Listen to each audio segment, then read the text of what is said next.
Good morning, everyone, and welcome to Live Now from Fox. We're just past the 6 a.m. mark. Thank you so much for waking up with us. My name is Rain Augustine, and I will be your host for the next several hours on this Wednesday, January 19th, as we continue to bring you all top stories and major news headlines taking place across the country. Let's go out to Washington, D.C. We do have a live image from the White House. 6:04 a.m. Our very first story this morning during our morning brief is coming from Washington, D.C. Voter dissatisfaction, I should say, with President Biden is growing as he completes his first year in office. The surging crime crisis is also casting a spotlight on the president's attorney general, who is taking considerable criticism. Fox News correspondent David Spunt is following this story from the Justice Department.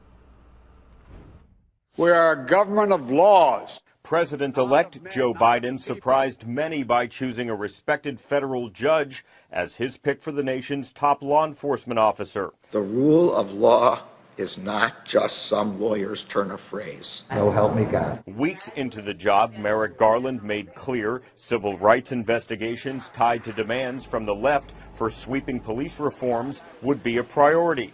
The DOJ announced probes into multiple local police departments, including Minneapolis, following the death of George Floyd.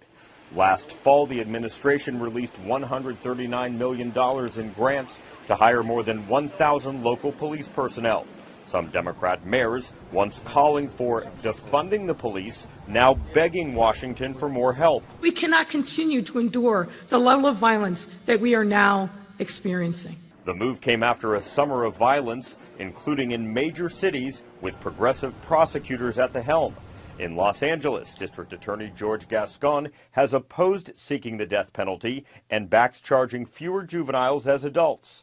Crime victims are outraged. Enough is enough. Garland himself spent weeks fending off criticism for his memo responding to the National School Boards Association's call for federal help dealing with angry parents at public meetings. Arguments against school boards are protected by the First Amendment.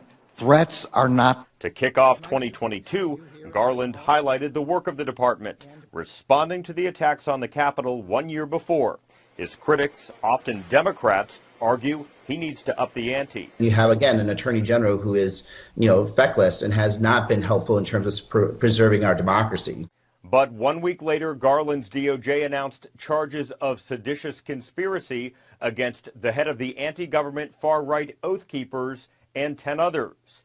It's the first time the charge was used in the January 6th investigation. In Washington, David Spunt, Fox News.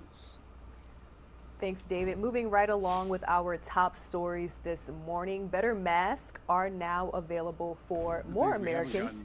President Biden will announce today his administration will be distributing 400 million non-surgical N95 masks for free. This is all coming from the Strategic National Stockpile, which currently holds more than 750 million N95 masks in what will be the largest distribution of PPE in American history. You will soon be able to pick up the free mask at tens of thousands of pharmacies and community health centers nationwide. Shipments of masks will start at the end of this week. In order to get your mask, you can visit covidtests.gov. All right, guys, let's take a live now look from Capitol Hill. The Senate is moving forward on voting rights legislation, but even Senate Majority Leader Chuck Schumer has acknowledged his expectations might fail. Fox News correspondent Kevin Cork has more from Washington with the latest on where the legislation currently stands.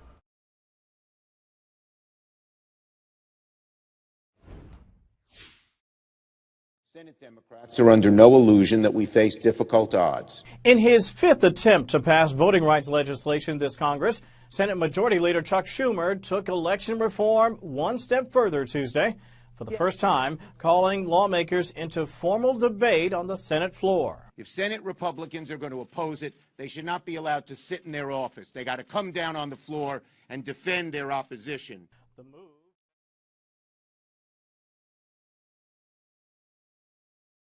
Stopping. This is too important. This is sacred. But with 60 votes needed to proceed, Democrats have acknowledged they expect the bill to be defeated.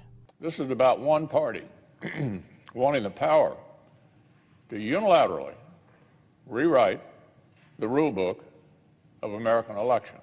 Leader Schumer's next move, he says, will be calling for a vote to alter the filibuster and lowering the required votes to a simple majority. It's a more doable scenario if all 50 Democrats were on board, but they aren't. Moderate Senators Joe Manchin and Kyrsten Sinema, who both back election reforms, oppose changing the filibuster threshold and instead say the Senate should be working together to get bipartisan support. There's no checks and balances in this process. The only thing we have is the filibuster. Congress still has some unfinished business. Lawmakers have yet to agree on this year's federal budget, and their stopgap spending measure expires 1 month from today. In Washington, I'm Kevin Cork, Fox News. Thousands of children are feeling the effects of the COVID-19 pandemic, with some losing a primary or secondary caregiver due to the virus. Fox News correspondent Gillian Turner brings us a closer look. The NIH reports over 140,000 children in America have lost a parent or primary caregiver to COVID. That's roughly 1 in every 450 children, and other groups say the number's even higher. 70% of children who've lost parents during the pandemic are just 13 or younger. That parental death toll is now prompting experts to warn America's kids are suffering an ongoing secondary tragedy caused by COVID. Doctors say the resulting trauma in kids is unlike anything they've dealt with before. You can't focus on geometry or multiplication tables when you're worried that mom or dad might not be alive when you get home after school. The impact of losing parents can include anxiety, depression, PTSD, substance abuse, academic decline, and school dropout, and worse. Even cases of suicidal ideation where the child doesn't want to live anymore. They want to be in heaven with mommy or daddy. We're trying our best to be here for families, particularly those where the children are just, in shock or devastated. A large share of the burden is falling to schools, where teachers and counselors are helping students recover academically and psychologically. But the president of the Children's Hospital Association says it takes a village. I think it's important to watch kids as they go back out into the community, when they return to school, when they return to normal activities. Experts insist the effects of all this trauma will be with us for a long time. It's going to take all of us working together to make sure our kids come out on the other end of this in really good shape. But that's not going to be just next year. That's going to be 5 years from now or 10 years. While kids themselves are far less likely than adults to die from COVID, infection still carries significant risks for them. The CDC recently reported American kids and teens under 18 who had COVID are 2.5 times likelier to develop diabetes later on. In Washington, Jillian Turner, Fox News. So much new information still coming in about the coronavirus pandemic. 6:12 a.m. Good morning, everyone. If you're just now joining us, welcome to Live Now from Fox. We will have more top stories right after this.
Welcome back to Live Now from Fox, 6:14 a.m. here on the East Coast. We're currently taking a Live Now look from New York, Times Square. Of course, the city that never sleeps has their morning commuters already making their way to their destination this morning.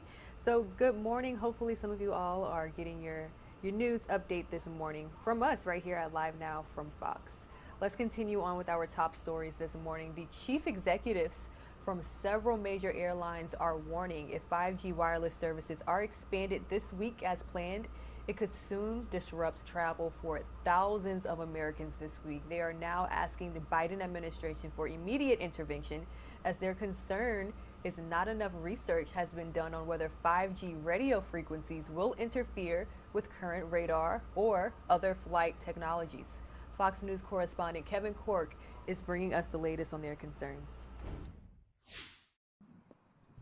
A transportation warning to the Biden administration Monday. The CEOs of several major airline companies and cargo carriers cautioning in a letter that the new 5G wireless service being deployed by AT&T and Verizon in just 2 days could cause, quote, catastrophic disruptions and interfere with safety instruments on aircraft. The heads of United Airlines, Delta, American Airlines, and others all requesting that the latest 5G technology not be implemented within 2 miles of airport runways, writing, quote, this will allow 5G to be deployed while avoiding harmful impacts on the aviation industry, traveling public, supply chain, vaccine distribution, our workforce, and broader economy. The 5G issue facing the transportation industry only further compounding challenges for the airlines facing a third year in the COVID pandemic, including staffing issues and flight cancellations. Senate lawmakers last month stressed the economic impact airlines have on the country. Aviation amounts to more than 5% of U.S. GDP and contributes $1.8 trillion in total economic activity. If the federal government doesn't halt 5G around airports, the airlines say tens of thousands of Americans could be stranded overseas. They also add that the country will face even bigger supply chain disruptions, including the delivery of medical supplies. In Washington, I'm Kevin Cork, Fox News. All right, thank you so much to Kevin Cork. Let's head over to our friends over at Fox 13 Tampa. They're bringing us the latest on the Omicron variant. More bad news for the world's #1 tennis player. Novak Djokovic may not be able to play in the French Open because he's not vaccinated. He was already banned from the Australian Open following that 2-week saga that cost him his visa. Australia and France have laws requiring visitors at sports arenas to be vaccinated. Djokovic tried arguing that he already had COVID and therefore should qualify for a medical exemption. Although his argument didn't work, it does raise questions about antibodies.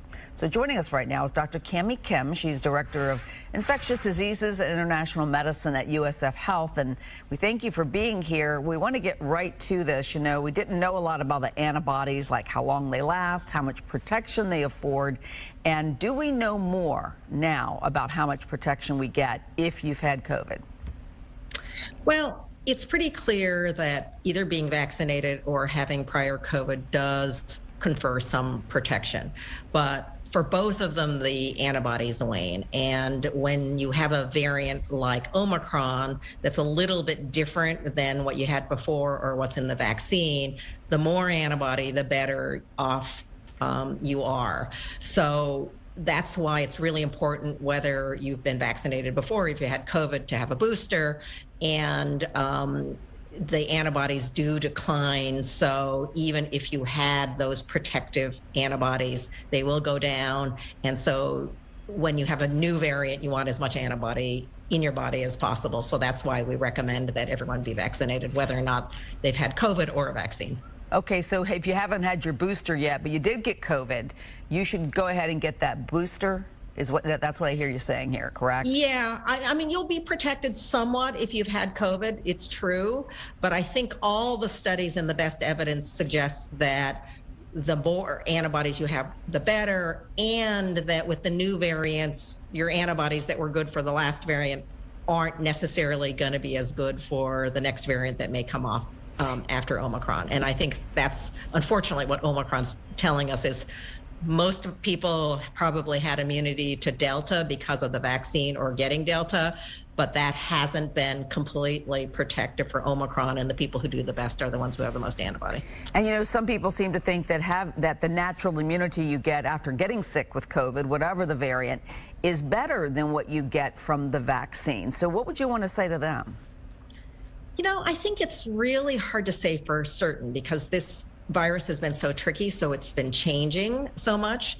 So there probably are things that you get protection from a natural infection that are different or maybe better than the vaccine. But the thing is that COVID can be so severe that it's sort of playing Russian roulette. So I think that since the studies are pretty clear, the vaccine is very safe, it's effective, and the best correlation with high protection is having the most antibody, that the best scientific evidence would suggest get the most protection you can. The most protection you can. And what about this idea that maybe you can get too many vaccines, that could weaken your immune system over time? Is there any truth to that? Well, I don't think so. I mean, obviously, there's all these things that need to be studied further. But, you know, I think I'm a believer in deal with the danger at hand rather than the danger that might theoretically be in the future that isn't proven. We have a big deal problem with COVID. We need to protect ourselves and our loved ones. So I think you don't want virus around, so you need to have as much antibody to prevent yourself and your family from getting sick. All right, bottom line. And I mean, seriously sick. You may get a little bit, a mild COVID, but you want to prevent yourself from getting severe COVID. Yeah, exactly, because that could mean a world of difference right there. Exactly. Yes. Thank you so much. Dr. Cami Kim with U.S. Health, we thank you again for all your good advice. Crime continues to tick up in major cities across the country. Fox News chief correspondent Jonathan Hunt brings us this story. I'm not blaming anybody by name. What's endemic in our society right now is that everybody seems to be oriented on giving back rights and bestowing favor on people that rob others of their rights. Todd Kupfer's 24-year-old daughter, Brianna, went to her part-time job at this furniture store in Los Angeles last Thursday. Hours later, she was stabbed to death by a man police believe is homeless and who was seen in an alley moments after the killing. On the same day, 70-year-old Sandra Shells was sitting at a bus stop outside LA's Union Station when a homeless man approached her and for no apparent reason punched her. She died 3 days later in the hospital. Before these two killings, there had been 10 homicides in the first 8 days of 2022, one less than the same time period last year, but double the number at the start of 2020. The LA County Sheriff accuses Liberal District Attorney George Gascon of emboldening criminals by introducing what the sheriff has called, quote, stupid policies. If you cannot be counted on to hold people accountable for breaking the rule of law in such a depraved manner, what good is your local district attorney? An eye for an eye is not the way the government should behave.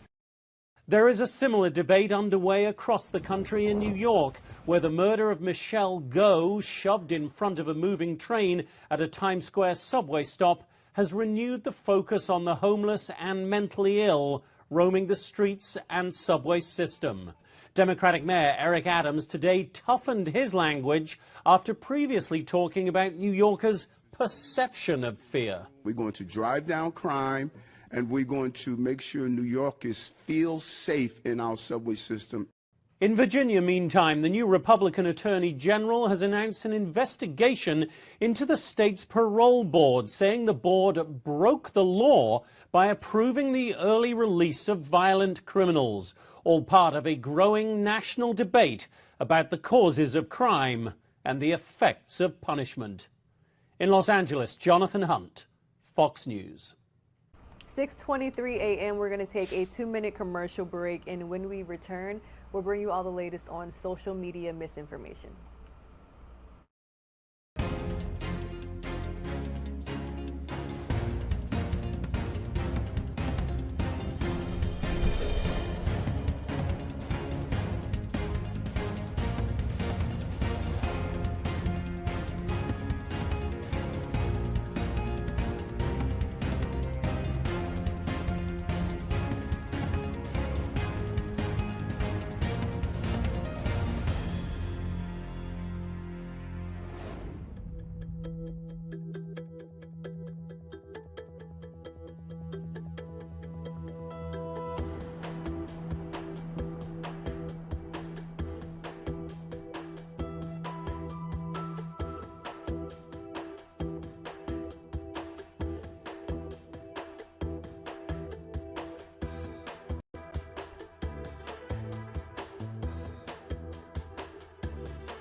Welcome back to Live Now from Fox 626 AM. Now taking a Live Now look from our X-Rad weather radar. Much of the country recovering from pretty severe winter storms. You can see that temperatures are still slightly below average in the northeastern portion of the United States. Now, this next story, officials in Tonga releasing details of the damage caused by the volcanic eruption and tsunami over the weekend. Here's the latest from Fox's Anna Elopius. Saturday's devastating volcanic eruption and tsunami in Tonga, killing at least 3 people, according to the government's first official update. Among the victims, a 50-year-old British woman who was swept away. She's beautiful. She was absolutely a ray of sunshine. The written statement released Tuesday also detailing the loss of homes, including an entire village on Mango Island. On another nearby island, only 2 houses remain. This comes as we're seeing some of the first images of the eruption and aftermath. Satellite photos capturing the main eruption. The massive plume of smoke could be seen from space. And these before and after images punctuating the extent of the damage. The island's shoreline now covered in ash and vegetation. The ash is proving quite problematic, not just for water and sanitation, but in terms of access for the aid from Australia and New Zealand and other flights. Hundreds of volunteers are working to clear the runway to make way for planes bringing aid. Large ships carrying loads of much-needed supplies like water, volunteers, and equipment also making their way to the island. The eruption sent smoke and ash 60,000 feet into the air and triggered tsunami waves in the Pacific. 50-foot high waves rushed inland, destroying everything in their path, knocking out all access to phones and internet, a concern for loved ones who are looking for answers. The worst fear is the suffering of other people. That's hard to cope with. In New York, Anna Eliopoulos, Fox News. Cybersecurity and health concerns surround next month's Winter Olympics. The opening ceremony is just weeks away. Fox News correspondent Alex Hogan has that story.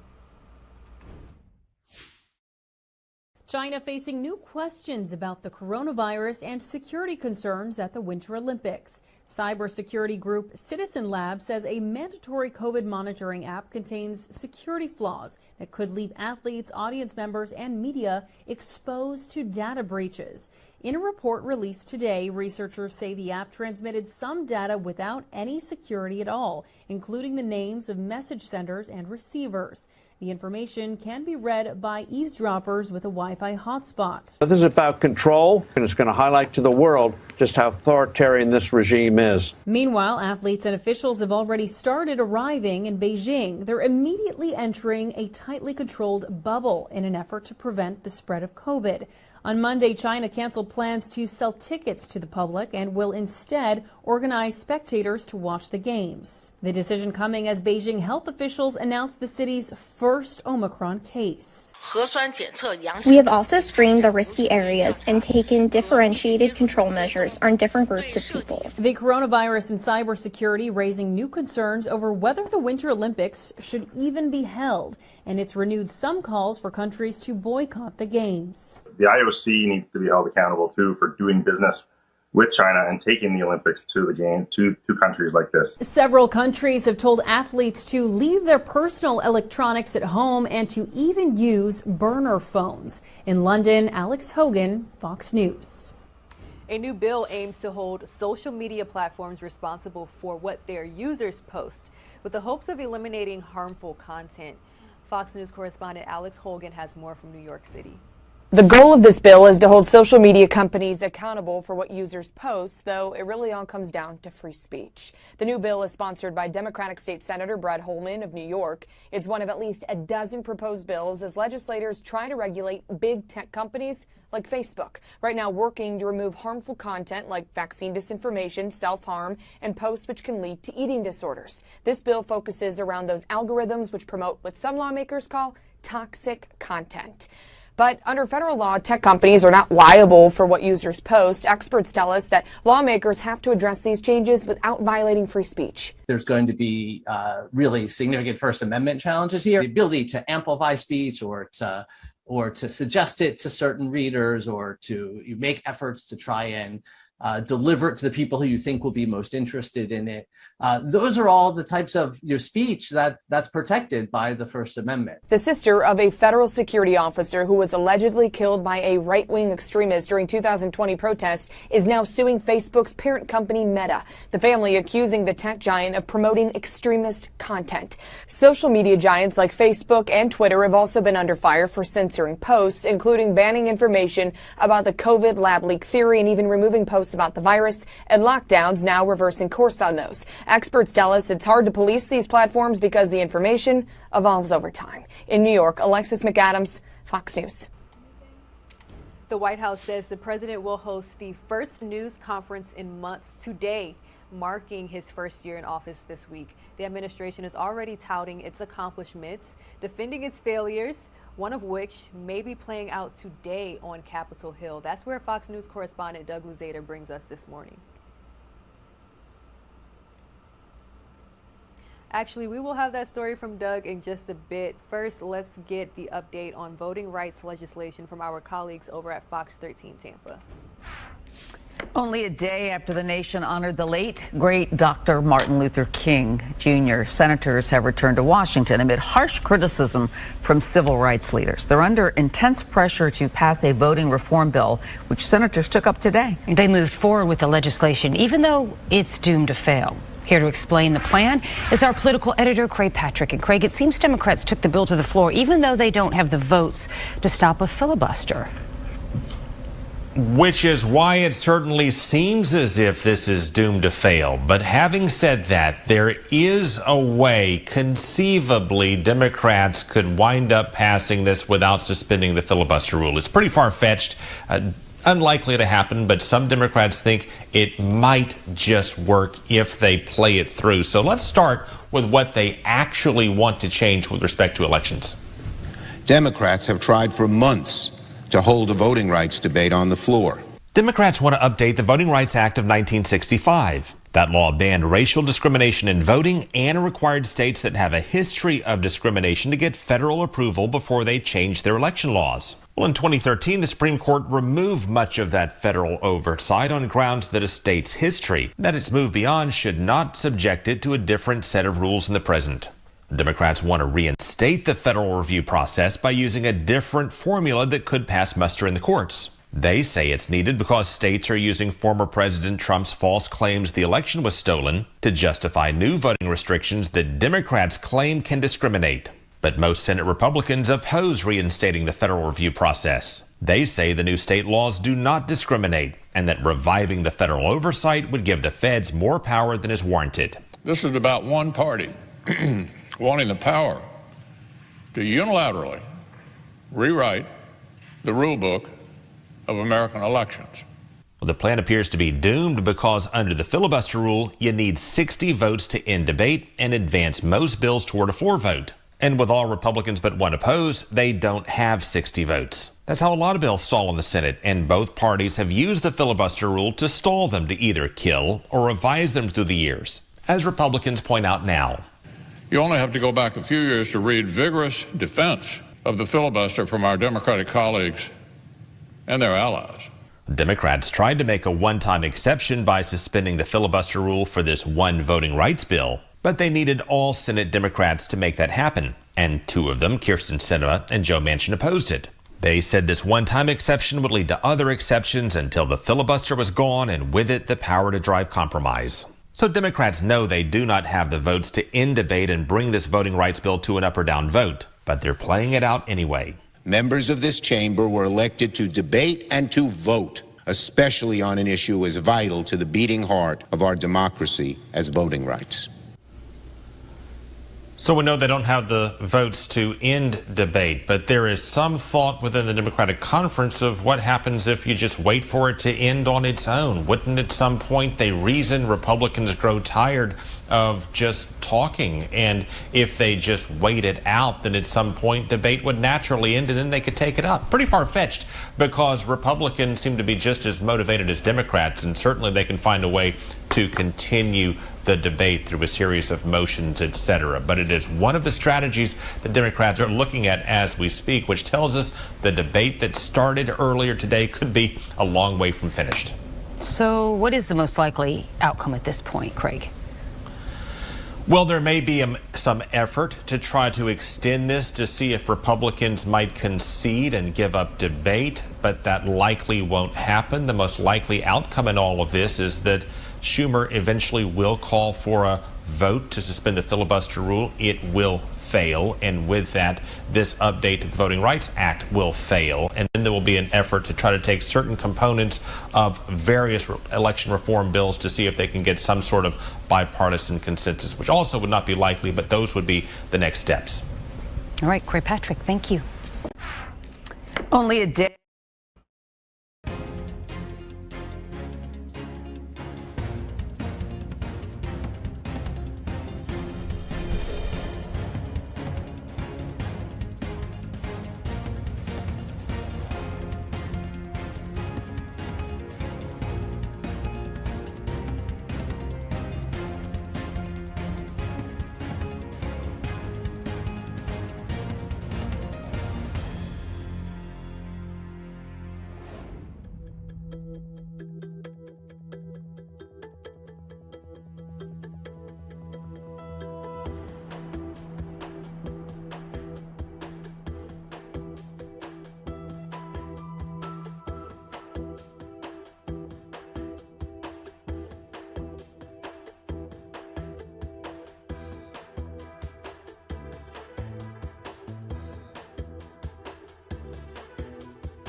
Welcome back to Live Now from Fox, 6:35 a.m. Let's take a look back as White House Press Secretary Jen Psaki speaks on a wide variety of topics, including Biden's first year in office, voting legislation, COVID-19. We know that at-home tests will be available to all Americans beginning today, and she's also answering questions from reporters.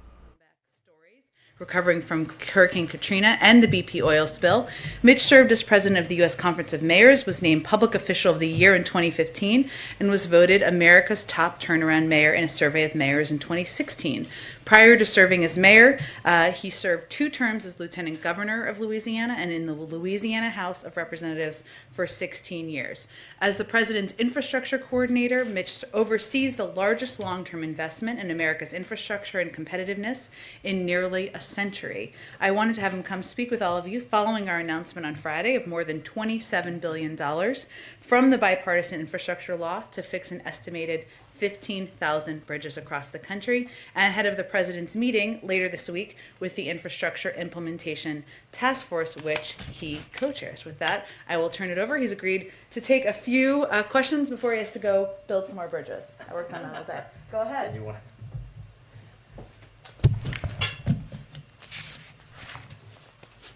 Good morning, everybody. So this is what this room looks like. I've been wondering for a while. It's nice to see you. Happy New Year to you. My name is Mitch. The president asked me to help him build a better America. I said yes. I hope the people of America agree to, because it's going to take all of us to get this done. When President Biden came into office just 1 year ago, he pledged to use the power of the presidency to help everyday Americans, to bring people together and to rebuild our country. For decades, we just talked about Infrastructure Week, but President Biden reached across the aisle and in a bipartisan way actually got it done. Promises made, promises kept. Let me tell you, every week now is going to be Infrastructure Week, except the difference is we're actually going to build stuff. With the bipartisan infrastructure law, President Biden is delivering the largest investment in infrastructure in a generation. That means in most of our lives. A little more than 60 days ago, our team hit the ground running to deliver results. We have now convened the task force made up of cabinet members a total of 6 times. This Thursday will be our 7th, and the president will be with us. We're discussing hard questions, seeking to flesh out the tough stuff first. I'm a firm believer in running to the fire, not away from it. We're breaking down silos across agencies, on guidelines, on permitting, on hiring. This is a one team, one fight mission, and we're going to operate in that way. We also need good partners. The fact of the matter is that most of the building will actually be done by the states, by the cities, by the counties, by the tribal leaders. That's why our team, and me personally, have been reaching out, extensive outreach to state and local officials. At this point, we have reached out to all 50 governors and their key staff. I have spoken to hundreds of elected officials, and we have gotten a fantastic response from them all.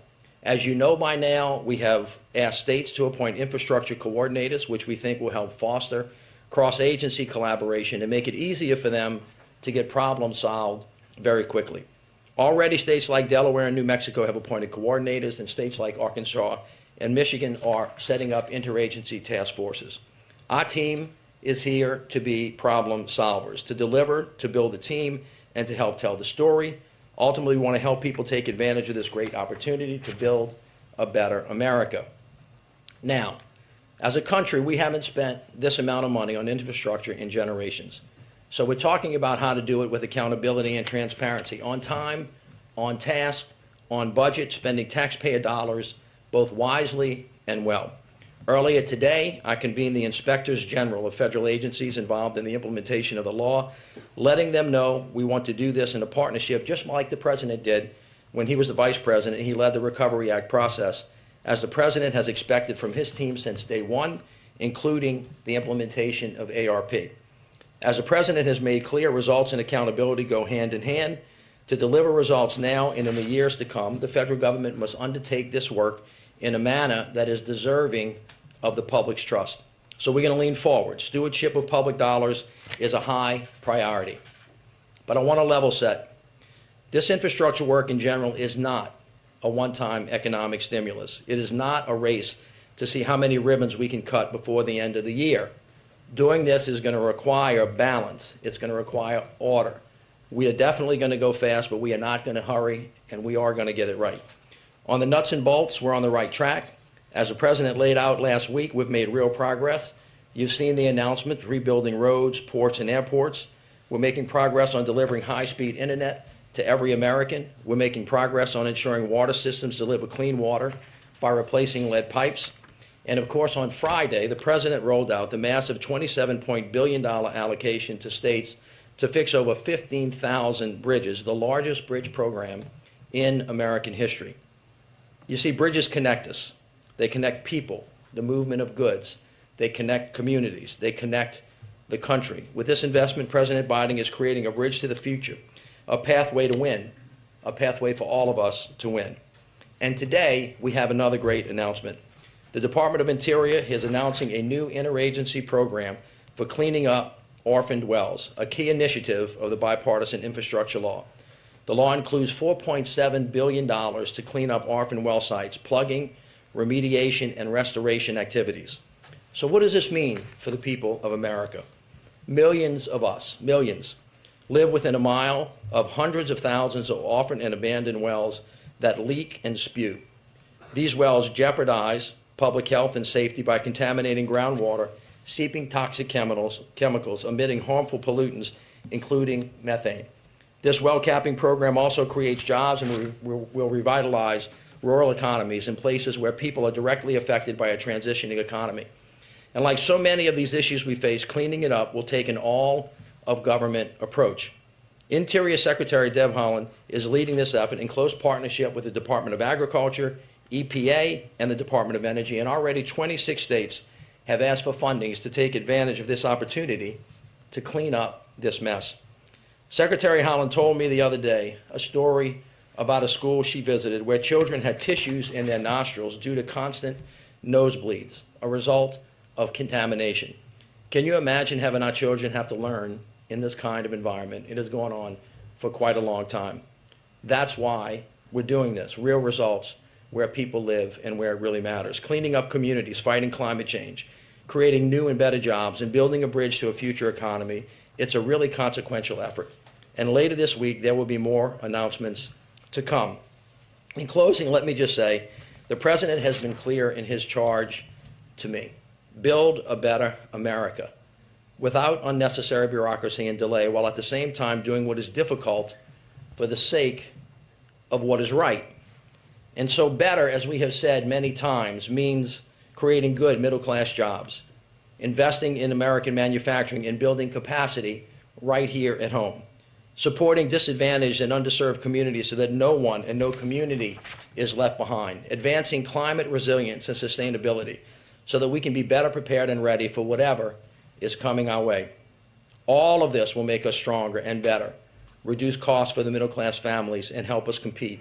This is what building a better America looks like for all of us. Thank you.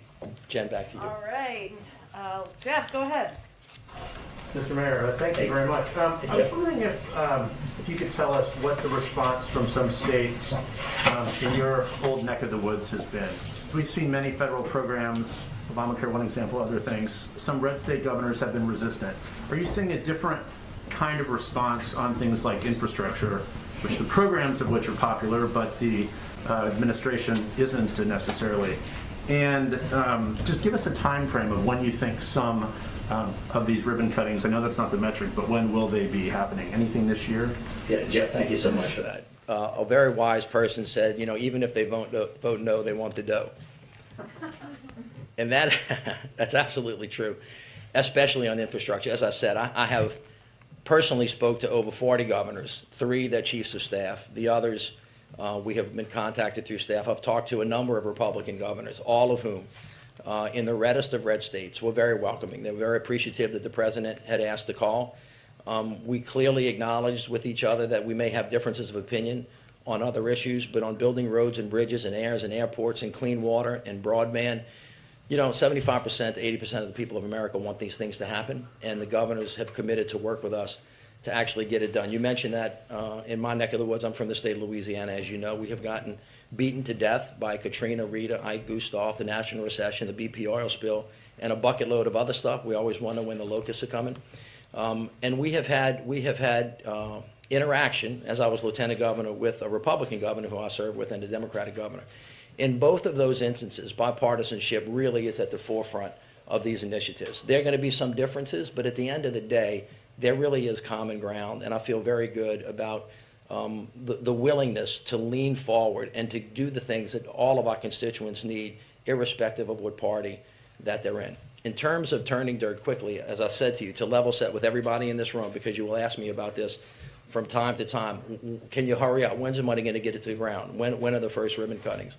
First of all, this is very different from the American Recovery Program. This is a long-term investment in rebuilding America better. And so there are a lot of these programs that are actually new. Many of them are not. This happens in 2 ways. Some of this is through formula funding that has been set.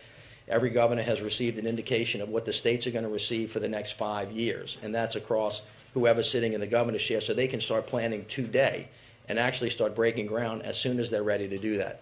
The other part of this bill is competitive grants. Some of those are going to take a little bit of time to set up. My expectation is there's some projects that you'll see people turning dirt on indefinitely the spring or the fall. Which ones they are, I can't actually point to you right now, but there's no reason why that shouldn't happen, especially if some of the projects have been in the line for some period of time. Mary? To that point, you know, the president promised shovel-ready projects. The administration hasn't yet been able to identify which of those projects might be getting underway soon. When will we get a better sense of what projects are coming? I can't give you an exact date, but as I said to you, with the announcements that have happened in the first 60 days, and you have a list of what those announcements are, I don't need to repeat them, but you remember the investments that we made in ports and the investment that we just made in bridges and the ones that we sent out, the ones that Michael Regan sent out on clean water and clean air. The governors now have this money. On top of that, some of this money is fungible from the American Recovery Plan as well. So as soon as the governors and the legislatures decide where this money is going to go, and they do it with appropriate attention to equity, climate, using American products and other things of that nature, those projects shouldn't take long. However, it takes a long time to build a bridge. You know, you don't build a bridge in a day. Now, sometimes people in this town know that you can tear down things a lot quicker than you can build them, and they work hard to do that. In this instance, we're going to take time and do it right, but we're going to do it as quickly as we possibly can. Joey? Yeah, thanks, Mayor. I'm curious about the $66 billion for Amtrak. What is the process looking like in terms of spending those funds? Again, on the timeline, when do you think that those dollars will get out? And is it going to be, in terms of figuring out which projects, I know they have planning that Amtrak does, and a lot of it's focused on that Northeast corridor that travels up the Northeast coast. Is that going to be a process that Amtrak itself figures out what they're going to spend, or is there going to be input also from the administration, the White House? How does that kind of work? Well, first of all, we're going to all figure it out together. Yeah. You can count on that. Secondly, just to make you aware of the scope of this project, it's $1.2 trillion. There are 14 agencies plus some that have some level of involvement in many of these plans and programs. It takes 3 or 4 agencies to coordinate. And then there are some independent agencies, and Amtrak is one of those. As you noticed, they have $66 billion to do a really, really big job. And of course, you won't be surprised to know the President has a special interest in trains. And he'll talk to you about it for a very, very long time, and he knows more about it than many engineers in an unbelievable way. We've started those conversations with Amtrak. You have rightly noted that the Northeastern Corridor is the one that needs immediate attention. The President, however, has also indicated that he's really interested in trying to make sure that we look at where the connections are that connect moving people, that's cheaper, faster, and is also climate friendly. So we're in the process of kind of putting that together, and we'll have a plan in the not too distant future. Is that something that it could be started this year, or more likely something? I think a lot. Again, I don't want to speak specifically for Amtrak. It's an independent agency. There are many things that can be started right now. And as I have said to you, in some of these models that we have in some formulas, that money has actually already been indicated and sent out of the door. So that's just going to be a matter of administrative work that we have to do.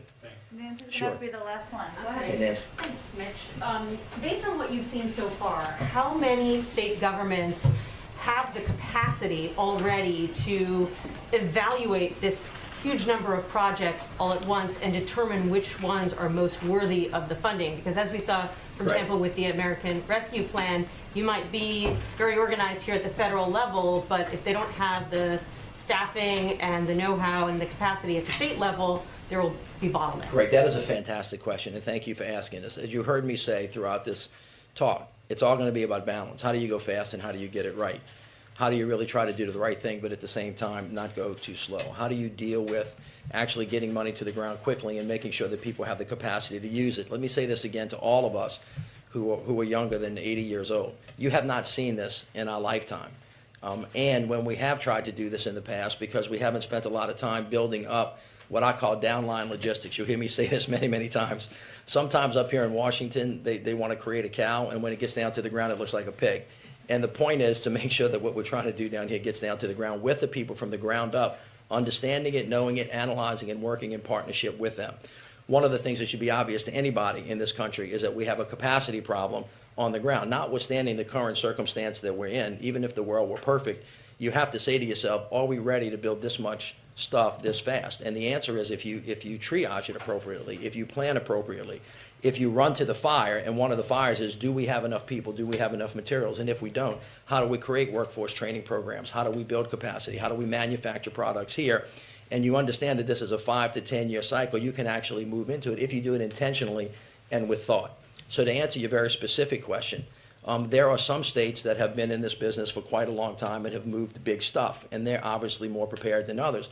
One of the great challenges and one of the great missions the President gave us, and it falls under the umbrella of equity and climate, what about these small indigenous communities that don't have the capacity to apply for a grant. What happens if they get a grant? Do they have the ability to spend the money? And our team has raised that up, all of our agencies, and says we've got to run to that fire, and we have to start building capacity on the ground level. And then how actually are we going to do that? What does workforce training like? What does the partnership with community and technical colleges look like? How is labor going to build apprenticeship programs to lift up people of color who have not been involved in this interest? And how do you create this virtuous cycle of success and moving in one direction? This is why, back to Jeff's questions earlier, if everybody cooperates, if everybody saves their fire for all of these hot button issues that we all tend to disagree with, and don't focus that on infrastructure because there's not a Republican or a Democratic way to fill a damn pothole, then we ought to be able to get all of this stuff done more quickly and better. And that, ladies and gentlemen, is what a better America looks like for President Biden. Thank you all very much. Thank you so much. I appreciate it. Invited back anytime, as I always like to say. Okay. All right, did this a little bit better this time? Okay, just have a couple of items for all of you at the top. I have a bit of a hard out at 1/4 or 10 of, so we'll get around to as many people as possible. I know that many of you are tracking that we are about to reach our 1-year mark here in the administration, and we just wanted to note a couple of the points of progress that have been made that you'll hear the president talk more about and members of our administration also talk more about over the coming days. And you know how we love charts around here? So we have some charts that lay out a pretty stark contrast between where we started and where we are now. So just to highlight a couple of pieces.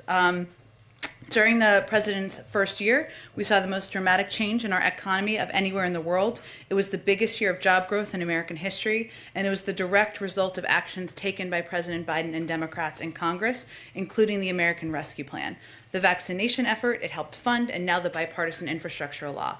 And you can see the economic data there quite starkly. I mean, look at the initial unemployment claims. They're on average, they were at 812,000 a year ago. They're now at 210,000. The unemployment rate and obviously job creation the year before the president took office and the last year.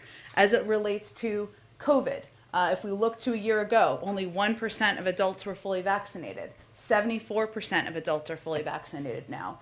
In terms of at-home tests on the market, now we've talked about tests a lot, 0 on the market a year ago. Now we have 375 million people per month, or tests are distributed, I should say, per month. 46% of schools were open a year ago, now over 95%. This is progress that's been made. Obviously, there's more work that's going to be done, that needs to be done. The job is not done yet, but we have a plan to address the challenges we're facing, and we're going to stay at it. With that, Colleen, why don't you kick us off? Okay, thank you. I wanted to ask about negotiations over voting rights. I wanted to see, what you guys are expecting this week, and then what's plan B if things go south, to secure elections and ensure voting access if the bills don't pass? Well, as you all know, the negotiation or the debate is starting in the Senate. The president's view is that the American people deserve to see where their leaders stand on protecting their fundamental rights. That is a reason to move forward with this debate and this vote this week. And his view is also that opposing rule changes to make the protection of voting rights a reality is supporting an obstacle to protecting voting rights. It's part of the important process. In terms of so we will continue to, and you've heard the president say, and I'm sure he will reiterate for you if anyone asks him tomorrow, that until his last breath, he will be fighting for the protection of voting rights. And that means conversations and fighting to get legislation at the federal level through is going to continue. And those conversations will continue. I will note that in addition, we have also been working with organizations all across this country who are building diverse coalitions to pass voter laws and push back against those that make it harder to vote and threaten free and fair administration of elections, in addition to doing the critical work to register and educate voters. These organizations have built grassroots leadership at the state level. They're providing training, policy, research, messaging guidance, and directing organizing to register voters, deploy voter protection teams in states that are rolling back voter protection. I'd also note the vice president knows Americans at every level are focused on this fight, and she will continue engaging and leading this effort with activists, policy leaders, and elected officials around the country. But right now our focus is on the debate, on the vote that is going to be happening, and on the fact that it will highlight very clearly for the American people who stands with them in protecting their voting rights and who stands against it. What do you hope to achieve with the Secretary of State heading not only to Ukraine but then later to Geneva to meet with Lavrov, especially since talks over Ukraine aren't exactly going all that well right now? Well, let me just give you a little bit of an update on where things stand. And obviously you're following this closely, but this morning Secretary Blinken spoke with Russian Foreign Minister Lavrov. They agreed to meet in Geneva, as you noted. At that meeting, Secretary Blinken will urge Russia to take immediate steps to de-escalate. He will also fly to Kyiv to consult with President Zelensky and Ukraine's leaders, and to Germany for consultations. As you also know, there is a congressional delegation that is also on their way there. And it's a note, I would note that just indicates that support for Ukraine has always been a bipartisan issue, and we welcome that. But where things stand right now, President Putin has created this crisis by amassing 100,000 Russian troops along Ukraine's borders. This includes moving Russian forces into Belarus recently for joint exercises and conducting additional exercises on Ukraine's eastern border. So let's be clear. Our view is this is an extremely dangerous situation. We're now at a stage where Russia could at any point launch an attack in Ukraine. And what Secretary Blinken is going to go do is highlight very clearly there is a diplomatic path forward. It is the choice of President Putin and the Russians to make whether they are going to suffer severe economic consequences or not. Go ahead. Oh, let me go around to people who had questions. Go ahead. Trevor. Could you, when you're talking about kind of this meeting that the Secretary of State is going to have with Sergei Lavrov, what is the, is there an expectation that he's going to provide some sort of response to the issues that were raised in the January 10th meeting? Oh, well, again, I don't have anything for you to specifically preview on the behind-the-scenes negotiations and discussions, but our position has been crystal clear from the beginning, the position of the President and the Secretary of State, that there are two paths. There's a diplomatic path forward. We certainly hope they take that path. There's the other path. It is up to the Russians to determine which path they're going to take, and the consequences will be severe if they don't take the diplomatic path. Consequences. There's been reporting out of Europe that essentially this idea that's been floated about taking Russia out of the SWIFT financial payment system is basically off the table at this point. Is that accurate? No option is off the table. In our view, we continue consulting closely with European counterparts on severe consequences for Russia if it further invades Ukraine. And do you have a commitment from the German government that they will end the Nord Stream 2 pipeline? I think, as you know, it is not functioning currently. You've seen the steps that they have taken recently. Germany's Federal Network Agency has suspended the certification process as well of Nord Stream 2.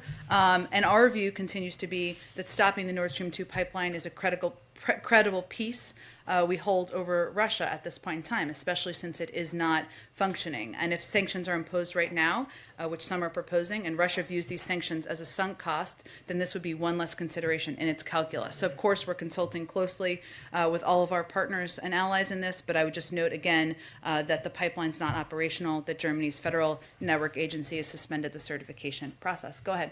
Thanks. Staying on Ukraine and Russia, what does the White House make of the evacuation of Russian diplomatic staff from their embassy in Kyiv? And do you think the threat of invasion is getting higher or lower?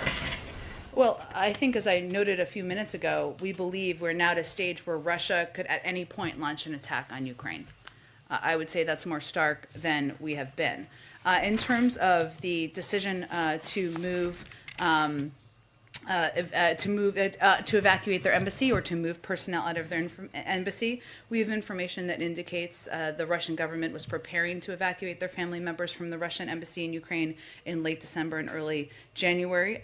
We certainly would refer you to them for more specifics about what their decision is, but we don't have an assessment on why in the meeting. Okay, and then another one on reports that the White House is in talks with the FAA and wireless providers on the 5G rollout and there's potential disruption to airline travel. Is there anything more you can tell us on this agreement you're working on, and are you trying to prevent any flight cancellations which could start as soon as tomorrow? Well, we are, those conversations are ongoing. I don't have an update at this moment, but they're ongoing right now, I would say. So we have the safest airspace in the world.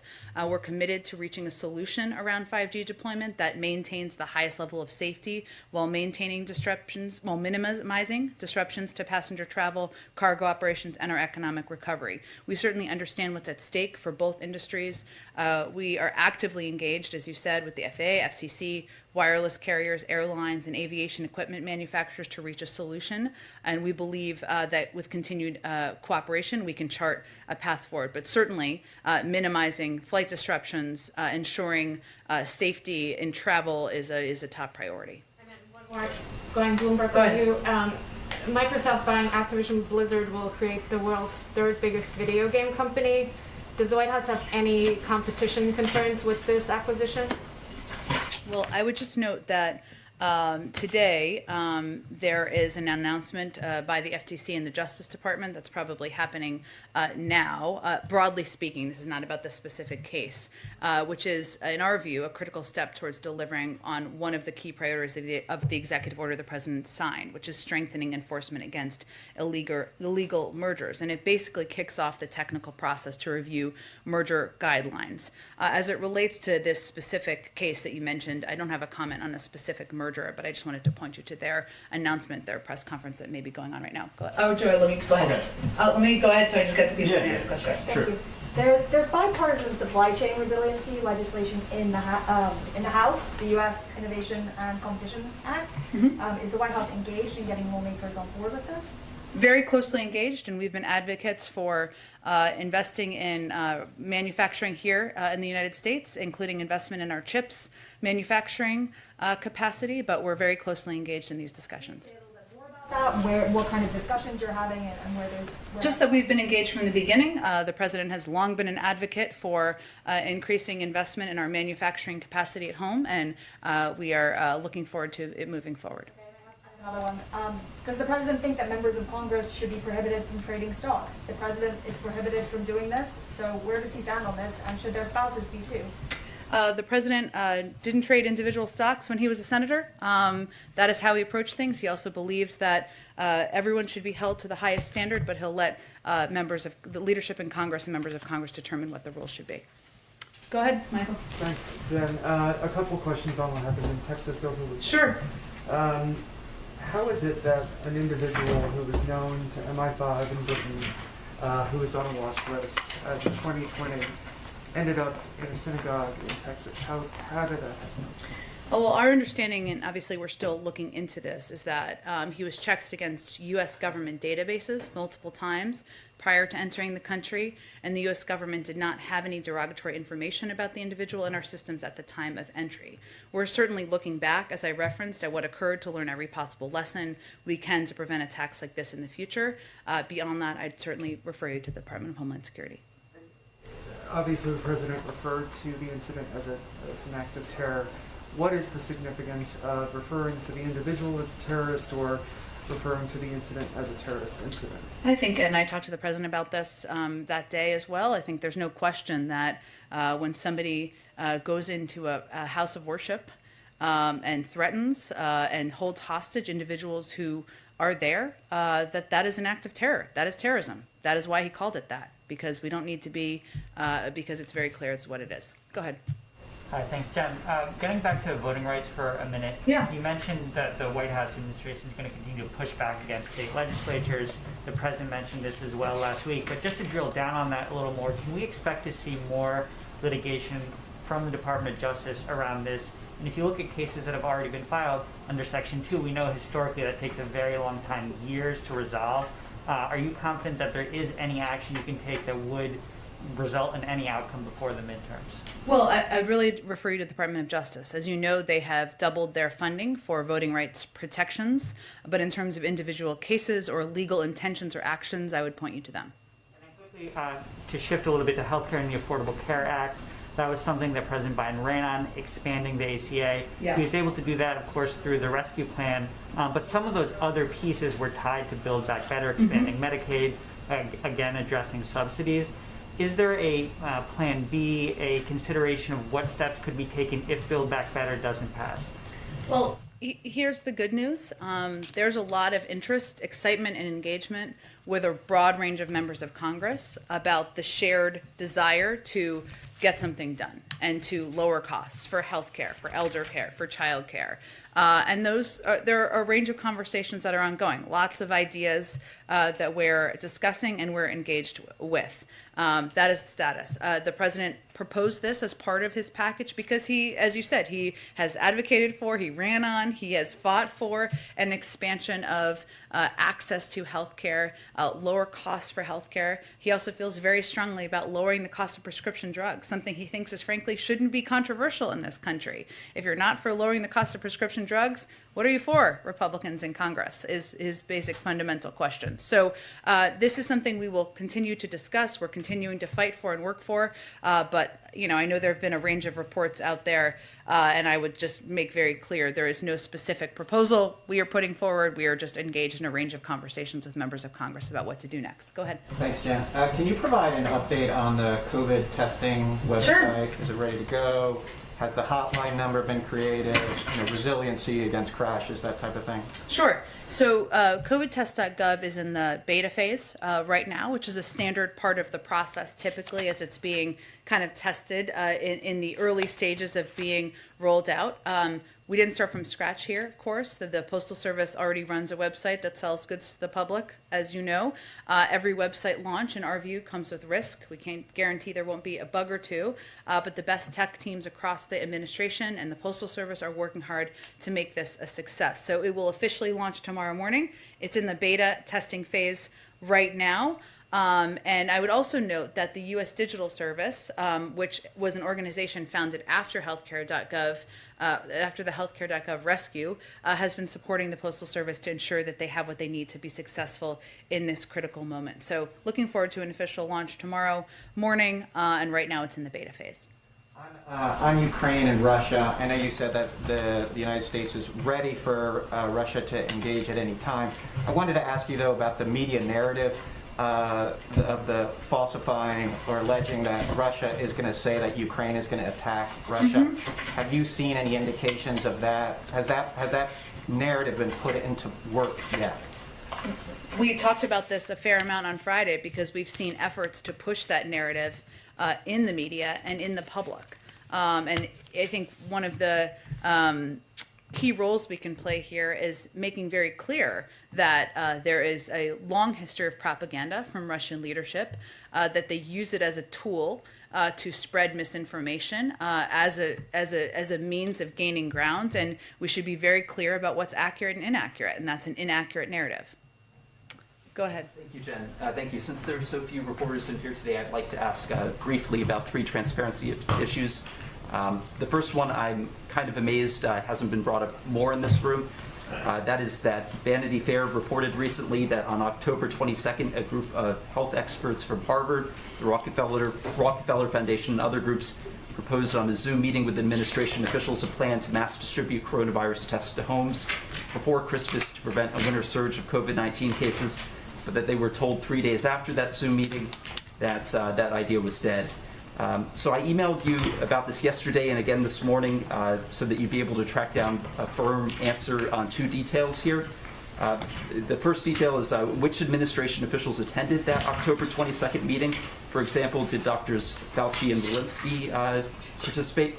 And was President Biden personally briefed at the time on that recommendation before it was passed over? Well, maybe people haven't asked about it because we've done a lot of what was discussed in that meeting that happened a couple of months ago, including massively expanding our testing program and capacity.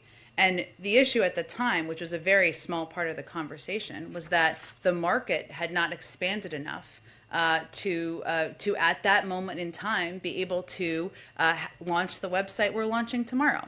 And the president, used the Defense Production Act, invested $3 billion to expand it, quadrupled the size of our testing capacity, and now we've ordered 1 billion doses. So we see that as our COVID team, the members who participated, saw that as a very constructive meeting, a good meeting, a lot of which we've worked to implement. So the idea, though, to mass distribute tests to homes before Christmas and New Year's, that idea was not adopted. How can President Biden shut down the virus if he's not being briefed on these ideas? That's my question. So I'm wondering, who were the advisors, and was President Biden briefed on this idea at the time? Well, I think I just answered your question, which you may not have been listening. Maybe you were waiting to read your next question, which is fine. But I just answered your question. Let me finish, Stephen. Stephen, I'm finishing. What I said to you just a minute ago is that we did not have the capacity at the moment. We had a very constructive meeting with this group. We agreed in the need to expand our testing capacity. That's why we quadrupled the size of our testing capacity and why the president had already used the Defense Production Act to invest $3 billion. But the market did not have the capacity at that moment to do what we're doing tomorrow. Yes, I hear what you're saying, but that's not the question I asked. The question I asked was, do you have another question? I think I've answered your question. Was President Biden briefed at the time? Again, I've answered your question. If you have another one, I'm happy to answer it. Otherwise, I'm going to move on to the next person. I didn't get answers there, but I'll move on to another one. Great. The second question is that in light of President Biden's first year coming to a close, the data indicates that he spent a quarter of his days, at least partially, in Delaware. In light of that, will the White House be reconsidering the decision not to release visitor log information from his Delaware residences? Well, the president goes to Delaware because it's his home. It's also where his son and his former wife are buried. And it's a place that is obviously close to his heart. A lot of presidents go visit their home when they are president. We also have gone a step further than the prior administration and many administrations in releasing visitor logs of people who visit the White House, and we'll continue to do that. Go ahead in the back. I think we're done, and we're going to move on. Go ahead in the back. The Reuters reported this morning the Biden administration is reviewing e-commerce giant Alibaba cloud business for U.S. national security reasons. Can you confirm? I'd really have to check with our national security team on that. I'm happy to do that, and we'll get back to you after the briefing. Go ahead in the back. Hey, Jen. I want to pivot back to voting rights, Sure. particularly the president's speech last week. I wonder if you can talk a little bit about how it came together, but also I wonder if you'll respond to some of the criticism about it, that it was too aggressive or divisive, and that some of the rhetoric that he used wasn't conducive to getting folks who are opposed on board. Well, sorry, which piece did you want me to start with? Whichever one is best for you. Okay. Well, I would say first that, the president delivered a powerful speech about the protection of people's fundamental rights in this country, which is their right to vote, their right to vote for anyone they choose, whether it is him or someone else. It was not a partisan speech. It was intended to lay out for the public exactly what's at stake and lay out for elected officials what's at stake. And he stands by everything he said in that speech. Can you talk a little bit about how it came together, though? Like, who did he or the White House consult with? Like, how did he land at this point? I'm just trying to get to the genesis of it. Well, he consulted. There have been discussions for months on voting rights on the Hill with Democrats, certainly an open door to Republicans to have a discussion among members and among staff about a path forward, something that 16 Republicans who are serving today have supported in the past. And also he consulted a lot with civil rights leaders. We consulted with civil rights leaders, with voting rights activists, and others who have been working around the clock to advocate for voting rights. Okay, go ahead, Jeff. Let me ask you a couple questions. First, what is the administration or the White House doing today on the 5G controversy, if Sure. anything, in the remaining hours before the midnight deadline? So there are ongoing discussions right now with members of our economic team who are closely engaged with at the FAA, FCC, wireless carriers, airlines, and aviation equipment manufacturers to reach a solution. As you noted, tomorrow is the deadline. Our objective is, of course, to reach a solution around 5G deployment that maintains the highest level of safety while minimizing disruptions to passenger travel. That's what we're working towards, but everyone from Secretary Pete Buttigieg to members of our economic team are closely engaged in these discussions. And heading into the president's press conference tomorrow on the eve of his one-year anniversary, he has long said that he would talk straight from the shoulder, I think is his words, to be and to give an honest assessment of things. What is your honest assessment of the last year of the Biden administration, and how can the voting rights failure not be seen as some type of a metaphor for these challenges? Well, I would say in terms of voting rights, his view is that it's never a good idea not to shoot for the moon with what your proposals are and what you're fighting for. And the alternative is to fight for nothing and to fight for nothing hard. And that sometimes, oftentimes, as you know, you've covered a couple of administrations, you don't get everything done in the first year.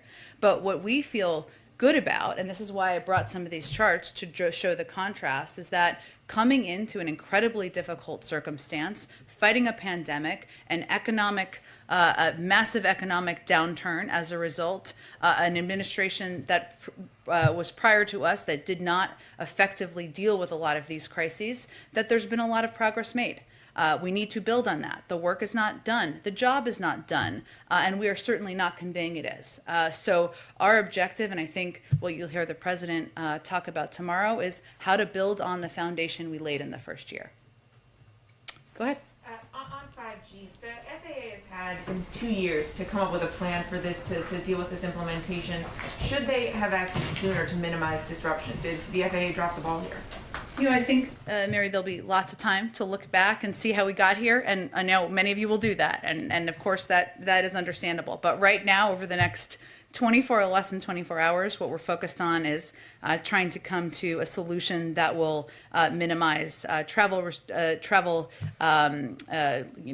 disruptions to passenger travel, cargo operations, and our economic recovery, and that is why it's so important to hopefully come to an agreement and ensure more planes are flying out there. Go ahead. On voting rights, unless something has dramatically changed, which it doesn't seem likely this is going to fail, you have made clear that the president, is going to keep up this fight with every last breath he has. Does that mean that this is the top priority going forward legislatively? I ask because obviously BBB is still stalled as well. Where's the president going to be putting his energy? We can and will advocate for both, and that is reflective of what's happening now too. Of course, voting rights is right now being debated. It's going to be on the floor. The president was out last week, as you know, giving a powerful speech about why this is so important to move forward. At the same time, we were having a range of conversations on Build Back Better because we also want to get that done. So we're going to keep fighting for both. Go ahead. Thanks, Jen. The airlines are using some pretty dire language to describe what's going to happen tomorrow if the president doesn't step in and take action. They're saying that the nation's commerce will grind to a halt, that the vast majority of the traveling and shipping public will essentially be grounded. Does the president share the view that the airlines have about how bad this is going to be if the White House doesn't step in? Well, I think what we're trying to do now is come to a solution to avoid exactly that. And it is true that if there are hundreds or thousands of flights that are grounded, that means not just disruptions to passenger travel, that also means cargo operations. That means that goods aren't moving around as quickly and effectively as they need to in order to not have supply chain disruptions. So this is something that we are very focused on, we've been closely engaged on, and we want to avoid that and prevent it. Can you explain why the FAA and the FCC seem to have different views here? The FAA seems to share some of the concerns that the airlines have about the possible implications of implementing 5G, whereas the FCC has said, based on the data it's seen, it's not a problem. Well, I think part of this is having a negotiation and trying to find a solution. I'm not going to speak for the FCC, which is, of course, independent. Our objective is to prevent this from becoming the economic disruption that you referenced in your question. Go ahead, Joey. Yeah, thanks, Jen. You mentioned the beta testing is already underway in regards to the COVID-19 testing website. One of my colleagues discovered that they're already you are already able to purchase them, or not purchase them, order them for free online.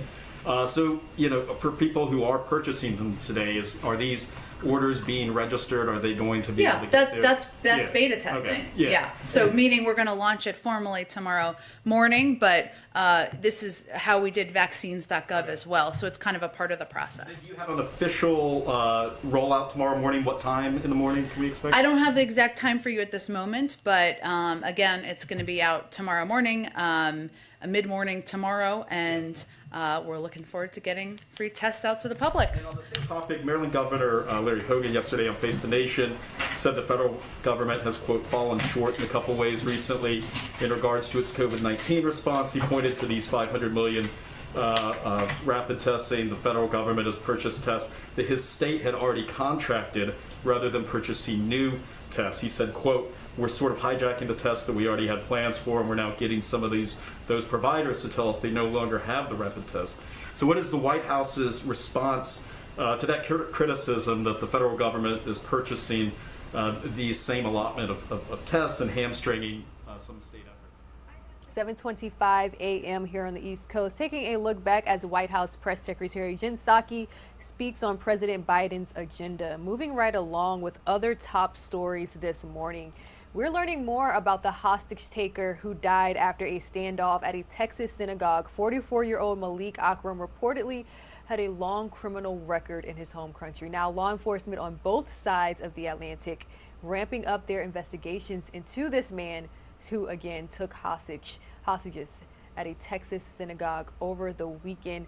We brought it all to you raw and unfiltered as it unfolded. Now, as the investigation continues, let's head out to Dallas, Fort Worth.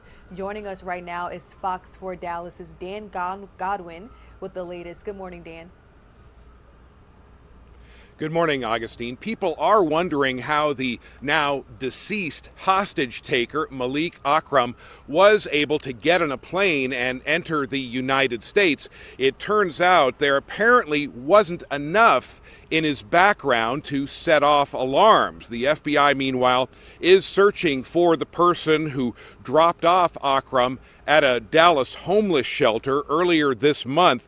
Akram was spotted staying at 2 shelters in Dallas and a motel near the city before walking into the synagogue here in Colleyville on Saturday.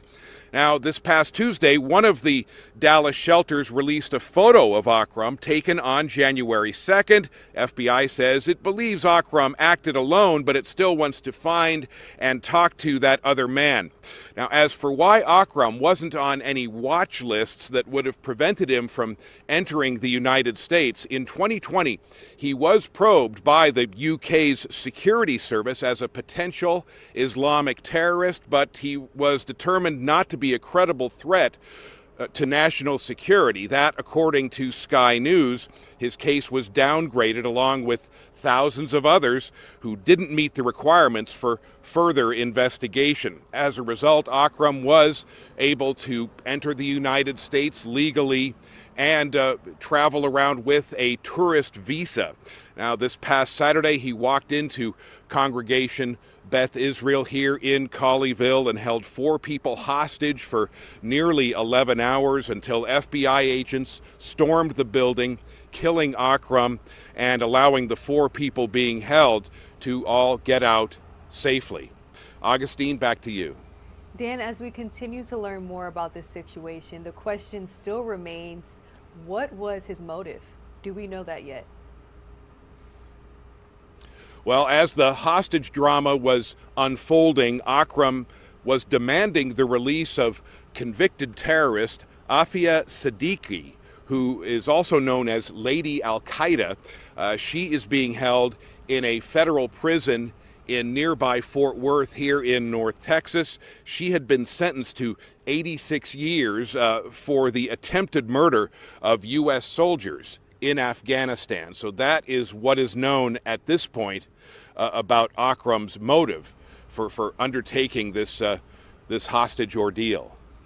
All right, Fox 4 Dallas is Dan Godwin. Thank you for the update. We'll be in touch as we receive more information. Thank you. All right, guys, slowly approaching the 7:30 a.m. mark. Let's take a 2-minute commercial break, and we'll have more updates right after this.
Welcome back to Live Now from Fox, 7:30 a.m. here on the East Coast, bringing you all an update on a heartbreaking story out of New York. About 200 New York Fire Department officers and emergency personnel were on the scene of a deadly fire and building collapse in the Longwood section of the Bronx. This took place on Tuesday afternoon after an apparent gas explosion. The two-alarm fire broke out around 10:53 a.m. at Fox Street. And the acting chief of department, John Hodgins, said that FDNY arrived on the scene in about 4 minutes. However, the damage was pretty devastating. So let's go ahead and listen into this update from New York City Mayor Eric Adams. President, who has been dealing with, this is the second major crisis that she has responded to. And I just want to thank you, Vanessa, just for the consistency in being here for these families during this time. Also, Lieutenant Governor Brian Benjamin and Congressman Richie Torres as well. And we're joined by our agencies. They've had an extremely busy week, but their level of professionalism is what's needed during these times of crises. A crisis will not wait until we're ready for it to respond. We have to always be ready to respond. The FDNY Chief John Hodgins, Acting OEM Commissioner Christine Farrell, as well, and the countless number of men and women who are part of the FDNY and the police department responding to this emergency here. Right now, we have 8 injured, 1 fatality. Our hearts go out to the family members of the lost lives, but clearly the action of FDNY and NYPD and residents, their quick response really allowed many that were a part of this crisis not to in some way be seriously injured or to die in this issue. And so I want to thank them. Included in the 2 people in serious conditions at hospital, our hearts again go out to them. This tragic and frightening event after the inferno we saw just days ago just really add the pressure on the Bronx and all those who have experienced and overcoming this issue as it seems to continue to unfold right now. The professionalism that was displayed, the 5 officers that sustained injuries during this rescue efforts, we want to thank them for their actions, but we saved lives today. Our actions saved lives. And when you, as I stated, when you see the body cam video, you're going to see the quick response of the officers going into a burning building next door from the explosion, not realizing if there would have been an additional explosion, but they went inside and carried out a woman who was trapped inside. And we're hearing countless stories from those who are in the hospital, who are the homeowners in this area. So there's so much we need to find out about this incident. It's an ongoing investigation to determine what happened. Con Ed is here. The investigation will determine exactly what happened here. Right now, gas is off on the entire block. As the councilman stated, we want to get the gas back on as quickly as possible because we have a lot of seniors that live on this block. These are small homeowners, and it's really the bedrock of this community. And so the goal is to an expeditious but safe investigation so we can get people back into their homes.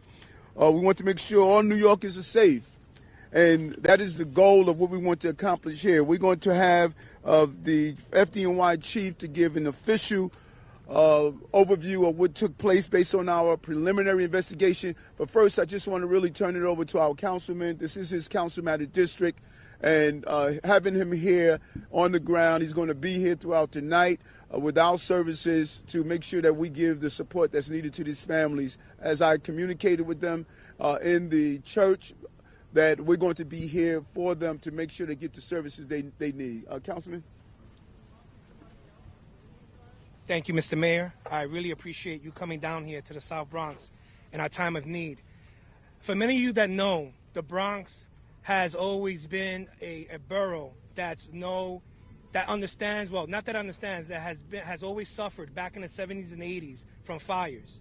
And this is nothing new here in the South Bronx. When you look around and you look at all these buildings, the 70s and 80s, many of these buildings were burnt down to the floor. These homes behind me were part of the revitalization of the South Bronx that Father Gigante and Sister Thomas made back in the 80s, late 80s, beginning of the 90s. And to see these fires really breaks our hearts and breaks our homeowners' hearts. But what I did see here today was, as I was talking to homeowners, they knew who and the names of those individuals that lived in each and every one of those homes. They knew who was missing. There was one gentleman who they thought was missing, and they found him in Puerto Rico. They were able to call his family. I cannot say how thankful I am for the 4-1 precincts for really going out of their way, the captain and his other 4 officers risking their lives to save families there. When the mayor and I were inside the church, we spoke to a family, spoke to a lady. So she was stuck inside her apartment. She could not open the door. And the fire department were those that saved their lives. So I really have to thank FDNY and NYPD for really going out of their way and saving lives. En español, le quiero dar las gracias al alcalde por estar aquí con nosotros. Y también quiero que ustedes realicen algo. El sur del Bronx el sur del Bronx, siempre nosotros hemos tenido la experiencia de fuego. En los 70 y en los 80 sabemos que teníamos muchos dueños de building que se querían salir y lo que hicieron es que pusieron fuego a estos buildings.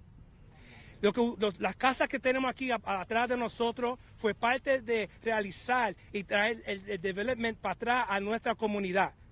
Estas casas no están aquí desde los 80.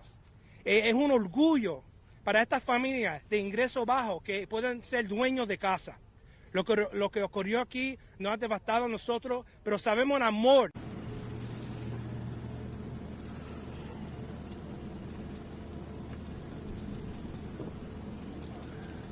Thank you so much, and I really want to thank Councilman Salamanca, who represents this area, and his immediate concern for the families here. And I'm really hoping that you can get the video of the responding officers who responded immediately to the scene, just to see the heroic action that took place here. And I'm joined here again by Vanessa Gibson, our borough president, who has been dealing with, this is the second major crisis that she has responded to. And I just want to thank you, Vanessa, just for the consistency and being here for these families during this time. Also, Lieutenant Governor Brian Benjamin and Congressman Richie Torres as well. And we're joined by our agencies. They've had an extremely busy week, but their level of professionalism is what's needed during these times of crises. A crisis will not wait until we're ready for it to respond. We have to always be ready to respond. The FDNY Chief John Hodgins, Acting OEM Commissioner Christine Farrell, as well, and the countless number of men and women who are part of the FDNY and the police department responding to this emergency here. Right now, we have 8 injured, 1 fatality. Our hearts go out to the family members of the lost lives, but clearly the action of FDNY and NYPD and residents, their quick response really allowed many that were a part of this crisis not to in some way be seriously injured or to die in this issue. And so I want to thank them. Included in the 2 people in serious conditions at hospital, our hearts again go out to them.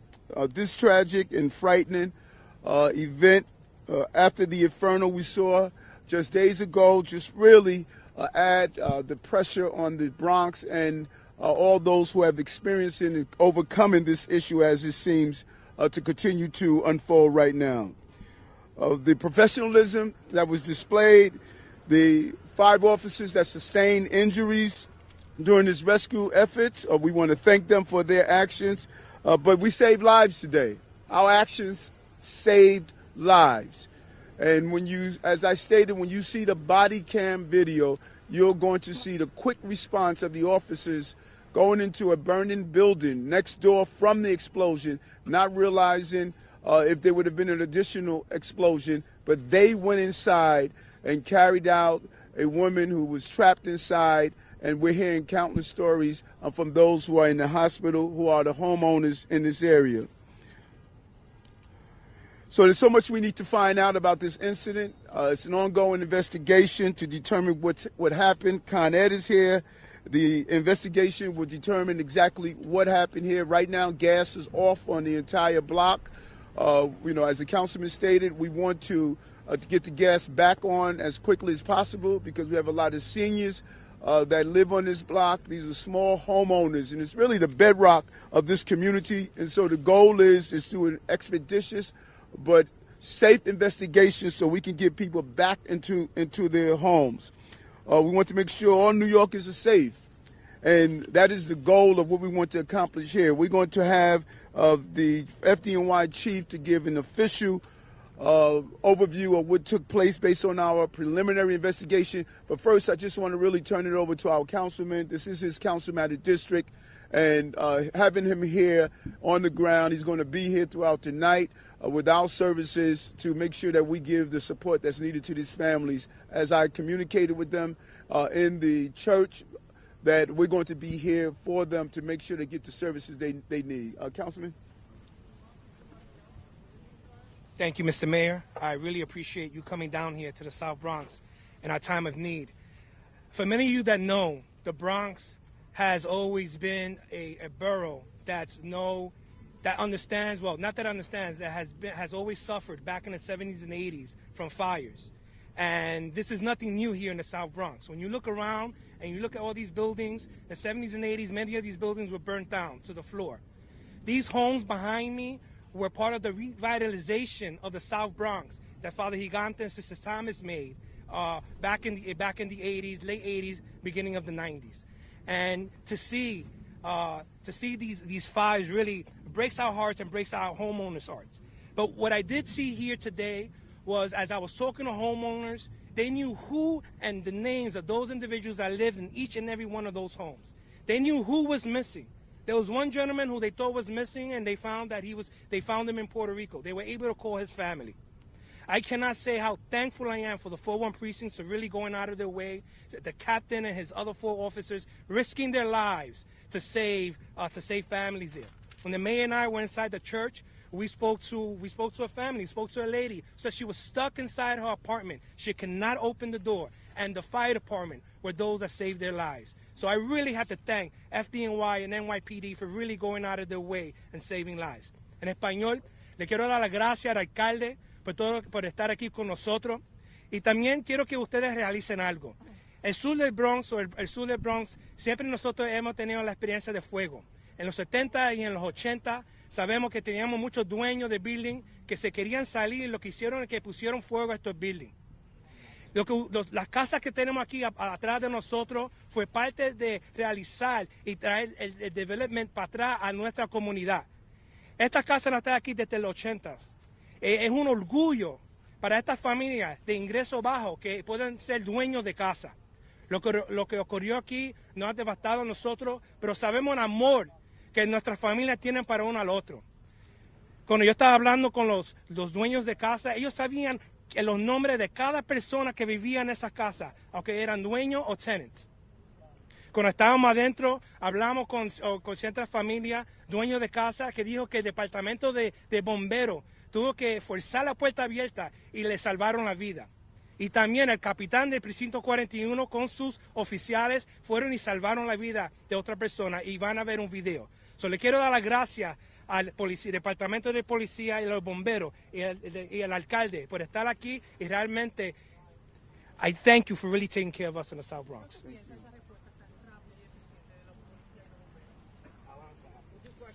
Yes.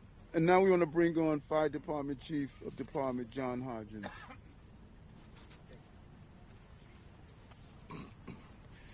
Good afternoon. Fire Department received the call this morning, and we responded, and we were here within 4 minutes. There was a large explosion of one of the dwellings that was attached on both sides by other buildings. Our units quickly entered the buildings that were not collapsed to conduct searches, just in case there were any occupants that did not get out. We did not find anybody else, which is good news. There were 2 sisters from the fire building that were inside the building when it exploded, and our units saw them laying on the ground outside, and were able, and working in conjunction with our EMS units, we took those people and we got them to a hospital quickly. Unfortunately, one of them has succumbed to the injuries and has passed away. The other victim was the 3rd victim of this, was the woman that was removed by the NYPD officers very quickly upon arrival. When we arrived, we also went in and searched those buildings, as I had already stated. This was a great joint operation between many agencies, Con Edison and our Bureau of EMS. We worked together just to, safely as possible extinguish this fire. We used approximately 200 fire and EMS personnel from our agency, and we're continuing to investigate, to drill down and to find out exactly what caused this. And we will be on scene, operating as we sift through the rubble just to look for any type of evidence. Can I go ahead and ask you questions now? We go through that question after. And also acting OEM Commissioner Christine Farrell. Thank you. Commissioner. Thank you. Like the other agencies, emergency management is here. We have our responders in the field that are coordinating with Con Ed, with buildings, with housing preservation and development, to get, like the councilman and the mayor said, to get the gas on back in the houses where we can do that. Pretty much immediately once this incident happened, St. Athanasius Church, the church right there, opened its doors, and residents, affected people were able to go in there. The Red Cross also got here very rapidly. They are working with the residents to get them food, water, other immediate needs that they have. And for people, obviously some of these buildings are destroyed, and for people that need housing, anyone on the block tonight, if they need housing, we will work that out in area hotels. There are a couple of reports of pets. We will work with the agencies to remove any pets that need to be. And just like the fire last week, working with all the elected officials and the agencies, any needs that people have, coordinating through the city, the state, the nonprofits, we will be here and we will do that.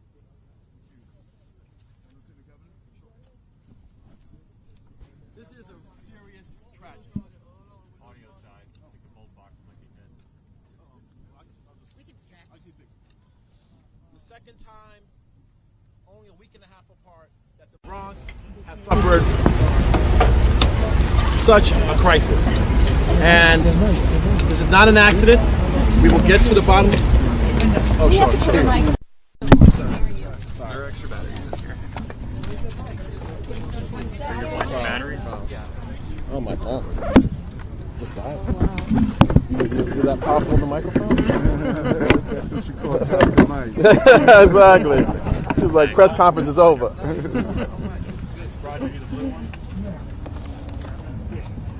I hear Mercury is in retrograde, so that might be messing with the technology a little bit.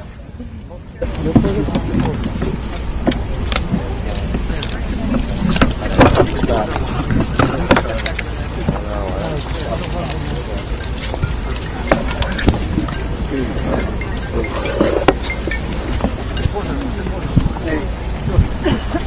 All right. No, I haven't. Ready? Okay. This is a serious tragedy. For only the second time in only a week and a half, the Bronx has been hit with another fire. All right, guys, you're streaming live now from Fox. Just taking a look back. A few moments ago, we heard from New York City Mayor Eric Adams on that deadly apartment explosion that killed 1 and injured 8 in Bronx, New York. Let's move right along with other top stories that we are following here at Live Now from Fox. several cell phone companies. They're asking what happened to the friendly skies. Both AT&T and Verizon providers getting off to a pretty bumpy start when it comes to their 5G launches, as airlines say the signals could actually jeopardize critical technology aboard aircrafts. Definitely something that we don't want to hear. So bringing us more details live is Fox 5's Bob Barnard. Good morning, Bob. So what are the details about this? This is catching a lot of attention this morning. It is, Rain, and it's leading some international air carriers to cancel flights, commercial flights, cargo flights into the U.S. From Japan and Emirates Airlines as well. Basically, you've got some of the top wireless companies, AT&T and Verizon, this week launching their 5G service, a new 5G service around the country, from cell towers that you'll see, around your neighborhood, out on the road, what have you. They have some of these towers near a number of U.S. airports, not Reagan National where we are, but Newark and Boston, San Francisco, Orlando. And the concern that the airlines have is that the 5G signal can interfere with some aircraft altimeters, which is what the pilots use to tell them how high above the ground they're flying, which is critical when visibility is poor. And so the airlines have said you cannot fire up your cell towers that are near certain U.S. airports. AT&T and Verizon Wireless late yesterday, agreed and said, okay, we're launching our 5G service around the country, but around those certain airports, we will not fire up those towers because of the concern about the signal interference. The wireless companies say that they have 5G service near airports in 40 other countries and that there is not this conflict. But if you talk to aviation experts, they say there are different power levels from certain cell towers and terrain and proximity to runways in those other countries, which may be why there isn't the interference there that the FAA and the airlines fear there would be here near some of our U.S. airports. And again, some international carriers, out of concern, even though the wireless companies have not fired up their towers around those certain U.S. airports, have today canceled some flights into the U.S. and are concerned about future cancellations and delays and what have you, if eventually, which they will likely do at some point, Verizon and AT&T do fire up their 5G towers near many of these U.S. airports. So Bob, a few questions here, because AT&T and Verizon has already agreed that they are halting this 5G service around certain airports. How long will this last, and what does this mean for cell phone users? Does this mean that our phones won't work as well around certain airports? Potentially, although one of the attractions of the 5G service is that it can be a stronger signal going further distances. So if you're here at the airport and there are other towers beyond like a couple of miles, you might still have very good service. The wireless companies are not saying for how long they are going to keep the towers near certain U.S. airports off. They just said that they're going to not turn them on right away. So we don't know for how long that's going to be. And I think the layperson isn't going to see any kind of difference in their cellular service when they're at those airports at Newark or Boston or Orlando or San Francisco today, as opposed to yesterday. I see. All right, definitely a story that we'll be staying on top of. Fox 5 DC's Bob Barnard, thank you so much. You bet, Rain. Have a good one. Bob was teasing us earlier. He said we had him in the cold. He's working from the airport outside. Lucky enough to have him on Live Now from Fox. All right, guys, it's 7:55 a.m. Let's take a 2-minute commercial break. We'll be right back. Okay, should be good. What will you do? Battery? Okay, that's better.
All right, welcome back to Live Now from Fox. We are slowly approaching the 8 a.m. hour. If you are streaming us as you're getting ready for work or headed on your morning commute, thank you so much. We've got you covered when it comes to all of the top stories and breaking news taking place from coast to coast.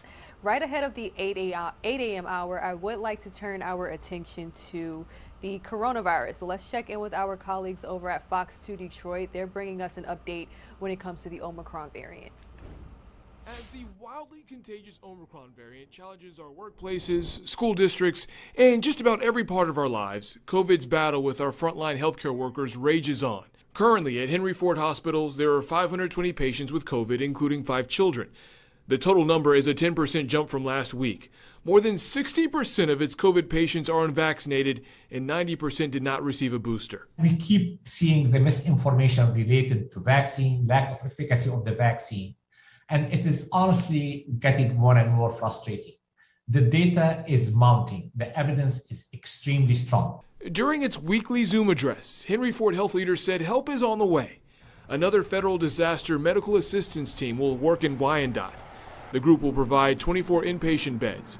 This week, nearly 90 beds are unavailable due to staff shortages across the health system. It is a great sign of hope, optimism to our care teams that they're not alone, and that support as needed is coming. When the federal team arrives, it will help one of Metro Detroit's major health systems navigate its toughest challenge yet. 3 in 10 people are testing positive for COVID in our area, but Henry Ford doctors say 1 out of every 2 people coming into the hospital with symptoms is infected. A third of the positive tests come from people ages 21 to 40. Also, almost 600 hospital employees are out due to COVID. But the president of the healthcare operation says it's due to community spread. There is not a silver bullet solution, as I think all of us appreciate, to this. We have, systemic challenges with just incredible volume and very, very tired medical practitioners. Details on the second team's deployment are in the works. The first team, which arrived January 9th, will leave next Friday. Brandon Hudson, Fox 2 News. At Michigan Medicine and across our state, healthcare is truly in a crisis. A crisis that is putting more and more people at risk, including those who are relied on to provide medical care, as more people are becoming infected with COVID. We've had 739 employees test positive for COVID-19 since January 1st. This staffing shortage is the most serious we have ever seen. The highly infectious Omicron variant leading to higher COVID positivity rates, even among children. We have never seen this many children hospitalized with COVID-19. We are seeing younger kids and teens with COVID-related respiratory illnesses. We are also concerned about the increased cases in pregnant women that could result in increased premature births. The vast majority of COVID patients receiving care at Michigan Medicine are unvaccinated. And as more and more people need treatment for coronavirus at hospitals, Michigan Medicine is forced to make changes. We've canceled or postponed more than 250 surgeries since this surge began in December. To help protect patients and staff, effective Wednesday, Michigan Medicine will implement this policy. We are implementing a 2-week pause on visitors to our adult hospitals. We're doing this because the Omicron variant is so easily transmissible. Michigan Medicine also launching an awareness campaign on digital billboards across Southeast Michigan with messages like this one. It's up to all of us. Wear a mask. Get vaccinated. As officials at Michigan Medicine work to raise awareness and slow the spread of COVID, they want members of the community to do their part also. I cannot stress enough the importance of vaccination, including that booster dose, to everyone in eligible age groups. In Southfield, Ingrid Kelly, Fox 2 News. But we want to begin tonight with Dr. Justin Skrinsky, an internist at Beaumont Health. And Dr. Skrinsky, good to see you. Interesting note to begin our discussion tonight.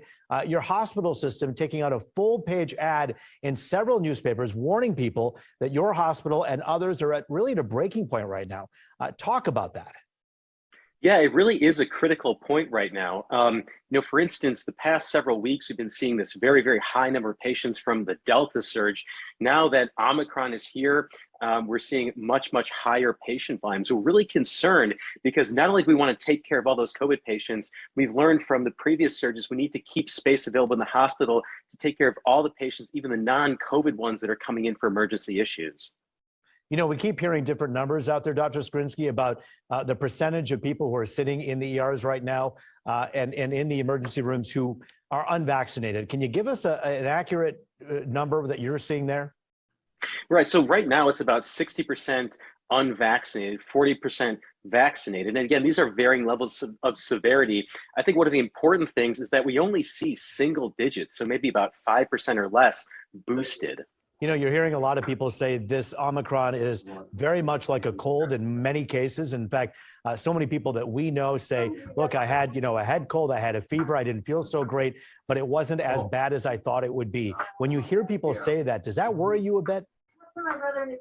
It does, because it's true. Look, a lot of folks are getting milder symptoms with Omicron, but we as physicians don't know who those folks are going to be. It's not written on our foreheads who's going to get COVID, Omicron, and who's going to get mild symptoms, and who's going to get Omicron and get really sick. We can't reliably predict who's going to be in what category. Dr. Basuido, when you hear Dr. Body talk about that, your thoughts on that?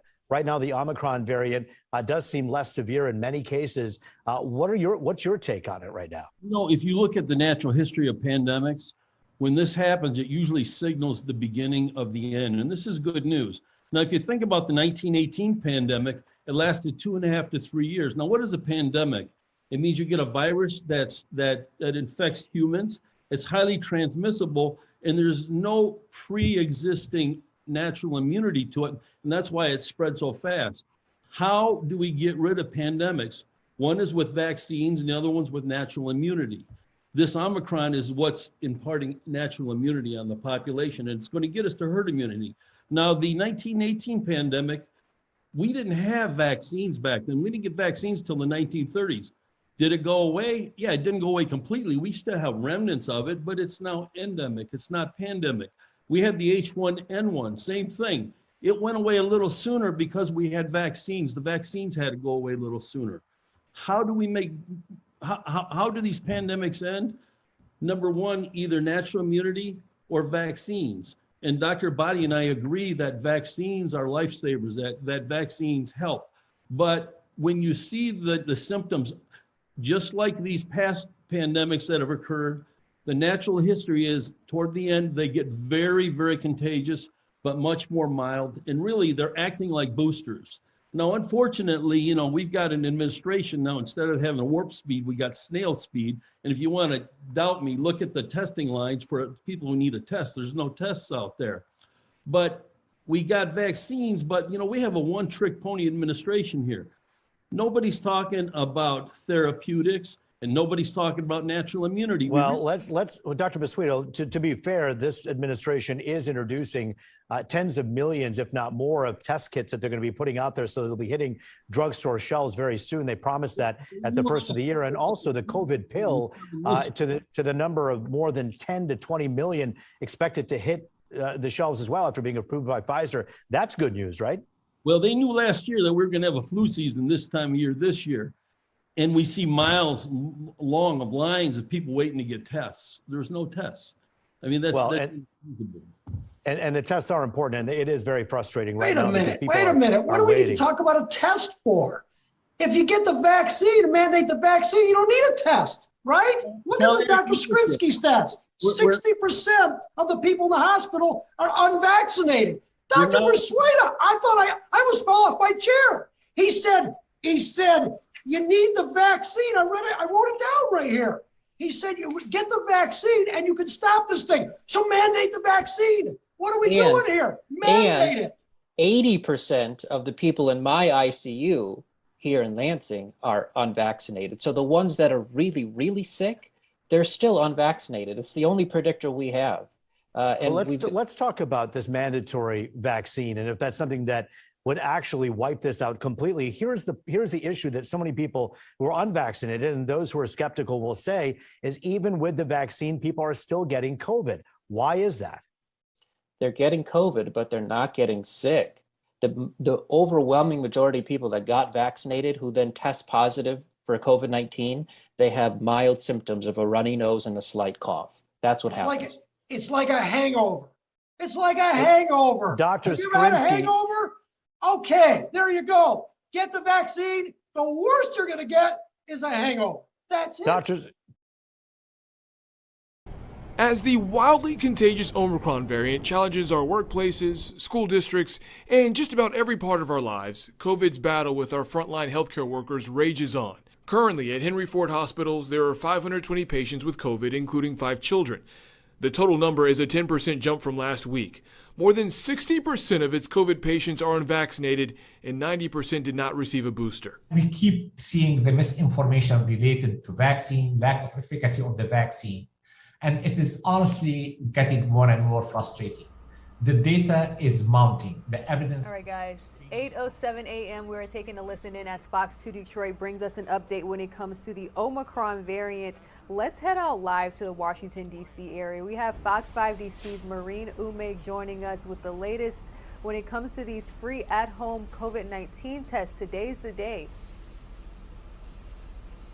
Indeed it is. Good morning, Rain. So they were actually supposed to go online officially today, but the federal government got a jump on things and went live with it yesterday. So a lot of people took the opportunity to jump online and order these test kits. And from what we're hearing, by and large, most people were able to get online effectively. They were able to order these test kits. Keep in mind, this is how it's working. Every address is only allotted 4 test kits. They're doing that to make sure that everyone across the board can get it. And what we're hearing is that some people who live in apartment buildings, they had some troubles getting online and ordering because their apartment building shows up as one address.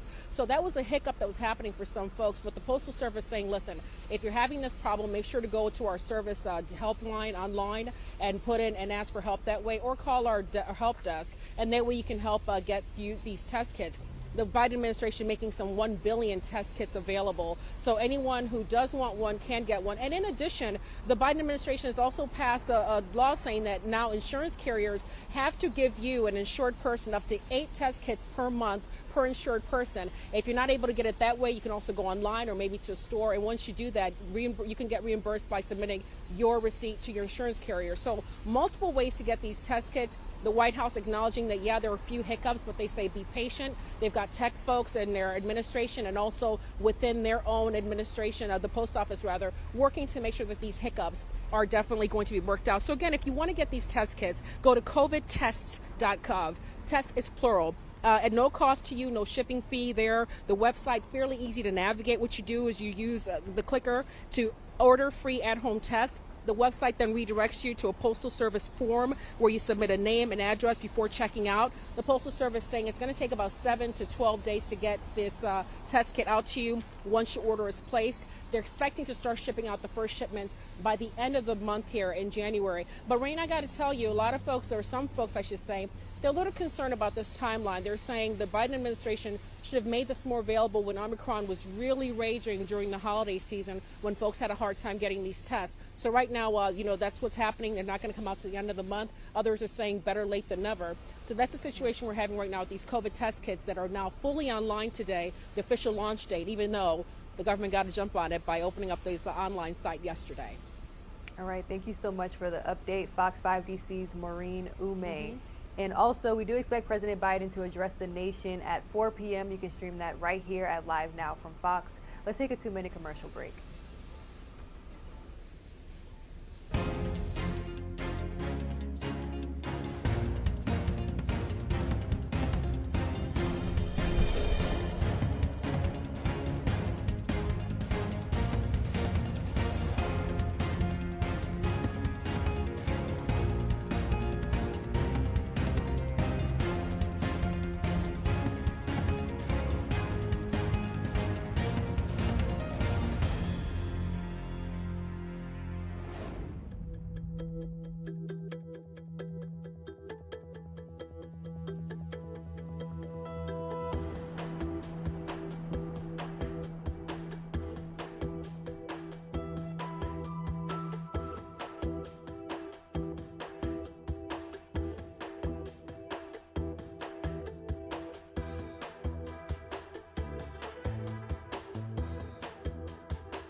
Welcome back. Welcome back to Live Now from Fox. So this next story is for all of the germaphobes out there.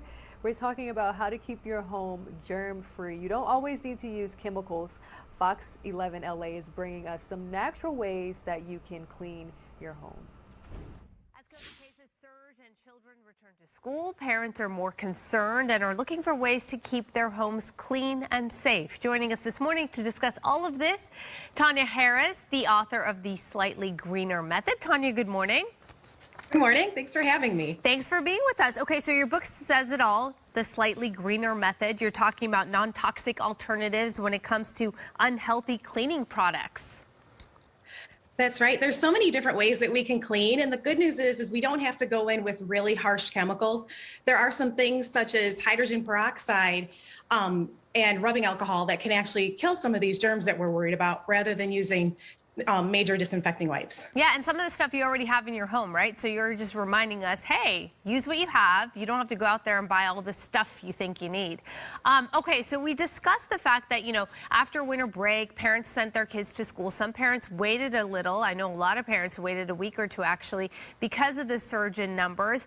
But they're worried because when their kids come home from school, they're bringing with them all the germs, which really hasn't changed. That's always been the case. So you have a list of things that you can do at home in order to minimize the amount of stuff these kids bring home.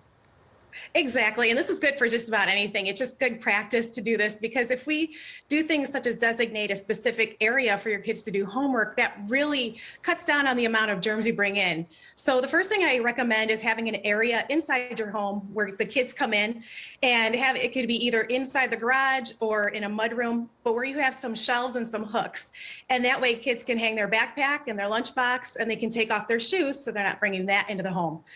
The next thing you can do is, again, designate that specific area, one area in your home for kids to do homework or to study. And again, this will really cut down on the amount of germs that you bring into your home if they're not spread all over the place. Another thing I recommend is to separate and have a separate set of pens and pencils in your home because at school, so many people touch our pens and pencils or it's easy to grab someone else's. So if we just have that separate set at home, that's a really good idea. And again, after doing homework, go ahead and put your stuff away right away back into your backpack. So put your textbooks back, any supplies you used, and then wash your hands really good after. And you can also wipe down the surface. So clean it first. I always recommend using a multi-purpose cleaner. And then if you want to disinfect, you can spray it with something like isopropyl alcohol or hydrogen peroxide. Let it sit for a few minutes before wiping away. And again, really just washing your hands. And for the backpacks, you can wash those probably once a week. Just check the care instructions. And then when it comes to our masks, make sure that you're disposing of the disposable masks every time you use them, or wash the cloth masks at least once a day, or not, just wash those every time you use them, and always have a few on hand just for each child. The backpack thing, I have to tell you, I hadn't thought about that. Ooh, yeah, I hadn't washed that backpack. Maybe I need to get on that. But we do leave it right by the door. It never really comes inside. Again, see, this is good because it's not just about COVID, because we know you're not really getting COVID from surfaces, but it's just good hygiene, and children are always bringing in germs. So this is what this is all about. I do two things. I want to share them with you, and you tell me, because sometimes I think people think I'm crazy. I always make my daughter change her clothes like fully when she comes home from school. And the second thing I do is when, let's say they go to the library and bring a book home, I always Lysol that book. And it's not even because of the germ factor. I'm telling you, when I Lysol that book, it's covered in just dirt. Exactly. It's definitely not a bad idea. Same thing with cell phones. We can wipe those down too. And you can just use a simple alcohol wipe and that'll really cut down on the germs because yes, we bring in so many germs from so many areas. So I love what you do. Okay, good. All right. I'm glad. Thank you. Even though my producer said, okay, crazy, we're going to wrap after that. Tanya, thanks so much. Really appreciate you coming on and reminding us of all the things we need to do to keep ourselves clean and safe. It's a problem that just seems to be getting worse, I think, right? Especially now. So we really appreciate it. And we want people to check out your book, The Slightly Greener Method. Always a good reminder. As COVID cases surge and children return to school, parents are more concerned and are looking for ways to keep their homes clean and safe. Joining us this morning to discuss all of this, Tanya Harris, the author of The Slightly All right, a huge thank you to Fox 11 Los Angeles for bringing us that segment on how to keep your home germ-free. Let's take a 2-minute commercial break, and when we return, we'll remain in the Los Angeles area. We have Los Angeles police holding a press conference on the UCLA grad student who was murdered.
Welcome back.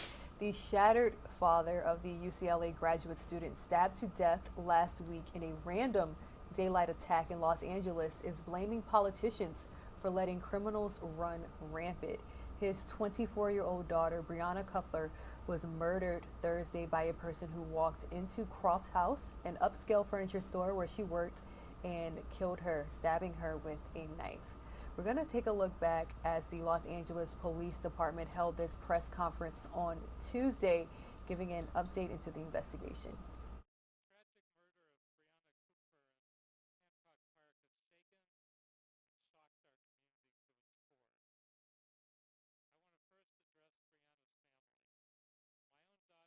That much older than Breonna, and I can only imagine the heartbreak and anguish that her family is feeling and the pain. I want you to know that you have my heartfelt support and my full commitment that I will help with whatever LAPD may need until every option to find this vile killer is exhausted. We will find this vicious criminal, we will arrest him, and we will get him prosecuted to the fullest extent of the law.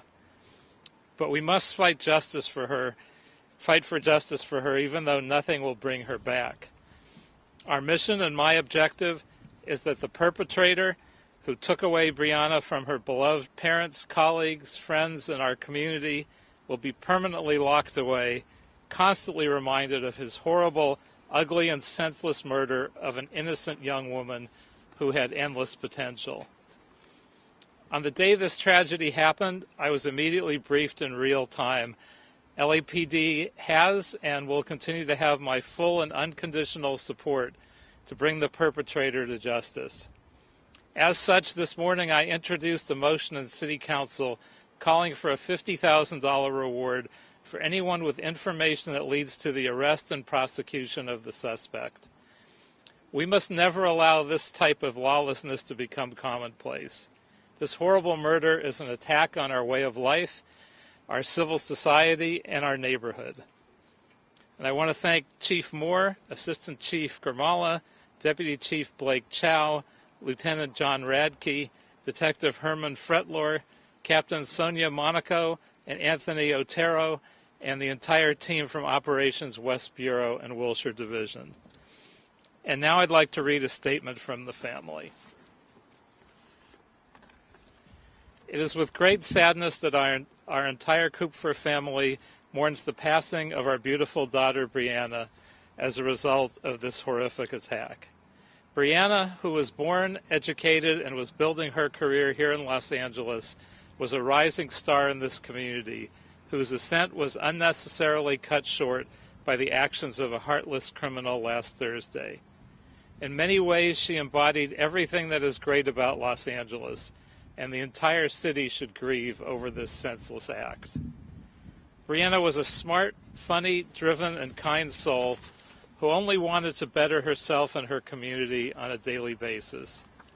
While she could be shy at times, she lit up any room she was in and strove to elevate everyone she met so they could be better versions of themselves.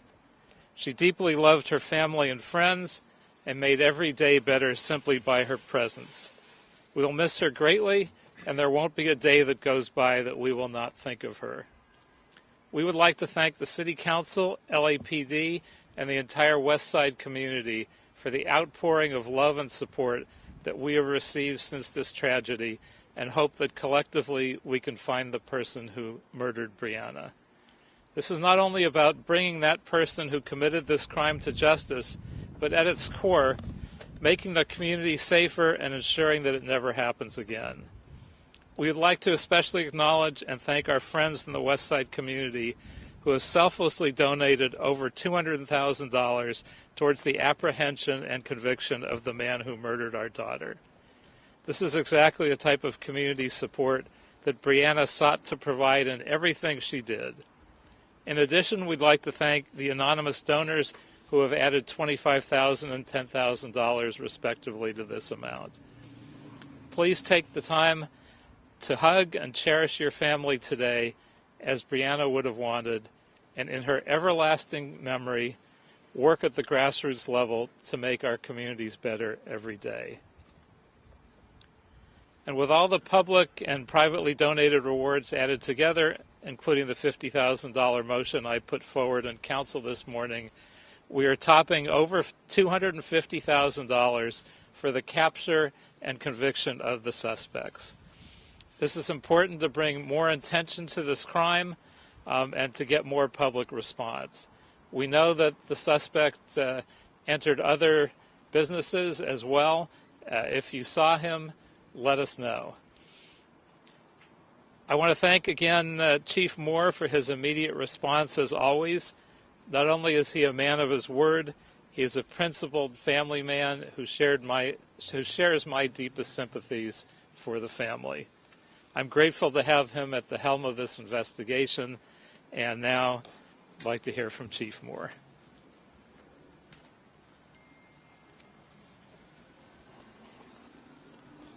Councilmember, thank you for the introduction.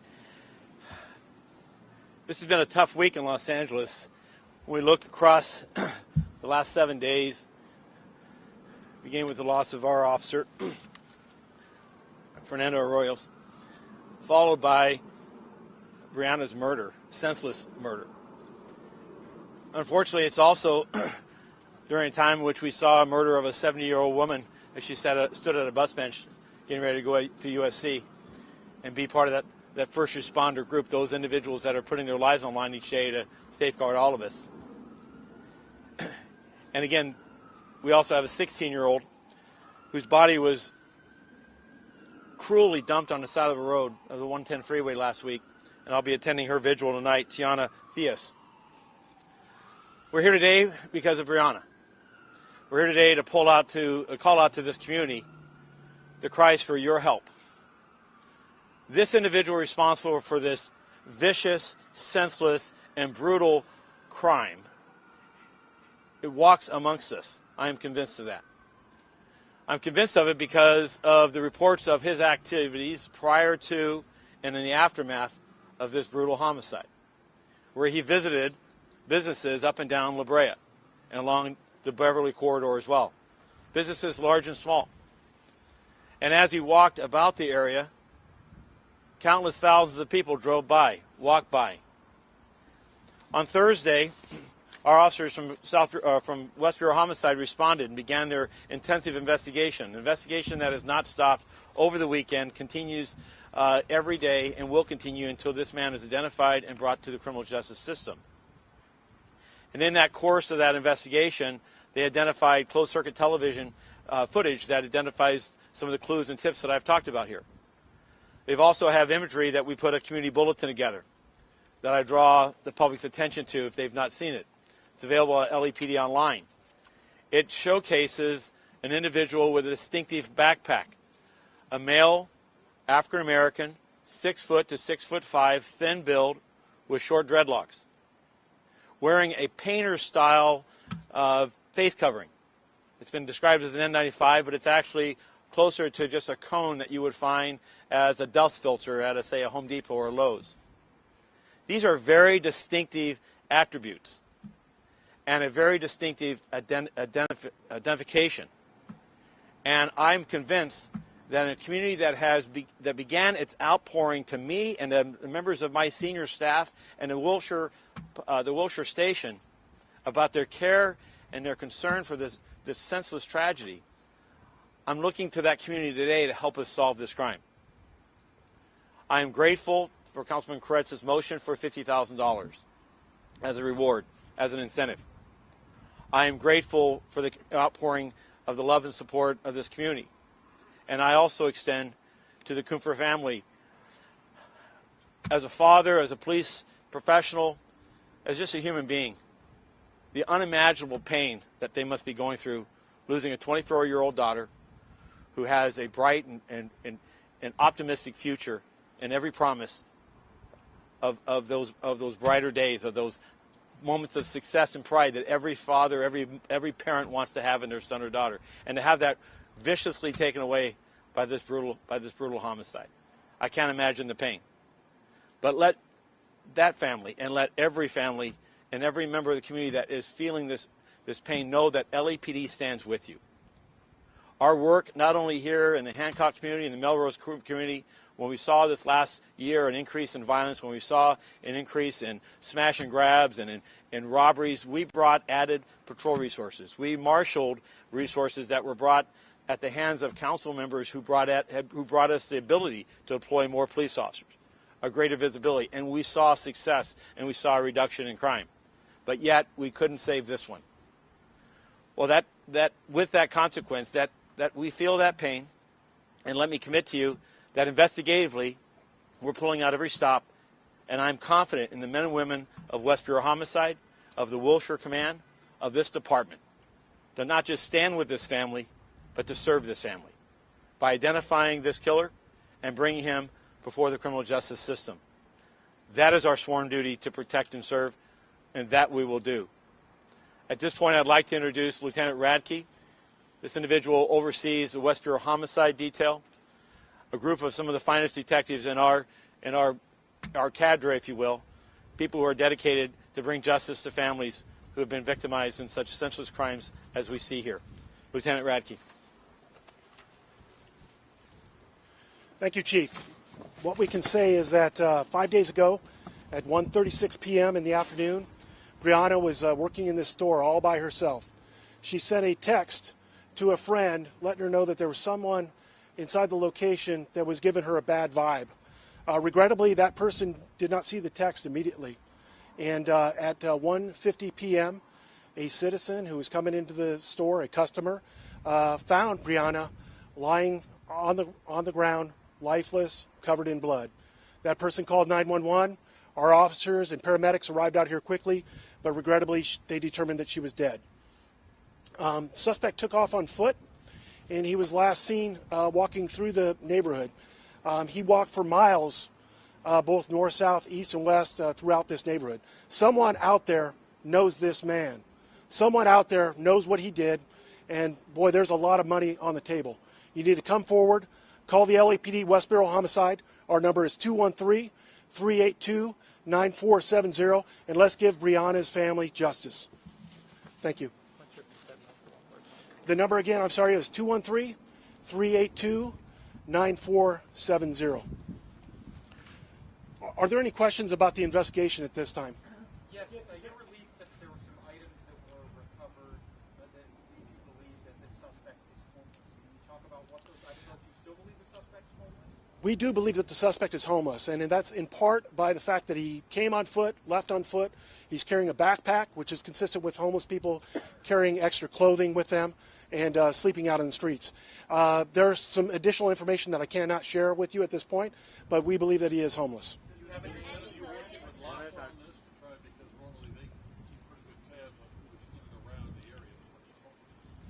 We have been in contact with LASA, but regrettably, we haven't been able to identify what camp or where this guy stays on a regular basis.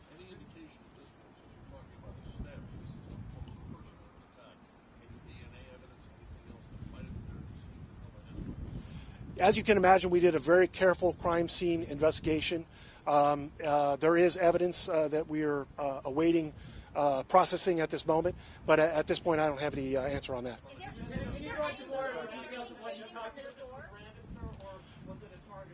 This appears to be a random act. There was nothing taken, and no other suggestion of any other crime. Can you talk more about his movements in and out of stores before this store? Any indication why he chose this particular store and to attack this particular woman, and had they interacted before?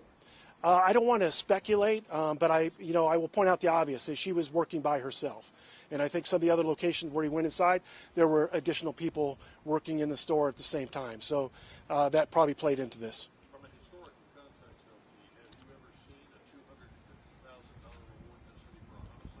No, this is the largest I've ever seen.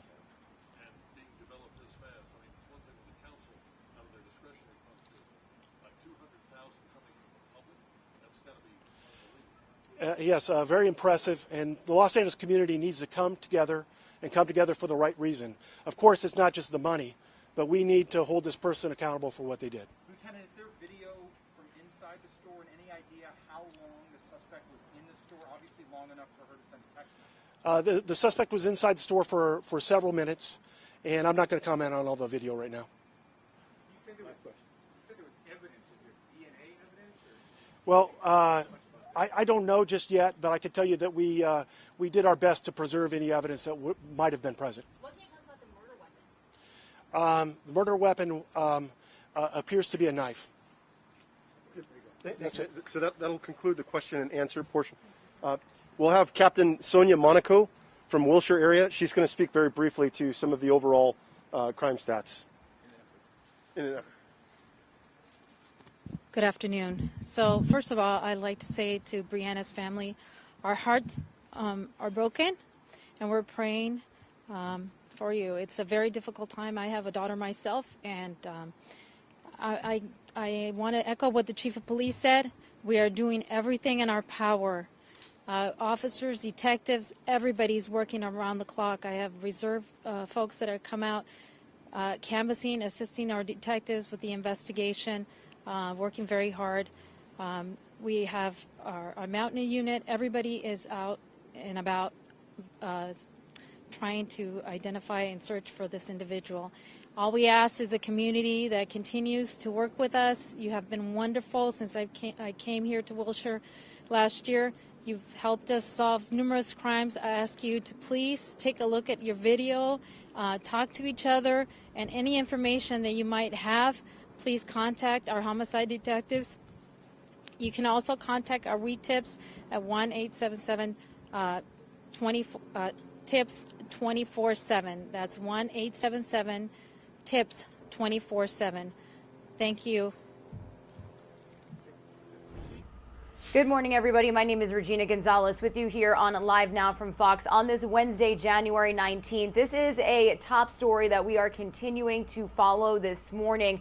New details being released after a UCLA grad student was stabbed to death while working in a furniture store last week. Now, we wanted to play you that update from yesterday, kind of giving you the nuts and bolts of the investigation thus far. But I do have a news alert to bring you this morning. We want to let you know that that suspect that they have have been talking about has been identified, and he is being identified as Sean Laval Smith, 31 years old. He should be considered armed and dangerous, according to the LAPD, because as they were saying, this suspect is still at large this morning. Now, Los Angeles County jail records show that Covina police arrested him back in October of 2020 on a misdemeanor charge. He was released on $1,000 bail, and the outcome of that case was not immediately clear. Now, a law enforcement source tells our Fox News digital team that Smith has a rap sheet that spans from both coasts, including in San Francisco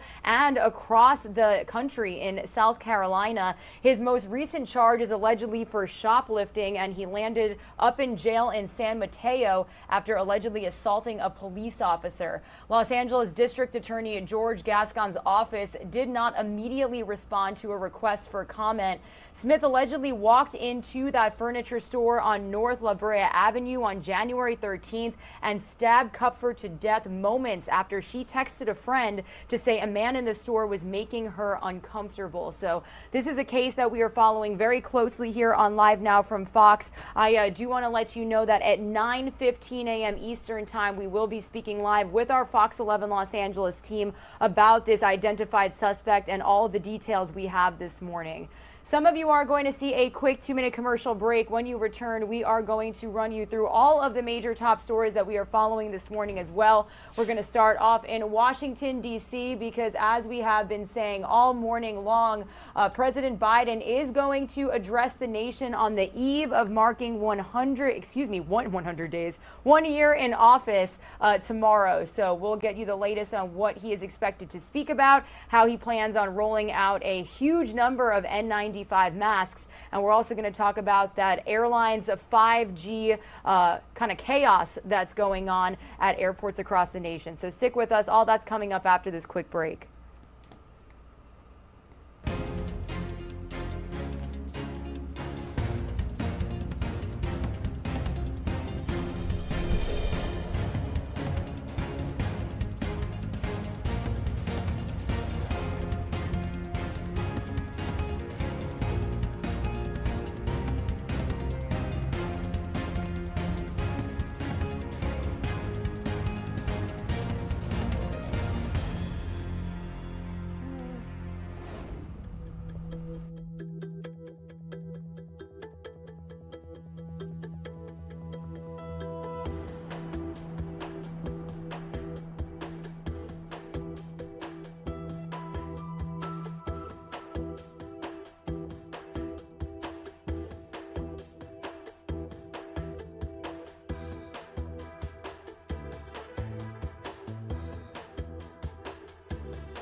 Good morning, everybody, and thank you for streaming live now from Fox on this Wednesday, January 19th. My name is Regina Gonzalez with you here from Orlando, Florida. We are continuing to bring you live, raw, unfiltered news and walk you through all of the top stories that we are following on this Wednesday morning. As promised, I do want to head out live to the White House in Washington, D.C. right now.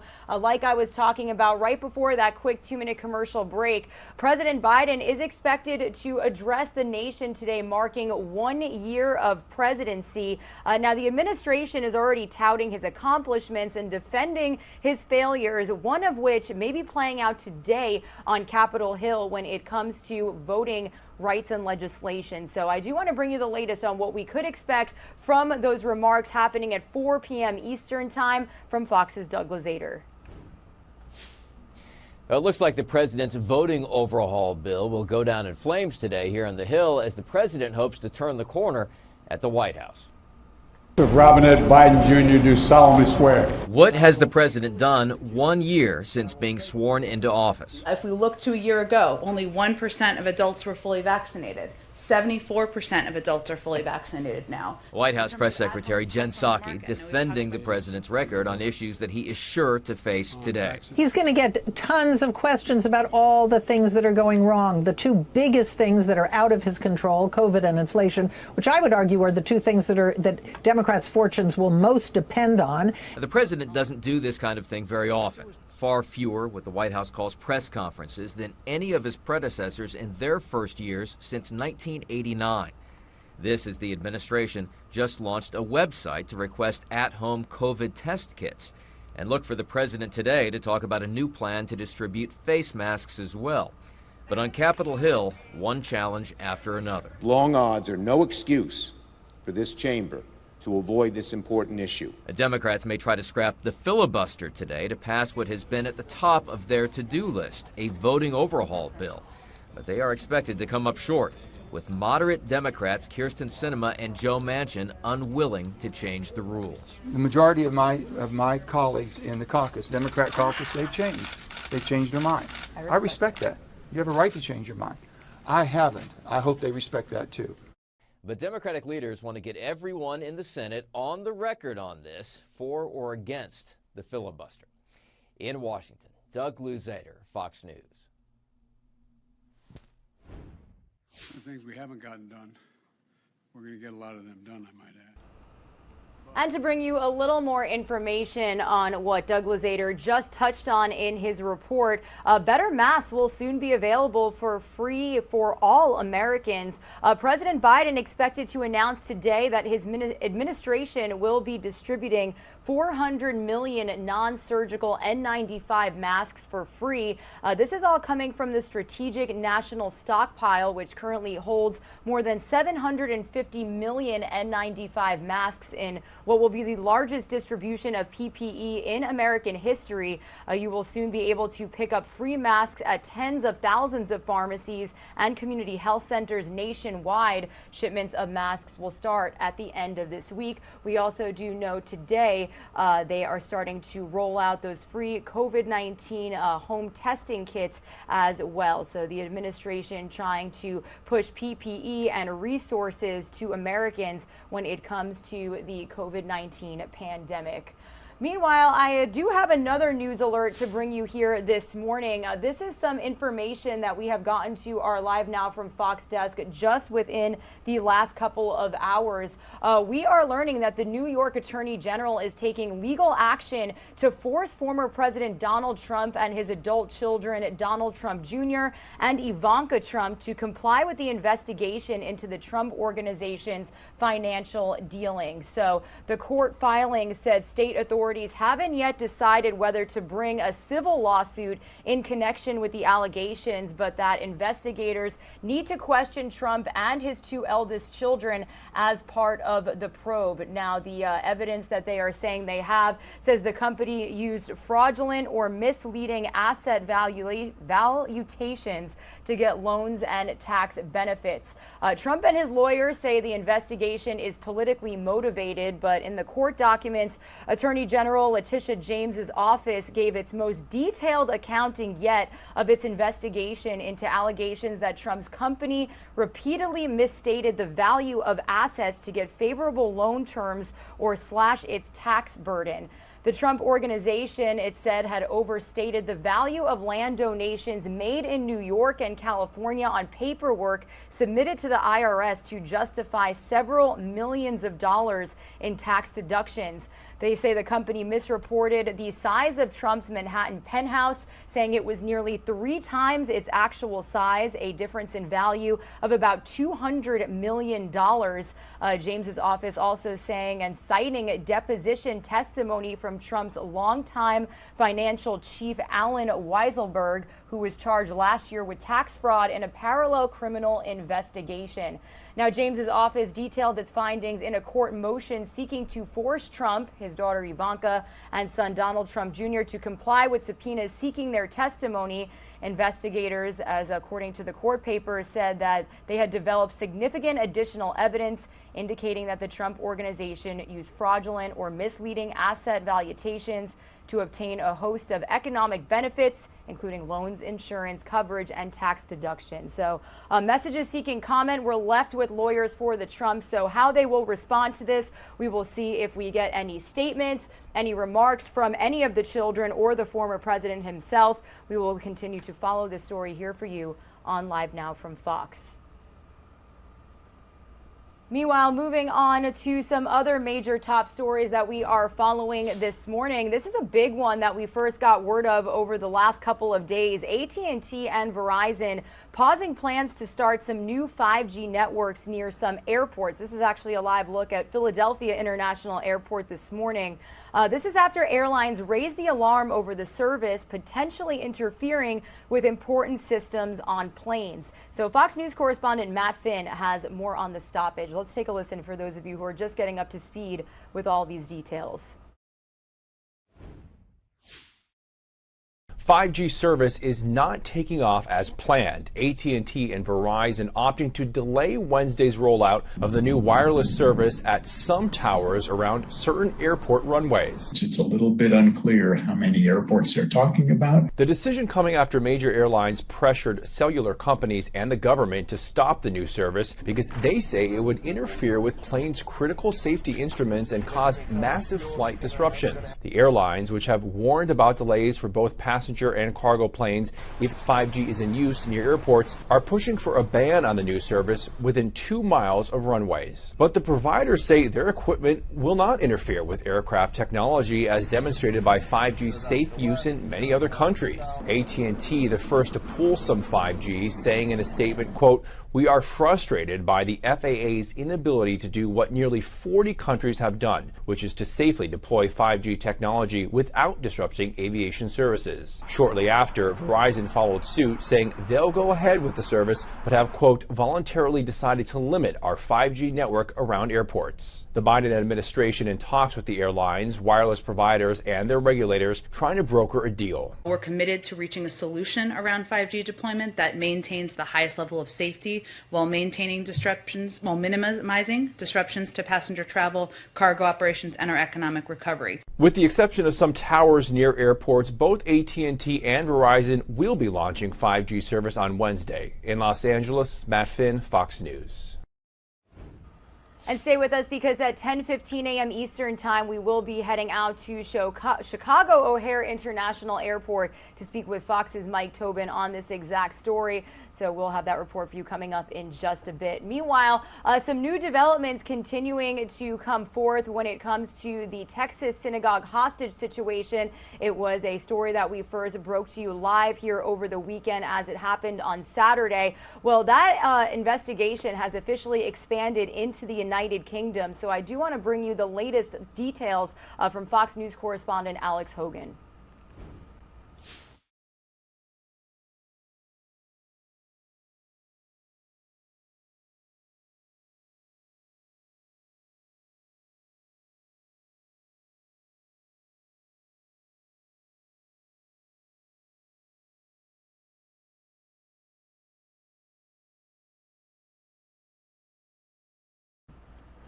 All right, everybody, it looks like we do not have audio on this full story, but I can read you the latest here on Live Now from Fox. Our Fox 4 Dallas team has been keeping up with this story. So as you know, this situation unfolded over the weekend. It happened on Saturday after a man held 4 people hostage inside of a North Texas synagogue. Now, when it comes to the investigation, we are learning that he was in contact with his 2 sons that were overseas in the United Kingdom. So now questions arise how he was let into this country. He was on a watchdog list, but it does appear that the United Kingdom didn't declare him a threat and did allow him to travel into the United States. So again, we will work to get you some more information and some audio on this story here on Live Now from Fox and bring you the latest details. Meanwhile, as we continue to follow the tragic story of the UCLA graduate student that was stabbed to death in a furniture store last week, again at 9:15 a.m. Eastern Time, we will have a live update on the suspect that was identified in this investigation. He is still at large this morning. This is like really just focusing a major attention on crime in the United States in big cities like Los Angeles, Chicago, New York. So I do want to bring you the latest on the crime spike in the United States here on Live Now from Fox. I'm not blaming anybody by name. What's endemic in our society right now is that everybody seems to be oriented on giving back rights and bestowing favor on people that rob others of their rights. Todd Kupfer's 24-year-old daughter, Brianna, went to her part-time job at this furniture store in Los Angeles last Thursday. Hours later, she was stabbed to death by a man police believe is homeless and who was seen in an alley moments after the killing. On the same day, 70-year-old Sandra Shells was sitting at a bus stop outside LA's Union Station when a homeless man approached her and for no apparent reason punched her. She died 3 days later in the hospital. Before these 2 killings, there had been 10 homicides in the first 8 days of 2022, 1 less than the same time period last year, but double the number at the start of 2020. The LA County Sheriff accuses Liberal District Attorney George Gascon of emboldening criminals by introducing what the sheriff has called, quote, stupid policies. If you cannot be counted on to hold people accountable for breaking the rule of law in such a depraved manner, what good is your local district attorney? An eye for an eye is not the way the government should behave. There is a similar debate underway across the country in New York, where the murder of Michelle Go, shoved in front of a moving train at a Times Square subway stop, has renewed the focus on the homeless and mentally ill roaming the streets and subway system. Democratic Mayor Eric Adams today toughened his language after previously talking about New Yorkers' perception of fear. We're going to drive down crime, and we're going to make sure New Yorkers feel safe in our subway system. In Virginia, meantime, the new Republican Attorney General has announced an investigation into the state's parole board, saying the board broke the law by approving the early release of violent criminals, all part of a growing national debate about the causes of crime and the effects of punishment. In Los Angeles, Jonathan Hunt, Fox News.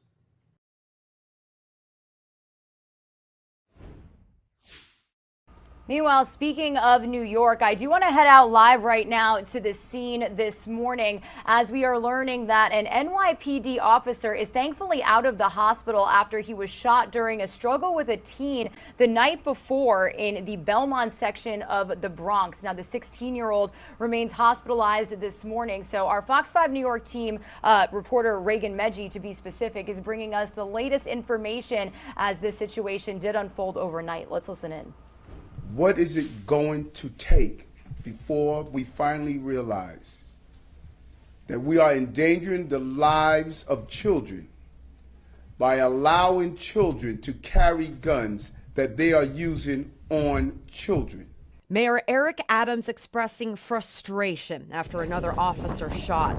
This time, police say it happened after they approached a disorderly group around 9:30 last night at Lorillard Place and East 187th Street in the Belmont section of the Bronx.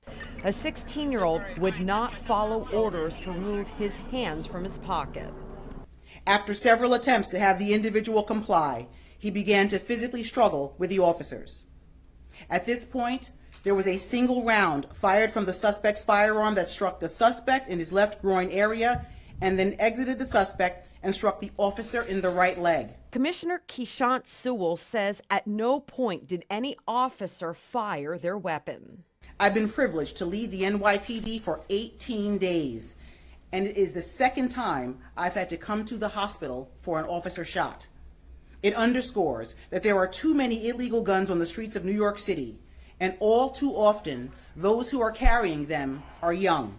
Mayor Adams adding that the 16-year-old was placed on probation for possession of a gun in December. Now, in January, he's back in possession of a gun once again.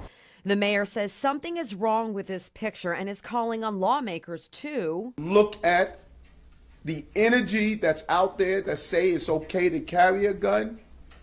And then when we make good arrests like this, we need to make sure they're prosecuted.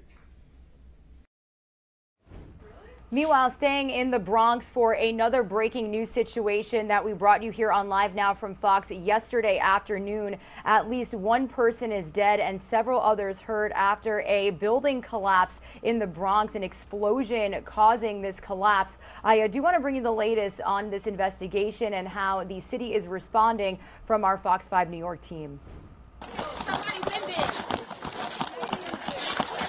Dramatic body camera video from NYPD officers racing towards an explosion at a townhouse in the Bronx.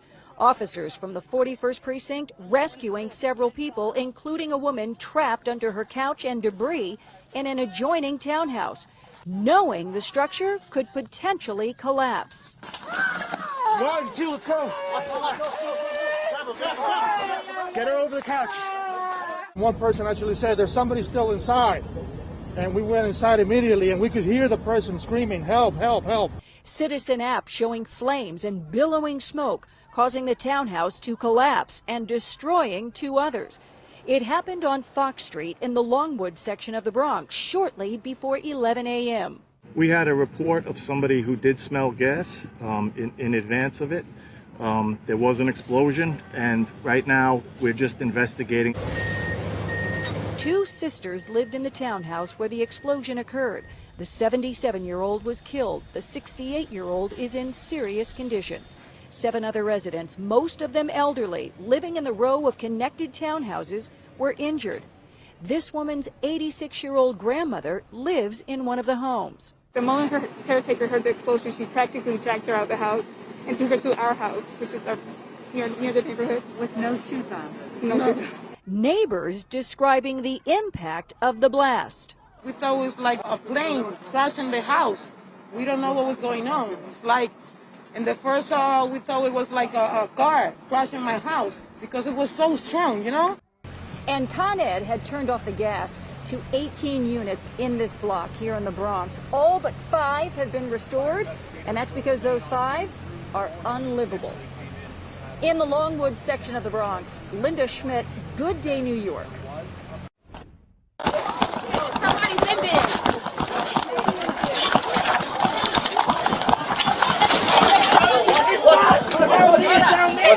Down. Step back.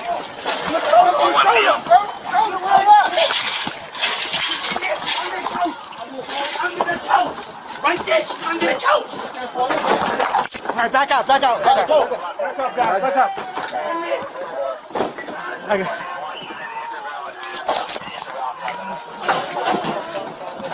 Over here.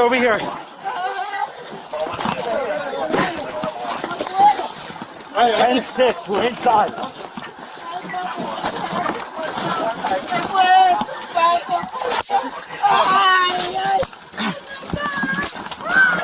One, two, let's go. Get her over the couch. Get her, Diaz. Good, come on. Diaz, get her.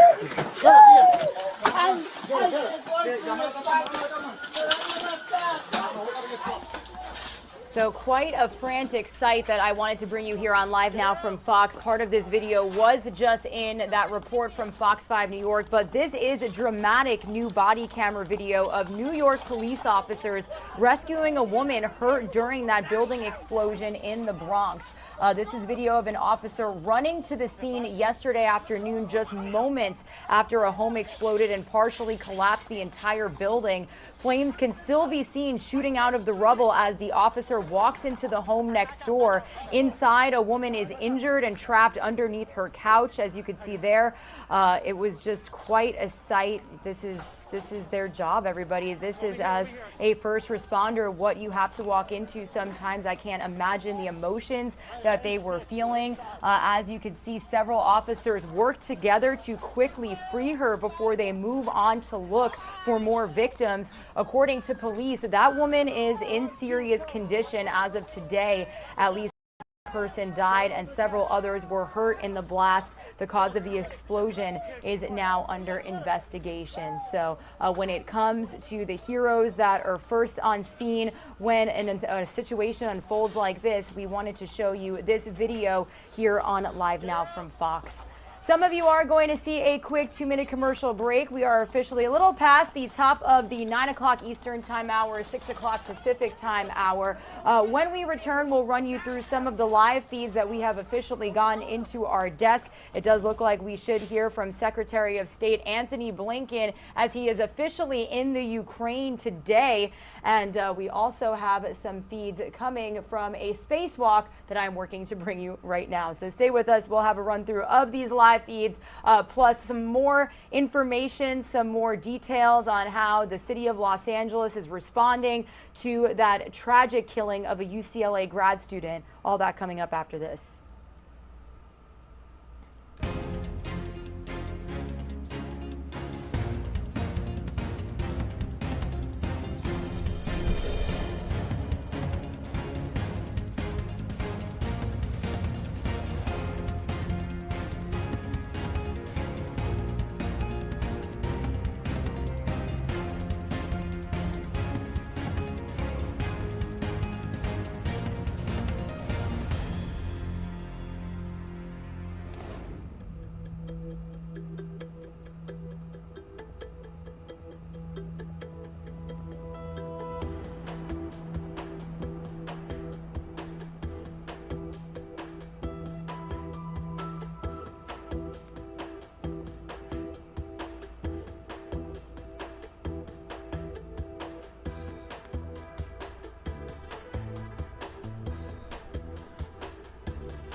My mom is sick.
You are streaming live now from Fox, everybody. It is Wednesday, January 19th. Thank you so much for tuning in to our coverage of live, raw, unfiltered, nonstop news. Speaking of live and raw, this feed is coming internationally to us this morning as Secretary of State Antony Blinken is in the Ukraine and is expected to hold a press conference with their foreign minister out there. Now, as you know, there are continuous rising tensions over Russia and the Ukraine. So once we do see them step up to the podiums, we will air it for you here on Live Now from Fox. Also, we like to say we're live worldwide, and sometimes we are even in space. So wanted to bring you this feed courtesy of NASA. This is the ISS Expedition Russian spacewalk to outfit the Nauka multi-purpose laboratory module. So it looks like they are making their way out to the platform right there. It looks like this is almost like a little GoPro action. But just as quickly as I brought you out to the Ukraine, it looks like we've got Secretary of State Antony Blinken stepping up there to make some remarks. Let's listen in live on Unfiltered. Good afternoon. I will wait for Secretary Blinken to turn on. Good afternoon. We just completed our negotiations with my colleague and friend, the Secretary of State of the United States, Antony Blinken, and it was our pleasure to greet him in Kyiv today. I believe that that we can say that the speed and the dynamic of our relations between Ukraine and the United States, which was started by our presidents, President Zelensky and President Biden, actually moves towards Formula One speed. We are moving unprecedentedly forward in our bilateral cooperation. This is not only our strategic cooperation, this is clear and a good friendship between two countries and two peoples. And the fact that at the very beginning of the year, in January, Tony is already here in Kyiv is the proof of it. The main topic of our discussions today was security situation along the border of the Ukrainian border and in temporarily occupied areas in Donbass. And on that issue, I would like to say a few words. We have discussed it with Tony, and I would like Ukrainians to know about it and remember it.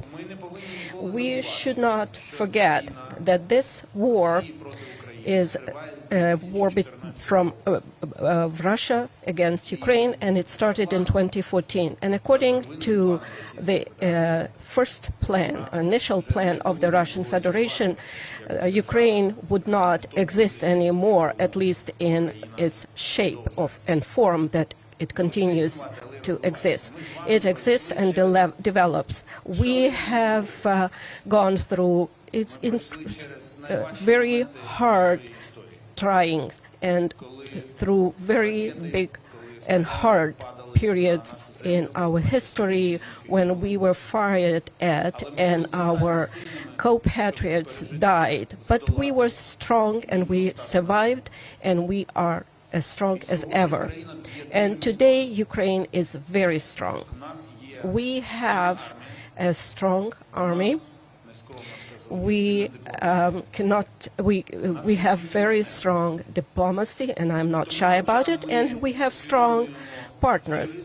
While we understand all the risks that are associated with aggression of the Russian Federation, we have to be confident that we would be able to overcome this very hard period in our history, and I know we will survive it too. And I can assure you that our President Volodymyr Zelensky and the government of Ukraine, and as well as Verkhovna Rada, work every day to strengthen our country and to make sure that we would be able to go through this very difficult period of time. The biggest achievement of Russia today would be sowing panic and distrust in Ukraine and stoking Ukraine from the inside.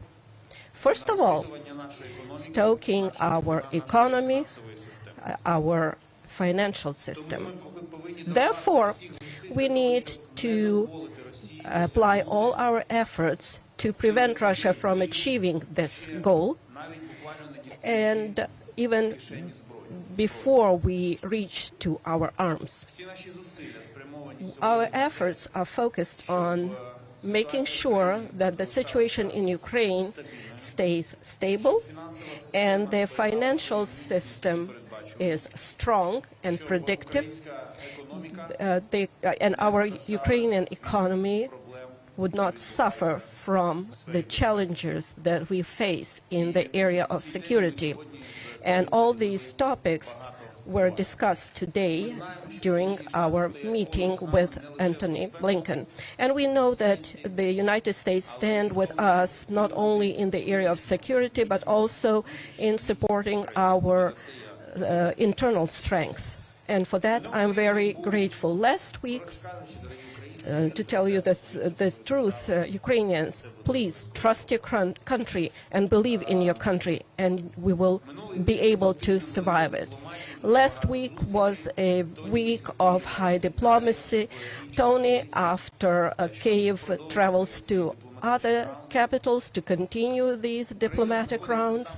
Ukraine is in the center of these processes, and you can see it by the number of telephone calls, foreign visits to Ukraine, number of meetings and calls, discussions. You see that Ukraine is in the center. Nothing about Ukraine is done without Ukraine. And we know that when our partners discuss issues about Ukraine, we know about those issues. There is nothing that Russia would convey to partners about Ukraine that Ukraine would not be aware of it. No decisions about Ukraine without Ukraine is a principle that we adhere to, and we discussed it during our meeting, and Secretary Blinken confirmed it once again. And I can see it in political steps that are taken right now. This is not just a slogan. This is a part of the U.S. foreign policy, and I am grateful to Tony for this. Today we had a very fruitful discussion about the Normandy format. The United States support Ukrainian efforts and efforts of Germany and France to reinstate the work of the Normandy format at the level of leaders. We were talking about the trilateral contact group, and our efforts are aimed at making sure that Russia moves forward in diplomatic format. And in this conflict, we have only one solution. It will be diplomatic. If Russia truly, not only in its slogans, aims at political regulation and political solution, it should participate in diplomatic discussion with Normandy format, with foreign partners, Western partners, and United States. This conflict can be solved only when the last Russian soldier leaves some parts of Lugansk and Donetsk region and Crimea and the city of Sevastopol. I am convinced that our contacts will continue. Regina Gonzalez with you here on Live Now from Fox, currently listening in live to an international press conference coming from the Ministry of Foreign Affairs of the Ukraine. The foreign minister is speaking ahead of Secretary of State Antony Blinken, talking about those rising tensions between the Ukraine and Russia, speaking about the security on the border and the temporary occupied locations across the country. So we will leave this press conference for just a moment here on Live Now Now from Fox. When we return, maybe we will be hearing from Secretary of State Blinken. But for right now, I do want to turn our focus to another major story that we are following here on Live Now from Fox. A suspect has been identified in the fatal stabbing of a 24-year-old UCLA graduate student in the Hancock Park Boutique furniture store in Los Angeles where she worked. So I do want to head out to Los Angeles live right now where Fox 11's Gigi Gracia is joining us, where it does look like a vigil is continuously being added to behind you, Gigi. How are you doing, and what can you tell us about this suspect this morning? Well, good morning, Regina. Good morning, everyone. Police have identified a suspect, and it turns out, they say, he's a career criminal, a transient accused of crimes across the country, and there is an all-out manhunt for him. And there would have been anyway, but of particular concern, Regina, is that they believe this horrific crime, a young woman working in a furniture store, the sole employee, a designer, was randomly killed. She was stabbed to death in a vicious attack for no rhyme or reason whatsoever. And that is why it is so urgent to get this guy off the street. The LAPD, the Los Angeles Police Department, has identified him as 31-year-old Sean Laval Smith. Again, he's been accused of crimes in South Carolina and Northern California and here in Southern California. And last week, police say he entered a high-end furniture store here in Los Angeles. It's called the Croft House. And he stabbed to death the designer and sole employee who was inside. She was 24-year-old Brianna Kupfer. And again, the murder, police say, was random. It's left the community shaken and obviously a very tight-knit family devastated, Regina. Yeah, Gigi, I know that we have heard from her father as early as of yesterday calling for change when it comes to crime in the city. Now, when it comes to the police investigation, Gigi, what do police believe that this suspect did right after the murder, and how are they kind of working to track him as we speak?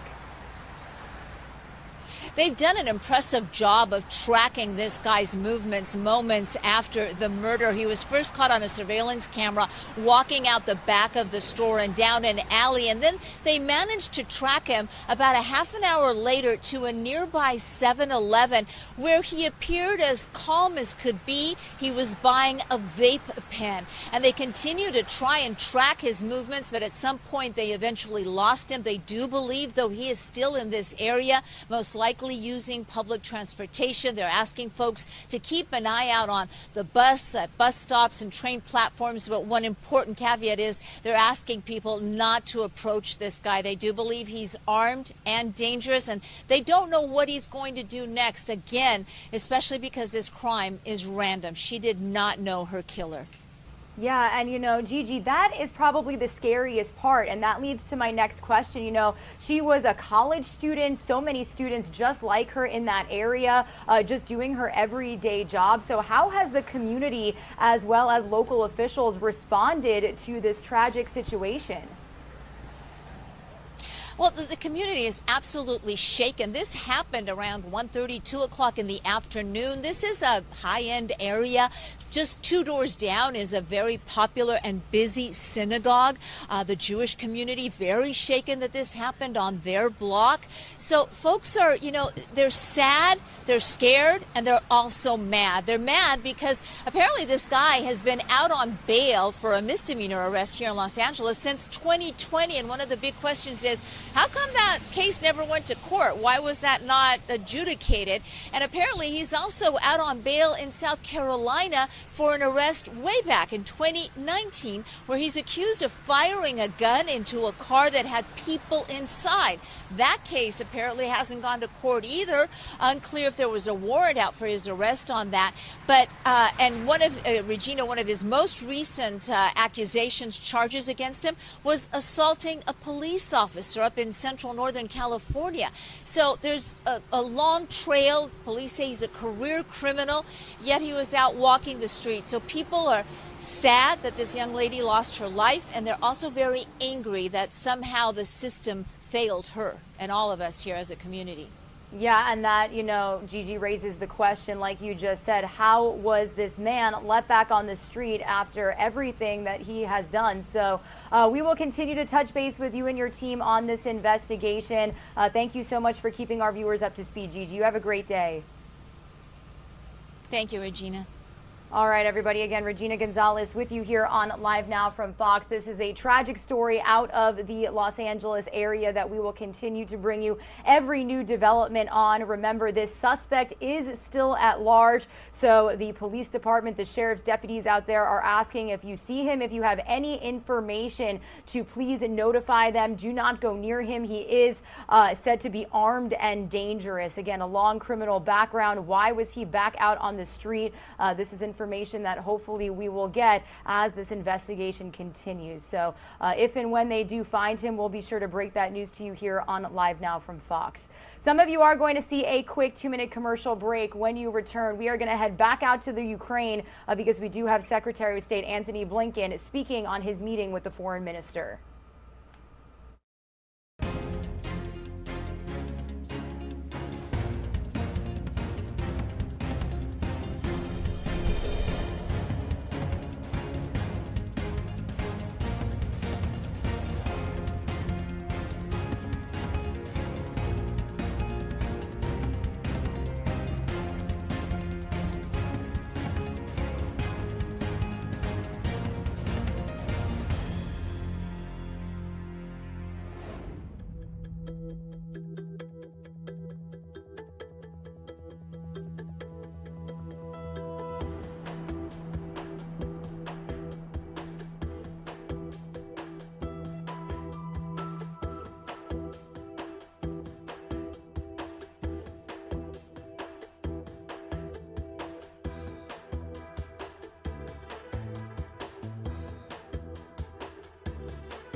As promised, everybody, we are live in the Ukraine right now, hearing from Secretary of State Antony Blinken. He just met with the foreign minister out there, and they are speaking on the relations and conversation that they just had, talking about those rising tensions with Russia. So it looks like they are about to take questions from the media. If this does wrap up, we did record on his remarks and can play you them from the very beginning. So let's listen in live for right now here on Live Now from Fox. Did you discuss potentially offensive weapons or air defenses or contingency plans for if Russia does cross the border, or the possibility the U.S. would transfer licenses of weapons that it has supplied to other countries to Ukraine? And then just following up on that, is there a reason why the Biden administration a year on hasn't nominated an ambassador to Ukraine? For Mr. Kuleba, similar question. I wanted to ask you if there's anything that the U.S. or Europe that you would like for them to help you with, whether it's NATO showing more flexibility in working with Russia, whether it's defense items, or any of the things that I mentioned with Secretary Blinken. Thank you. Will, thanks very much. With regard to security assistance, a few things. I think, as you know, we have been providing defensive assistance to Ukraine consistently, including deliveries that are taking place in just the last few weeks alone. I'm not going to get into every detail of that assistance, but the point is this. We have given more security assistance to Ukraine in the last year than at any point since 2014. And as I say, we're doing that on a sustained basis. The deliveries are ongoing, again, as recently as the last few weeks, and more are scheduled in the coming weeks. Should Russia carry through with any aggressive intent and renew its aggression and invade Ukraine, we'll provide additional material beyond that is already in the pipeline and that will further aid in defending Ukraine. With regard to an ambassador, two things. First, we benefit as it is from a remarkable chargé leading our efforts here and a terrific team at the embassy. I was just over there this morning meeting with the senior leadership team at the embassy and then meeting, as you know, with virtually the entire staff of the embassy, either virtually or in person. I can tell you that when an ambassador is nominated, that person will have the full confidence of the President of the United States. That person will be someone that is well known to me and with whom I have a close relationship. And that person will have very demonstrable expertise and knowledge in this region. And I would anticipate that a nomination will be forthcoming very shortly. Thank you for your question. I can confirm what Tony just said. We have very good cooperation with the United States in the area of military assistance, and this assistance helps us in our defense. We also work with several European countries in the same area because the basic principle is very simple. Strong Ukraine is the best tool to deter Russia. Our main expectation right here from the United States, from our European partners, is to make sure that they are successful in agreeing on very strong sanctions that would be applied towards Russia. We understand that right now they are still negotiating, and Tony informed me and briefed me about this process. But the Russian Federation has to receive a very strong message every single day that this very heavy burden and cost that our partners mentioned about sanctions is a reality, not just a threat. And we see progress in the negotiation between the United States and the European Union every day, and they are moving forward in bringing all those sanctions in one package. And this is our main expectations when we talk about negotiations between the United States and the European Union. And I want to wish all the best and success in negotiations with Minister Lavrov. Unfortunately, he evades any meetings and communication with me. But that meeting is very important on Friday, and for us, we believe it is very important to change the behavior of Russia and move it towards more constructive and less aggressive. Milan Lilic is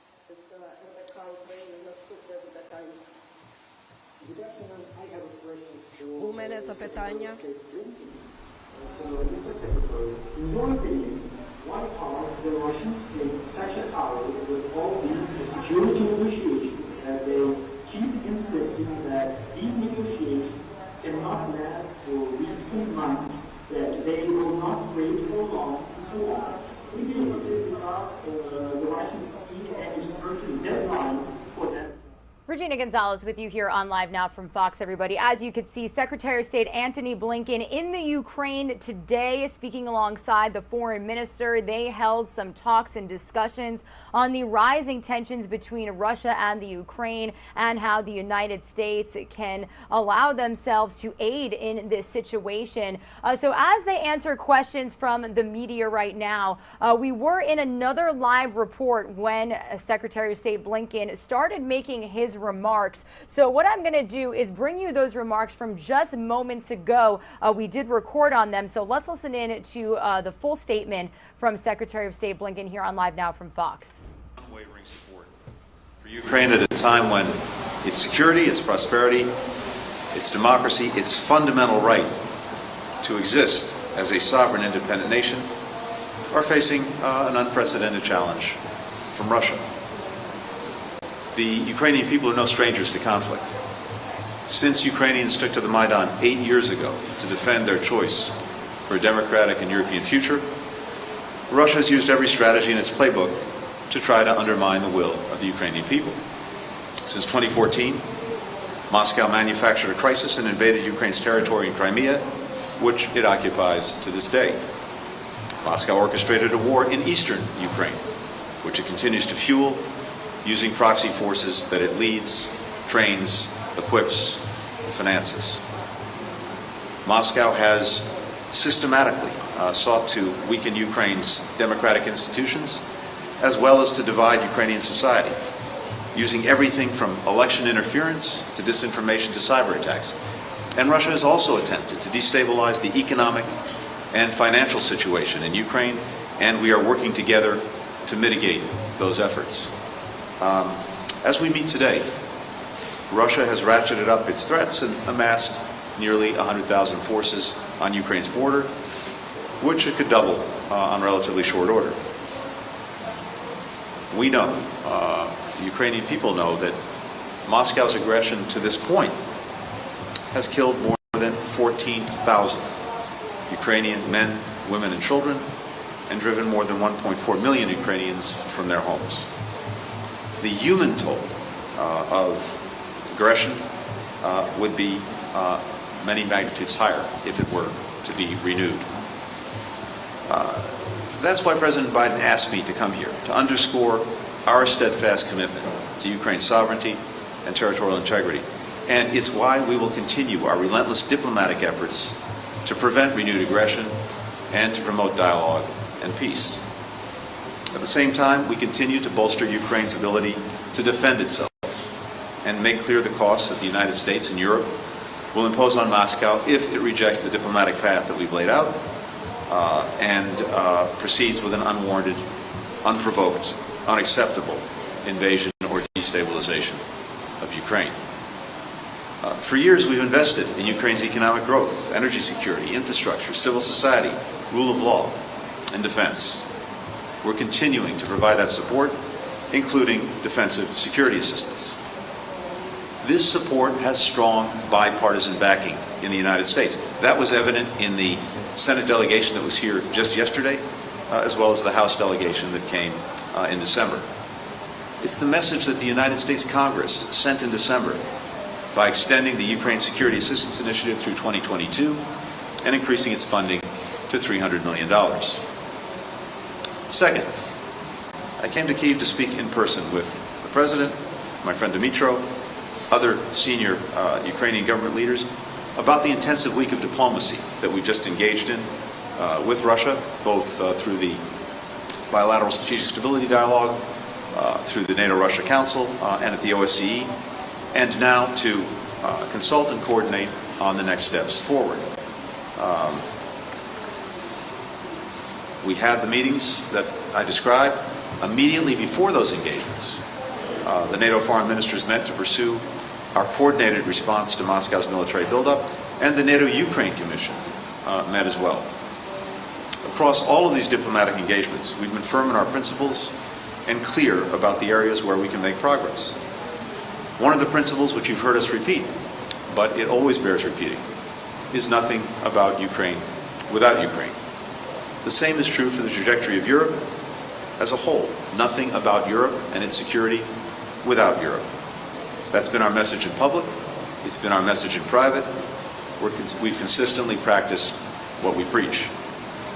In recent weeks alone, we've conducted more than 100 diplomatic consultations, including with Ukraine, with NATO, with the European Union, with the OSCE, Bucharest 9, various member states of these organizations, to ensure that we're aligned and speaking clearly with one voice.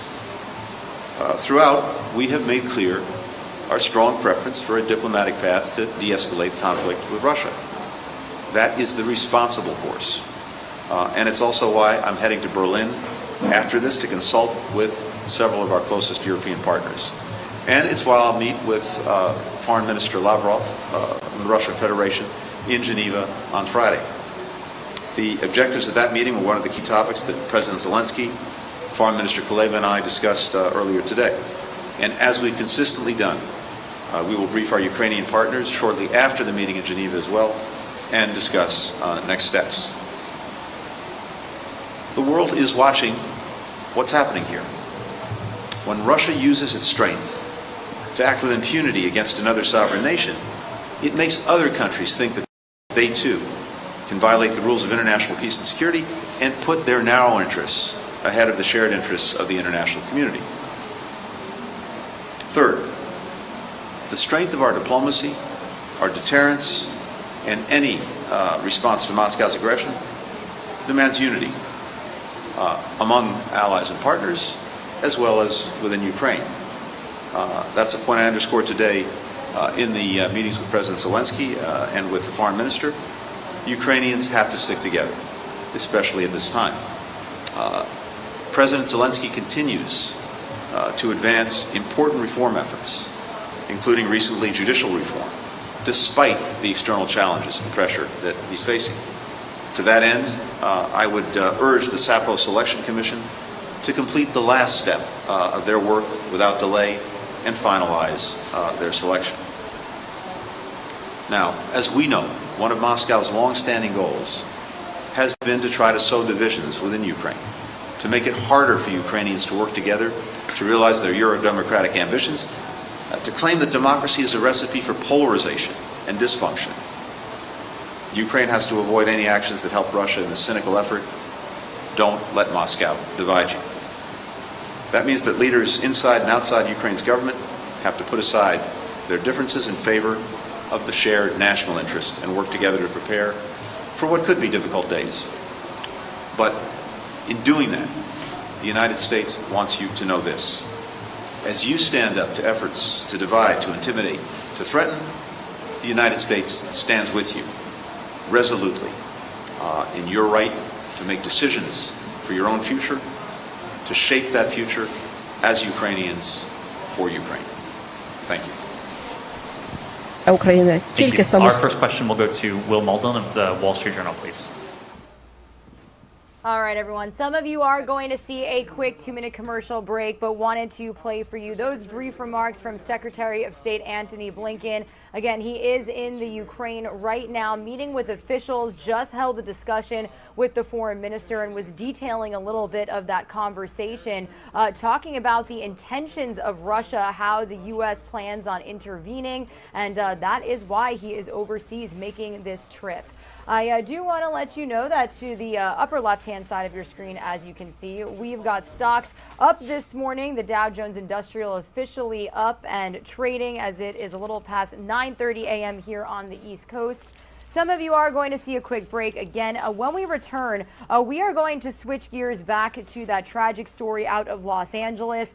We've got Los Angeles officials, California state officials reacting to the rise in crime specifically related to that situation. So we're going to listen to a segment from our Fox 11 Los Angeles team speaking with some of those officials after this break.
You're streaming live now from Fox on this Wednesday, January 19th. My name is Regina Gonzalez with you from Orlando, Florida. As promised, we are turning our focus back onto a major tragic story that we have been bringing you details on here on Live Now from Fox. The fatal stabbing of a UCLA grad student while she was working a shift at her furniture store. The suspect is still at large and has been identified as of this morning. But this is really putting a focus on crime in major cities. And this is just another reason why Fox 11 Los Angeles has started their Save Our Streets initiative. So as part of their segment covering crime in the city, bringing you the latest details on this story, they actually did speak with the victim's father, who is also calling for change when it comes to combating crime in Los Angeles. So let's listen into that segment here on Live Now from Fox. Look yet at a transient who police believe stabbed 24-year-old Brianna Kupfer to death, and tonight the reward to find her killer is growing. All right, so you got $50,000 from the city and now $200,000 from concerned members of the public. Fox 11's Phil Schuman talked with lead investigators today. He joins us live from the Fairfax district. Phil. Well, they need a name. They need something to go on to try to find this individual believed to be homeless, a transient, as you mentioned, Alex and Marla. They are confident that someone in the community knows who he is. They're still analyzing evidence found in the store behind me, but they believe that someone will come forward and do the right thing, perhaps motivated by this huge new reward. Even in a city almost numb to increasing crime, what happened inside Croft, a La Brea Ave furniture store, which remains closed and surrounded by flowers, still shook us. Beyond a whole new level. Everybody's kind of shaken these days about the crime in the city. 24-year-old Brianna Kupfer was working inside alone when she was stabbed to death last Thursday afternoon. She knew something was wrong. "Can you call me?" Fox 11's learned that she texted a friend. "There is someone in the store that is giving me weird vibes." The text wasn't seen until later. By then, Brianna was dead. Our hearts are broken, and we're praying for you. It's a very difficult time. I have a daughter myself. That suspect, believed to be a homeless man, tall, thin, black, wearing black, backpack, sunglasses, a white painter's-type mask, seen walking through the alley behind the store. Then, in this newly released video, the same man 30 minutes later at a nearby 7-Eleven. So far, not identified, not familiar to homeless outreach workers. This individual responsible for this vicious, senseless, and brutal crime, it walks amongst us. He visited businesses up and down La Brea. Councilman Paul Koretz announced a $50,000 reward from the city of LA, which will be added to some $200,000 donated by the community. We will find this vicious criminal. We will arrest him, and we will get him prosecuted to the fullest extent of the law. Now, Alex and Marla, I talked with investigators today. They support the idea of a reward, but it often leads to a lot more investigative work as each tip has to be tracked down, no matter how far-fetched it might be. But they say that the reward is usually successful in motivating someone who might not otherwise come forward. And, you know, homeless outreach workers, they often know people in these communities from having tried to get them indoors. LAPD said they've checked with LAHSA, Los Angeles Homeless Services Authority, and that no one recognizes the description of this suspect. Reporting live on La Brea, I'm Phil Schuman, Fox 11 News.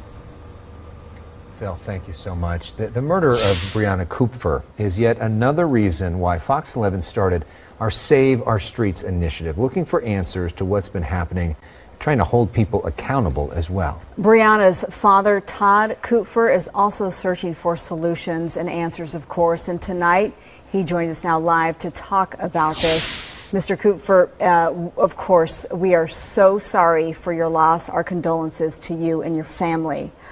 Thank you. And thank you so much for being with us. I want to start by getting a sense of who Brianna was, because we're hearing she was such a young, driven young lady, her whole future ahead of her, and so kind-hearted. How do you want people to remember her?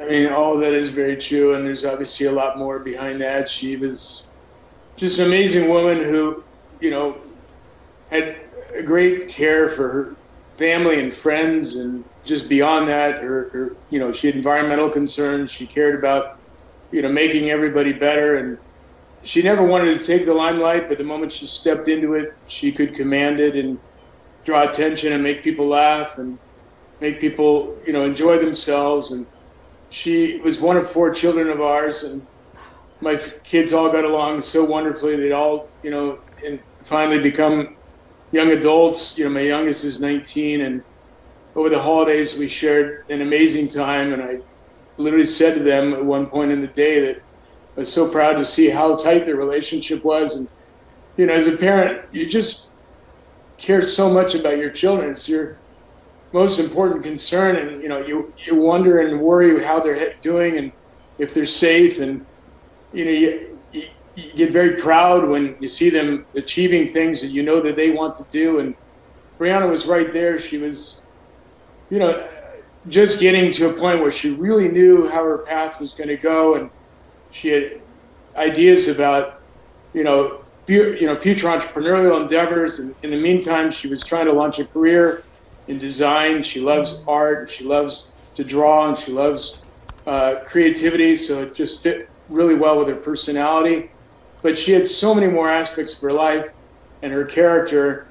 We've, over the course of the last few days, it's just been so devastating, but we've had an outpouring of support from her family and friends. And a big part of what's really helped a little bit is the daily visits from her friends who want to come and share stories and show us pictures. And, as a parent, you kind of know the side you see, and you don't necessarily know the rest. But it was just so reassuring to hear, that what I believed my daughter was truly correct in everybody's eyes. And I think the reason that people care so much about the story is that she really touched everybody. She has very small relatives who adored her. She has older people who've sent me emails because they interacted with her, and she was kind and professional and caring.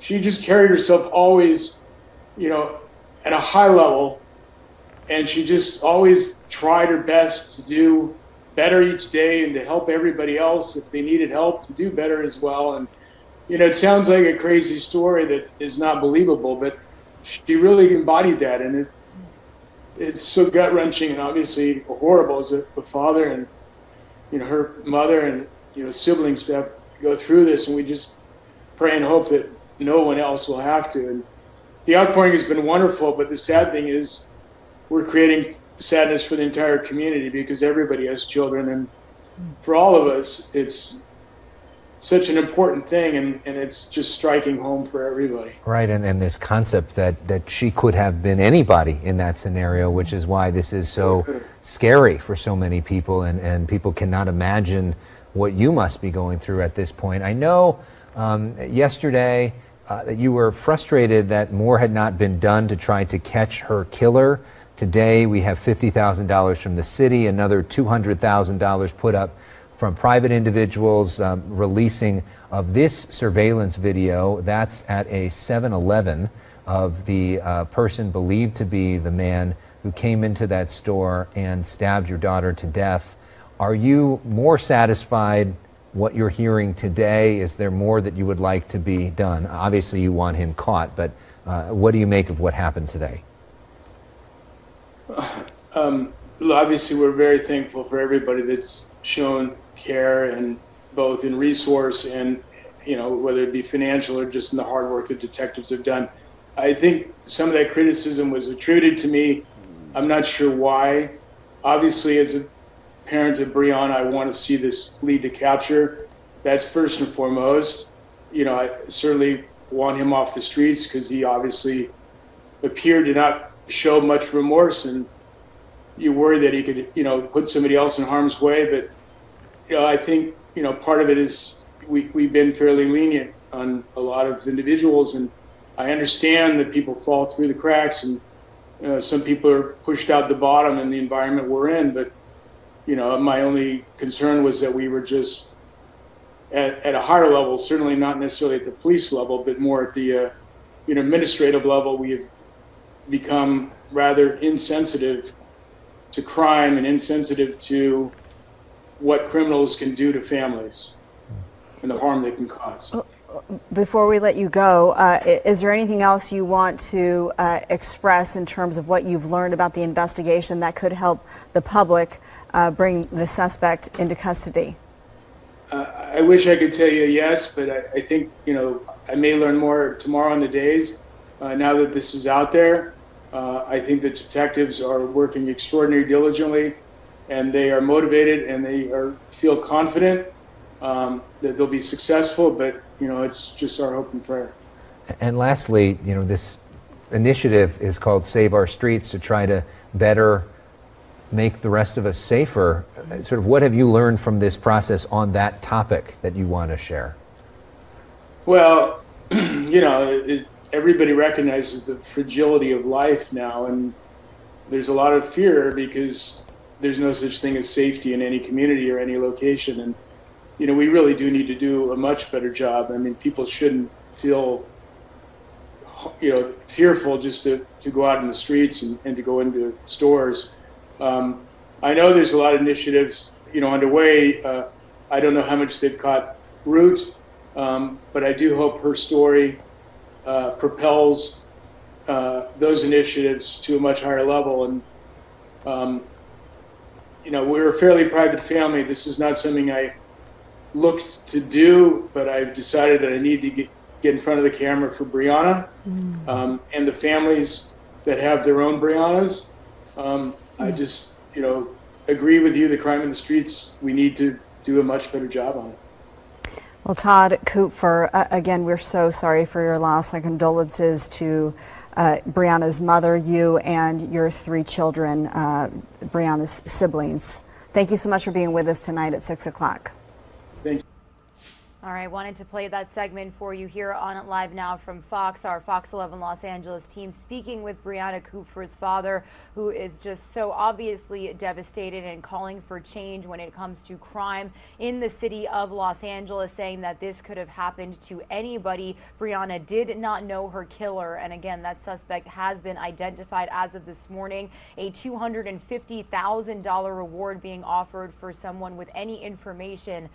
So we will continue to bring you any developments here on Live Now from Fox. Some of you are going to see a quick 2-minute commercial break. When you return, we're going to stay on our crime focus this morning. As you know, a story that we've been following is the tragic pushing of a woman in New York City, a homeless man throwing her onto the tracks of a subway where she was killed by an oncoming train. Well, she was actually from the San Francisco Bay Area, and last night the Asian American community there held a vigil for her. So I do want to play for you that it was about 15 minutes of a video here on Live Now from Fox. And I also do want to let you know that around 10 a.m. Eastern time, so in just a couple of minutes, we are expecting a live press conference from New York City Mayor Eric Adams when it comes to transit safety. Really, this is really just put a huge focus on how safe or not safe getting onto the subway, getting onto the Long Island Railroad, trains in general. It's really pushed a focus on safety when it comes to transit systems. So we should be getting that announcement shortly.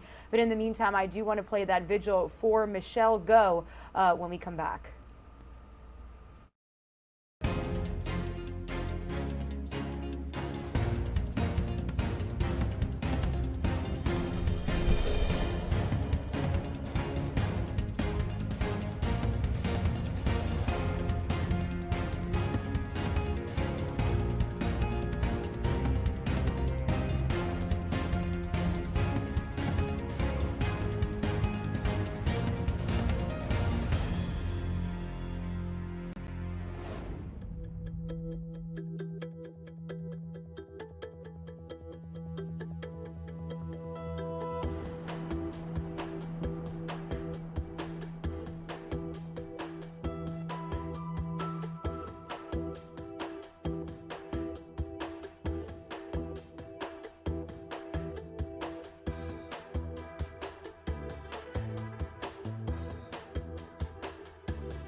in Fremont, California. She's one of us in the Bay Area. 1998, she graduated from American High School, where she was a cheerleader in Honor Society. She graduated from UCLA in 2002 with a degree in economics. And after graduating, she worked for Ferguson Plumbing Supply in Pasadena as customer service and a sales rep. A few years later, she attended NYU Stern School of Business and received her MBA in 2010. She then joined Barclay Capital in their investment banking group, where Michelle later joined the consulting group Deloitte. I know several of her coworkers from Deloitte are here today, so thank you for coming. Michelle had a love of life, loved her family, and loved to meet and work with people. She made and kept up with countless friends from grade school to college to graduate school and at workplaces. Her friends would tell them that Michelle was smart, funny, big-hearted, and a role model. Michelle loved to travel the world to meet new people and different cultures. Most recently, Michelle had traveled to Maldives with her friends to celebrate her 40th birthday and New Year's 2022.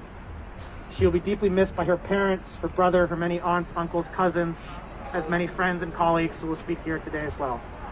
Thank you all for being here. We'll now pass it off to Urji, or Gary.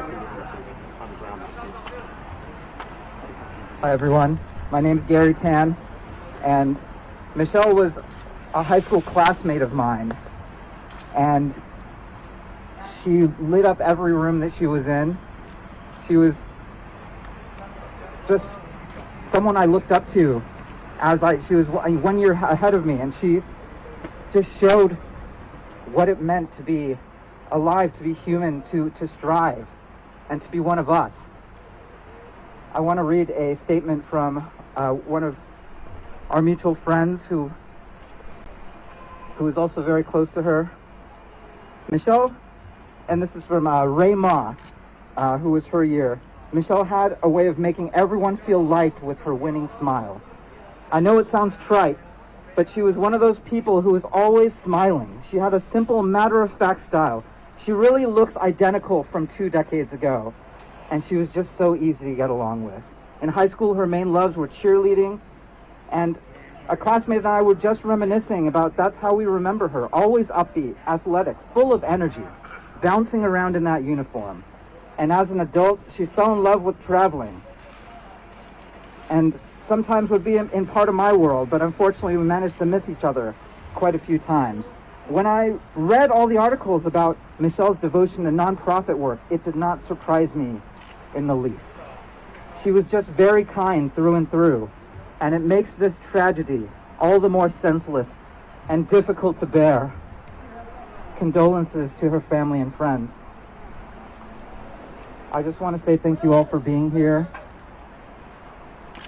This is a horrible, senseless tragedy. We all deserve to be safe and to achieve our dreams.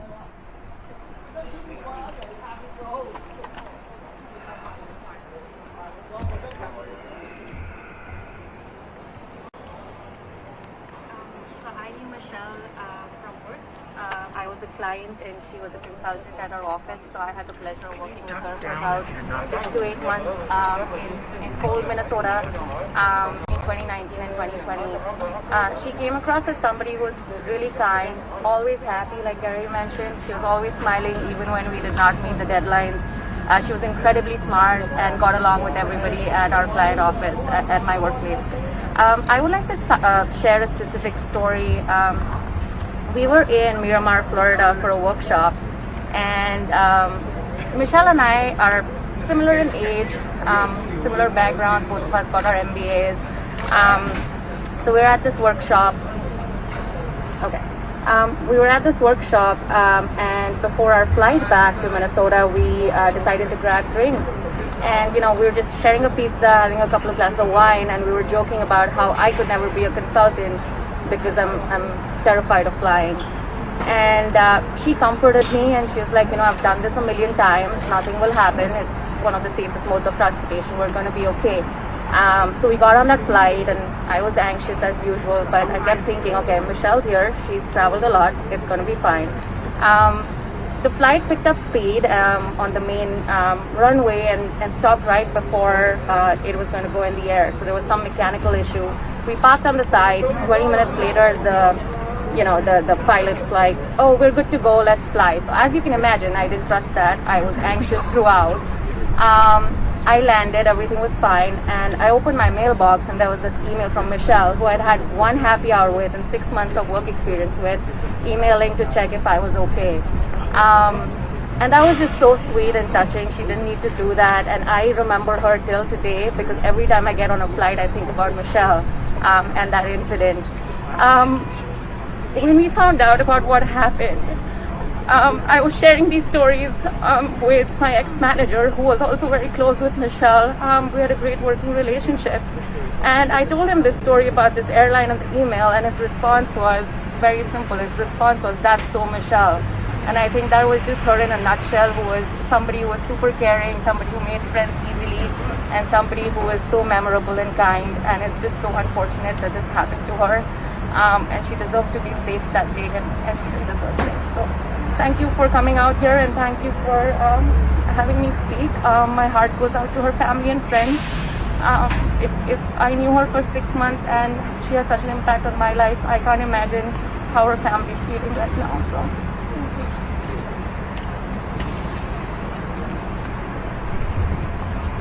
Thank you for speaking, Urja. So next, I would like to welcome a fellow ally that I met also last year from organizing, City Attorney David Chu.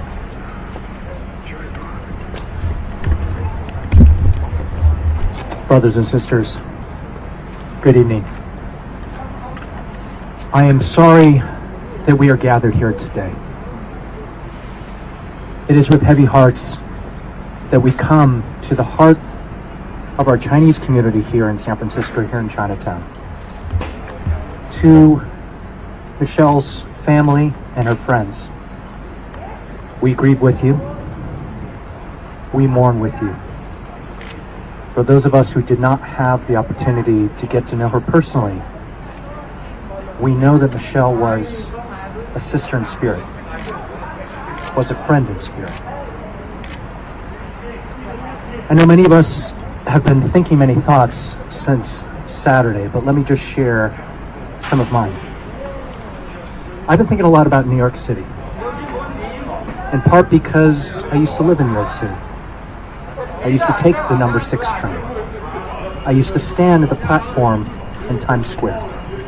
And I think many of us have been thinking, how is it? Regina Gonzalez with you here on Live Now from Fox. We are listening in as a vigil was held last night for Michelle Go. She is from the San Francisco Bay Area, but was in New York City waiting for the subway when she was pushed onto the tracks by a homeless man and was killed by an oncoming train. However, I do want to entirely switch gears here. We have officially gotten live feeds from the Senate floor here on Live Now from Fox. Senate Majority Leader Chuck Schumer speaking ahead of a vote on President Biden's voting legislation that is set for around 6:30 p.m. tonight. So let's listen into what Senator Chuck Schumer has to say live, raw, and unfiltered. Protect and expand the most basic right of American citizens, the wellspring of our democracy, the thing that distinguished America from all of the countries in Europe when it was established in first 1776 and then 1789, the right to vote, the most important wellspring of our democracy, the most important feature of our democracy. How will the members of this body expand and protect the most basic right, the right to vote, from forces right now in the 21st century conspiring to take it away? That is why today the United States Senate will debate legislation to protect our democracy. And the eyes of history are upon us. The question today that's before us today is as old as the Republic itself. The story of democracy has been a long march toward universal suffrage, a holy struggle to take the vision of our framers and make it real in the present. The march, unfortunately, has often not been linear. At the time of our Constitution's ratification, you had to be, in many states, a white, male, Protestant landowner to vote. How many in this chamber would have been able to participate in those early elections? Throughout our nation's history, moments of significant progress have often been followed by reactionary backlash. Unfortunately, it seems, led by one party, compelled by the most dishonest president in our history, we are in another of those dark periods.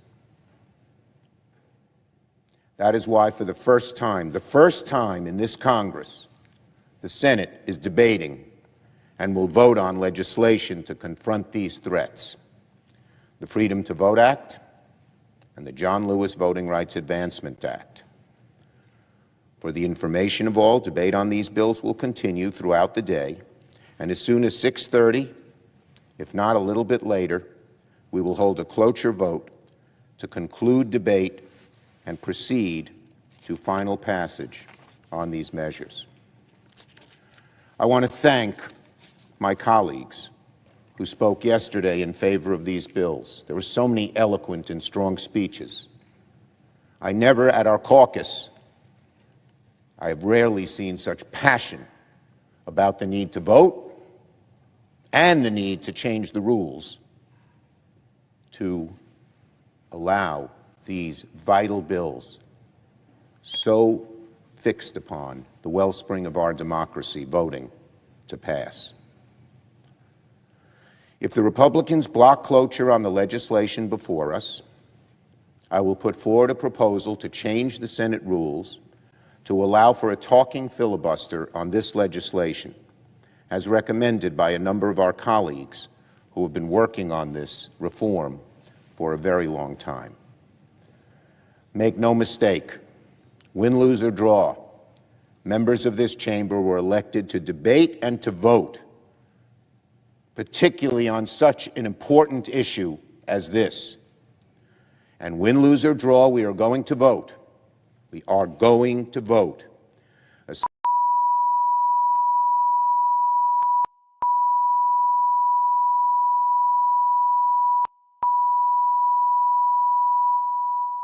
All right, everybody, it does look like we lost that feed for you here on Live Now from Fox. I am working to get Senator Schumer's remarks from another source, and it does look like I am able to do that. So let's continue listening in.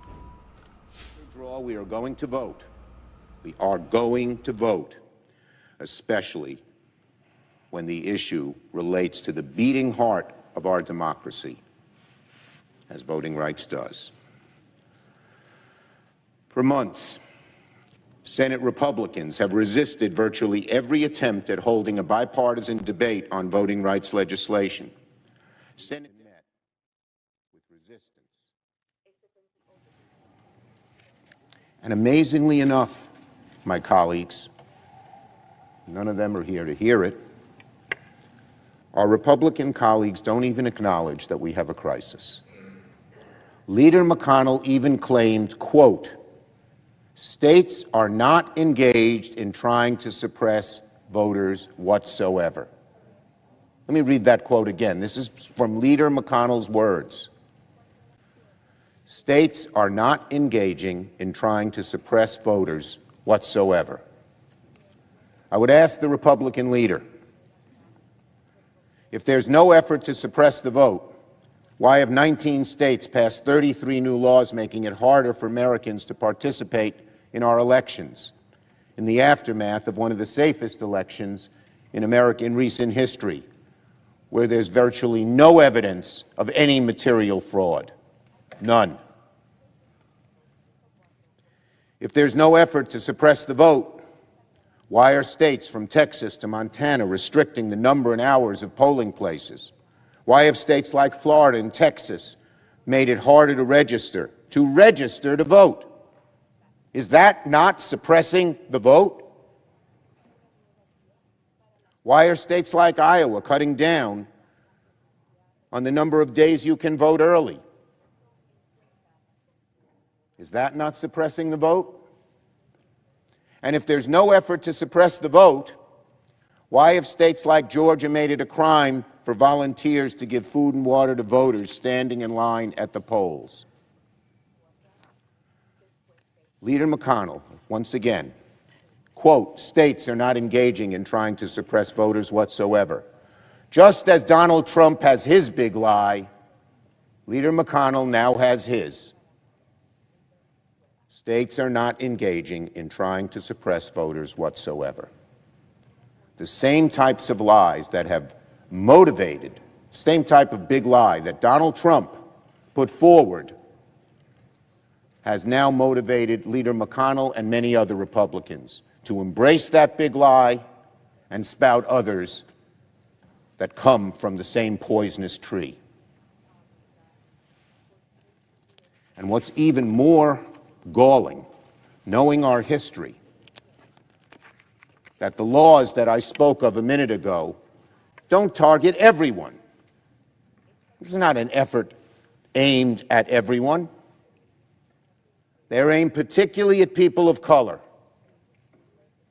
at poor people, at young people, at disabled people, at elderly people, at people who live in cities. Given the long history, particularly against African Americans, black Americans, of suppressing the vote in every kind of way possible, this is particularly disgraceful, particularly abhorrent, particularly obnoxious. We all know the game here today, exemplified by every seat being empty when we are having our first debate by voting rights, not because Republicans agreed to go along, but because we were able to use a message from the House to go forward without their okay. So we all know the game here. To date, I don't know if any of you have, but I have not heard a single serious defense of these laws from Senate Republicans. They don't come here to the floor to defend what's going on in the states. What we have heard is sophistry, distractions, and outright gaslighting. For months, Senate Republicans have come up with excuses and subterfuges to avoid doing the right thing, just like others have come up with similar lame excuses and subterfuges in the past. But this is the 21st century. We're supposed to have gone beyond that, but unfortunately we have not. Facts are stubborn, and today's debate will help us arrive at the fact of voter suppression before we vote to take action. As we debate this issue, so critical to the wellspring of our democracy, will we all confront a critical question? Shall members of this chamber do what is necessary to pass these bills and move them to the President's desk? It is my hope that courage awakens within the heart of our Republican colleagues before the day is out. But if the Senate cannot protect the right to vote, protect the cornerstone of our democracy under the existing rules, then the Senate rules must be reformed. And let me say this. We have diverse views. We have diverse views about whether the filibuster today in 21st century America is a good thing or a bad thing. And there are some in our caucus who believe it helps bring a few, who believe it helps bring us together. I don't see that evidence of that at all, and I think a majority of my colleagues would agree with that. But even for those who feel that the filibuster is a good thing and helps bring us together, I would ask this question. Isn't the protection of voting rights the most fundamental wellspring of this democracy more important? Isn't protecting voting rights and preventing their diminution more important than a rule in the Senate, which has not always been in existence and was not envisioned by the founders? That is the question we should ask ourselves. Our proposal for a talking filibuster on these pieces of legislation would be the first step towards passing voting rights, restoring this body, and breaking the gridlock that we now face on this vital issue. In this body, proponents of our democratic rights again and again have brought legislation to the floor only to be met by a filibuster. Opponents of fair, open elections filibustered anti-poll tax legislation in 1942, 1944, and 1946. They filibustered the Civil Rights Bill of 1960. They filibustered legislation on literacy tests in 1962. All this before real substantive progress was made. Our struggle today is not new, but we must nevertheless meet it with renewed conviction. Senate Democrats are under no illusion that we face an uphill fight, especially when virtually every Republican has remained staunchly against every attempt to pass voting rights legislation. And again, I would remind the American people and every one of my colleagues that this is a different Republican Party controlled by Donald Trump. Ronald Reagan, George H.W. Bush, George W. Bush all supported renewal of the Voting Rights Act, every one of them. And it received large bipartisan majorities in the Senate. It's a different Republican Party, not just on so many issues which we debate, but on this issue, the wellspring of our democracy. So we know it's an uphill fight. But whenever this chamber confronts a question this important, one so vital to our country, you don't slide it off the table and say, never mind. You don't say, we're not going to deal with this issue head on. Senators' job is to vote, and to vote on the most important issues facing us, and vote we will. And we are going to keep pushing. We are going to keep working. We are going to keep fighting long after today, because the issue is so important to all of us. I believe firmly in my bones, Mr. President, that if we follow Dr. King's advice to just keep moving, history shows that doing the right thing will eventually prevail. Justice will flow like the mighty waters, as the prophet Amos has said. But the work of justice does not stir into action on its own. It is up to us, members of this body, and Americans all across the country, to do our part to make justice come alive today and assure that our country does not backslide here in the 21st century. So I urge my colleagues, for the sake of our beautiful, wonderful democracy, for the sake of what the Founding Fathers called this noble experiment, take a stand and do everything you can to protect voting rights today in this chamber. Thank you, Mr. President.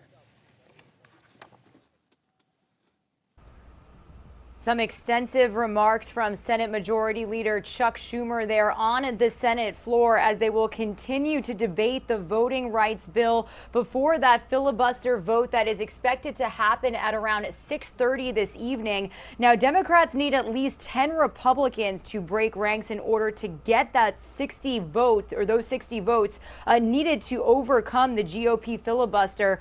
But Republican lawmakers are overwhelmingly opposed to the legislation. After the vote, which is again set to take place around 6:30 this evening, the Senate plans to take up a rules change announced last night by Majority Leader Chuck Schumer as well. You heard him speak on that also.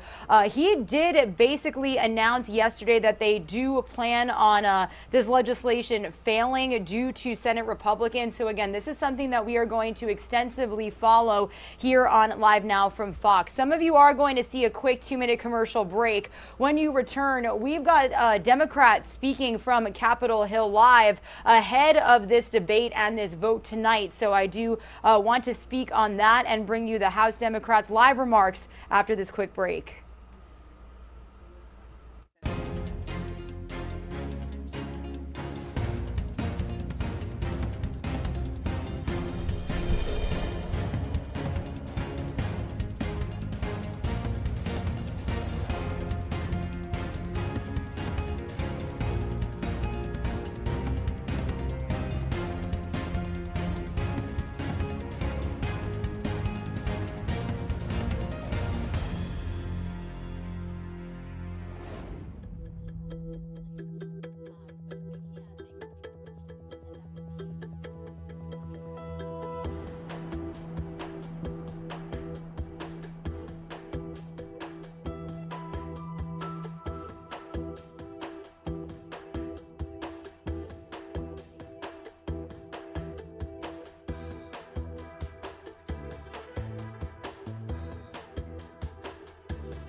You're streaming live now from Fox, everybody. Raw, unfiltered, nonstop news. We just brought you some remarks live from the Senate floor from Senate Majority Leader Chuck Schumer. Now we've got Senator Mitch McConnell speaking as they are going to continue debating that voting rights bill before the filibuster vote taking place tonight at around 6:30 p.m. Eastern time. So let's listen in to Senator McConnell's remarks here on Live Now from Fox. Significantly more Americans believe current voting laws are too loose and insecure than believe are too restrictive. Professional liberals have spent 3 straight years talking down our democracy, except a short period after they liked an election result and questioning elections was, at least briefly, off limits. But the American people are not buying that. Democrats have spent years stoking fear and panic over voting laws, and the American people simply do not buy it. But while Washington Democrats' fake panic has failed to persuade the country, it could still deal permanent damage. Today, the Senate will need to prevent this factional frenzy from damaging our democracy, damaging the Senate, and damaging our republic forever. First, our democracy. Professional liberals' fake hysteria over state voting laws is literally collapsing before our eyes. Even normally friendly media outlets are asking Democrats why a law like Georgia's is supposed to be outrageous when it is objectively more open than rules in blue states like Delaware and New York. President Biden's false statement about one state law earned him, listen to this, four Pinocchios in the Washington Post. That's not easy to get. There's no factional standard by which any state in America is creating a civil rights crisis, not compared to their own pre-pandemic baselines, not comparing across with other states. What's more, Democrats' own paper trails refute the notion this is about new state laws from 2021. 3 years ago, in 2019, Leader Schumer was already giving interviews about supposed voter suppression. The same conspiracy theories were being pushed back then. The same ominous buzzwords were in vogue. And 3 years ago, in 2019, Democrats had already introduced their first version of the legislation they'll be pushing today. This party line push has never been about securing citizens' rights. It's about expanding politicians' power. That's why their bill tries to weaken voter ID laws that are popular with Americans of all races. It's why their bill is stuffed with strange policies that have zero relationship to ballot access. New powers for bureaucrats to police citizens' speech online. New schemes where the federal government would directly fund political campaigns. This is not some modest bill about ballot access. It's a sprawling takeover of our whole political system. It was never even intended to attract bipartisan support. This partisan Frankenstein bill that House Democrats slapped together was intended to do one thing, just one thing only: give the Senate Democratic leader a pretext to break the Senate. Later today, this chamber will host a sad spectacle that has not been seen before in living memory. A sitting majority leader will attempt a direct assault on the core identity of the Senate. Our colleague from New York will try to kill the character of the institution he is supposed to protect and to serve. Now, the Democratic leader once said that breaking the rules to kill the filibuster would turn the Senate into a rubber stamp of dictatorship, make America a banana republic, and trigger a doomsday for democracy. But several years ago, with no connection to this particular issue, he began talking about shredding minority protections if he ever got power. And now he wants to press that doomsday button. The legislative filibuster is a central Senate tradition. It is the indispensable feature of our institution. It makes the Senate serve its founding purpose: forging compromise, cooling passions, and ensuring that new laws earn broad support from a cross-section of our country. The Senate is not supposed to be a duplicate House of Representatives with fewer members and fancier desks. This body is not supposed to amplify huge swings in federal law with every election. It exists to slow those swings and to bring stability. The legislative filibuster is the only reason the Senate provides what James Madison called a complicated check on improper acts of legislation. It embodies Thomas Jefferson's principle that great innovations should not be forced on slender majorities. Killing the legislative filibuster, any way it happened, would hugely damage the Senate. But doing so by nuking the rules would destroy the Senate. As I've explained at some length, this is true on the most practical level. A Senate in nuclear winter would not be a hospitable place for either side.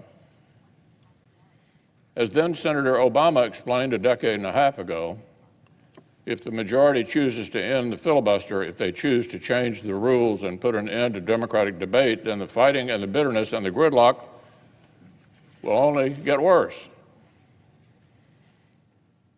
Please note that even in the Democratic leader's manufactured case, even when he presumably wanted the most persuasive theater he could possibly muster, the Senate will have only spent about a day and a half on this bill before he tries to ram it through. Since when does the Senate pass any significant bill in a day and a half, much less a gigantic elections overhaul? Our colleague is not trying to conclude an unending discussion that he cannot stop. He's trying to short-circuit a debate that he cannot win. This is just the kind of short-sighted power grab this body was actually built to stop. The case that most of our Democratic colleagues are making this week boils down to a claim that everything is somehow broken. The Senate is broken because they can't get everything they want. Our democracy is broken because Democrats sometimes lose elections. Entire states are broken because the voters vote the wrong way, and so their voices in this chamber should be totally silenced. Millions of American voters should be denied any say whatsoever in this chamber. Really? Really? Our Democratic colleagues claiming our entire republic is broken? That's what their anger and pessimism boils down to? They say we're hopelessly divided, that governing institutions that have served us for centuries need to be smashed and steamrolled, that we are fated to keep escalating brute force battles with no end in sight. This is exactly the kind of toxic worldview that this president pledged to disavow. But it is exactly what has consumed his party on his watch. You can literally hear it in their voices. In the last few days, our president and his top allies have been reduced to shouting angrily at reporters and at the American people. They are so certain they know best. How dare the rules? How dare the facts, the Republicans, and millions of voters all obstruct their unique wisdom? Well, the good news, Mr. President, is that the fear is false. The rage is misplaced. And today, factional fevers will not carry the day. The Senate is not broken. We've passed major bipartisan bills this year, and we've stopped partisan bills that lacked support. Exactly the mixture the framers imagined, and senators on both sides appraised until the last few months. Our democracy is not broken either. Citizens across America have ample opportunity to vote and say so to anybody who will listen to them. And our republic is not broken. Even with all the crises that Democrat policies have created, we remain fellow citizens who are blessed to live in the greatest country on earth. Today, it appears that a narrow bipartisan majority of senators will vote to save the Senate. With hope, with confidence, we will stand up and say that our institutions are worth protecting, that rules matter, that no American deserves to have his or her voice in this chamber silenced. But a partisan minority will do the opposite. They will try to smash and grab as much short-term power as they can carry. For both groups of senators, this vote will echo for generations. Before we part ways tonight, all 100 of us will have marked our legacies in permanent ink. Who will vote with hope and confidence in our people? And who will vote from anger, fear, and fake panic? Who will vote to protect checks and balances? And who will try to purchase power at any price? Who has the courage to protect every single American's voice in this chamber, no matter their home state, no matter their politics? And who will vote to silence millions of citizens for the sin of voting for the wrong team? The American people deserve to know. And from this day forward, they will.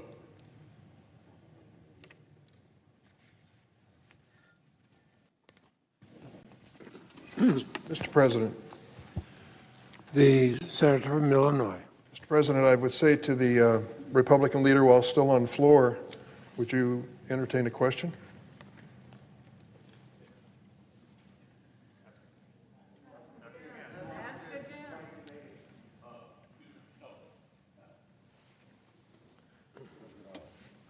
I'm sorry that he did not stay for a question, because I would have asked the basic question raised by Senator Schumer.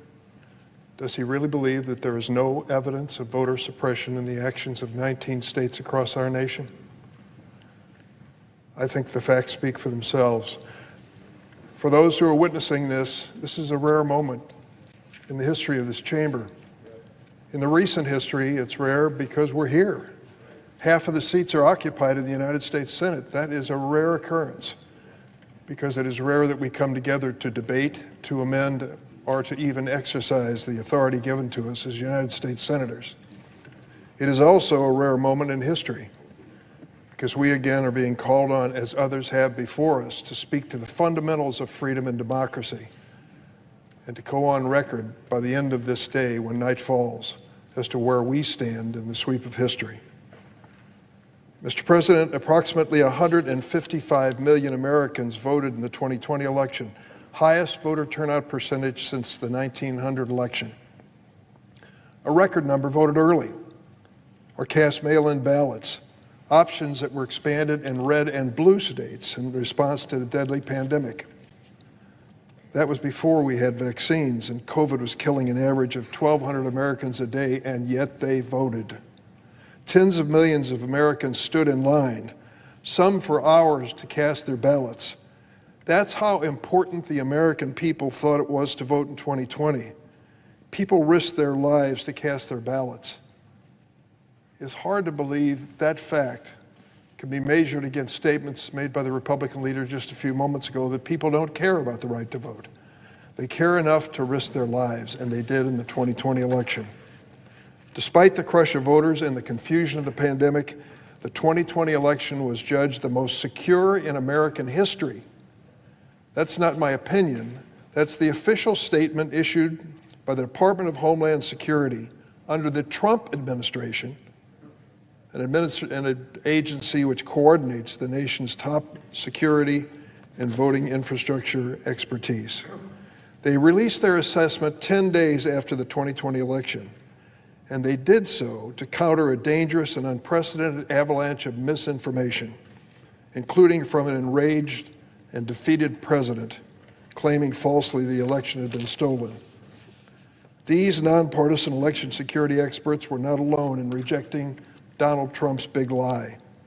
President Trump and his loyalists filed more than 60 lawsuits in state and federal courts, repeating their false claims of voter fraud and stolen votes. They offered no evidence to back their claims, only bizarre conspiracy theories and far-right internet gossip. Their lawsuits were overwhelmingly dismissed, some by judges whom President Trump himself had nominated. The former president exerted extraordinary pressure on the Department of Justice. We found that in the Senate Judiciary Committee and through other sources, and he failed. When he couldn't bully the courts or Justice Department to do his bidding, he summoned his mob. We all know personally about the death and destruction the big lie brought to this building on January 6th a year ago. We lived through it. The Capitol survived it. And the entire world recoiled at the sight of Americans, goaded by the former president, attacking the heart of our democracy. The big lie is corroding America's faith in our elections. In a recent poll, two-thirds of Republicans surveyed agreed with the false claim that, quote, voter fraud helped Joe Biden win the 2020 election. Two-thirds of Republicans. That poll also found 64% of Americans believing U.S. democracy is, quote, in crisis and at the risk of failing. Senator McConnell dismisses this conversation. but the American people know it's deadly serious.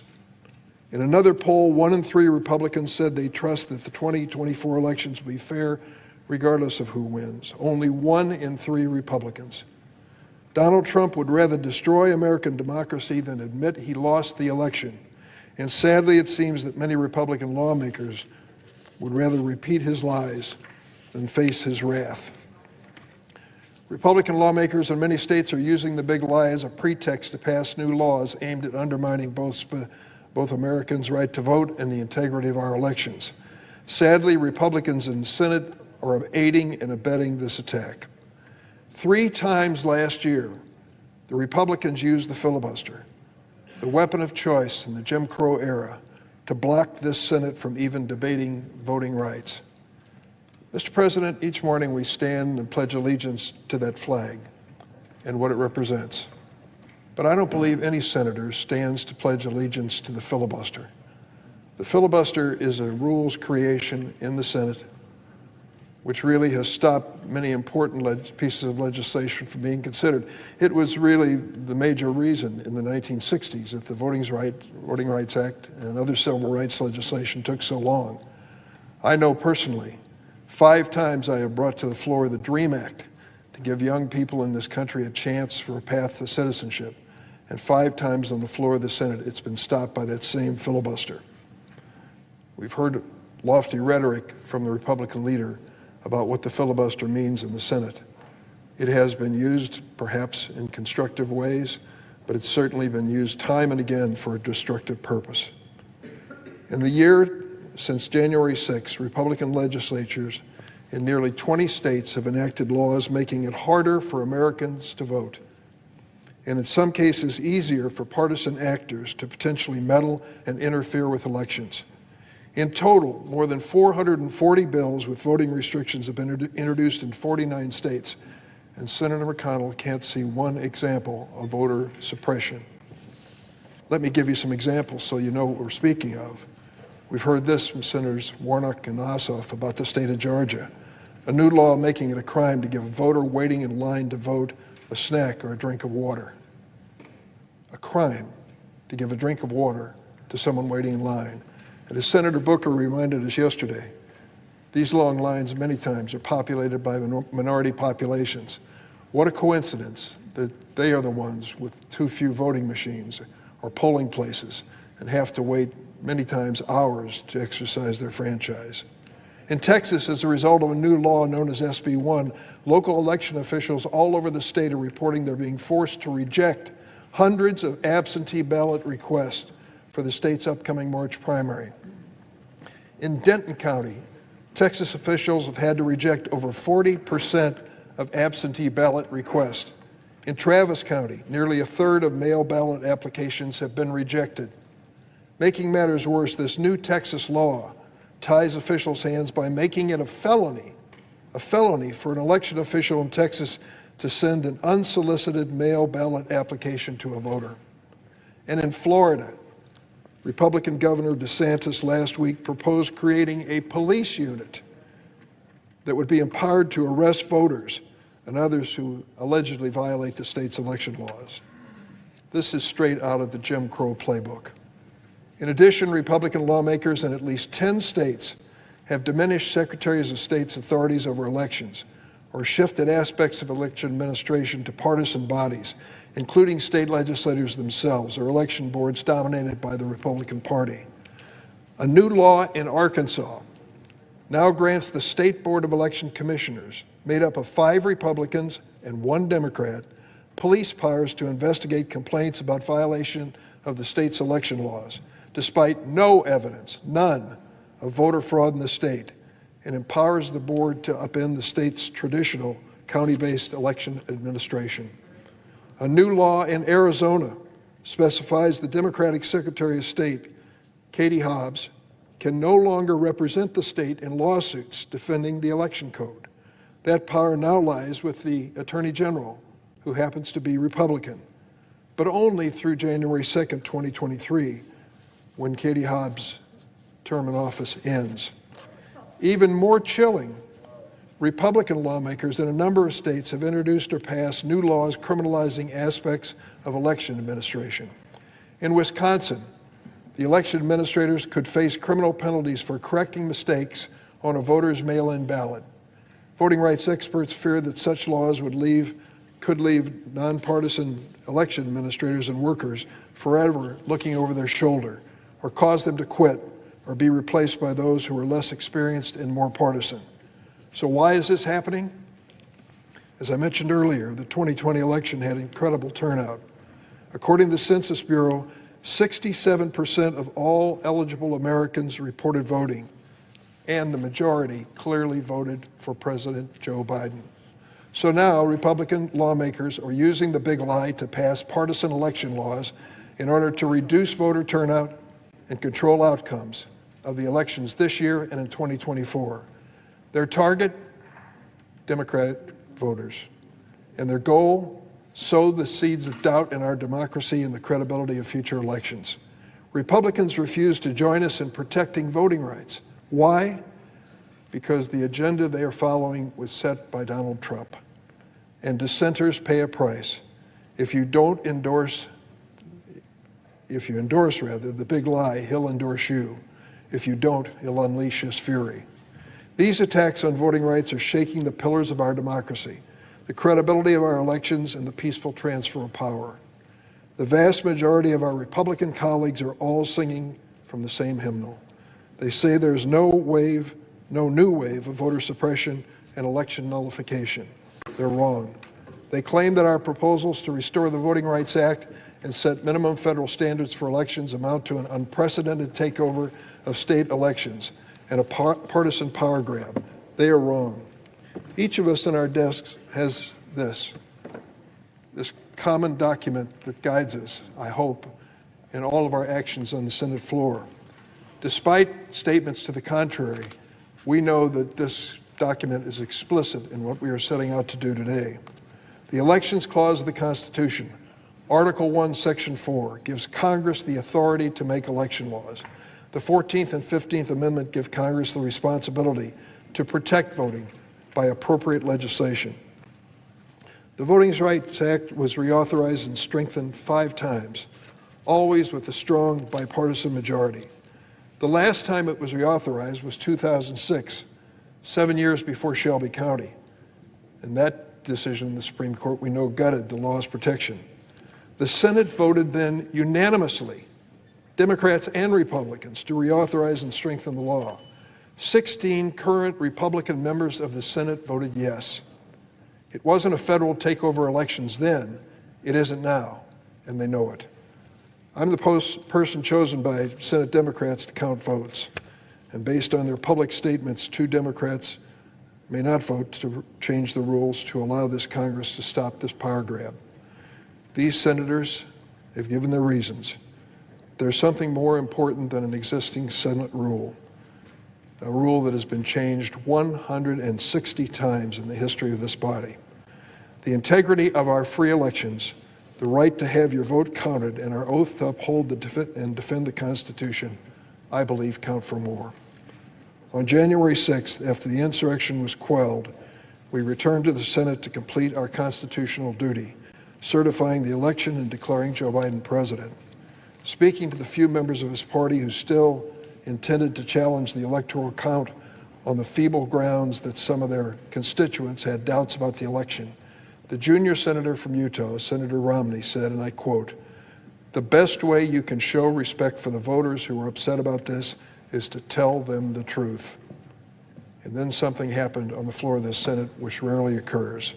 Senators on both sides of the aisle rose to their feet and gave Senator Romney a standing ovation. Do you remember it? I do. It's time to remember that courage. It's time to tell the voters the truth. Stop repeating the big lie that's tearing this country apart. It's time for the Senate to pass the Voting Rights Act and the Freedom to Vote Act. To restore the power of the Voting Rights Act is to restore the promise of America. I'd like to close by reminding us that earlier this week we marked Martin Luther King Jr. Day. I saw many tweets from members of this chamber celebrating his legacy. One Republican leader tweeted, and I quote, Nearly 60 years since the March on Washington, Dr. Martin Luther King's message echoes as powerfully as it did that day. His legacy inspires us to celebrate and keep building upon the remarkable progress our great nation has made toward becoming a more perfect union. Well, I certainly have good news for that Republican leader who sent that tweet. He has an opportunity today to keep that building on that remarkable progress. Instead of building on Dr. King's work, we have watched Republicans in state legislatures across the country choose to tear down that remarkable progress and make it harder to vote, making it harder to even acknowledge and teach the brutal history of the civil rights movement and the systemic inequities that still exist. So here are the questions for members in this chamber today. Are we going to live up today, this day, Wednesday, to the values we claimed on Monday, Martin Luther King Day? Are we going to be inspired to actually listen to the message of Dr. King and why he risked his life to deliver it? Or are you going to keep building upon the legacy and progress that he fought to achieve? For all of us on both sides of the aisle who quoted Dr. King on Monday, I implore you to listen to what he said in an interview in 1963 when asked about President Kennedy's civil rights bill. He said, "I think the tragedy is that we have a Congress with a Senate that has a minority of misguided senators who will use the filibuster to keep a majority of people from even voting. They won't let the majority senators vote, and certainly they wouldn't want the majority of people to vote because they know they do not represent the majority of the American people. In fact, they represent in their own states a very small minority." Let's listen to Dr. King. Let's stop using the filibuster to kill legislation to protect America's fundamental right to participate in our democracy. Mr. President, I yield the floor. Some remarks from Senator Dick Durbin out there on the Senate floor. We've been listening in for almost an hour now as the Senate resumes debate on a voting rights bill with a vote to advance the bill scheduled for 6:30 p.m. Eastern time. If the 60 to whatever vote threshold is not reached, Democrats are expected to attempt a rule change to allow the bill to pass with a simple majority. Now, I do want to switch gears here for a little bit. We've got House Republicans speaking on Capitol Hill as this debate continues and before the vote this evening. So I do want to listen in live, raw, and unfiltered here on Live Now from Fox. We also know that some patients with certain health conditions are at a greater risk of more severe disease from COVID. We also know that viruses produce variants. So even if 100% of the globe was vaccinated, unfortunately, we are still dealing with COVID-19 in some form or another. Our Doctors Caucus is pro-vaccine. We've been vaccinated. We're also strongly in favor of treatments for COVID-19 and its symptoms. As doctors, we work to get patients well. We discuss risk versus benefits. President Biden was wrong to declare we are looking at a winter of severe illness and death for the unvaccinated. If you're vaccinated and you have your booster shot, you're protected from severe illness and death. See, every patient is different. Blanket statements can be very dangerous. There are some reported risks associated with the vaccines. There may be even greater risk if you have certain medical conditions. Patients want to know about their own natural immunity if they have it. Patients want to know how to bolster their immunity and stay healthy. The benefits of vaccination may outweigh your risk. They often do, more times than not. However, every individual is extremely unique. Mandating care and bypassing the doctor-patient relationship is wrong. And Americans don't do well with the order of "because I told you so." Patients are better served hearing from the physicians that are actually treating COVID patients. With a mandate, where's the physician? Doesn't a consultation with a caring physician sound better than a government-executed vaccine mandate that comes with the threat of losing your livelihood? Ask yourself that question. Next, I'd like to present Dr. Andy Harris, one of the co-chairs of the Doctors Caucus. Thank you, Dr. Wenstrup. As my co-chair, Dr. Wenstrup, said, COVID is just clearly not going away. That's becoming more clear day by day. We are just not going to shut it down. It'll be with us for a long time, maybe even forever, just like the flu is. And it's clear the Biden administration now doesn't really have a plan to combat the virus besides mailing people tests and pushing less than effective boosters. It's becoming clear that we're not going to be able to boost or mandate or test our way out of this virus, and we're way behind on therapeutic options. Other than monoclonal antibodies, which interestingly enough, most of which aren't effective against Omicron, and we don't know whether any of them are going to be effective against the next variant, other than monoclonal antibodies, there really are no other therapeutic options available other than remdesivir, which has a pretty high failure rate. So what we need to do is we need to ask, the administration needs to do is they need to expand the therapeutic options, especially for late therapy. Many of us know people, maybe family members, maybe acquaintances, who died in an intensive care unit with no therapy available in their last couple of weeks of life. And on a conference call last week, the FDA admitted there are no late therapeutics that are near EUA approval. The bottom line is it's time to cut through the red tape. Just this Operation Warp Speed delivered us a vaccine in less than a year. This administration has had more than a year, the prior administration as well, and we still don't have a late-stage therapeutic. This is what we need if we want to cut deaths. This administration is whistling past the graveyard. It's now my pleasure to introduce Congressman Mike Turner.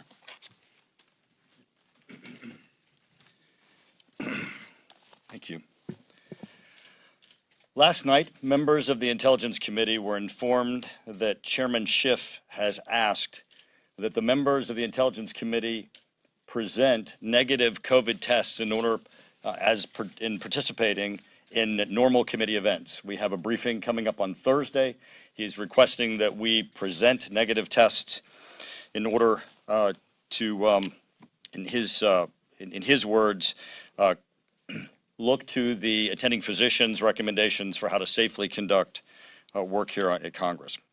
So while Americans struggle to just get basic access to testing, while American workers every day risk exposure to the COVID virus, while American families who are caregivers for the elderly worry about exposing their family members to COVID, while this administration has failed to provide sufficient tests in preparation for the Omicron surge, while American workers and families are facing vaccine mandates and vaccine ID mandates to go to restaurants and parents are dealing with closed schools, Chairman Schiff believes that members of Congress should be tested just to show up for work.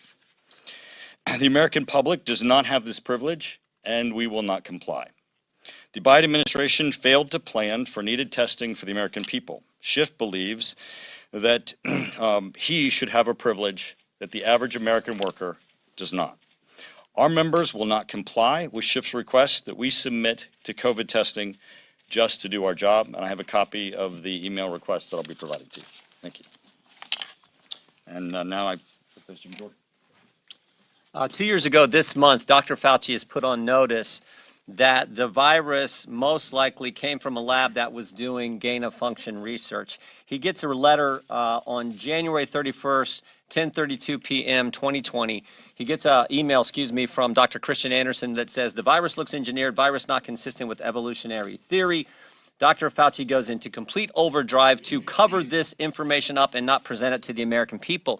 He organizes a conference call the next day with Fauci, Collins, and 11 virologists from around the world on that call. Dr. Gary on that call says this: I don't know how this happens in nature, but it would be easy to do in a lab.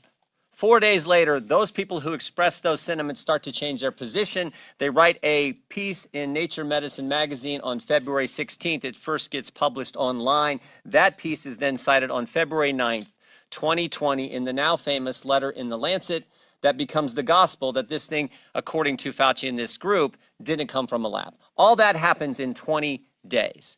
So they go from this thing looks engineered, this thing is not consistent with evolutionary theory. This thing could not have happened in nature. This thing would be easy to do in a lab, to completely changing their position. And here's the kicker.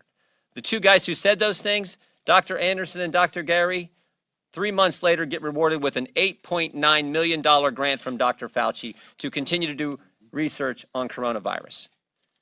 I mean, I think there's a couple obvious questions that should have been, that should have happened 2 years ago this month.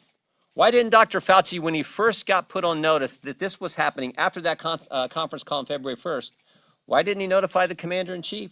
We have no evidence that he talked to the President of the United States. We have no evidence that he talked to any of his bosses. He spent the time trying to change the narrative. Dr. Fauci got a chance to edit the very article that became the basis for the letter in the Lancet, which, as again, we all know, became the gospel that this couldn't have come from a lab, according to these experts. So I think those are important questions. If, in fact, the American people put us back in charge, this will be something that we will spend a great deal of time getting to the bottom of. I want to thank my colleague, Ranking Member Comer, for the letter that we put out last week that begins to highlight this and uncovered the redacted emails where we now know what Dr. Gary said when he said this thing had to have come from nature. So I think this is important. We will continue to work on this if this year as much as we can. But again, the obvious question, I'll leave you with this. The obvious question is, why don't Democrats want to know this? Why don't they want to know how the virus started that has disrupted our lives for now almost a full 2 years? Why don't they want to know? Why don't they want to do the investigation? Why won't they call in these virologists, Dr. Gary, Dr. Anderson, who initially said this thing came from a lab? They won't do it. That's a question that needs to be answered. Mr. Comer. Good morning. President Biden made bold promises to defeat the coronavirus, but he has broken these promises made to the American people. The president repeatedly pledged to shut down the virus, but he is not. Just look at the facts. More people died of COVID in 2021 than in 2020, and cases are surging across the nation. President Biden promised to deliver a national plan to get the virus under control, but recently he admitted there is no federal solution. President Biden promised to follow the science and listen to the experts. Yet this administration sidelined vaccine experts at the FDA and allowed a radical teachers union to dictate the CDC's school reopening guidance. President Biden promised to improve the availability of COVID tests, but as the holiday season approached and cases began to skyrocket, test kits were scarce and lines were long. President Biden told Americans the vaccine would not be mandatory, but then he issued several authoritarian mandates requiring American workers to be vaccinated or risk losing their jobs and health care plans. President Biden's top medical advisor, Dr. Fauci, publicly shut down the idea COVID originated from the Wuhan lab. But as Congressman Jordan just explained, we now know from emails, unredacted, that Dr. Fauci was warned early on by top scientists that the virus likely came from a lab leak and looked genetically manipulated. Since President Biden assumed office, he has failed at every turn. All President Biden has shut down is the American people's confidence in his ability to lead us through this pandemic. Congress must conduct oversight of President Biden's failed response, but Democrats have refused at every turn. Democrats pledged to be forward-looking in their pandemic oversight, yet they continue to limit their oversight to the Trump administration. Broken promises at the White House, broken promises in Congress. The American people deserve answers. The Republicans on the House Oversight Committee will not stop trying to uncover all the hidden information, all the redacted emails that this administration will not turn over, that Dr. Fauci will not turn over. We're going to continue to dig. We're going to continue to probe because the American people deserve answers. And when House Republicans are in control of the House, I can assure you we're going to get those answers. Now I'd like to turn it over to Whip Scalise. Thank you, Jamie. Thank all my colleagues for joining us here today. Tomorrow marks the one-year anniversary since Joe Biden took the oath of office as President of the United States. And even if you were grading on a curve, by all objective reporting, he would get an F for failing the American people on all the challenges that we're seeing our country face right now. as many of my colleagues here talked about, just start with COVID. This is the signature campaign platform that Joe Biden ran on. How many times during the campaign did candidate Joe Biden say, I'm going to shut down the virus? He actually bragged that he had a plan on day one to combat the virus. And then what happened just a few weeks ago before governors across the country? He admitted he doesn't have a plan. There is no federal solution, and he dumped it on the governors of our state because he's failed over and over again. There was a bombshell report that came out over the Christmas break that laid out that back in October, President Biden was presented with a plan for testing for all Americans all across the country. 750 million tests for everybody to be ready during Christmas because they predicted there would be this surge. They actually saw it coming. And they presented the plan to Joe Biden, who said he was going to shut down the virus as a candidate. And you know what Joe Biden did in October? He rejected that plan. I wonder if today, when Joe Biden holds his press conference to talk about, he can't talk about any of his accomplishments as president for a year, but he surely should have the opportunity to address whether or not he rejected that plan and why. We've posed this to other administration officials. We haven't gotten an answer yet. Jamie Comer and I asked the heads of the Select Subcommittee on Coronavirus and the Oversight Committee to have a hearing into this testing failure by the Biden administration, and they don't want to have a hearing on it. They seemed overeager to talk about transparency and accountability until all of a sudden they were accountable for more deaths from COVID under the Biden administration than they had when they walked in the door. And let's remember, when Joe Biden took that oath of office a year ago tomorrow, he walked in with President Trump's Operation Warp Speed that had delivered not one, not two, but 3 proven and effective vaccines. What has President Biden done to advance on that? Nothing.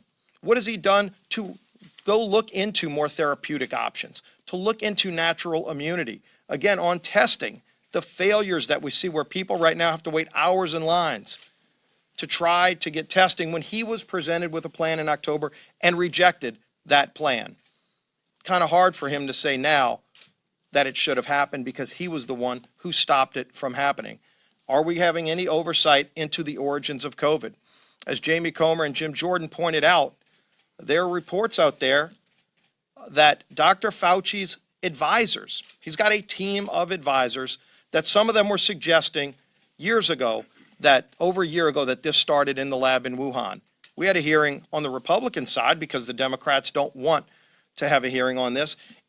Regina Gonzalez with you here on Live Now from Fox, currently listening in to a House Republicans news conference as they take digs on the Biden administration for their handling of the pandemic.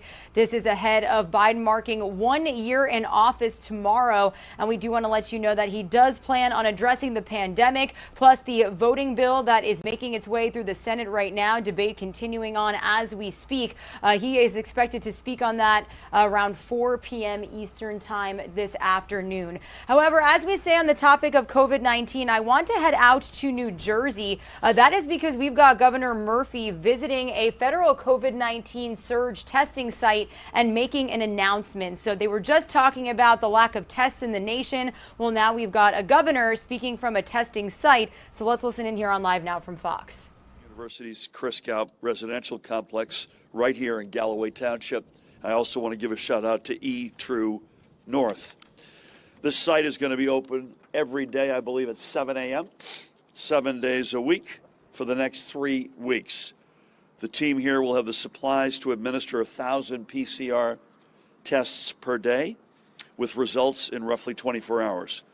And the doors will stay open either until 5 p.m. or until that daily number of 1,000 tests is hit, whichever comes first. Going back 4 weeks, this is an unfathomable number. Roughly 575,000 New Jerseyans have tested positive for COVID, and overwhelmingly with the Omicron variant. This 1 month has amounted to more than 1/4 of all of our cases since the start of the pandemic. Again, just 1 month out of, Judy, approximately now 23 months to have 1/4 of the cases. Put simply, an Omicron tsunami has washed across our state. While it appears that the Omicron tsunami is finally pulling back, we are in no position to say we're on dry ground. Testing has been a critical tool that has kept us above the rapidly rising case counts. Testing allows us to pinpoint trouble spots and anticipate where resources need to go. This morning, at least PCR cases, Judy, I show 8,467 new cases. I resist the urge to use the word only with this number because even though it is thankfully lower than what we've been seeing earlier this month, it is still up there with the highest daily totals we were seeing at any of the peaks of the prior surges. By the way, spot positivity this morning still unacceptably high, 23.33%. And also this number of total positives comes with an asterisk, as this is likely a dramatic undercount. We know many residents testing positive through at-home tests aren't reporting those cases, and those who haven't been able to get a test kit just go on without knowing. So we cannot look at a falling number and fall into complacency.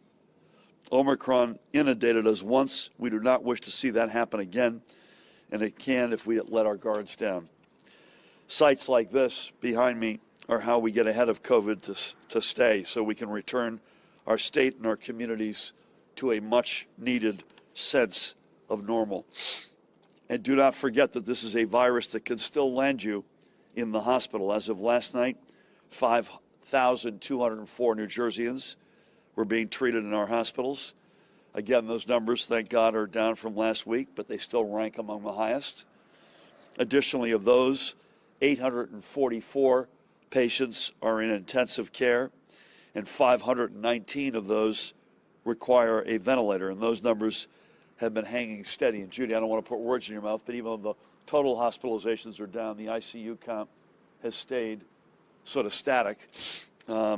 Judy can address as to why she thinks that is true, and I cannot underscore enough that this virus remains potentially deadly as well. Today, with the heaviest of hearts, we are reporting another 145 confirmed losses of life due to COVID.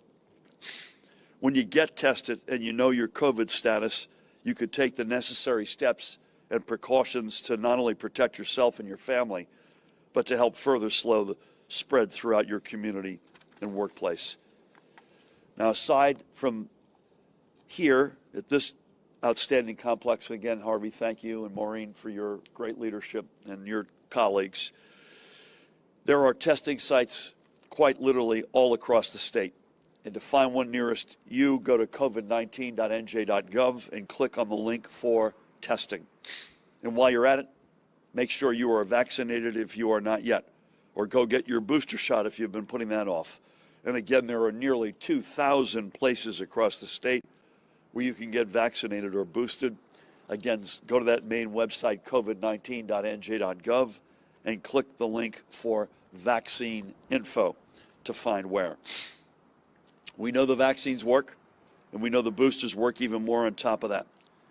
Today, we are able, for the first time, to report on the breakthrough infections, which have become more common due to Omicron, and the numbers on booster shots are eye-opening.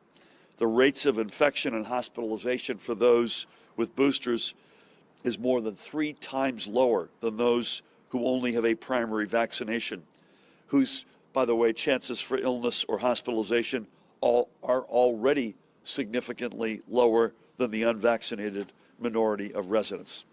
And we will be posting through Judy's offices this data online for you going forward. Before I hand things over, I think first to Kara and then to Judy and Pat and Dara, I mentioned I do have an announcement to make, and it is this. I am signing an executive order today requiring all workers in healthcare settings and high-risk congregate living facilities, including our correctional facilities, to be up to date on their vaccinations. That means both primary course and booster, with no test-out option. It is important to remember that for those working in healthcare settings, the test-out option is already coming to an end due to the Biden administration's vaccine mandate, which the U.S. Supreme Court upheld last week. For those in our healthcare community who remain unvaccinated, you have until January 27th to get your first vaccine dose, and you must complete your primary vaccination series by February 28th. For those of you who work in high-risk congregate living facilities, we want to give you some more time. If you are unvaccinated, you have until February 28th to get your first dose and March 30th for your second. Again, healthcare workers, January 27th to get your first, February 28th to complete your series. High-risk congregate facilities, February 28th to get your first, March 30th to finish your series. But the science tells us that it's no longer good enough to just receive your primary series, as being boosted is necessary to protect yourself and those around you. Therefore, everyone who works in these settings is now also required to get their booster. If you're currently eligible, but you haven't gotten it, please go get it. Currently eligible healthcare workers, again, have until February 28th, and high-risk congregate living facility employees have until March 30. For those of you who are going to become booster eligible beyond those cutoffs, you'll have 3 weeks from your booster eligibility date to get that added dose. Again, for workers in these facilities, testing out will no longer be an option. The only exemptions will be granted for disability or other medical reasons or for deeply held religious beliefs. Anyone found in noncompliance will be subject to their workplace's disciplinary process, up to and including termination of employment. We are no longer going to look past those who continue to put their colleagues, and perhaps, I think even more importantly, those who are their responsibility in danger of COVID. That has to stop. But let me loop back to the here and now in this new testing site. All of us, Judy, Pat, myself, our teams, thank our federal, county, local, higher ed, and private sector partners for coming together with us to provide these tests. This site is another tool for us to not just get Omicron and COVID on the run, but to get ahead of this virus and to stay ahead of it. With that, please help me welcome the Acting Public Health Division Director in Atlantic County, Kara Jansen. Kara? Regina Gonzalez with you here on Live Now from Fox. Pretty big announcement from New Jersey Governor Phil Murphy this morning, officially announcing that he is going to sign an executive order requiring that all healthcare workers get vaccinated, no testing option. Now, he did say that they have until January 27th to either get fully boosted or get that first dose for healthcare workers who are not vaccinated at all right now. And then they have until February and the March deadline to get their second dose. So again, pretty big announcement from Governor Phil Murphy. He said no testing options available. The only exemptions are for disability, for medical reasons, or for religious beliefs. Now, this is all healthcare workers, including nurses, people who work inside the hospitals, inside medical clinics, nursing homes. So we wanted to bring that announcement to you here on Live Now from Fox. However, I do want to stay in the New Jersey area. We have just gotten this breaking news to our Live Now from Fox desk. This is in Magnolia, New Jersey, where reports right now are saying that 2 people are dead after crashing with a fire truck engine out there. Still a very active scene this morning, 11:21 a.m. here on the East Coast. You could see some tarps over what looks to be the vehicle that collided with that engine, which is stopped there to the left-hand side. Or it could be now that they have got multiple engines on scene responding to this incident. So we're going to keep you up to speed on all the details that we are learning here on Live Now from Fox. Very minimal information at this time. Again, we know that this is in Magnolia, New Jersey, and we are getting reports that 2 people have died following this crash with a fire truck engine. Now, it's unclear if those 2 people were in the compact car, if there were multiple people in the fire engine. Still a very active scene. So some of you are going to see a quick 2-minute commercial break. We're going to continue continue to get you more information on this breaking news situation, and we'll run you through some of the live feeds that we've got going on right now. Stay with us.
You are streaming live now from Fox, everybody, on this Wednesday, January 19th. Live, raw, unfiltered, nonstop news. And we are bringing you front row to a breaking news situation in Magnolia, New Jersey, where reportedly 2 people have died in a car accident after the car slammed into a fire engine. Now, I was just telling my coworkers, kind of hard to tell which engine was involved. I do want to say that it could be the one that you see right in front of you that's sort of slanted on the sidewalk there, because you've also got multiple engines responding to this crash. And it does look like, if you look a little closer in the middle of this scene, there is a tarp on top of a car that does look to be pretty crushed after colliding with the engine. So that could be the car involved. Still a very active scene out there. Very minimal information coming to our desk right now. This feed is coming from Fox 29 Philadelphia's Chopper. New Jersey is one of their viewing areas out there. So again, and then right now I'm actually seeing a Dollar General sign. So it looks like this happened on an intersection. You can kind of see where the 2 roads meet in front of this Dollar General. So again, very little information as to how this happened. Only reports coming in that 2 people have died. That is not a completely definite number right now. And it's also unclear which passengers in which vehicle or which drivers of which vehicle have died. You don't know if it was somebody in the fire engine, people in the compact car. So we're going to work to bring you more details here on Live Now from Fox, but this is who we are, what we do. We bring you front row to breaking news situations happening across the nation.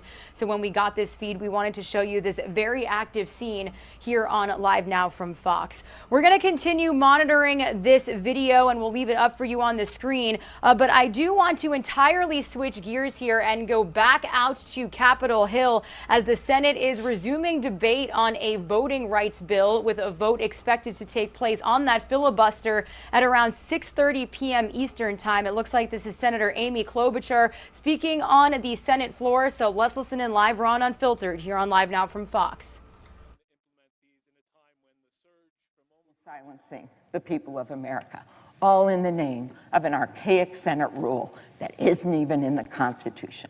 That's just wrong. I yield the floor.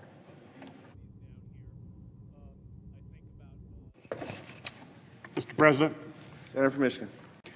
Mr. President, just 14 months ago, our nation stood on the brink of a constitutional crisis as the former president and his followers attempted to disrupt the peaceful transfer of power and overturn the results of a free and fair election. Instead of accepting the will of the voters and upholding the foundations of our constitutional republic, President Trump and his followers engaged in a campaign of blatant disinformation and political interference. They attempted to coerce state and local election officials to make false claims of widespread fraud, and then use those claims to not certify election results and reject the will of the people, all to ensure that the former president could stay in power at any cost. My home state of Michigan was at the very center of this battle in 2020, when our State Board of Canvassers met to certify the undeniable fact that Joe Biden and Kamala Harris had won the state of Michigan and its 16 electoral votes, but we came dangerously close to the kind of anti-democratic and authoritarian behavior that the United States has long decried in other nations. It basically came down to one vote, just one vote from one Republican member of the Board of Canvassers. One canvasser who dared to withstand the intense political pressure for him to ignore the will of the people and to not certify those election results. One canvasser who chose to ignore blatant lies and disinformation. His one vote was all that stood between a secure, free, and fair election and a constitutional crisis. This one Republican board member knew his decision to follow the law would cost him the position on that board. He knew that his physical safety would be threatened, and it was, and yet he stood his ground.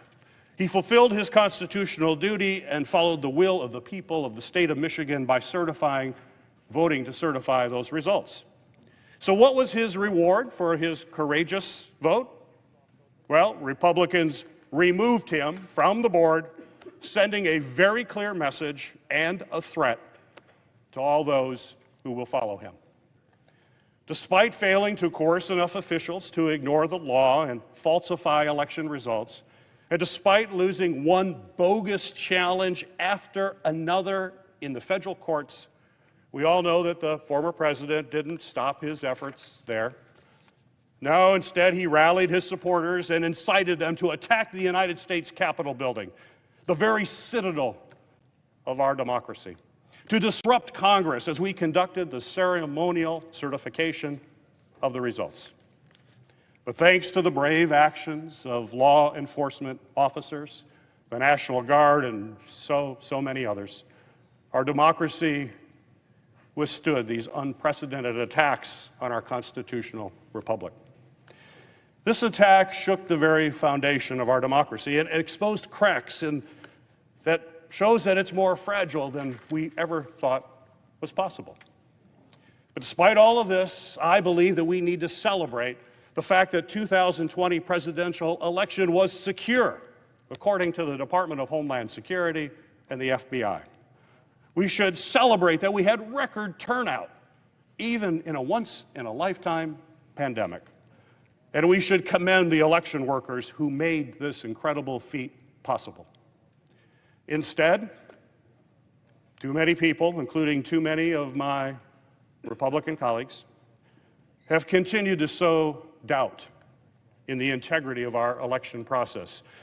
And these actions threaten the very bedrock of our democracy.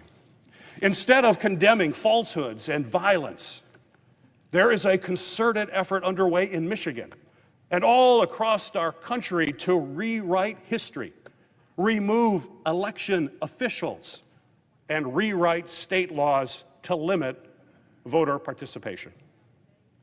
One of the bills that was introduced in Michigan legislature would lock up absentee drop boxes before Election Day. One Republican city clerk called this idea crazy and said it makes no sense whatsoever. I agree. Another bill would restrict the ability of state election officials to send out absentee ballot applications to voters. In fact, Michigan Republicans filed 39 bills in the state legislature to restrict voting rights. Nothing less than the very future of our democracy is at stake, and we must act, or risk losing what so many Americans have fought for and have died for nearly 250 years. The right to vote, the right to self-governance, the right of American people to choose and fire public officials is our nation's fundamental freedom. We cannot protect that right and ensure every American has equal access to the ballot box, and we can do it by simply passing two bills that are before us.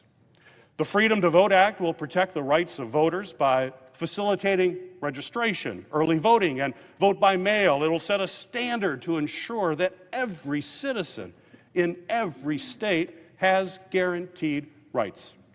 The John Lewis Voting Rights Advancement Act takes additional steps to address the practices that have historically been used to discriminate against voters simply based on their race. And despite some of the Republican arguments that I have already heard today, the Constitution is very clear. We've heard that from Article 1 of the Constitution, and many times Congress has continued to strengthen the voting rights of individuals. The 15th Amendment clearly states that the right of citizens cannot be abridged by a state, and clearly states, and I quote, "Congress shall have the power to enforce this article by appropriate legislation." And that's just what Congress has done in passing the Voting Rights Act of '65, the Help American Vote Act, the National Voter Registration Act. Congress has done this in the past. We need to do it again. The American people overwhelmingly support these common sense measures, and they deserve to know where we stand. And for that reason, after every senator has had a chance to speak, the debate must come to an end, and we must have an up or down vote on these bills. Mr. President, I believe history will not be kind to the colleagues of mine who stand in the way of democracy. And make no mistake about it, we are at a pivotal moment in our nation's history. Our democratic republic and our most treasured values are in danger. If we fail to act, we may lose them. Mr. President, I proudly stand on the side of democracy, and I urge my colleagues to stand with me in passing the Freedom to Vote Act and the John Lewis Voting Rights Advancement Act. Mr. President, I yield the floor.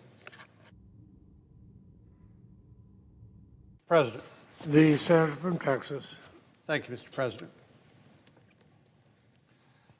Mr. President, families in Texas and across the country are being pummeled by the highest inflation in 40 years.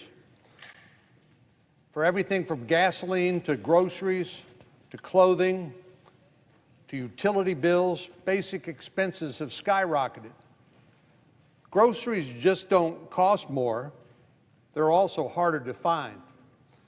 Empty shelves have become a sign of the times as supply chain problems, staffing shortages, and severe weather have created a perfect storm. On top of that, families are trying to stay safe and healthy in the midst of a surge in COVID-19 cases. There's an urgent need for testing and masks, both of which are increasingly hard to come by. So with so many urgent needs facing families in Texas and elsewhere, what does the Democratic leadership have teed up for the Senate this week? A partisan bill to take over the nation's elections. Democrats apparently want people to forget about the fact that they can't keep their refrigerators or pantries stocked, or their kids are out of school and because of the pandemic and can't study in person, or that it costs a small fortune to fill up your gas tank. Apparently, they are trying to convince the American people that there is somehow a coordinated assault on the right to vote, and their partisan legislation is the only savior. According to our colleagues, the evidence of this attack can be found in a number of state laws passed this last year, even though many of the reforms in those laws make voting easier than in a number of blue states. The Georgia law, for example, extends the early voting period to 17 days, giving voters more time than what's offered in the president's home state of Delaware, that until this year did not allow any in-person early voting. When that argument fails, though, our colleagues say the need for this legislation stems from the attack on the Capitol of January the 6th, even though their bill was written long before a mob descended on this building. In fact, the first version of the For the People Act was introduced in 2019, more than 3 years ago. The so-called voting rights crisis is nothing more than manufactured hysteria to justify our colleagues' long-standing attempts to take over America's elections. And just to put a time frame around the concerns, this is what 94% of respondents to a Pew poll, a nonpartisan poll, said about the 2020 elections. 94% said it was easy or very easy to cast their ballot. And yet the legislation that is going to be considered today has its origins in a 2019 bill called the For the People Act, which obviously predates this poll from the Pew Corporation. Well, I have no doubt that the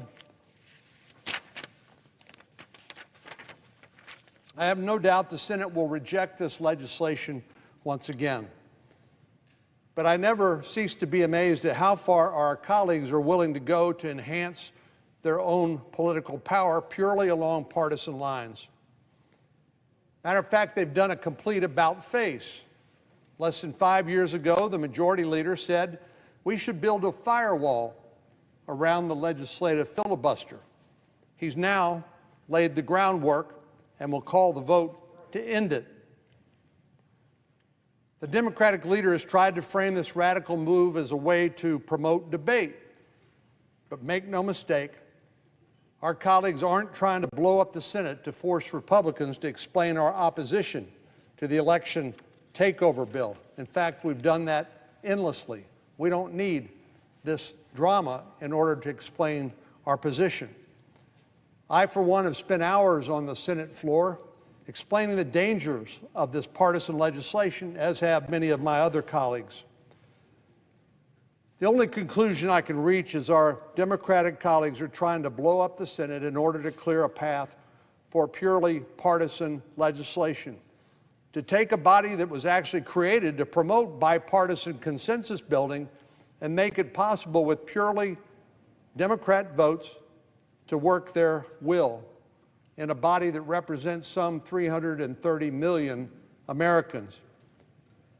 What a bad idea that would be, to promote purely partisan legislation and dissuade or take away the incentives that encourage us to do what doesn't come naturally, and that is to actually work together and build consensus. Our colleagues apparently don't realize how short-sighted this move actually is. In the Senate, the door actually swings both ways. One day, you're in a majority. The next day, you're using every tool at your disposal to have a say in the process while representing your constituents. And no matter how much frustration and heartache the filibuster creates for the majority parties, and the shoe is always capable of being on the other foot.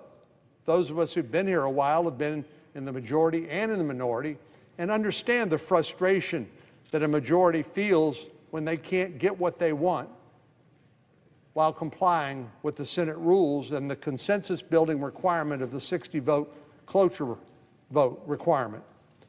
But if our colleagues succeed in blowing up the filibuster, there's no question that it'll be easier for them to turn their progressive wish list into the law of the land.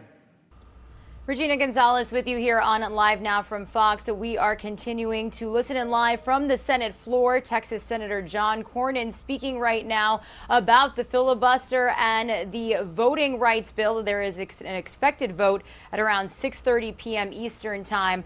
We are going to go fully back on this shot. We were monitoring a breaking news situation out of Magnolia, New Jersey, where it reported 2 people were killed after colliding with a fire truck. But as you could see, our Fox 29 Philadelphia's chopper is flying away from the scene. So we'll continue to work on getting you some more information. Perhaps they will be flying back for another round of some video. But in the meantime, we'll continue listening in live from the Senate floor. Some of you are going to see a quick 2-minute commercial break as well. We'll be right back.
You are streaming live now from Fox on this Wednesday, January 19th. My name is Regina Gonzalez with you live from Orlando, Florida. Wanted to walk you through some of the live feeds that we've got coming into our desk right now as we approach the noon Eastern time hour. I do want to let you know that we are continuing to monitor the Senate floor as they are debating that voting rights bill with a vote to advance the bill scheduled for 6:30 p.m. Eastern time. Now, if the vote threshold is not reached, Democrats are expected to attempt a rule change to allow the bill to pass with a simple majority. So as you can see, we've got Texas Senator John Cornyn speaking.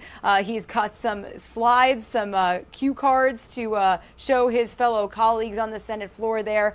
We also did just have a live press conference coming in from Washington, D.C. as well. This was being held by the U.S. Senate Armed Services and Senate Foreign Relations Republican members. They gave a news conference on the situation in the Ukraine. So we do have some recorded remarks as this lasted about 35 minutes. It does look like it just ended, but I want to bring you some of what they had to say here on Live Now from Fox. Let's listen in for just a bit. Should there be another physical invasion of Ukraine, that the consequences will be devastating for Russia, both in terms of sanctions. We talked about Nord Stream 2 earlier. Nord Stream 2 was a bad idea. It's an even worse idea now that Russia has mobilized this massive, unwarranted force along the border of Ukraine.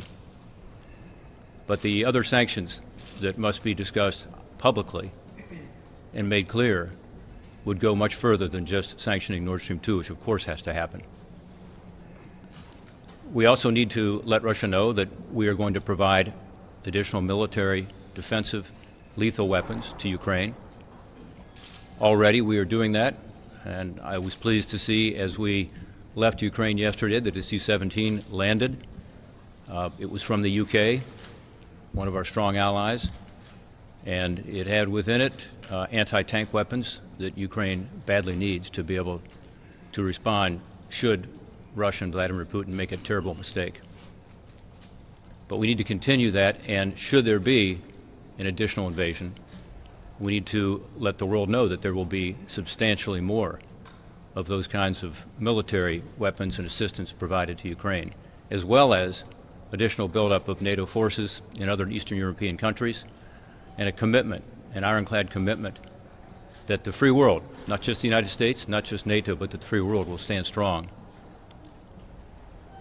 That is the kind of deterrence that's needed right now to avoid what would be a terrible consequence for Ukraine, but also destabilizing Europe and sending a signal that somehow, after the first territorial incursion since World War II, that the countries of the free world are not going to stand together strongly against what Russia is doing.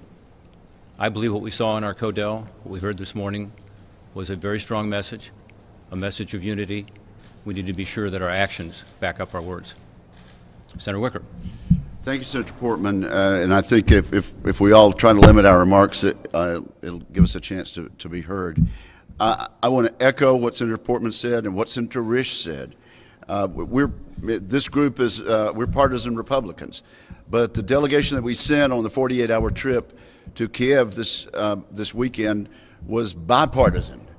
4 Democrats, 3 Republicans, and our message was the strong message that Senator Risch just spoke to the rest of the world. We are united in our opposition to what Vladimir Putin and Russia are about to do, and we want to stand strong in a united way as a country. I think that was the message coming out of the classified meeting we had with the president, and I hope that comes to fruition. Let me say this about Vladimir Putin. The Russian people are led by someone who is nostalgic about the czarist period of Russia. President Reagan correctly called the USSR an evil empire. Vladimir Putin is nostalgic for a return to the evil empire, and that is why he's done what he's done. And yes, he poisons political opponents. He assassinates former members of the administration who oppose him publicly. He has invaded Georgia. He has invaded Ukraine. And as of yet, no one has given Vladimir Putin a bloody nose for any of this. I think the alliance, our friends in NATO, and a bipartisan majority are prepared to assist Ukraine in making sure that if it happens this time, Vladimir Putin will get a bloody nose. This is 40 million people who remember how it used to be not to be free and to be under the thumb of Soviet Russia. They will fight, and it gladdened my heart, as Senator Portman said, to see that cargo plane from the United Kingdom offloading anti-tank weapons. We need to be an integral part of doing more than has already been announced, and we need to make sure that if Vladimir Putin takes this step and makes this mistake for his countrymen and this mistake against his neighbors, that it will be a mistake that he will long regret and long remember. Senator Kramer. Well, thank you. And in the spirit of unity, let me agree with all of my colleagues to this point and just reiterate how strong the commitment is. And while we certainly have some honest policy disagreements, particularly with regard to the sanctions, the Nord Stream 2 sanctions and the sequence. That should not be mistaken by Vladimir Putin or Russia as disunity in our resolve to stand with the people of Ukraine and to stand with freedom. The trip was fast but intense. This morning's briefing with the President was informative and I think constructive. And I think at this point, the message is loud and clear. The United States stands as one in unity with the freedom-loving people of Ukraine and never wants a return to what is, of course, Vladimir Putin's dream of reuniting Ukraine as part of the Russian Empire. I think with that, that said, it's best if we move on, and I think Senator Fisher's next. I agree with my colleagues. I think Senator Kramer did an excellent job of laying this out, that even though you only see Republicans up here, there is bipartisan support in having President Putin understand that we are firm in our resolve. I thank my colleagues for meeting with the administration as well.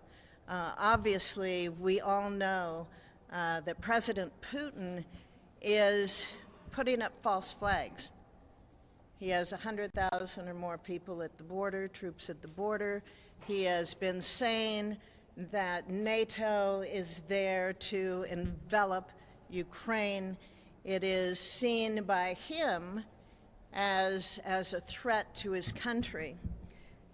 Recently, we had one of our strongest allies step forward and on the floor of his parliament, and in an op-ed, the Defense Secretary, Ben Wallace, made excellent points to combat that misinformation that President Putin is trying to get out there and get in the press to justify some future action that he may take. First of all, as Secretary Wallace has said, NATO is, to its core, defensive in nature. At the heart of the organization is Article 5, which obliges all members to come to the aid of fellow member if they're under attack. Mutual self-defense is NATO's cornerstone. Now, Ukraine is not a member of NATO, and NATO is not out there trying to recruit Ukraine. And there is absolutely no proof out there that the objective is for NATO to encircle the Russian Federation. Only 5 of the 30 allies that neighbor Russia, with just 1/16 of its borders, are abutted by NATO. If the definition of being surrounded is 6% of your perimeter being blocked, that's pretty amazing. So that knocks down another of President Putin's points. Last, as the Secretary says, the Kremlin attempts to present NATO as a Western plot to encroach upon its territory, but in reality, the growth in alliance membership is the natural response of those states to its own malign activities and threats. This would be a decision, as it should be, by the people of Ukraine. Our mission here is to be able to make the point to President Putin that the road he seems to be on infringes upon that sovereignty of that country and upon the Ukrainian people.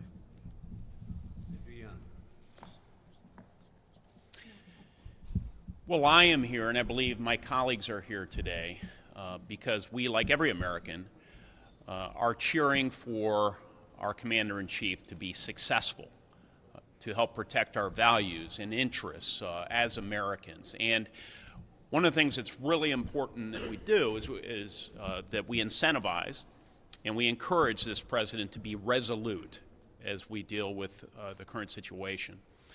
This could be a fulcrum moment in world politics and international relations. We have 100,000 troops that the Russians have deployed on the border with Ukraine. And if a message is not sent to Vladimir Putin, the strongest possible message that every encroachment he makes will be met with incredible pain. In order to dissuade his encroachments, then this sends a message to not only our allies in the transatlantic partnership that we have, but also it sends a message to other thugs and autocrats around the world who have designs on other pieces of territory. Vladimir Putin has demonstrated over the last 2 decades in Crimea. Some of you are going to see a quick 2-minute commercial break. We'll be back with some more coverage from Capitol Hill and Washington, D.C. You're watching Live Now from Fox.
Thanks to our Florida team for kicking us off this morning. And you're watching Live Now from Fox, everybody, as we are in a new hour and bringing in more viewers from across the country. We appreciate you joining us here. Live look at the White House, where soon President Biden will be having his news conference. We'll be featuring that for you in full. It's expected to go at 4 p.m. Eastern today, so we will have full coverage for you on that when it does happen. A lot to be discussed with the media, talking about the COVID-19 vaccines. You got the tests that are just going active right now, where people could go on the web and get those delivered to them by the end of January. So there'll be a lot to talk about: inflation, talking about everything from our economy, and so much more. So we'll be featuring that for you 4 o'clock Eastern right here on Live Now from Fox. Hi, everyone. Mike Pace here. Thank you so much for joining us here today as we continue to bring you top stories and headlines from across the country. Throughout the day today, we will continue to go out to the Senate floor, where later this evening they will be having a vote on the floor there when it comes to voting rights. It does not look like it is going to go, because Democrats would need 60 votes. They do not have those votes at all. Then what they will do after the 60 does not go through, Senator Chuck Schumer will then go back onto the floor and see if they can vote then on changing the filibuster, killing that, and it would just need a simple majority. But it does not look like the two senators, Senator Joe Manchin and Senator Sinema, are on board for that. So it is looking like it is doomed to fail there for the Democrats there. But anything can happen from now until that time. So that is why we continue to always bring you these live events as they're happening in real time. And that's exactly what we will be doing there later. That's supposed to be about 6:30 Eastern, the start of those votes on the floor. I want to go out to one of the top stories that we are following for you. And that unfortunately is the death and murder of UCLA grad student who died on last Thursday. The father speaking out to Fox 11 in Los Angeles. We want to bring that interview here to you right here on Live Now from Fox. Transient who police believe stabbed 24-year-old Brianna Kupfer to death, and tonight the reward to find her killer is growing. All right, so you got $50,000 from the city and now $200,000 from concerned members of the public. Fox 11's Phil Schuman talked with lead investigators today. He joins us live from the Fairfax district. Phil. Well, they need a name. They need something to go on to try to find this individual believed to be homeless, a transit, as you mentioned, Alex and Marla. They are confident that someone in the community knows who he is. They're still analyzing evidence found in the store behind me, but they believe that someone will come forward and do the right thing, perhaps motivated by this huge new reward. Even in a city almost numb to increasing crime, what happened inside Croft, a La Brea Ave furniture store, which remains closed and surrounded by flowers, still shook us. Beyond a whole new level. Everybody's kind of shaken these days about the crime in the city. 24-year-old Brianna Kupfer was working inside alone when she was stabbed to death last Thursday afternoon. She knew something was wrong. "Can you call me?" Fox 11's learned that she texted a friend. "There is someone in the store that is giving me weird vibes." The text wasn't seen until later. By then, Brianna was dead. Our hearts are broken, and we're praying for you. It's a very difficult time. I have a daughter myself. That suspect, believed to be a homeless man, tall, thin, black, wearing black, backpack, sunglasses, a white painter's type mask, seen walking through the alley behind the store. Then, in this newly released video, the same man 30 minutes later at a nearby 7-Eleven. So far, not identified, not familiar to homeless outreach workers. This individual responsible for this vicious, senseless, and brutal crime, it walks amongst us. He visited businesses up and down La Brea. Councilman Paul Koretz announced a $50,000 reward from the city of LA, which will be added to some $200,000 donated by the community. We will find this vicious criminal. We will arrest him, and we will get him prosecuted to the fullest extent of the law. Now, Alex and Marla, I talked with investigators today. They support the idea of a reward, but it often leads to a lot more investigative work as each tip has to be tracked down, no matter how far-fetched it might be. But they say that the reward is usually successful in motivating someone who might not otherwise come forward. And, you know, homeless outreach workers, they often know people in these communities from having tried to get them indoors. LAPD said they've checked with LAHSA, Los Angeles Homeless Services Authority, and that no one recognizes the description of this suspect. Reporting live on La Brea, I'm Phil Schuman, Fox 11 News. Phil, thank you so much. The murder of Brianna Kupfer is yet another reason why Fox 11 started our Save Our Streets initiative, looking for answers to what's been happening, trying to hold people accountable as well. Brianna's father, Todd Kupfer, is also searching for solutions and answers, of course, and tonight he joins us now live to talk about this. Mr. Kupfer, of course, we are so sorry for your loss. Our condolences to you and your family. Thank you. And thank you so much for being with us. I want to start by getting a sense of who Brianna was, because we're hearing she was such a young, driven young lady, her whole future ahead of her, and so kind-hearted. How do you want people to remember her?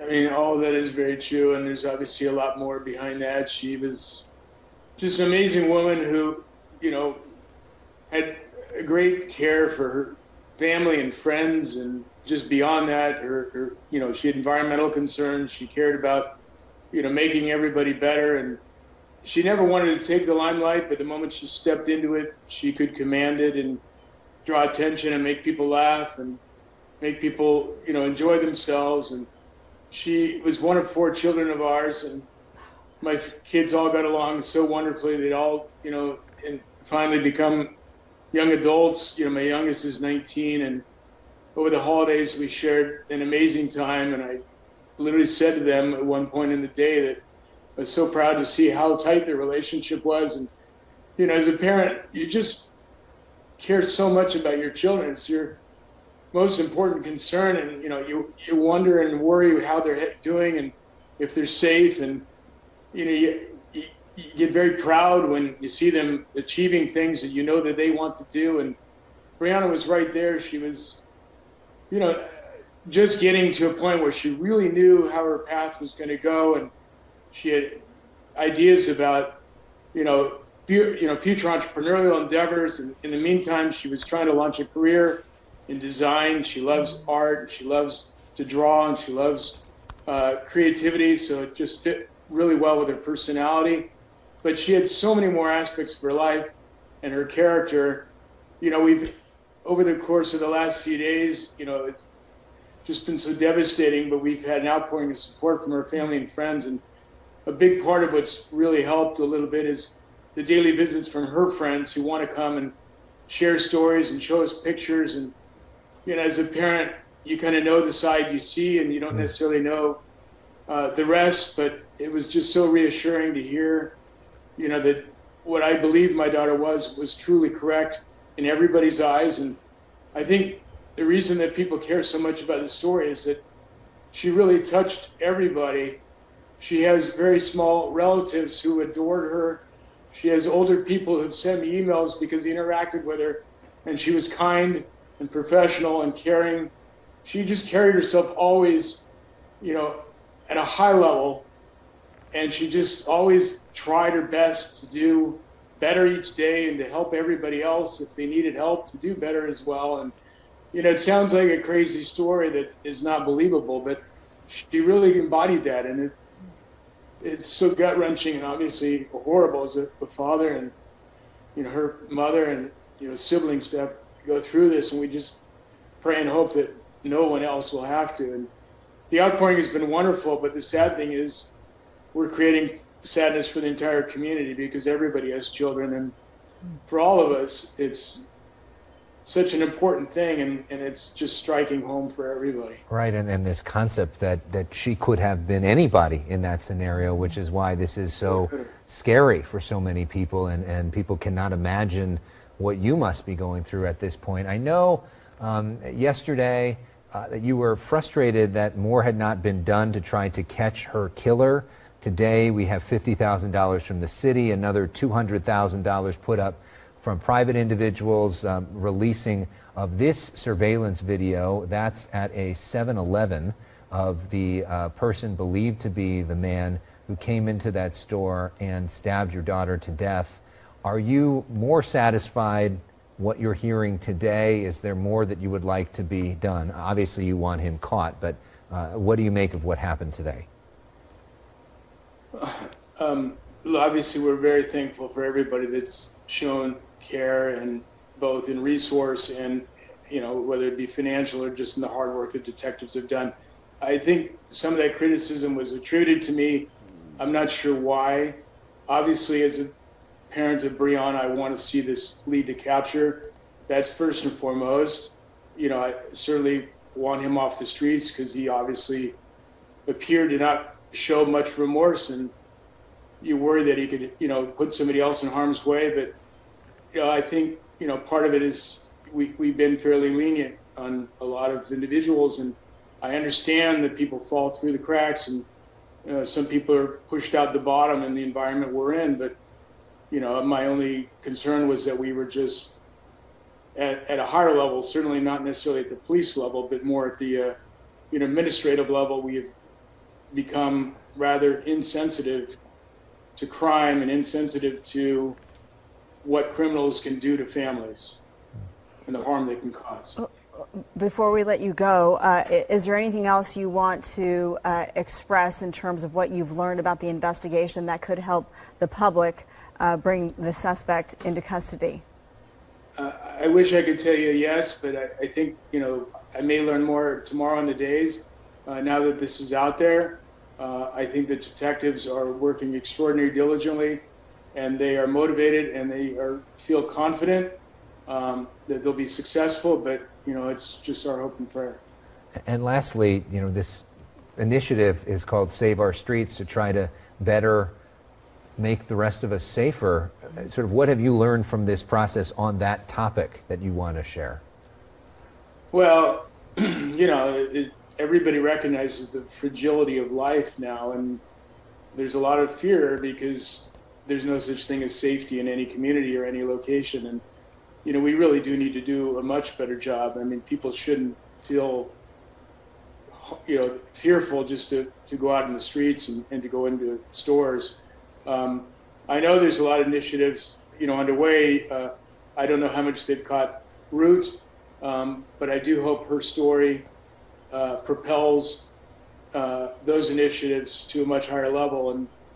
And, we're a fairly private family. This is not something I looked to do, but I've decided that I need to get in front of the camera for Brianna and the families that have their own Briannas. I just, agree with you. The crime in the streets, we need to do a much better job on it. Well, Todd Kupfer, again, we're so sorry for your loss. Our condolences to Coverage there from Fox 11, and boy, your heart just really goes out to the father, the family here of Brianna, who lost a huge part of their family there, all because of the suspect, for some reason, wanted to murder Brianna there. So your heart goes really out to the family there. You're watching Live Now from Fox, everybody. We are going to take a quick 2-minute break. When we come back, what happened here in New York City? Elderly man attacked. How safe are the streets in New York City? This happening in a wealthy area just blocks away from where the mayor lives. You're watching Live Now from Fox, everybody. Quick 2-minute break.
Welcome back, everyone, here to Live Now from Fox. We appreciate you joining us here, always worldwide, bringing you the top stories and headlines from across the country. Next story here out of New York City. Crime Stoppers there with the NYPD need the help there of people in New York City to try to get this suspect arrested. This all happened back in December, and they are still looking for the suspect that attacked an elderly man. Let's go to the story right here on Live Now from Fox and just show you this really sad video as the man was assaulted in the Tony Upper East Side by a stranger who shoved him to the ground and later appeared to flash a hand signal just steps from the mayor's Gracie mansion. The 81-year-old victim appeared to be standing on the sidewalk with a dog and talking to someone holding a baby stroller around midnight on December 25th when the man approached him, according to video released by the New York Police Department on Wednesday. The footage shows the stranger walking between the victim and his companion in the area of East 86th Street and Henderson Place and shoving him to the ground before casually walking away. The victim is then seen lying on the pavement for several seconds. The NYPD footage then cuts to the suspect flashing what appears to be the middle finger, though it's unclear if the hand signal was directed toward the victim there. The man suffered minor injuries and said he did not need to be taken to the hospital. NYPD's Crime Stoppers is now offering a reward of up to $3,500 for information leading police to their suspect. This assault took place in the New York City mayor's backyard, just feet from Gracie Mansion, where then Mayor Bill de Blasio would have resided at the time. The area is known for multi-million-dollar homes and luxury apartment buildings. Anyone with information related to the attack is asked to call NYPD Crime Stoppers at 1-800-577-TIPS. There's a horrible story there of suspect doing no absolutely good at all, and then just sending this poor guy to the ground there. Horrible, just horrible. All right, everyone, we're going to slide away for another quick 2-minute break. When we come back, we'll go live to you on the Senate floor as senators debating right now a voting rights bill that will be up for vote later this evening.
Once again, folks, we are here worldwide for you on Live Now from Fox. And coming up later today, about 4 o'clock Eastern, President Biden will be offering a news conference. This one is his first solo news conference really in about 70 days. This is a formal news conference where this is going to be just put away just for that reason, there for the media to ask the questions there that they want to ask about COVID-19 response, vaccines, masks, and so much more. We're talking about inflation numbers as well. So all of that will probably be addressed in today's news conference that will be happening. A big reason why the media reporters in D.C. are so excited about this is because for so many times, President Biden, when he's done with an event, walks away from the podium. They're not really giving a Q&A like we have seen past presidents do in the past there. Let me show you what I'm talking about. Thank you all so very much. Thank you very much.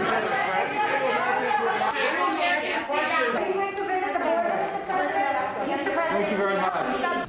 Ready for the press conference tomorrow, sir. The press conference.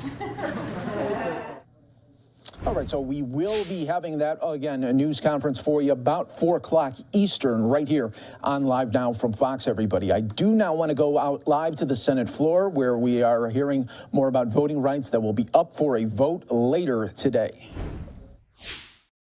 Need to do more than just talk about it. We need to ensure that the ballot is equal for all Americans and free from any discrimination. It's pretty simple for me in that regard.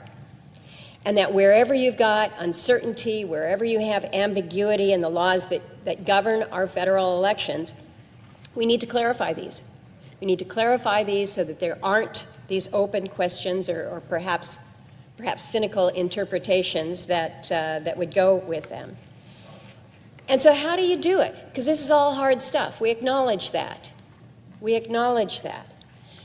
You really do have to do it coming together to try to hear the objections. And as I look at the measure that we have before us, I'm not convinced that we're there yet. I'm not convinced that we're there yet with the product that we have. I will absolutely agree that there are some good, I think there's some important provisions in the matters that we have in front of us. But what we're faced with today or later today is going to be a take it or leave it vote, and then an effort to change how we approach hard issues. Before I get into my comments in that vein, I do want to look and highlight what I think are some of the positives that we have in place, because I think of a collaborative effort, but because we've got shared observations, we've got shared views on what some of these solutions may be, and I think that these can help us in anchoring a more broadly supported bill. The measure features transparency provisions that require public notice of changes to state voting rules for federal elections. I think we're all say, yeah, this is important, this is common sense. Changes to electoral district boundaries for elections at all levels. Information about precincts and polling places for federal elections. These are things that I think there's consensus here. We've got stronger protections, necessary protections for voters during registration and voting, as well as protections for election workers, polling places, election infrastructure. The measure emphasizes the security of voting systems. I think we recognize, again, this is imperative. It has to be a priority. If we're going to thwart any malign actors out there, maintain confidence in election results, we have to have this. Important to me, it extends the bilingual election requirements of the Voting Rights Act for 5 years. It also includes the Native American Voting Rights Act, again, that we worked on in the Indian Affairs Committee to address, unfortunately, very long-standing obstacles to voting for American Indians and Alaska Natives. So there's good stuff, if you will, good measures that are contained within the bill in front of us. But they also have some negatives, and I think you've heard my colleagues detail many of them. Not only negatives within the text, but in terms of this partisan effort that we have in front of us. We've got a measure that's 753 pages long. We can move through that. We're not going to say just because it's big doesn't mean that we can't do it again. But it has come over to us as through a shell vehicle. It's now directly on the legislative calendar. You've got, again, this combination of two bills plus a few add-ons. But unfortunately, neither of these, even with my support on the John Lewis Voting Rights Act, neither one of these had sufficient support to pass cloture. And since then, we haven't done anything. I shouldn't say anything, because there were a few additional provisions that were included. I don't want to dismiss that, but not much has been done to build support cooperatively in this body for the two combined measures, other than to build pressure to not change the legislation, not to modify it, not to gain compromise, but to change the rules to take it up. This is a big bill, but one of the things that we don't have contained in it, that many of us have been talking about now for a period of time, is we don't address the Electoral Count Act, which I think most of us would look at this and say, this is something that needs to be revised.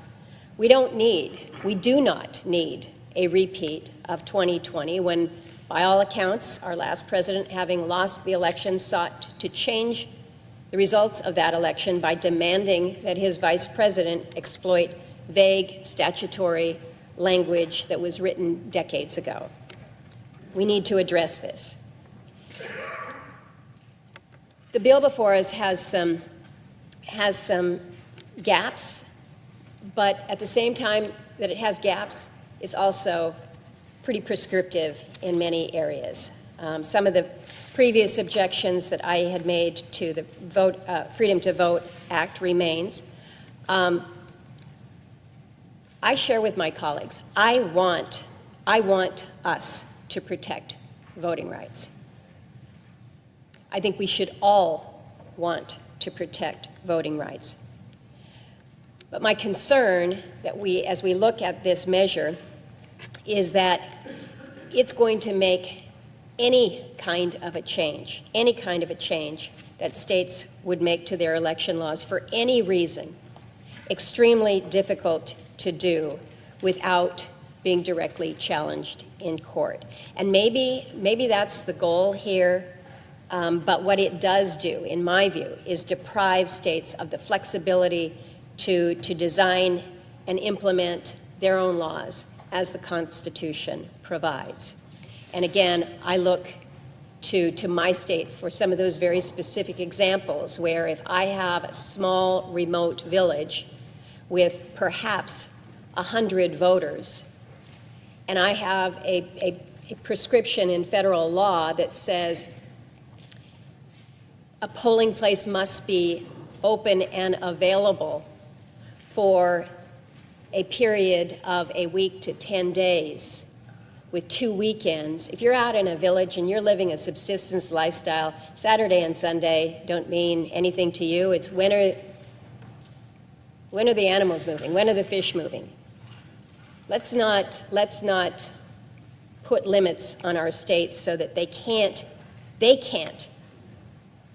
enhance opportunities for all voters. So federalization is not the right answer here.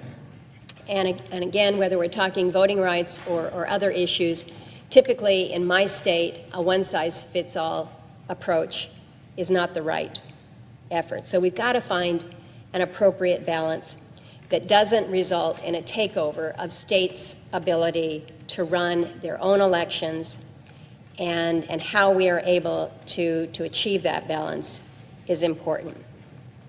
So as I talk about my views on the legislation that we have before us, I'm very, very well aware that the results of this effort to push voting rights was unfortunately determined before we began this debate. We're going to come to a vote on a motion to invoke cloture. We know what's going to happen. It's going to fail due to a lack of sufficient support. And then we're going to face some kind of a vote to change the Senate's rules and weaken the legislative filibuster, which we also understand will fail. And I guess the point here is to get folks on record. and that will happen. But what have we accomplished? What have we accomplished for the people that we serve, instead of allowing us as a body to say, okay, what are we going to do to address this? We have brought cross-party relationships to yet another low, perhaps an unprecedented low. I was part of a very troubling conversation last evening, and it was shared that, depending on which side you're on in this body today on this issue, you're either a racist or a hypocrite. Really? Really, is that where we are? I find that so hard and so troubling, because when it becomes that deep and that divided, where we cannot have the debate that my friend from Montana says we need, and I agree we need. But if we are so divided, this is not right. This is not good for the health of the body. But what has happened here is we have devolved into a debate over voting rights versus voting rules. And you got part of the country that thinks this bill is about protecting the right to vote. Another part believes that this bill will do nothing but undermine it. And so we're both sitting in a situation, I think, where both sides are now set to cast doubt on elections if they don't win. And that takes us to a very troubling place, Mr. President. Because when people doubt whether their vote matters, when they doubt whether that individual who is sitting in the White House was freely and fairly elected, they will doubt all decisions. They will doubt what we do here, and they will doubt their own democracy. And that is troubling for our nation. So I refuse to believe that this is the best that we can do right now. As I said, this is hard, but hard is not impossible. I think that we can, if we are operating in good faith, as there are so many in this body who do that on a daily basis. It doesn't get noted because, quite honestly, it's far more interesting to write about the fur that flies around here rather than us actually making things happen together. But the effort to change our rules, to pass legislation on a party line basis is not going to help us here. It's not going to help us here. I think that we need to do everything that we possibly can to avoid further polarizing voting rights and election reforms. It may be too late. I don't know. It may be just too late, but I think we have to try. I think that we have to try. And I think that there is an effort to try to do just that. There's a good handful of people in this body on both sides of the aisle that have been talking this through, kind of following the model of what we did with the bipartisan infrastructure group. When we first started that effort, nobody believed that we would be successful with that. Probably most listening to the debate that's going on now and will go on later all throughout the afternoon don't believe that we can do anything, but let's prove them wrong. Let's prove them wrong. Let's sit down with those who have made that commitment. We've heard it here on the floor, made that commitment to work through some of these issues. some of these areas of common ground that I think we can build a base from, and work to build a foundation that will be enduring for this country when it comes to election reform and voting rights. Because, Mr. President, I fear greatly that if we are to advance measures that are solely, strictly party line, and that's what eliminating the legislative filibuster will allow us to do, we will take the easy way out.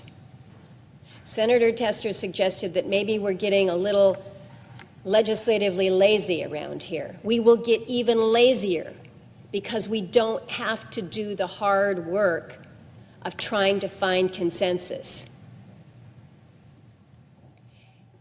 Elections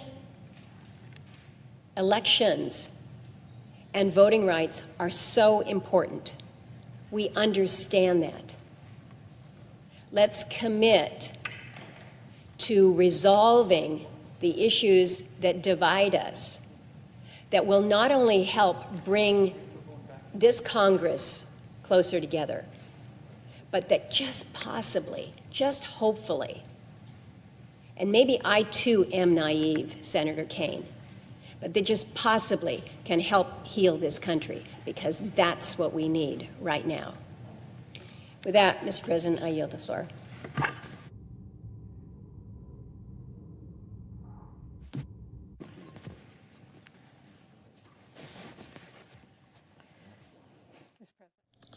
We're listening there to Senator Murkowski there live on the floor. You're watching Live Now from Fox as we continue to bring you top stories and headlines from across the country. Let's take another quick 2-minute break while we do have it.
Welcome back, everyone, here to Live Now from Fox. We're getting an update on the murder of Kathleen Durst, the 29-year-old who disappeared back in 1982 in Westchester County. Her husband, the millionaire Robert Durst, was charged with her murder last November. Durst died last week after being sentenced in the Los Angeles murder of his best friend, Susan Berman, in 2000. Westchester County District Attorney Mimi Roach giving us this update right here on Live Now from Fox.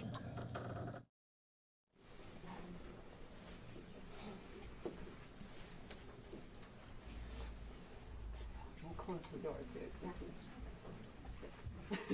We'll let Laura in first. You got everybody in? You can see. stand on this side too, so we have a little more room. On this side of the, there you go. All right. Good morning. As you all know, on November 1st, 2021, a grand jury in Westchester County indicted Robert Durst for the 1982 murder of his first wife, Kathleen McCormick Durst. In an effort to provide as much transparency as possible, my office is issuing an investigative report, which we are releasing today, because a public trial is no longer possible due to Mr. Durst's death. This report summarizes facts not subject to grand jury secrecy that were gathered during the investigation into Kathleen Durst's disappearance, and it sheds some light on why it took nearly 40 years to charge Robert Durst with her murder. These are all things about which there has been great speculation over the years, and I believe that sharing facts where possible with the public is the best possible way to enhance public trust in our criminal justice system. I established our office's first cold case bureau to investigate Westchester's more than 100 cold case homicides. Why? Because victims deserve justice, offenders must be held accountable, and because we can learn from what was done and not done in these cases to better serve victims in the future. Shortly after I took office last year, the Cold Case Bureau and the New York State Police resumed the investigation into Kathleen Durst's disappearance. As a result of the work by these lawyers and investigators, Robert Durst was finally charged with murder in the second degree. And, as is often the case, with hindsight and broader knowledge, we are able to see now how some missed opportunities by law enforcement officials directing the early stages of the investigation may have contributed to delay in bringing the charges in this case. As detailed in our report, following Kathleen's disappearance on January 31st, 1982, Robert Durst made a number of statements to police that were contradicted by other evidence.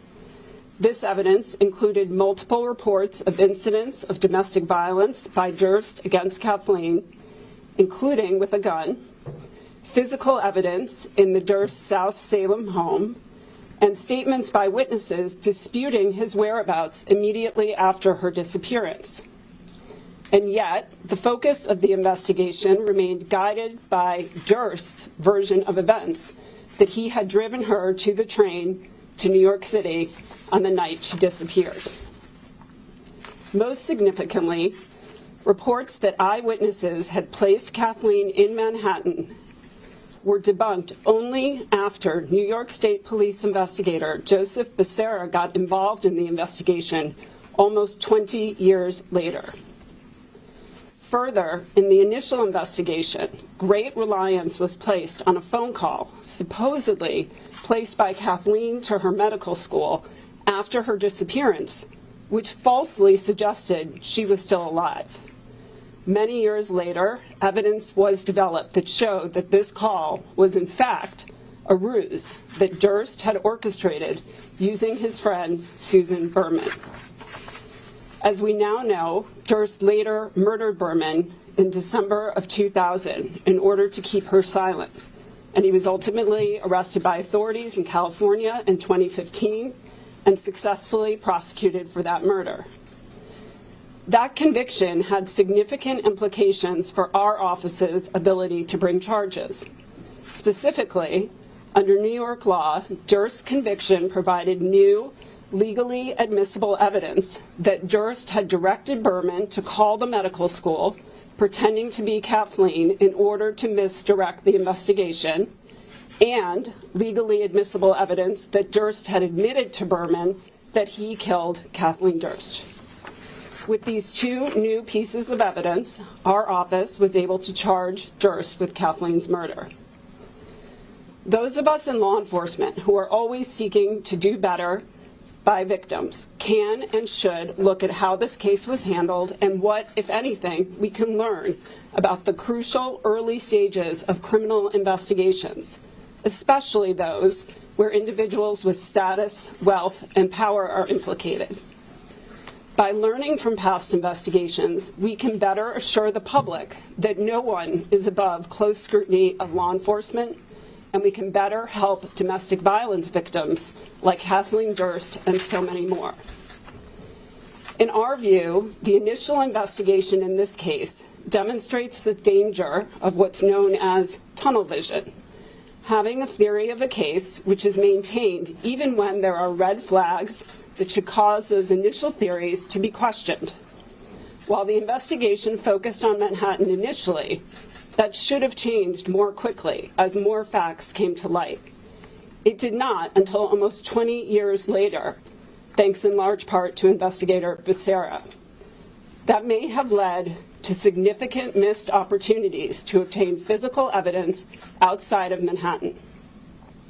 While the pivot was ultimately made by multiple investigators and departments who made crucial contributions to the investigation into Kathleen's murder, we can and must all learn from this investigation so that we can improve our processes moving forward. This case should also serve as a reminder that domestic violence cases are often cases based in deception and secrecy, where the details of what occurred cannot always be proven by evidence from outside the home. And so decisions about whether a prosecution is possible should be approached with that lens in mind. In the end, I hope that the charges here that were ultimately brought send a powerful message that no one is above the law and no victim. We're going to take our final break here of the hour. You're watching Live Now from Fox, everybody. Quick 2-minute break.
Welcome back, everyone, here to Live Now from Fox. I'm your host, Mike Page. We want to go out to some breaking news that we are monitoring out in Florida right now. This is in Sanford, Florida here, where we're hearing of an active investigation stemming from a major crime that happened at the school here. The school in question is Seminole High School right now. We are learning from the police. They put out just a little bit ago that the police department is responding to this incident. The scene is contained and there is no longer an active threat. So we're actually getting probably a video just right outside of this school right now that right now is dealing with this major incident right here in Florida. I'm going to pull up a map here just to kind of show you where we're looking at in just a moment here in relationship to Sanford and other areas. of course, right here on Live Now from Fox. Everybody will pull that up just in a minute here, but this is the one shot here that we are monitoring right here. You got the county sheriffs there right outside of this entrance, presumably Seminole County there on the scene, and they are tracking this story here for you, getting traffic that is trying to come to the school right there.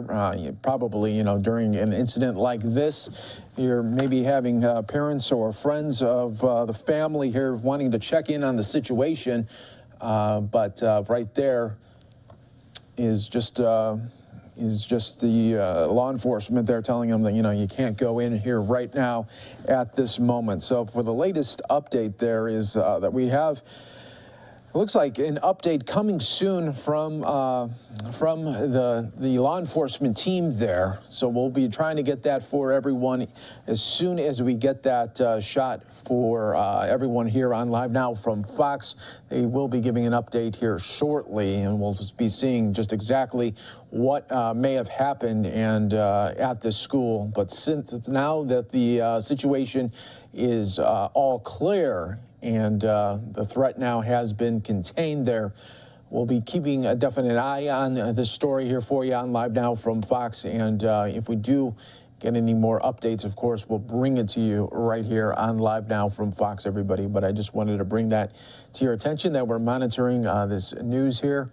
And we will get some more updates as soon as it comes available to us here. But this is the one shot that we have here for you of this major crime scene being called there at the school at Seminole High School. He says that the scene is contained and there is no longer an active threat there. But of course, we want to figure out just what all happened right here. And as soon as we get that information, of course, we'll go to it live right here on Live Now from Fox. That's exactly what we do here when we're giving you breaking news elements and live feeds coming in.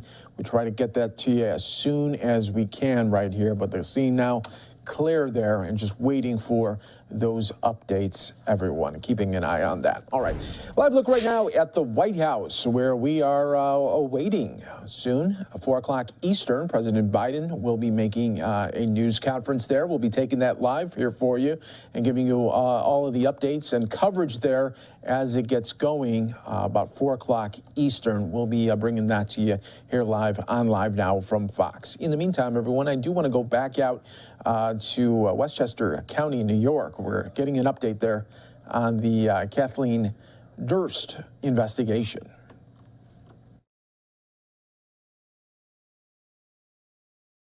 And now former investigator Joseph Becerra, who has dedicated 22 years of his life to investigating Kathleen Durst's disappearance.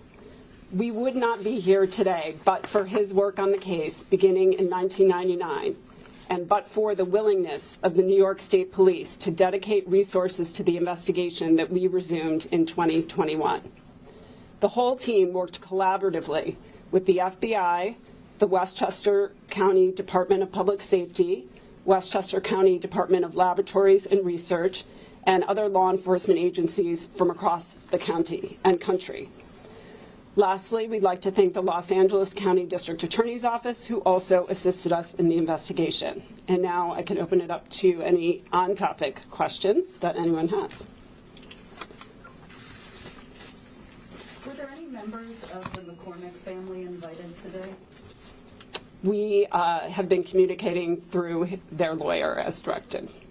And Bill Stevenson, Joe Biden's ex-husband, told us that he directly witnessed Robert Durst make violent threats about Kathy, and she disappeared less than a week later. Was he interviewed by your staff, and why wasn't his commentary included in the grand jury proceeding? Well, I can't comment on grand jury materials. As to the question about Mr. Stevenson, I'll let Lori answer. So we considered, yes. As far as Mr. Stevenson goes, we had a very thorough summary of what he had to say. Our case, we very much wanted to focus on what happened to Kathleen, how Kathleen disappeared, and the surrounding facts. We as a team made a decision on what witnesses were the most important to interview and what could bring us forward into a grand jury. And again, the grand jury was step one. we would have been moving towards a trial, and obviously further interviews would have happened at that time. Beyond that, I'm not going to comment. You interviewed, however, his best friend who was there. I'm not going to comment further on who we interviewed. What about Deborah Sheridan, Robert Durst's current wife? But I just want to make, one other point in response to that question. There's no question here that Kathleen Durst was a victim of domestic violence, and we have evidence, I'll say overwhelming evidence, that would have proven that, and that's really what's important. Sorry, what was your other question? Have you interviewed or reached out to Deborah Sheridan, Robert Durst's current wife, who is also the subject of allegations? We're not going to comment on that either. And what new evidence did you uncover through the Los Angeles trial that enabled you to proceed with a grand jury in Westchester that was not known before the trial? Because through watching the trial, it did seem like a majority of the topics that were brought up were things that were covered by Mr. Becerra there 2 decades before. So, as I said, I mean, this is a case that really was a 40-year investigation in a lot of ways. There isn't any one point at which all of a sudden there's a smoking gun. It's a circumstantial case, a circumstantial murder case. And what our team did beginning in January 2021, when I took office, and this team was formed and put together and dedicated the right resources, people, and time to it, is first of all really fine-tuned a lot of the evidence that already was somewhat known but needed to be dug into in a deeper way. We re-interviewed witnesses, some of whom were more forthcoming than before, maybe because Durst was at that point in custody and facing trial in Los Angeles. We did find some new witnesses who would corroborate a lot of the theories that we found compelling and evidence that we found compelling. And we did uncover some new physical evidence, again, that was corroborating of the circumstantial case. And most importantly, as I said in my remarks, because of the conviction in Los Angeles and the fact that he was convicted of killing Susan Berman in order to silence her because she was a potential witness against him, we now had finally a legal theory under which we could get statements that he had made to others through Susan Berman into evidence, namely that he had directed her to make that ruse phone call to the medical school shortly after her disappearance to misdirect the investigation, which is obviously a key piece of consciousness of guilt, as well as other types of evidence, and that he had in fact admitted to Susan Berman that he had killed Kathleen. So those were sort of two very critical pieces that we now had a legal basis to seek admission here in New York. Did the evidence point to anything that would suggest where Kathy's remains are at this point? We have theories based on some of the evidence. We can't really comment on what the evidence is. As the district attorney said, some evidence we received was pursuant to a grand jury investigation. So yes, some of the evidence did lead to a theory of where she could be, but I'll leave it at that and can't comment further. Can you say what evidence is being released to the public at this point, and then at any further point is more going to come out? I mean, the report is 12 pages, and it summarizes a lot of the evidence. I don't foresee other evidence coming available at any point. In fact, I think we're sort of in a window now where we have the ability to issue a report like this. The case will be sealed once it's dismissed, which will happen once we have a death certificate for Mr. Durst. And, you know, unless new evidence comes to light, I mean, we always leave open that option, but I don't really anticipate that in this case. Mr. Abrams, the McCormick family attorney, has alleged that the Durst organization and other members of Robert Durst's family were involved in an initial cover-up in the days after Kathy disappeared. Did you investigate that or have any thoughts on that? We have no evidence to start an investigation of that nature. Do any of the investigative materials point to Connecticut in any way? I know there was, she had some connections to that state. The investigation, there was allegations from him that he was in Connecticut on the days following, but other than that, no.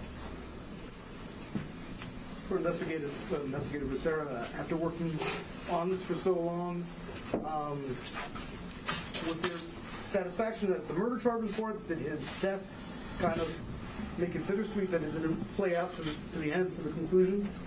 Definitely was bittersweet.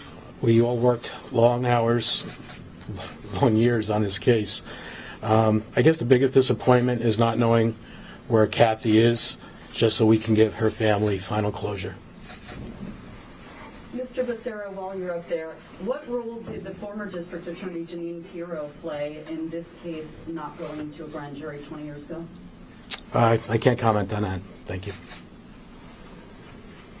All right. We did receive one question over email from Tony Aiello at CBS. He was asking if there are any specific concerns about the handling of the case by former DAs. That's a very broad question. As I said before, we have no evidence to conduct any kind of investigation, and I'm focused on what my team did once I got here. I'm very, very proud of all of them and the work that we did.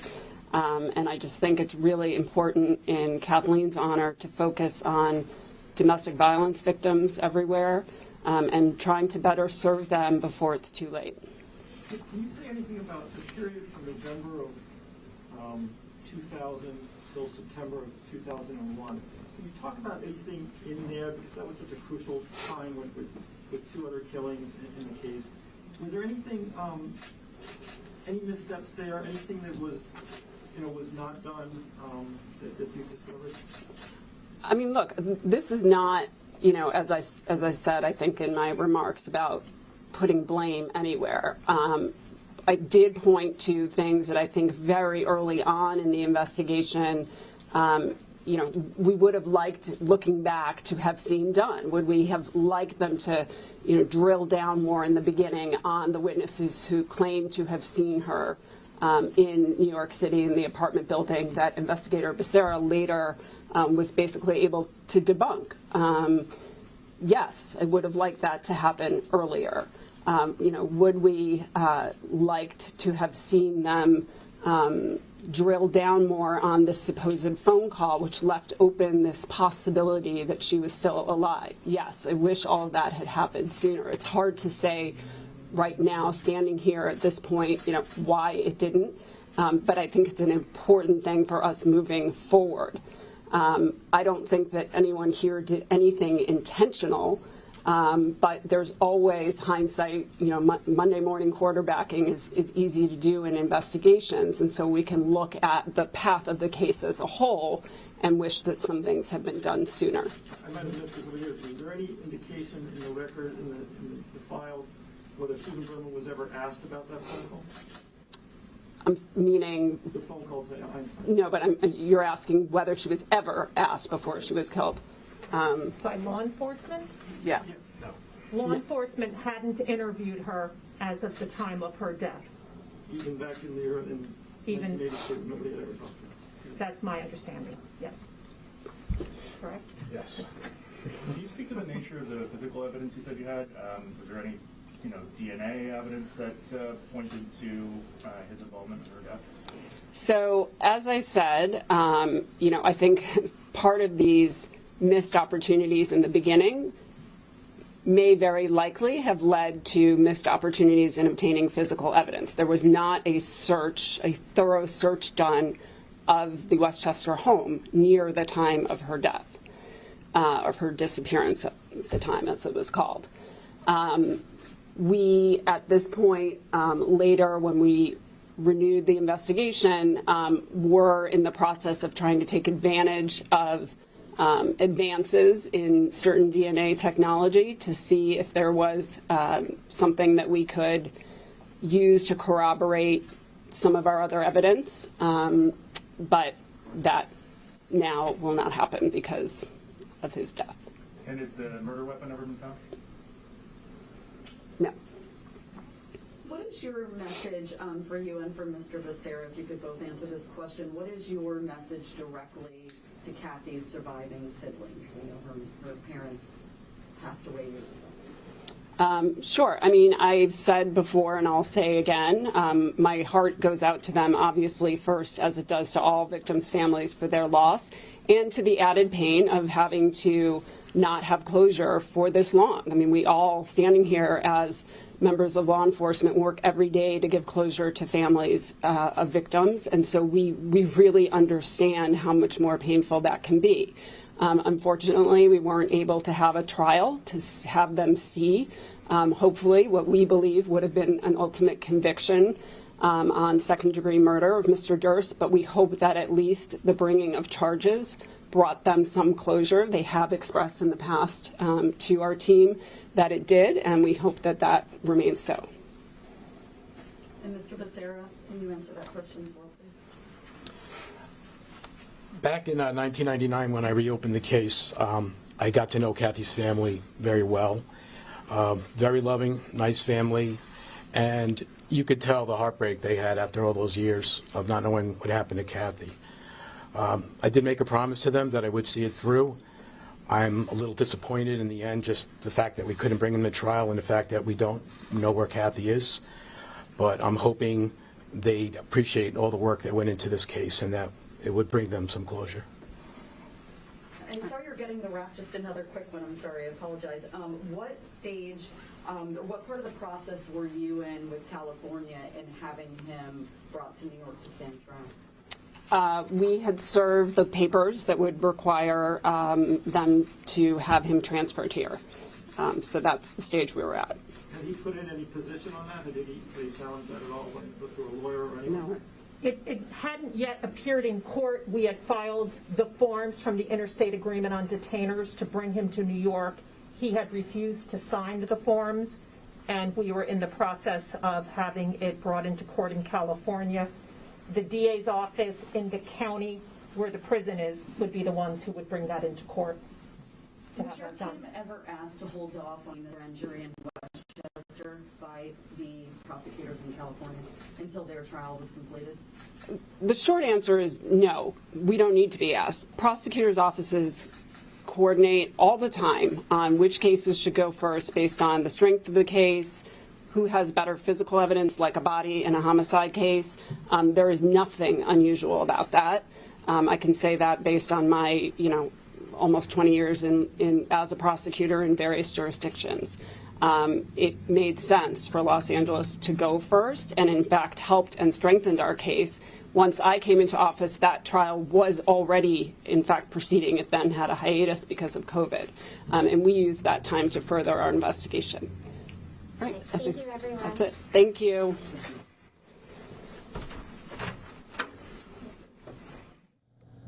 You're watching Live Now from Fox, always worldwide here for you. We're going to take another quick 2-minute break. Stay right here with us. More coverage from across the country.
Welcome back, everyone, here to Live Now from Fox. I'm your host, Mike Page. Thanks so much for joining us here today as we really bring in these top stories and headlines from all over the country. Really, one of the top stories that we're following going to be happening later today. Of course, we'll have President Biden, 4 o'clock Eastern, doing a news conference. And then later in the evening, about 6:30 Eastern, Senator Chuck Schumer will be on the Senate floor where he will put the voting rights bill up for vote. On the floor there. They need 60 yeas. They don't have the votes for that, so that will not go through. Then Senator Chuck Schumer will go back onto the floor and try to do a vote on the filibuster. That is likely not going to happen. It looks like Senator Manchin and Sinema not on board from their statements that they've made there in the past there, so that is likely not to go through there as well. But we'll have full coverage for you on that right here on Live Now from Fox this evening. I do want to play out some of the House Democrats from earlier today as they did a briefing. And then, of course, the third Wednesday of January of last year was Inauguration Wednesday. That was an incredibly important moment, recognizing really the arc of the American journey. We've got turbulence, but ultimately we always get through that turbulence and it leads to triumph. And Joe Biden and Kamala Harris being inaugurated as the president and vice president of the United States of America was an affirmation of the rule of law, the transfer of power, even in this case reluctantly, and the robustness of American democracy. It's one of the things that gives us all hope, even as we navigate our way through the challenges right now in the Senate in trying to deal with the voter suppression epidemic that has taken hold all across America in the aftermath of the January 6th violent insurrection. You would think that my Republican colleagues, after seeing this Capitol overrun by people incited by the former so-called twice impeached president of the United States, the Capitol was overrun by Trump supporters who wanted to assassinate Speaker Pelosi, hang Mike Pence, and hunt down Congress. You would think in the aftermath of that, they would run toward democracy. Instead, they've run away from democracy. That's what's going on right now in the United States Senate as a result of Republican refusal to back the John Robert Lewis Voting Rights Advancement Act and the Joe Manchin Freedom to Vote Act. Republican refusal to support common sense voting rights legislation that is supported by large swaths, majorities of the American people.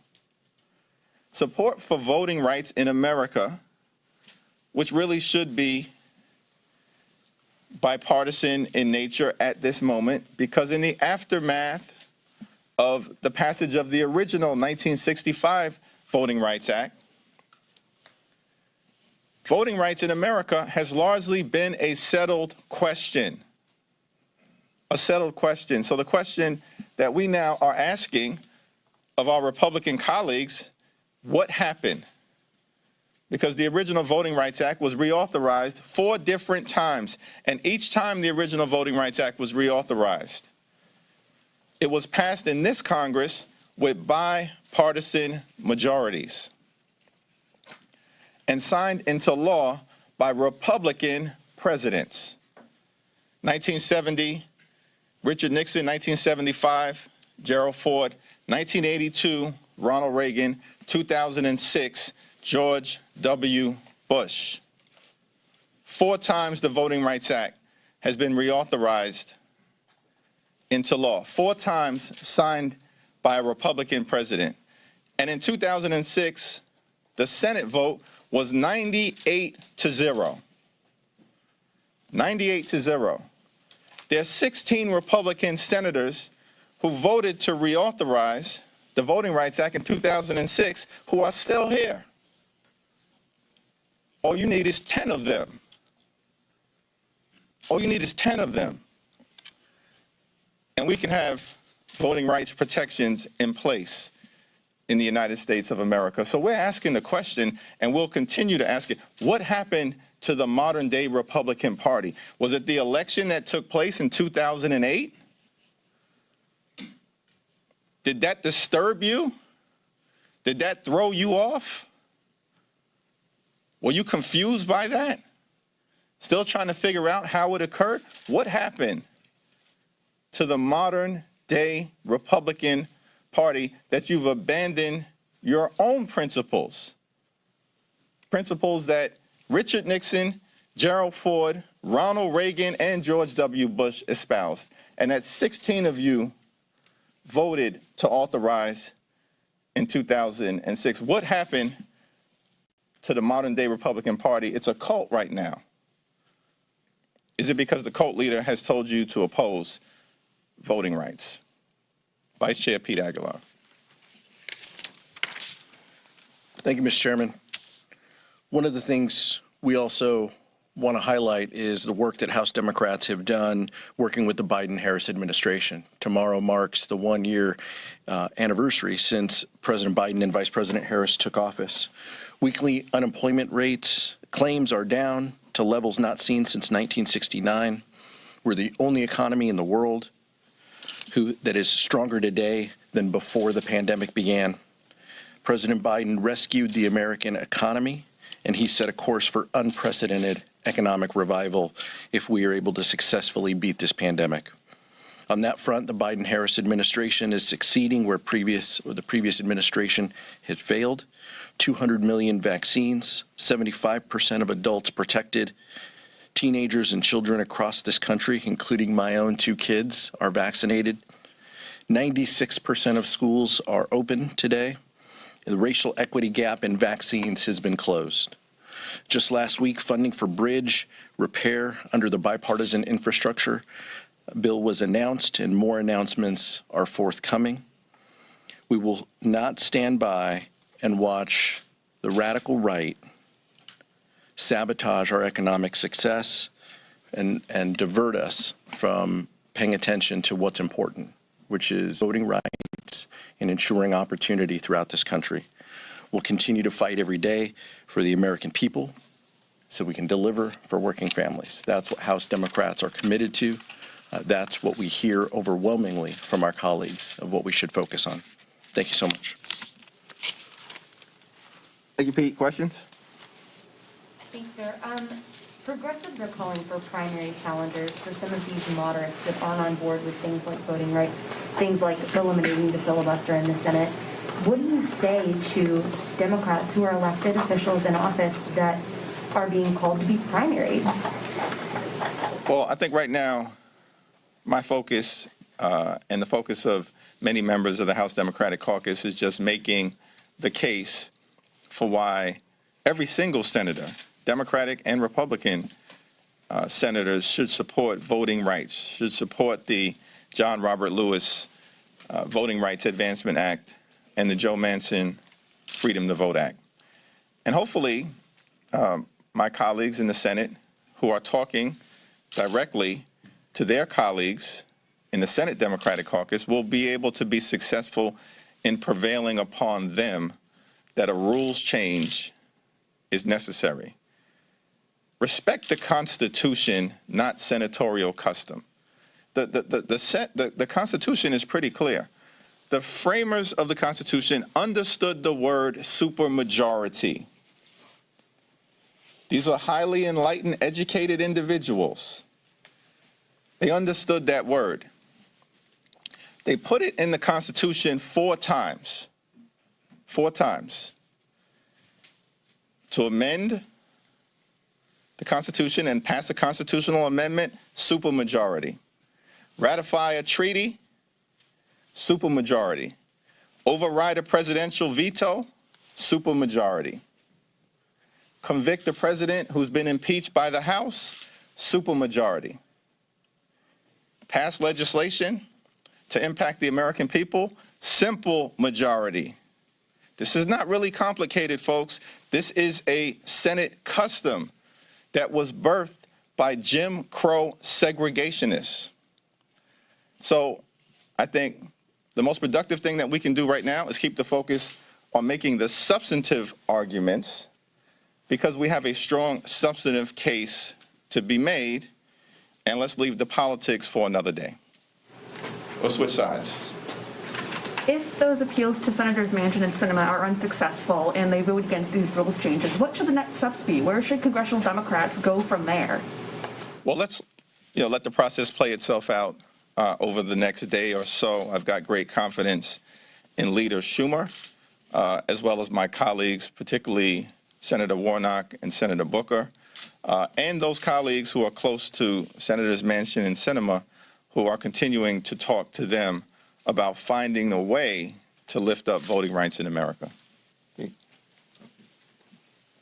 Switch. What specific actions has the Biden administration and Democrats taken over the past year that do you think are the most meaningful to American lives? Well, President Biden has had a very good year under incredibly difficult circumstances. 6.4 million good-paying jobs have been created during Joe Biden's first year. That's a presidential record. The American Rescue Plan was passed. It saved state and local governments in blue states and red states all across America. That means that public health, public safety, public education, public transportation, public housing, and the provision of the public good all across America rescued because of President Biden's leadership. When President Biden took office, there were 2 million Americans fully vaccinated. 1 year later, 200 million Americans plus who are fully vaccinated. The American Rescue Plan contained the historic child tax credit. That was members of the House Democratic Party speaking there just right before President Biden's 1 year in office. That is tomorrow. Also talking about voting rights that will be up for a vote later this evening. You're watching Live Now from Fox. Everyone, we're keeping an eye on the shot here and the breaking news that we were bringing to you just right before the top of the hour in Seminole County, Florida. Their officials say a student was shot at the high school in Sanford, and the school was placed on a lockdown. Suspect is reportedly in custody right now. And as you can see, well, this is a live, raw feed, and that's what we bring to you right here on Live Now from Fox as it's happening in real time there. So soon we should be getting an update, and as I say soon, I mean like right now. So let's go to that right here for you on Live Now from Fox.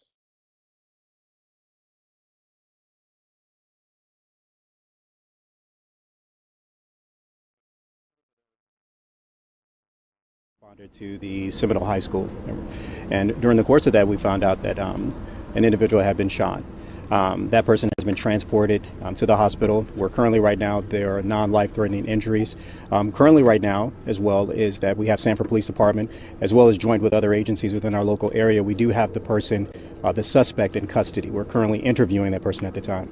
Now what I want to do is reiterate to everyone again when it comes to this is that we want the parents to understand that this is an isolated incident.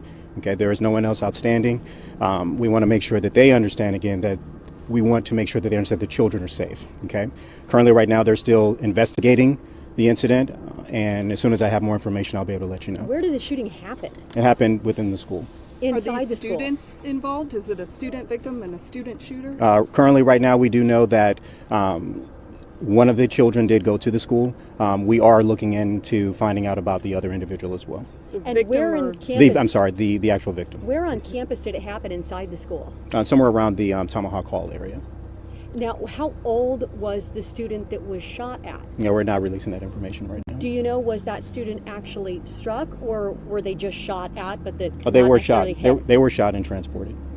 How What types of injuries are we talking? They're non-life-threatening injuries. Right now, I don't have the information of exactly where they were shot. Was this during class? Were there other students around? No, we don't have that information at this time. Like I said, we'll have more information for you at 3:30. Any information as to whether the student that was shot was actually targeted or was a random victim? Only what we know is, again, this is an isolated incident. There is no one currently right now that we have that's outstanding, meaning that we're looking at anyone else that's involved. Right now, like I said, according to the investigators, this is an isolated incident, and that those two individuals that were involved, it's dealing with them and them only. We're hearing the student was shot more than once. How many times was the student shot? Again, I don't have that information for you right now, but I'll have more information for you at 3:30. Does there happen to be any kind of sports angle to this? Perhaps a member of an athletic team or anything like that? Right now, like I said, it's still early on in the investigation. We're all going to have more information for you. Again, we want to reiterate as much as possible for everybody to understand, again, this is isolated. There are factors involved where we know, like, again, the parents are concerned about this, and our agency as well as other municipalities within the area are working together on this. How long did it take to get the student under control that was shooting? I don't have that information. It was very quick. Like I said, when it comes to the situation itself, it was isolated in that area. But I don't have the actual time or how long it took to get that person in control. And what's happening to parents that aren't getting this message that everything's safe now? Are you telling them to just go home and wait? No, social media is that we've been putting out information for them as well, to let them know again that the kids are safe, as well as giving them the routes as well they're going to be taking to release the rest of the students. So what does it look like the rest of this day? Student that was involved? Both no. And for the students, what the rest of the day going to look like? Will parents come pick them up? Is this going to be the end of classes? Some of them. This is our early day anyway. So again, they can come pick up their kids as well as they're redirecting everybody so everybody's safe. Any indication of the grade of the two students that were involved? I don't have that information for you. You haven't confirmed that the shooter is a student? I have not, no. And the next briefing is going to be when? At 3:30 at the Sanford Police Department. Any idea how the gun got into the school? I don't have that. Currently right now, like I said, the investigators are looking into that. Is the school still in a code red lockdown? Currently right now, it is. They're going to be releasing it shortly. Thank you. No problem. Tell me your name and how you spell, please. Ronnie, Ronny.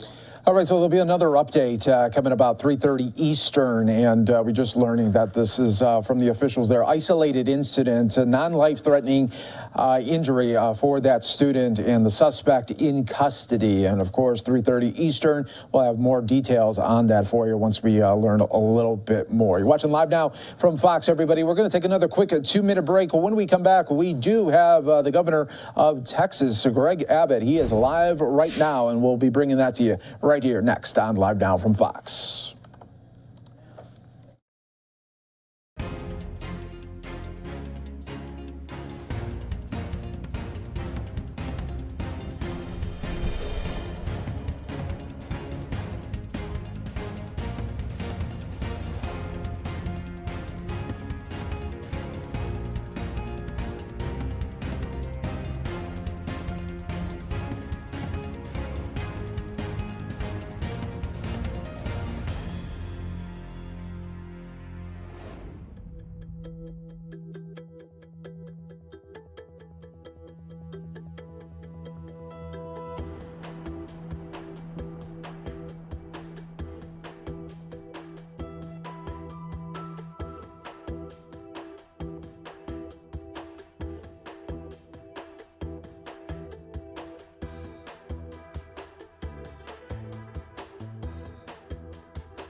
back out for you right here on Live Now from Fox. We're going to go out to Texas right now, where we do have the governor there, Greg Abbott, just getting to the podium. He's addressing a policy meeting. It's a policy orientation with the legislature. Let's listen right here on Live Now from Fox. Sure seems like the TPPF is fired up and ready to go.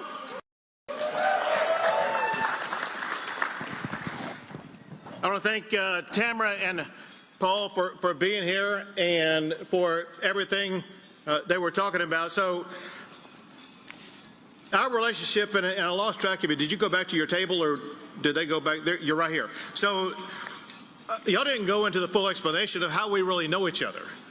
And also, in a way, a connection that relates so profoundly with TPPF. I'm going to talk a little bit in a moment about the fact that we've been doing policy orientations like this for 20 years.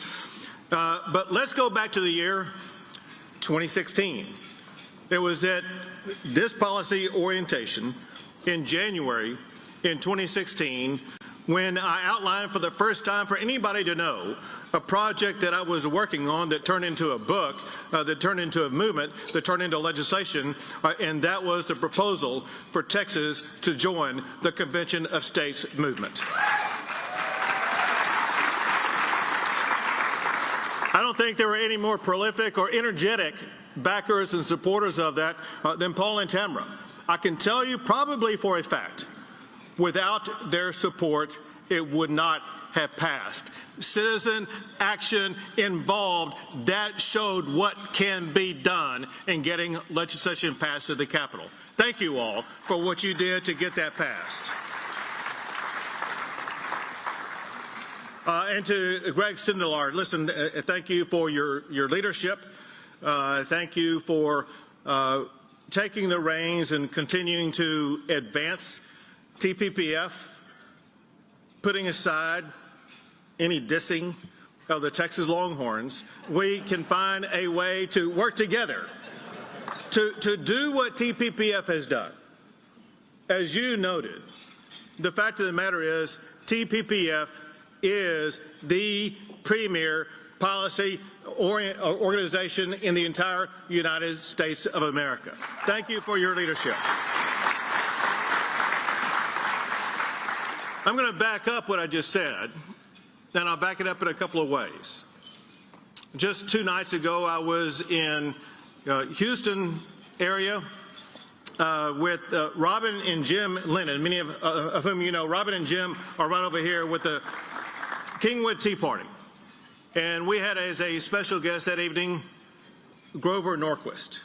And Grover was talking about the incredible role that Texas has played in the United States, about being in the vanguard, both with regard to tax policy as well as other policies. And what he said that night is every other state in the United States works constantly to try to catch up with where Texas is. And that is a result of the policies that have been created, formulated, and passed by the Texas Public Policy Foundation.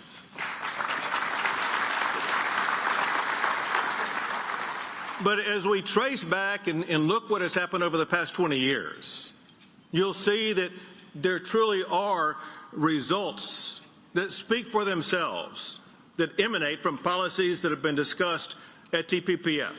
It's one thing to talk about the policies, it's another thing to put them into action, it's another thing to see the action bear fruition to lead to results. Here's what Texas has become over the past 20 years. For the last 17 years in a row, Texas has been ranked the #1 state in the United States as the best state for doing business. For the last 9 years, Texas has been ranked the #1 state in the United States for the most new and expanded corporate facilities and capital investment. During that time, something else has happened very prolifically, and that is there have been a lot of headquarter moves. Let me ask you this. How many of you have moved to a new house over the past couple of years? A few of you. And that's why you had that surgery. You probably moving your house. Listen, anyone who's been involved in a move, you know something, and that is it takes a lot of time, it takes extraordinary effort, it involves expenses. And so there has to be a reason for you to move. Maybe you wanted to move to a larger home. Maybe you wanted to move to a smaller home. Maybe you wanted to move to a different neighborhood or a different city. There had to be some reason for you to take that time, effort, and investment to move. The same thing is true as it concerns a business making the decision to move its headquarters. And what happened this year was an over-the-top experience that far more prolific than what we've ever seen in the state of Texas. Texas has been ranked #1, not just for capital investment such as expansion, such as you may recall the announcement that took place a couple of months ago at the governor's mansion where we announced this new massive Samsung semiconductor facility that's going to be located in Taylor, Texas. That's not a move of headquarters. That's a capital expansion. A headquarters move is something completely different. It's, for example, what Tesla announced when they were moving their headquarters to Austin, Texas. So get this. Texas has led the way in corporate headquarter moves since I've been governor. This past year almost doubled the second best year. In this past year alone, 73 businesses made the decision to not just expand in Texas, but to actually move their headquarters to the Lone Star State. Texas is the centerpiece of capitalism in the United States.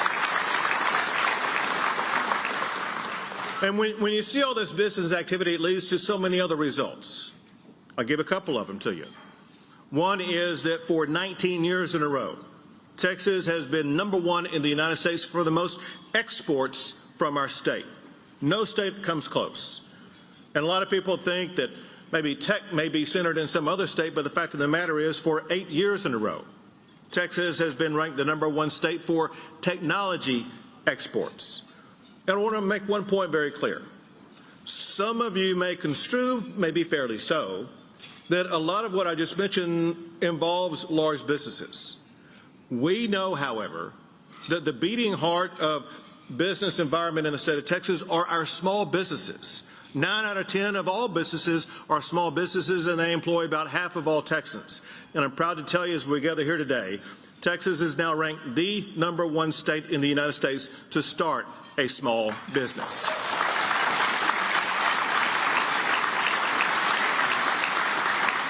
So what all of this has done when you aggregate it together are two powerful facts. One is, even during the time of COVID, Texas has climbed the international rungs of the economic ladder. Before COVID, Texas, if it were its own country, we would have had the 10th largest economy in the entire world. That's no longer true, because as we gather today at the TPPF orientation, Texas now has the 9th largest economy in the entire world.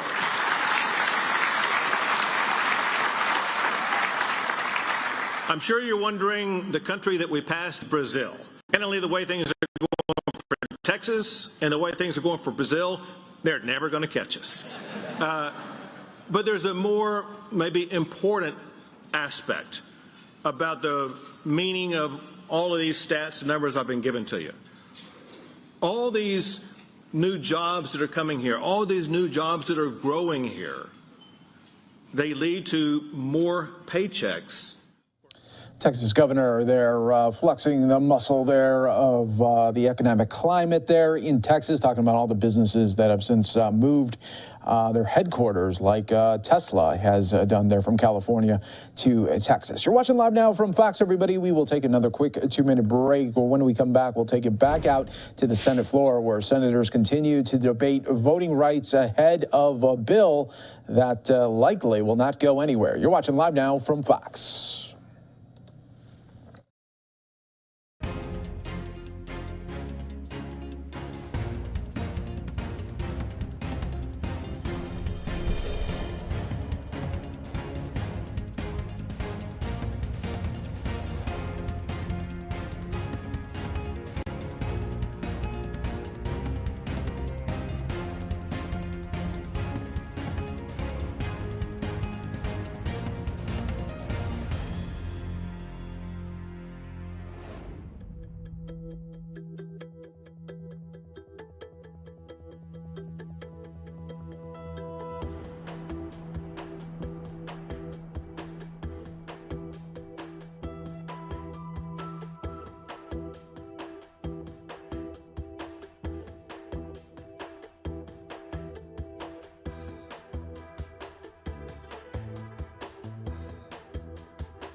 Welcome back, everyone, here to Live Now from Fox. Live look on the Senate floor here. We do have Senator Michael Bennet, Democrat from Colorado, talking on voting rights ahead of the vote later this evening. Let's listen right here on Live Now from Fox. People's right to vote. And we, the Congress, won't do anything about it, even when the Supreme Court tells us we can do something about it. I think it's worth quoting the notorious RBG in her dissent in that case, in the Shelby case, when she said that throwing out preclearance when it has worked and is continuing to work to stop discriminatory changes is like throwing away your umbrella in a rainstorm because you're not getting wet. She was 100% right. State after state after state started to adopt restrictive voting restrictions, restrictive voting statutes. Last July, the Supreme Court issued another opinion that makes it harder to challenge state laws that disproportionately hurt certain voters. And by the way, none of this could have come at a worse time because we have a former president traversing the United States of America, perpetrating the big lie that he didn't lose the election, that the election was stolen from him, that Joe Biden is not the legitimate president of the United States. And there are politicians, I'm sad to say, elected leaders all over this nation that are parroting, including in this chamber, that are parroting that big lie when they know that it's a lie, when they know that it's false, who are unwilling, as Mitt Romney said, to respect their own voters enough that they actually tell them the truth. And in every state except one, Senator Leahy, it's your state, Vermont, in every state except yours, people are introducing legislation to take away the vote of other people. 500 such bills. Arizona has adopted changes that would purge up to 150,000 voters from the rolls. Montana has gotten rid of same-day voter registration to make it harder for students. Texas is down to 1 drop box per county. In Harris County, a county, I'm sorry to say to my friend Sheldon Whitehouse, that's actually larger than Rhode Island. That means there's a drop box for 2.5 million voters.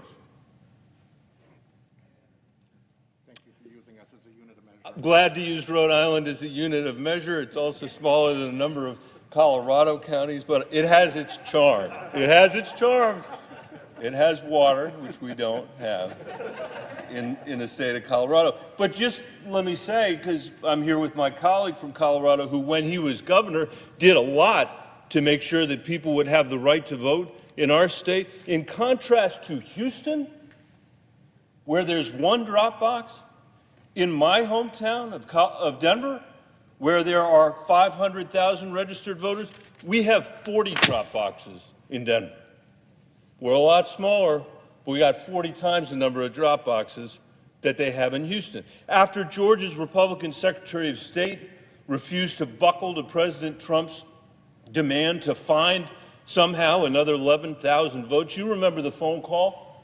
I'm not making it up. You heard it with your own ears. He called him up, he said, find 11,000 votes. And the guy said, no, I'm not going to do that. And now the legislature has removed him from the state election board. So this isn't just about making it harder for people to vote, although it is making it harder for people to vote. This is shoring up the soft spots that prevented Donald Trump from being able to assert credibly that somehow the election had been stolen from him. So 1 year after January 6th happened, 1 year after this Capitol was invaded, 1 year after there was a guy in horns standing up on the top of that gallery behind me, the majority leader who once came to this floor to proclaim the importance of the Voting Rights Act is saying that this is all a fake panic. That's the language he used today. Boy, given what we're seeing in this country, If we ever needed him to summon the principle that he articulated or espoused in 2006, Mr. President, when you were here, it's now. It's now. That's an important principle to defend. So what is he comes to the floor today and says, I'm going to defend the Senate. That's what I'm here to do. I'm here to defend the Senate. Let me say something that might offend you, Mr. President, and I don't mean to offend you, and I apologize if it offends you, but no one in America knows what the cloture rule is. No one. No one in America, my mom doesn't know what the cloture rule is, and she's a pretty close watcher of the Senate. No one knows what the cloture rule is. No one in America knows, I would assert, what the filibuster is. But let me tell you what it is. Not what it says, what it is. It is a rule that was created to let 60 senators cut off debate so 51 senators could make a decision that has been warped into a rule that allows 41 senators to stop any debate and prevent the Senate from ever having a vote. That is what the cloture rule is. That's not what it says, but that is what it is, which is why every time you turn your television set on at home, you see a crawl at the bottom of your screen that says quorum call. And you can't find a United States senator anywhere because they're probably back in a phone booth making fundraising phone calls. Until this century, there was virtually any filibuster used. By the way, I should say how much I appreciate Senator Thune coming to the floor here today and saying that President Trump lost the election. I appreciate it. I really do. And he's an honorable person. But it's important to know that one place the filibuster does not exist is in the United States Constitution. And for most of the country's history, we never had the filibuster. It was almost never used until the modern era. And when I got here in President Obama's first term, the Republican leader, Mitch McConnell, used the filibuster a record number of times. He filibustered everything in his attempt to first make Barack Obama one-term president and then basically bring down his presidency. He came out to the floor the other day and he said, quote, sometimes the effect of the filibuster is to block bills outright. Sometimes. Sometimes. It happens all the time. This is why we never do anything. This is why we can't make decisions. This is why we can't even have debates. And the American people have no idea whom to blame. They don't know. Because no one in America knows what the cloture rule is. And when they elect a majority and they expect things to get done, they don't get done.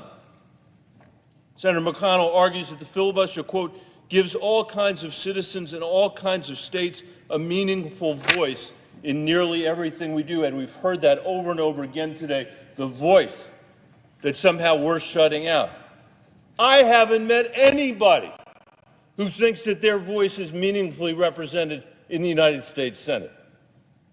Instead of special interests are the most powerful people. Nobody. And it's because we can't have a debate on anything they care about. Take background checks. 84% of voters, including 77% of Republicans, support them. We can't even have a debate on the floor. Let Medicare negotiate drug prices on behalf of people. 77% of the American people support that. We can't even have a debate here. 74% of people support the Dreamers, something Senator Durbin's been working on for a million years since you've been here, and we can't get a vote on that. The Freedom to Vote Act, 70% of all voters, including 54% of Republicans, support it. All of them have been blocked by Senator McConnell and his abuse of the Senate rules. Not some great venerable tradition of the United States Senate, but his modern-day abuse, his caricature of the Senate rules. And it has created a minority veto, something that the founders of this country would never, ever in a million years have imagined that this place would be perverted into. They knew the trouble that would cause because they had the Articles of Confederation, which is what they were trying to replace at the Constitutional Convention. I'm coming to an end, so I apologize, colleagues, but let me just say, none of this has stopped us from...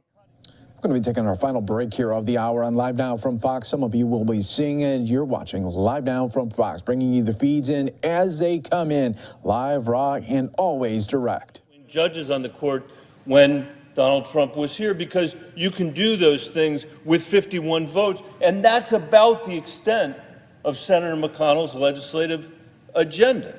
So I'm not surprised that he prefers the status quo. But for the majority of Americans who believe that the next generation actually demands something greater than that from the Senate and from all of us, from each of us, we need a Senate that works. And Mr. President, think about this.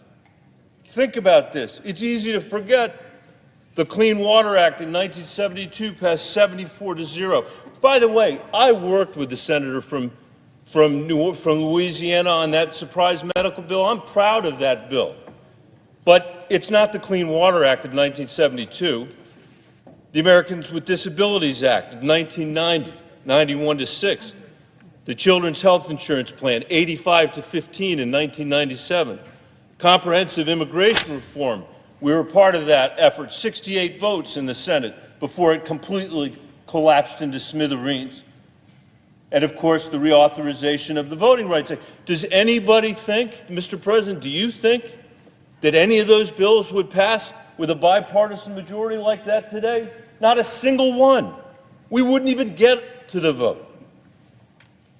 We're still on a temporary budget. I don't need to tell you, the chairman of the Appropriations Committee, we haven't passed any of the 12 appropriations bills this year. We have taken 3 times as long to confirm President Biden's nominees, 103 days, compared to President Reagan. This is no way to compete in the world, Mr. President. This is no way to compete with the Chinese government's totalitarian approach to humanity. I know we can compete. But we have to restore the Senate, and the most basic part of our job is protecting the right to vote. That's why we're here. Every American should be able to vote like we do in Colorado, thanks to my colleague from Colorado, Senator Hickenlooper, and what he did when he was governor. As Dr. King said, the history of our nation is the history of a long and tireless effort to broaden the franchise of American citizens. That's what this bill is about, to broaden the franchise of American citizens. If we look back at our history, this is only the latest example of how the Senate has impeded American progress, and wouldn't be the first time that Senate rules were changed in response to that. Before the Civil War, a time even before you were in the Senate, Mr. President, the Senate sheltered the minority interests of slaveholders on this floor.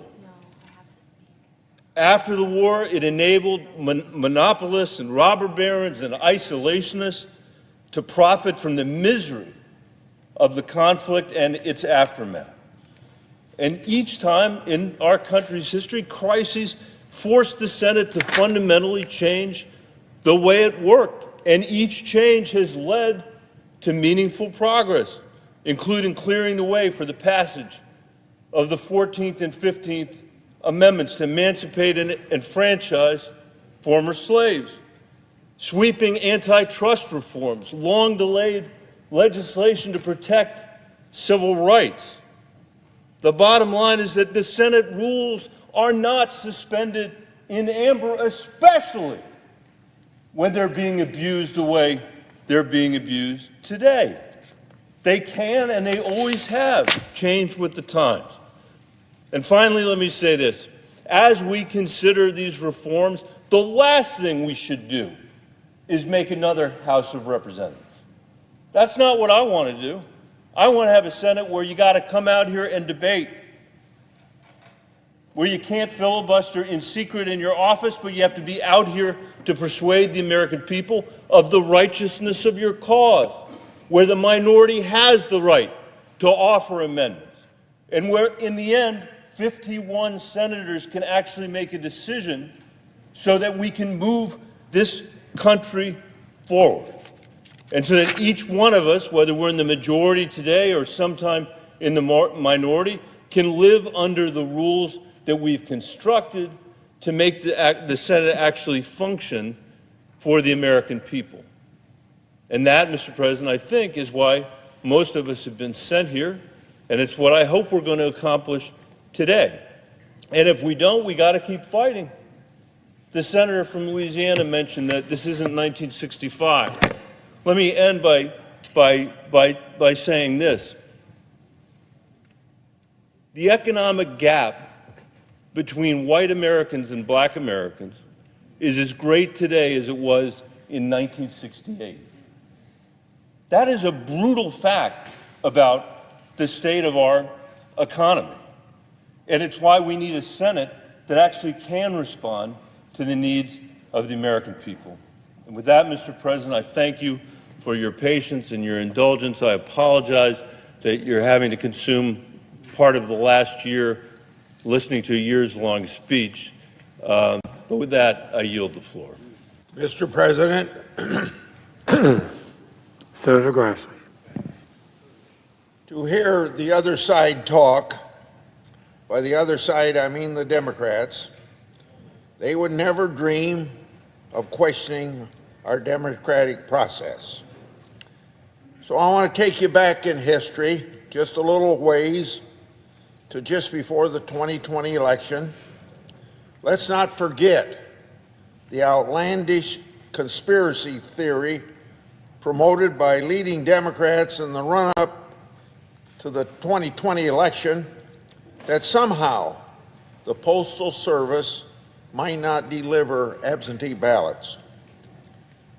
Postmaster General DeJoy was slandered and slandered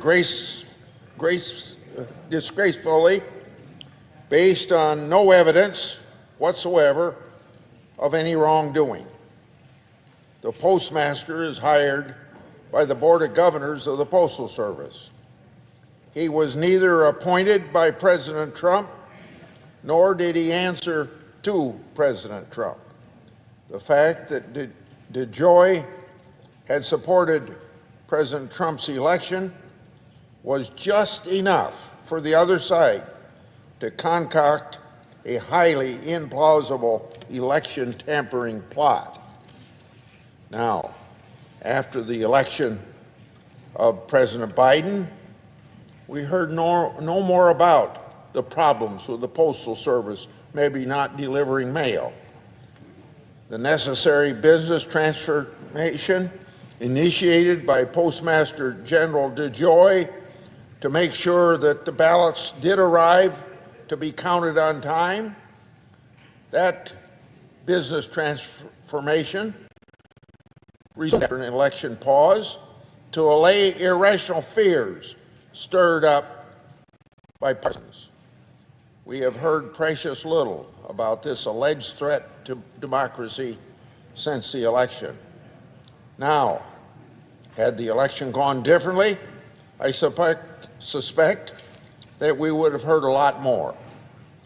However, the effect of that scare tactic still lingers to this very day.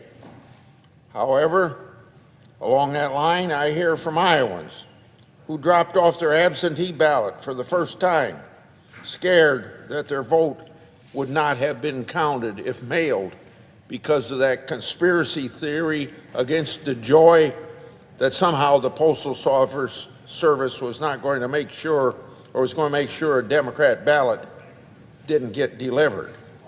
Now, my state of Iowa is one of the few states that uses the Postal Service's intelligent barcode on ballot envelopes.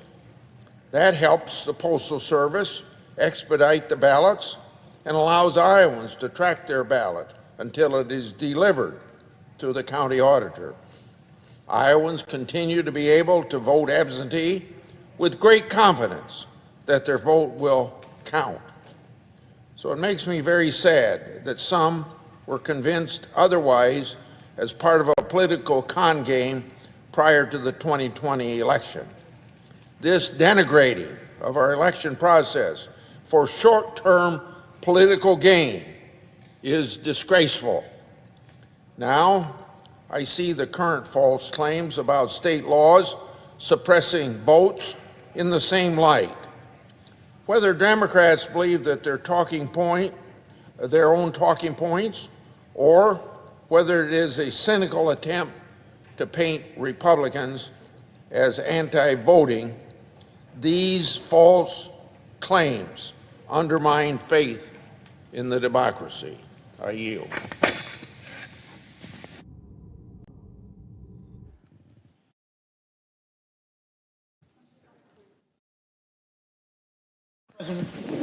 The senator from Ohio. Thank you, Madam President. I'd like to go back a little further in history than last year's warmed over conspiracy theories that we just heard my friend from Iowa talk about. I so appreciated Senator Bennett's discussion of sort of the history of voting rights and the history of this body.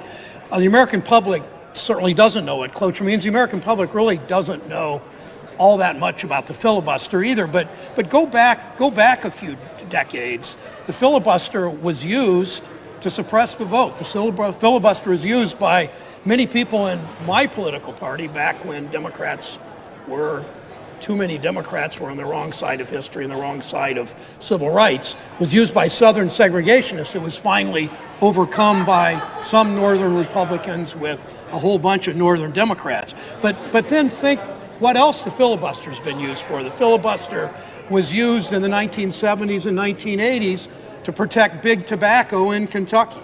Or the filibuster was used to protect big oil. Now it's used to protect Wall Street. The filibuster is used to protect big tech companies. The filibuster is used in case after case after case to protect big drug companies. So we know that the whole purpose of the filibuster has been to protect the most affluent, the most privileged, the wealthiest corporate interests in this society that just get their way in this body day after day, week after week, month after month, year after year. Now, this weekend, and many referred to this, we honored Dr. Martin Luther King. We heard a lot of words extolling his legacy. Those words from many who are, for whatever reason, not supporting voting rights today, those words sounded pretty empty. Few people told the story of Dr. King in Memphis, why Dr. King was in Memphis. In early February of 1968, sanitation workers in Memphis, some of the most abused, taken advantage of workers in our country, mostly black workers doing a dirty, difficult job in a segregated city with a very racist mayor who let that be known in the ensuing months. These sanitation workers were not even given rest periods, particularly when they were in white neighborhoods. There was nowhere to go when they were picking up the garbage in white neighborhoods, in segregated white neighborhoods. There were no in a rainstorm, got in their garbage trucks to protect themselves from the rain for a few minutes. The garbage truck malfunctioned, those two workers, underpaid with no real benefits and no insurance and no help for their families. Those two workers were killed. Dr. King went to Memphis the first time to help lead that strike, to join the striking workers. The second time he went back, that's when he was assassinated. Dr. King understood the dignity of work was intertwined with voting rights. Worker rights and voting rights always went together. Dr. King insisted no job is menial if it pays a decent wage. And those sanitation workers, as I said, low wages, no benefits, no health insurance, no retirement, none of that, few days off. Dr. King said, what does it profit a man to be able to eat at an integrated lunch counter if he doesn't earn enough money to buy a hamburger and a cup of coffee? He talked about the dignity of work, the term mostly popularized by him, and he said, "As no work is menial if it pays an adequate wage." Until all workers have dignity in the job, Dr. King's work will remain unfinished. We can't get there if workers cannot vote. I don't mean just workers who put on a tie and sit at a desk. The vote should be open to everyone. I mean all workers. Whether you punch a clock, whether you swipe a badge, whether you work for tips, whether you're on salary, whether you're raising children, whether you're taking care of aging parents. We know who powers our economy. It's workers. It's not the rich donors and the corporate contributors that fund the politicians who are pushing for gerrymandering and voter suppression in the takeovers of local election boards. It's workers. I think about what we did in the Senate last week. With some difficulty, but ultimately it worked, we unanimously passed a resolution honoring the custodians and the maintenance workers. We had talked often about the police officers, some of whom gave their lives, dozens who were injured, all who were courageous. We honored them as we should. We also last week, though, passed a resolution honoring custodial workers and maintenance workers. They get little recognition. They work for too low pay. Last January, 1 year ago, these workers, largely black and brown workers, many of them immigrants, were forced to clean feces off the wall, clean up after the destruction of the white supremacists, and restore dignity to our capital after domestic terrorists ransacked it. The insurrectionists destroyed, the black and brown workers cleaned up, the carpenters and the maintenance workers and the painters, union members all rebuilt. Last week we came together to honor their service.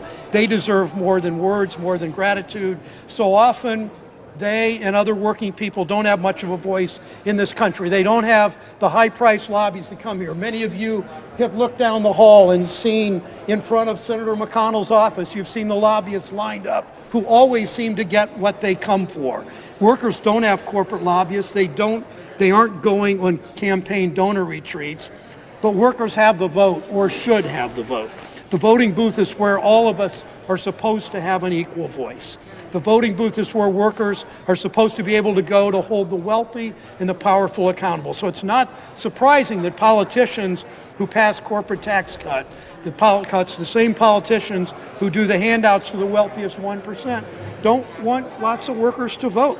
We know who voter suppression and election subversion is aimed at. It's at the parents working two jobs to pay the rent and make sure their kids have a decent meal with no control over their work lives and their work hours if they don't have a collective bargaining agreement. It's students, it's people who don't get a day off, it's seniors in nursing homes, it's home health care workers who care for them.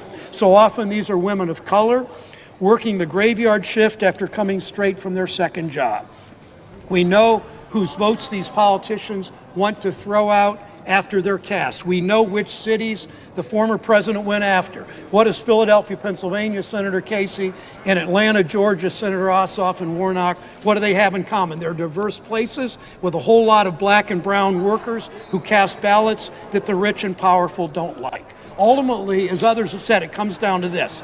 These politicians want to cherry pick their voters rather than the voters picking their elected officials. Through gerrymandering, through voter suppression, through meddling in local election board, politicians want to pick and choose whose votes are counted. My state, President Trump carried my state twice by 8 points. My state, though, is about a 53, 54, 46, 47, slightly Republican state now. For the last decade, the members of Congress in my state, 12 Republicans, 4 Democrats.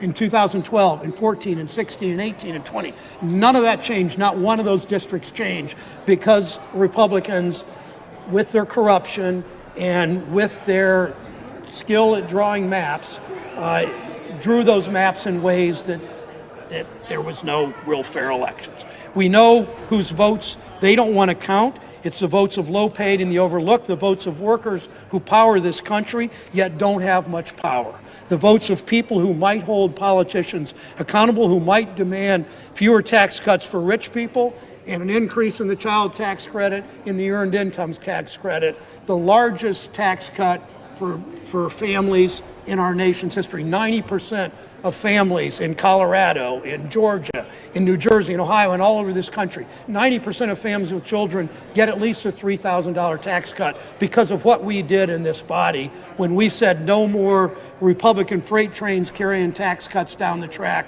We were going to give tax cuts to moderate income people and working families. These votes of people who hold politicians accountable, the votes of people who understand the dignity of work. If you say you support American workers, you support their right to vote. I ask my colleagues of both parties come together to protect the right of every American to have a voice in this country, no matter who you are, no matter where you work, no matter where you live. I yield the floor. Madam President. The senator from North Carolina. Thank you, Madam President. I did not intend to speak today. I came down here and listened to the speeches of some of my colleagues for 2 hours this morning and asked for an opportunity to get on the list of what are nearly 50 senators who are going to speak today. But I heard loud and clear some of the comments. I just wanted to go back and revisit them and talk about maybe the path forward after this vote occurs today, and I hope fails to change the filibuster rule. I think Senator Tester was the one who said he knew of a voter who waited 8 to 10 hours to vote. That's unacceptable. We need to change that. I would also say that probably over that 8 to 10 hours, they run a long line far beyond any restrictions they have for electioneering, so they could have food and water. Some people could have heard that speech and thought that someone was starving or thirsty. Okay, folks, I do want to go out live right now. Senate Republicans featuring Senator Mitch McConnell speaking now. Everyone. I think it's pretty safe to say this is the biggest day in the history of the Senate because we're dealing with the Senate as an institution. These radicals on the other side, in order to get their own way, are prepared to break the United States Senate by taking steps almost all of them decried as recently as a couple of years ago. Fortunately, there are two members of the Democratic Conference who believe in the institution, understand that in the very near future the shoe might be on the other foot, and are prepared to prevent this destructive move. I congratulate both of them for their courage in preserving the institution and bearing in mind that the shoe, as I said earlier, will soon be on the other foot. And you need to take a long view of the role of the Senate, going back to the very beginnings of the country, as a place where things were slowed down, thought over, stopped altogether if they couldn't enjoy bipartisan support, or many times bringing enough people together to go over the 60-vote threshold and make bipartisan progress for the country. One of the defining features of the Senate is it's always been a check on the arrogance of power. And I think what we're seeing right now from the Democrats is arrogance of power. They obviously can't get their way. They have used and abused the filibuster whenever it suits them to do so. As recently as the last session of Congress, when we were in the majority, they filibustered numerous coronavirus bills. They filibustered police reform. They filibustered pro-life legislation. And as recently as last week, they used a 60-vote threshold to block a bipartisan Russia sanctions bill, something that enjoyed broad bipartisan support here in the Senate. And so it's very convenient for them, you know, to now all of a sudden argue that somehow Republicans are abusing their power. That's not the case at all. This is simply the United States Senate and the way the founders designed it to work. It was to be deliberative. It was supposed to be the place where things simmered down, cooled down, where there was a need for moderation and consensus. And what that yields in the end is stability and predictability with respect to policy, and not this constant shifting back and forth as power changes hands here in Washington, D.C. The Senate is serving in that role. The legislation we have before us is something I think, as you know, we have pointed out numerous times is a manufactured crisis. It's designed to distract, I believe, from the Democrats' failure on so many levels. I mean, they have not been able to pass their massive spending and taxing spree, which the spending that they've already done has had an inflationary effect. We've got the highest inflation in 40 years. The tax increases that they want to put on the economy would hurt the economy even more. The inflation is effectively a de facto pay cut for every family in America because at 7%, most people aren't getting a 7% pay raise year over year. And you look at the crisis at the border, you look at their failures on national security and foreign policy, you look at the crime that we're seeing in our cities, you look at the energy policy in this country where we're now imploring or pleading with OPEC to produce more oil because this administration has shut down energy projects in this country. There's just on so many levels failure. That's what this is about. And so they've created a manufactured crisis and are attempting to use and essentially destroy the rules in the Senate, the essence of the Senate, to accomplish a very partisan objective, and that is to give them an advantage in the next election. That's what this is about, nothing more, nothing less, nothing else. And I'm grateful, as the leader pointed out, for at least a couple of Democrats. I hope there are more today, when we have this vote this evening, who will understand what's at stake here and what they're doing and what it means for the future of this country if they succeed. The president will be holding a rare press conference today, and he's going to try to explain away his very poor approval numbers by saying he has a communications problem. The president doesn't have a communications problem. He has an agenda problem. The American people understand fully what Joe Biden and Nancy Pelosi and Chuck Schumer are trying to sell. The American people aren't buying it. Last Thursday, President Biden stood right at this very spot, and what you saw was a president who was failing and flailing. Failing to address the needs of the American people. Failing to talk about the things that they know are important to their own lives. That's why they view him as inept, ineffective, and only 1 in 3 Americans believe that he is actually doing what they need in their lives to help them in their major concerns. And when I say he is flailing, all you had to do is listen to Chuck Todd on Meet the Press this Sunday, who said that the president had one of his worst weeks as president of the United States. These are problems that the president brought on himself. He went to Georgia last week, and he basically said half of the country were racists and traitors. It reminded me of Hillary Clinton calling all of us deplorables. This president ran for office as being a uniter. The speech was very divisive. And then he referred to all of us, and you either choose to stand with him on changing voter laws or with Bull Connor. Well, who is Bull Connor? Number one, he was a Democrat, and he's a white supremacist. And he turned fire hoses on civil rights protesters and their children. And then he unleashed attack dogs on them. Is that how Joe Biden and Nancy Pelosi and Chuck Schumer and Bernie Sanders view all Republicans, as well as 2 Democrat senators, at a time when it's actually easier to vote than ever before, when there's record turnout in voting? The facts don't lie, even though the president might. I will tell you, this is a president who goes to Georgia, but the laws in voting in Georgia are easier than they are in his home state of Delaware or Chuck Schumer's home state in New York. Why aren't they up there pounding their chests and calling the people in Delaware and New York racists and traitors? This is a president, if he wants to ever pull back from this failing presidency, needs to start to focus on the things that the American people are concerned about, and it's their pocketbooks and it's inflation. Well, for at least 20 years, Democrats in Washington have thought it was to their advantage to nationalize and federalize the election process. Thought it was to their advantage to have no laws that really led to either ballot security or voter registration security. And we're seeing that again today. You know, after the 2000 election, Democrats wanted to nationalize the elections because of the voting equipment. After 2016, they wanted to nationalize the elections because of voting security.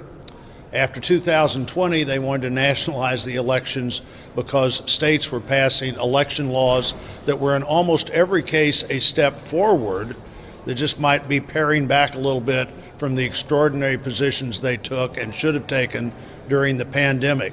Every year is not a pandemic. Legislators are doing what they're supposed to do. One size almost never fits anybody, let alone one size fits all. It's not the right solution, but it's certainly not a new solution. They're just every 2 years or every 4 years or every 6 years, there's a different reason why Democrats want to take over the elections and run them from Washington, D.C. instead of state capitals and local county courthouses. On Monday, I began my 99 county tour and was able to get out and visit with a number of Iowans across the state. And you know what Iowans weren't talking about? They weren't talking about elections takeover by the federal government. They weren't talking about how important it was to get rid of the Senate filibuster.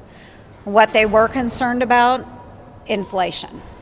So many of those Iowans are very concerned about what they are seeing and the cost of food for their families, the cost of energy, as we saw a horrible ice and snowstorm sweep across the Midwest.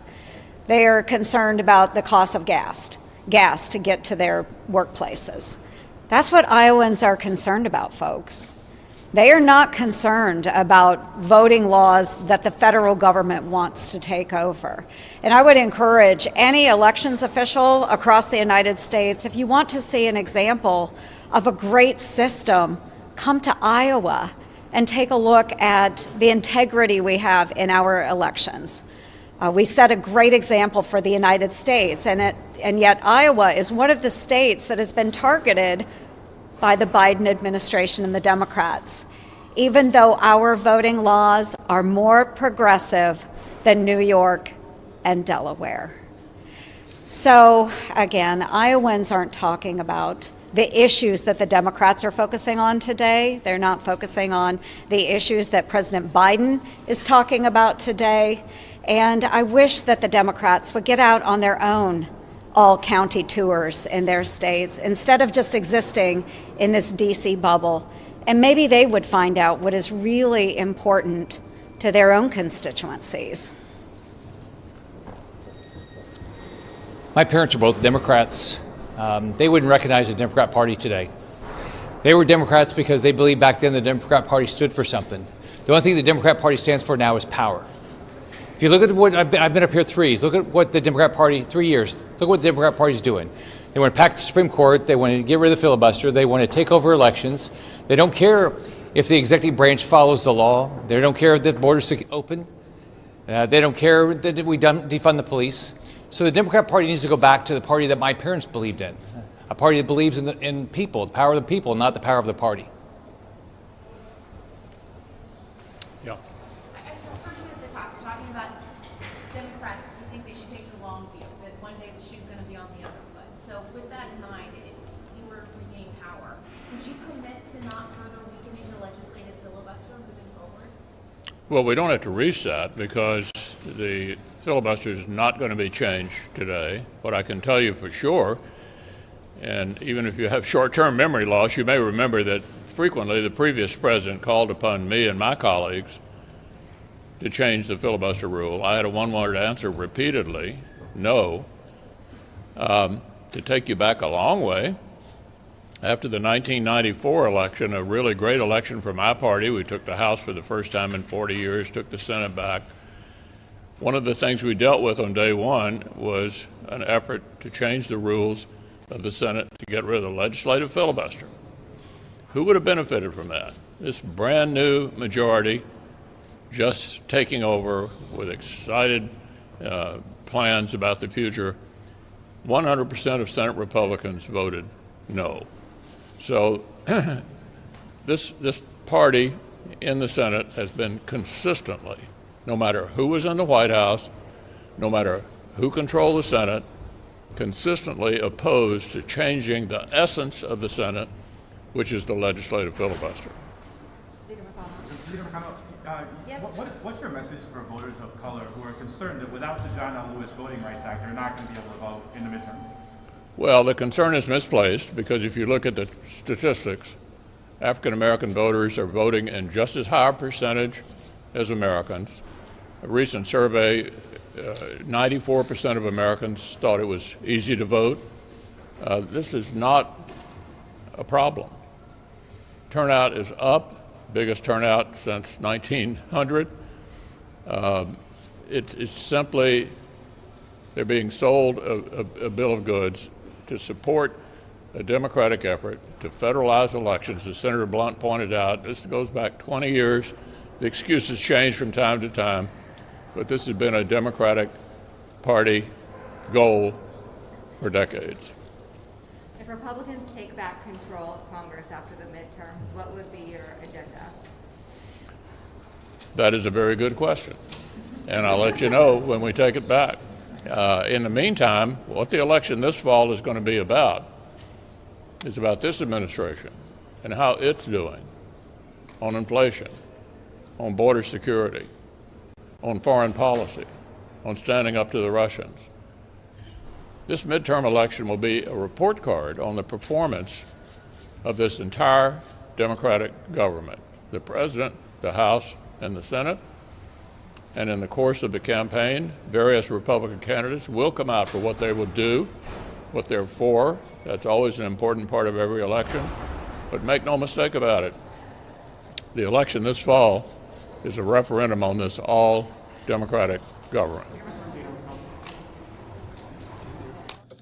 There we have it right there. Senate GOP leaders talking about tonight's vote there with the voting rights in the filibuster battle. You're watching Live Now from Fox, everyone. Let's take another quick 2-minute break.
Let's go back out right now to the Senate floor where the senators are debating the voting rights bills. The vote is scheduled for 6:30 Eastern tonight.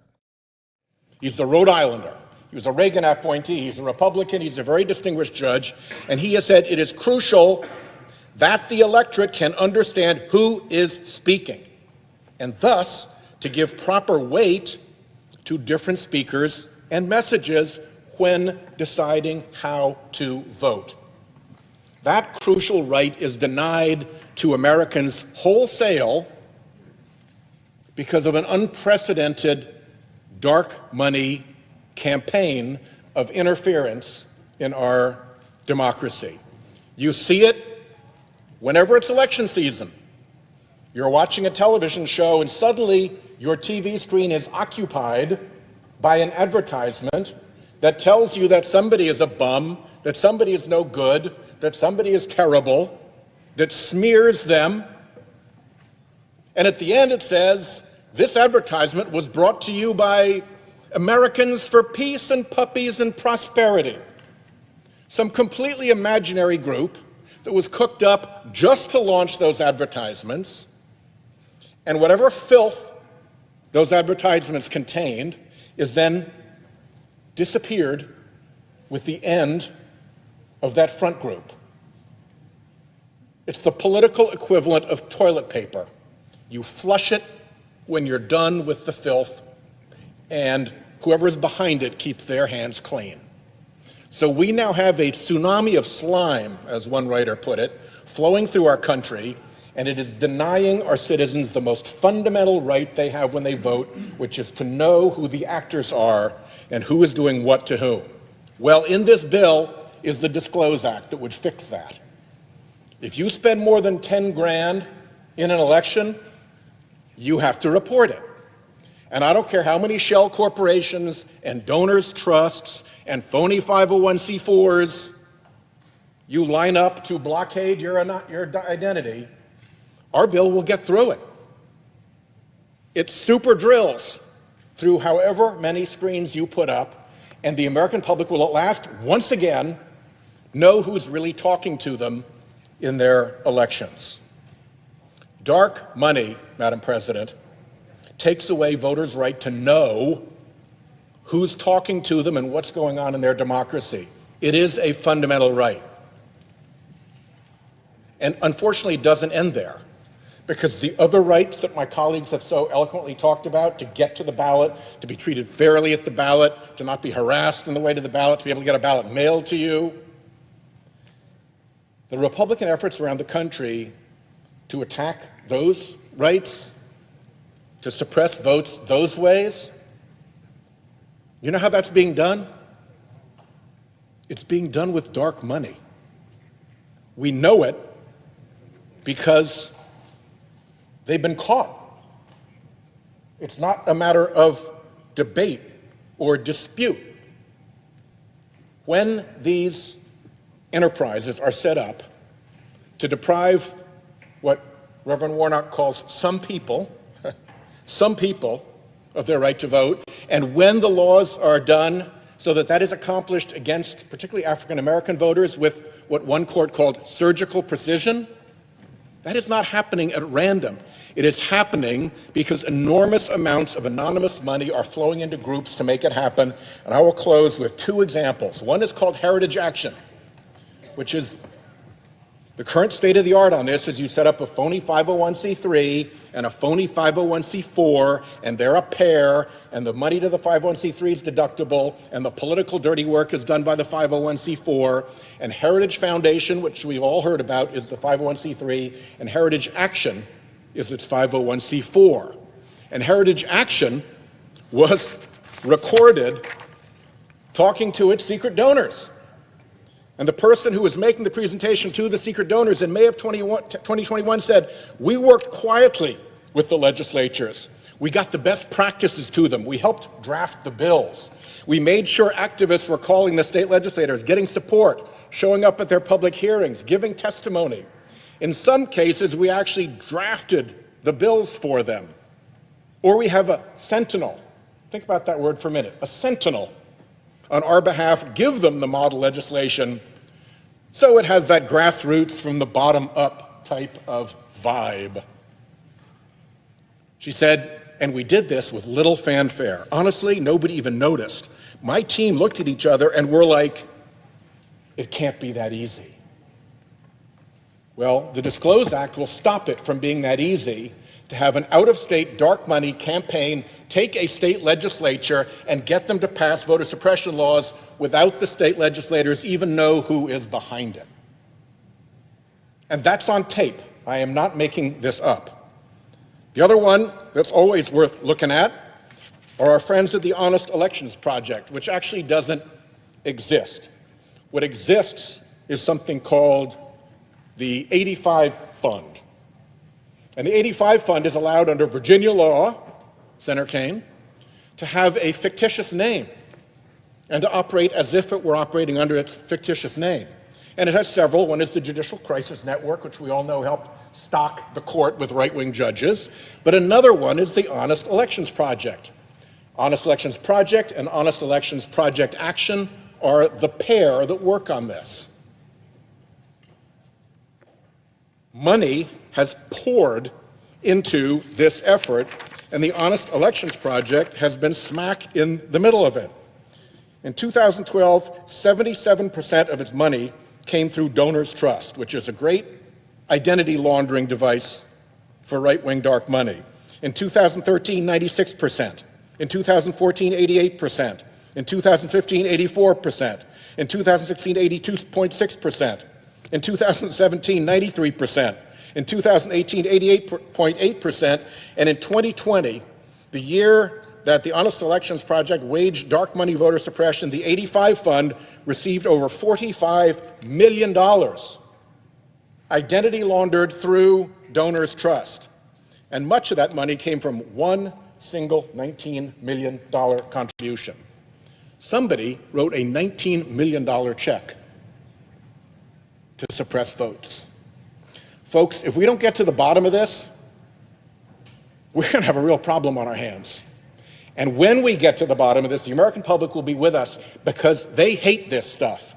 You can be a Bernie bro or you can be a Tea Partier and you can disagree on everything and you agree that big dark money corruption has no place in American democracy. This is the issue where Senator McConnell's political minions met with the Koch brothers' political minions, and they did whatever minioning they do together. And their conversation got out to Jane Mayer, who wrote about it, and this was the issue that they said to each other, we can't dirty this up. No matter how hard we try to put a good spin on this, voters hate dark money corruption. Our voters hate it just as much as their voters. So this is our chance to fix this, to take out the dark money behind the voter suppression effort in all these states. This isn't happening, folks. It is being done. And we've got to pay attention to who is doing it. And when we do, we will restore that fundamental voting right of all Americans to know who is talking to them in their elections, to have ours be a democracy without masks, without subterfuge, and without dark money. I yield the floor. Would my colleague yield just for a brief comment? Gladly. I just want to thank Senator Whitehouse. He has been a leader on this issue. That is, it doesn't get enough attention. It is very much part of our bill, the Freedom to Vote Act. It is universally or virtually universally supported, and it's one of the great scourges of our politics. If we don't move forward on these bills, we're not going to be able to do this because we will not get the kind of bipartisan cooperation we need on this horrible, horrible thing that I think all 50 of us agree should be changed. So I want to thank him for his efforts, not just his speech today, but of his amazing efforts over the months and years. Thank you, Leader. Much appreciated.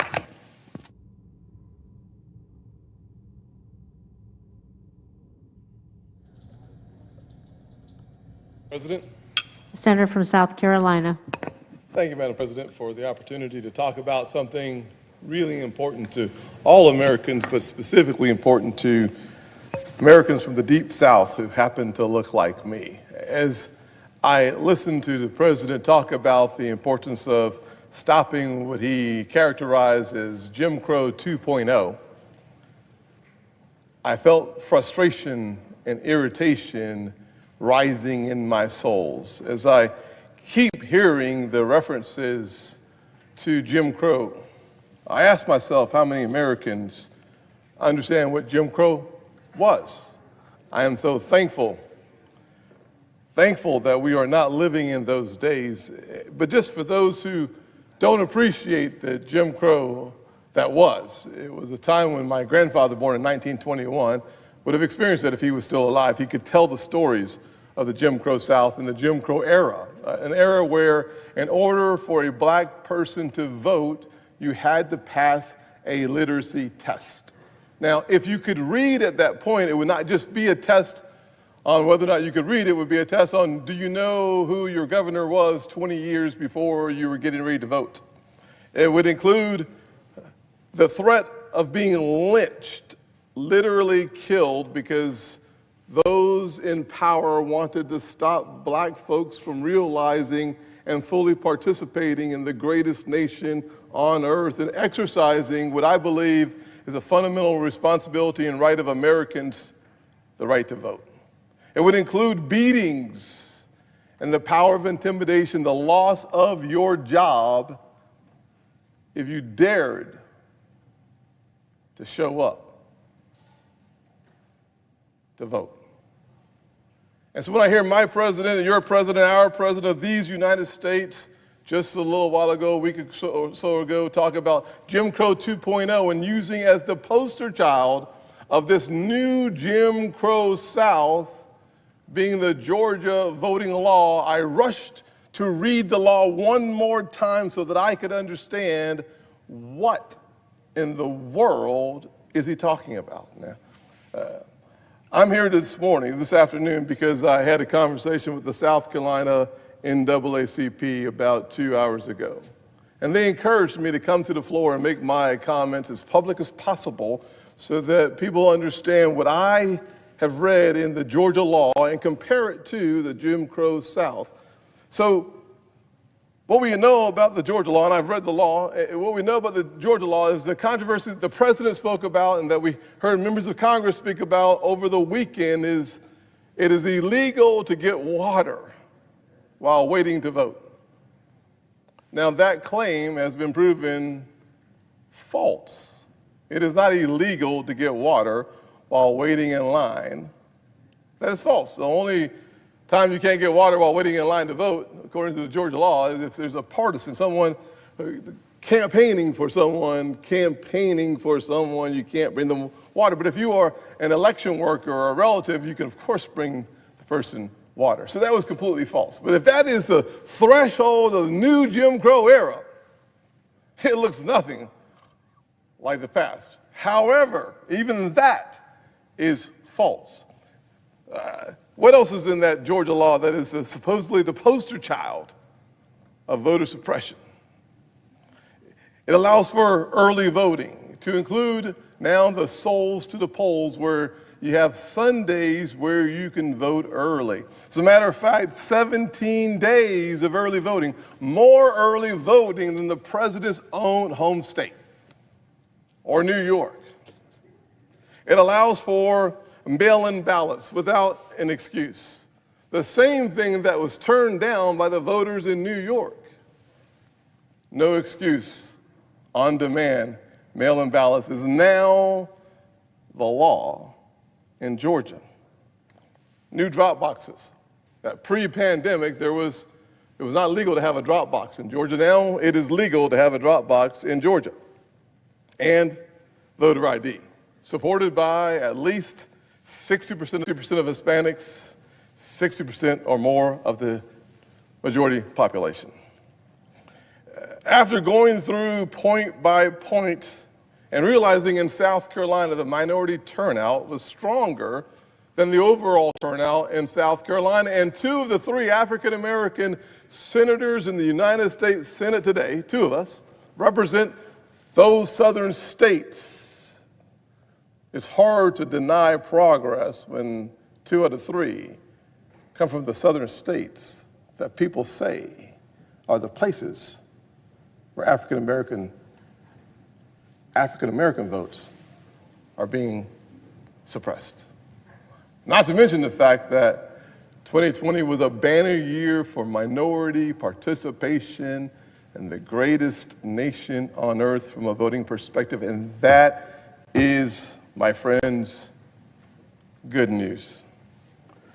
The Democrats' proposal would allow for the supporters of Bernie Sanders and their tax dollars to go into my reelection account. I oppose that.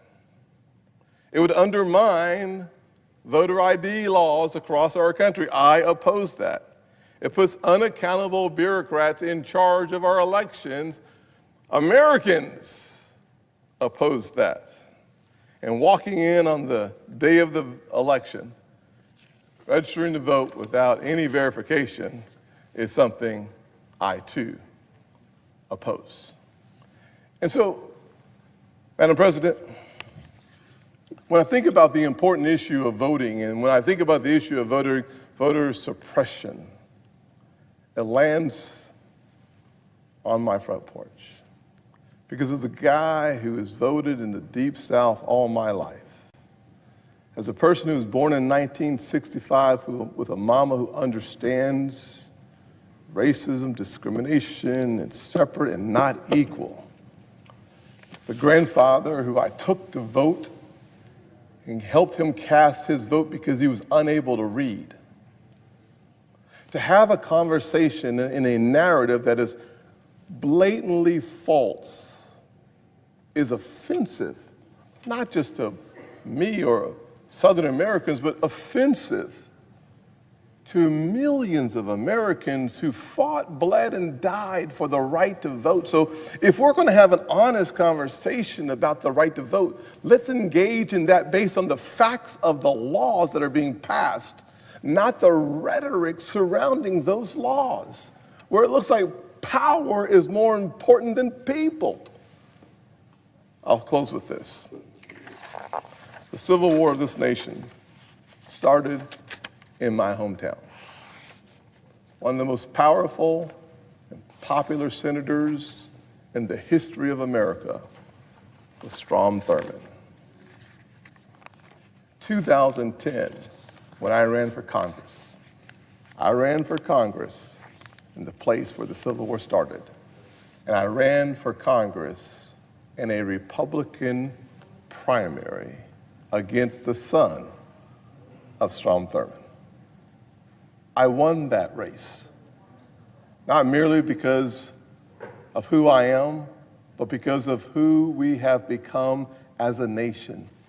The evolution of the hearts of America and the hearts of Southerners could not be more clear on a day when the son of a single mother, mired in poverty, runs against the son of one of the most famous senators in the history of the country and comes out victorious.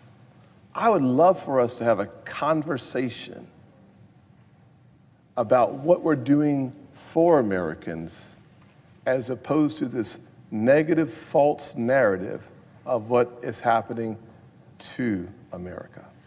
Thank you, Madam President.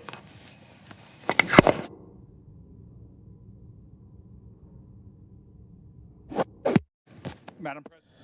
All right, everybody, we are going to take a quick 2-minute break here on Live Now from Fox. When we come back, we're going to tell you a little bit about a news report that turned out to be false. A lot of outlets were reporting that there was some sort of feud between Justices Sotomayor and Gorsuch. And we'll let you know what it was all about and why they're saying it's not true. You're watching Live Now from Fox.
And just like that, we are back here on Live Now from Fox. We appreciate you joining us here today. Yesterday and even as early as this morning, there was this media report out there that saying that there was a feud between two justices talking about face mask rights. And it turns out it wasn't true. Let's bring you that story right here on Live Now from Fox, everybody. As Supreme Court Justices Neil Gorsuch and Sonia Sotomayor issued a joint statement today disputing a recent NPR report after the media organization claimed the conservative justice refused to wear a mask on the bench despite requests to do so.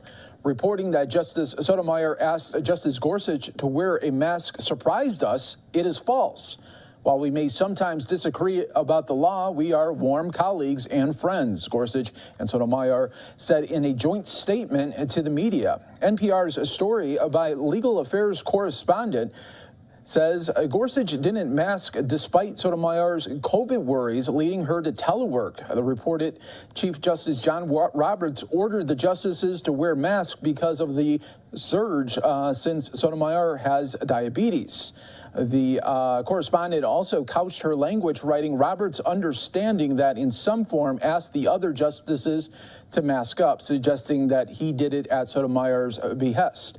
The correspondent also cited court sources to report that the justice expressed that she did not feel safe in close proximity to people who were unmasked before Roberts made the decision. They all did, except Gorsuch, the report read, who, as it happens, sits next to the Supreme Court justice on the bench. His continued refusal since then has also meant that Sotomayor has not attended the justices' weekly conference in person, joining instead by telephone, the report also read. Gorsuch, from the beginning of his tenure, has proved a prickly justice, not exactly beloved even by his conservative soulmates on the court. That report continued to go on. NPR's report, which was published on Tuesday morning, was addressed on that evening's edition of Special Report with Bret Baier when Fox News chief legal correspondent and Fox News at Night anchor Shannon Bream sources shot down the report before the justices called it false themselves.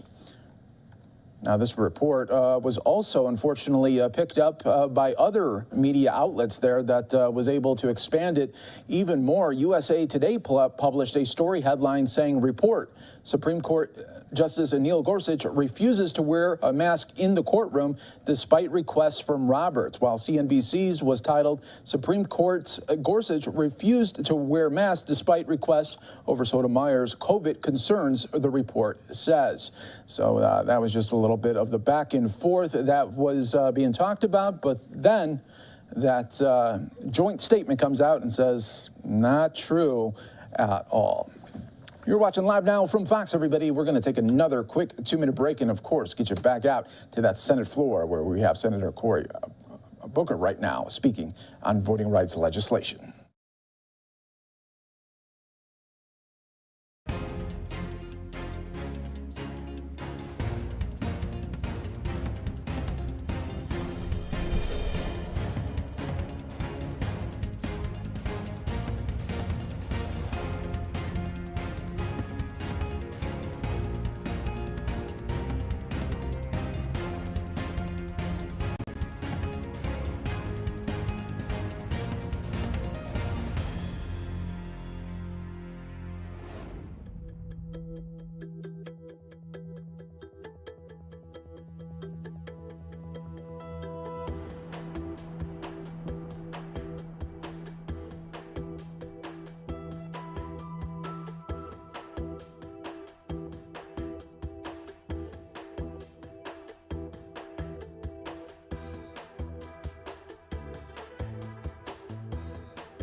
Tick-tock, tick-tock. We are almost an hour away from President Joe Biden to deliver a news conference. He'll be looking back at his first year in office while also trying to do a reset there for the next year ahead as his poll numbers see about 33%.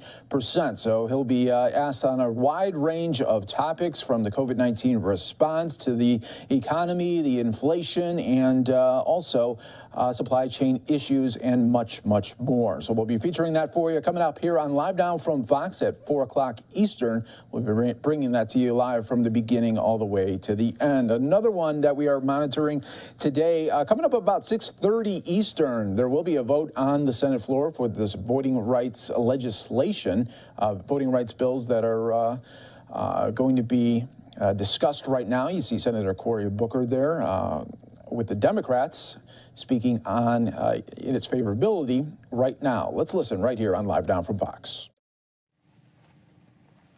And I hear this rhetoric where people pull out one law. Well, look at this law. This is just about shrinking the days, or this is so innocuous on its face. And I know there are people at home thinking to myself, hey, that doesn't sound like a big deal. Maybe Republicans have a point. No, let's return to the facts. I'm going to go to Texas because I heard the senator from Texas accuse this body of creating rhetoric that was divisive. You want to know what's divisive to a country that says e pluribus unum above where the presiding person is? You know what I want to know what's divisive? Is telling people in the Congresswoman's state that if you live in a predominantly minority area, we're going to remove polling places and change laws so that black folks disproportionately are waiting 5, 10, 15 times longer. Facts. The burden of long lines in polling places closures in Texas, in the post-Shelby County area, often falls disproportionately on black and Latino voters. Congresswoman, of the approximately 750 sites Texas has closed since Shelby v. Holder, 542 were in the 50 counties with the fastest growing black and Latino populations. Don't lecture me about Jim Crow. I know this is not 1965. That's what makes me so outraged. It's 2022. And they're blatantly removing more polling places from the counties where black and Latinos are overrepresented. I'm not making that up. That is a fact. I'm not going to stop because I'm tired of hearing that this does not have to do about singling out certain populations in our country, students, Native Americans, and not others. I'm not accusing anybody. Please, let's not throw around the defense where we crouch into defensive postures. I'm not accusing anybody of being racist. I'm just speaking to the facts in our country that I know motivate everybody here. 99 of my colleagues know it is wrong to create barriers for some populations and not others under the guise of a lie that there's a voter security problem. Let me continue. I'm sorry, Congresswoman, to keep talking about Texas. In the presidential primary on March 3rd, voters at the historically black Texas Southern University in Houston waited not an hour, not 2 hours, not 3, 4, 5, waited 6 hours.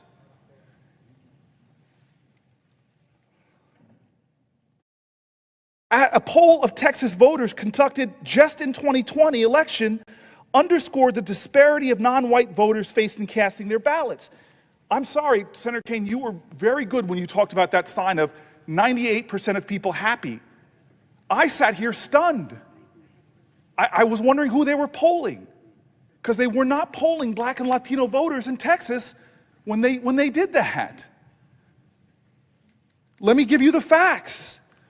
48% of black voters and 55% of Latino voters in Texas found it easy to vote. But that leaves a lot of folks that didn't think it was easy. White voters, actually 65% think it's easy to vote. Everybody's not happy. People who wait in 6-hour lines are not happy. I just want to give a couple more facts. Let's go to my dad's home state. North Carolina was one of the states most affected by poll closures. There were 158 fewer polling places in 40 counties with large black communities. And African American voter participation dropped 16%. Why? Well, my friend Bennett said this. We still live in a country where the economic disparities between blacks and whites is what it was in the 1960s.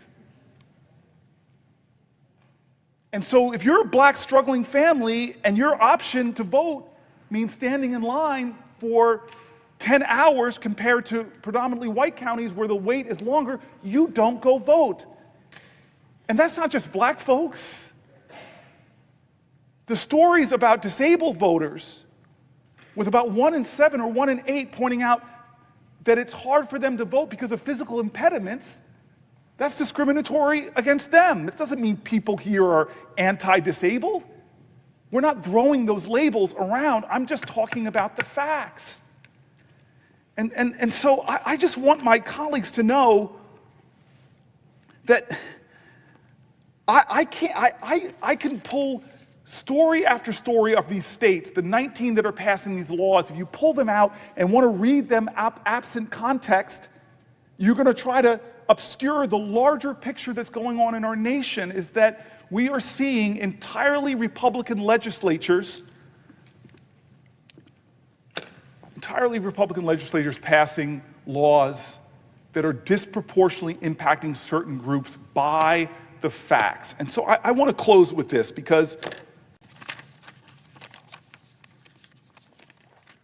I love what, on the march across the Edmund Pettit they were stopped, beaten back. They tried to go again with King, again blocked by Alabama state troopers, but they finally got to their destination to protest voting rights. And I love what King said there. He talked about those people whose hearts were discouraged because they hadn't passed voting rights. And I know there's going to be a lot of people in this day that are going to feel that kind of discouragement. But Reverend Warnock, King gave one of his best speeches that day, where he asked people, how long are we going to have to wait? Not long. Because the truth, I'm thinking about the lies we're hearing now, the big lies, the lies of in-person voting, where the truth crushed to the earth will rise again. Don't lie and say there's not a disparate voting reality for blacks and whites in this country right now. The facts speak differently.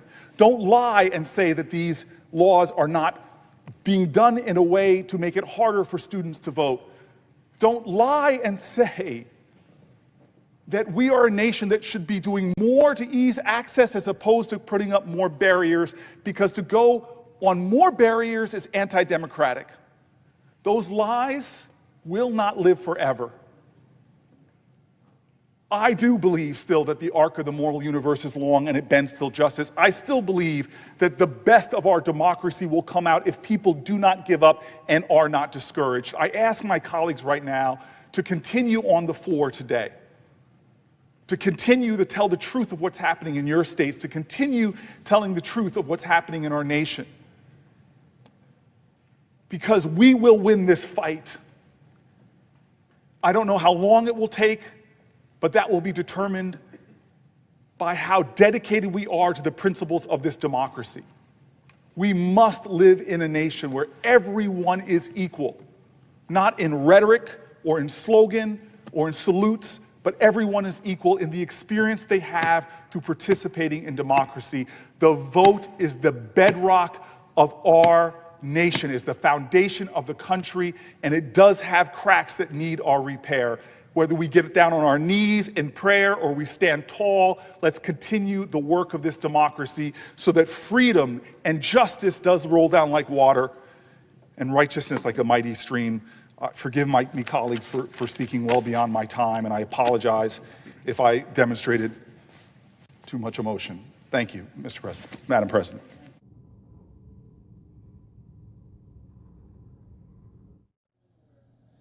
And with that, we'll take another quick 2-minute break here for some of you on Live Now from Fox.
Yet under this legislation. You're watching Live Now from Fox as we continue our coverage here on the Senate floor. About 6:30 Eastern, there will be a vote on the voting rights bills. You're watching Live Now from Fox. All solutions, that approach that is the Democrats are pushing is completely unfit for Kansas and for the country. Perhaps even more alarming, and this is the point that I would make more, I hope strongly, than what I just said, more alarming than this federal election takeover is the Democrats' proposed means of passing it. President Biden and Majority Leader Schumer, realizing the limitations of their slimmest possible majority in the Senate, have advocated for weakening the legislative filibuster. The ability for the Senate to debate legislation until 60-vote threshold is met. Ironically, Democrats utilized the filibuster vote margin just last week to block sanctions on Russia's Nord Stream 2 pipeline. Making use of the same 60-vote threshold they are so determined to demonize. The filibuster protects the minority. It doesn't necessarily mean Republicans or Democrats. It may mean just somebody with an odd idea. It may mean rural, where I come from, or urban, where other members of the Senate come from. It may mean the ability for a member of the Senate to speak on behalf of his or her constituents and advocate for their views. It allows every senator to have the opportunity to garner more information, to seek out sponsors of a bill, to have conversations, and to pull people together before we decide on how to proceed on legislation. But the filibuster does more than that. It forces us. I'm sorry it's necessary to force us, but it forces us to work together. Freedoms and liberties are protected by process. In today's world, too many people want the outcome regardless of how the process works. That process is called the Constitution of the United States, and in our case, there's rules of the United States Senate that require a 60 vote for legislation to be considered and passed by the United States Senate. In the circumstances that those are eroded, those process issues. It really, I want to highlight that again. It bothers me so much that in so many circumstances, we set aside process because we want an end result. But in doing so, we erode the personal freedoms of Kansans and all Americans, and those freedoms and liberties are diminished as a result. I would tell it's unusual for me to have as many of my colleagues on the floor as there are today while I speak, and in this case, most are Democrats.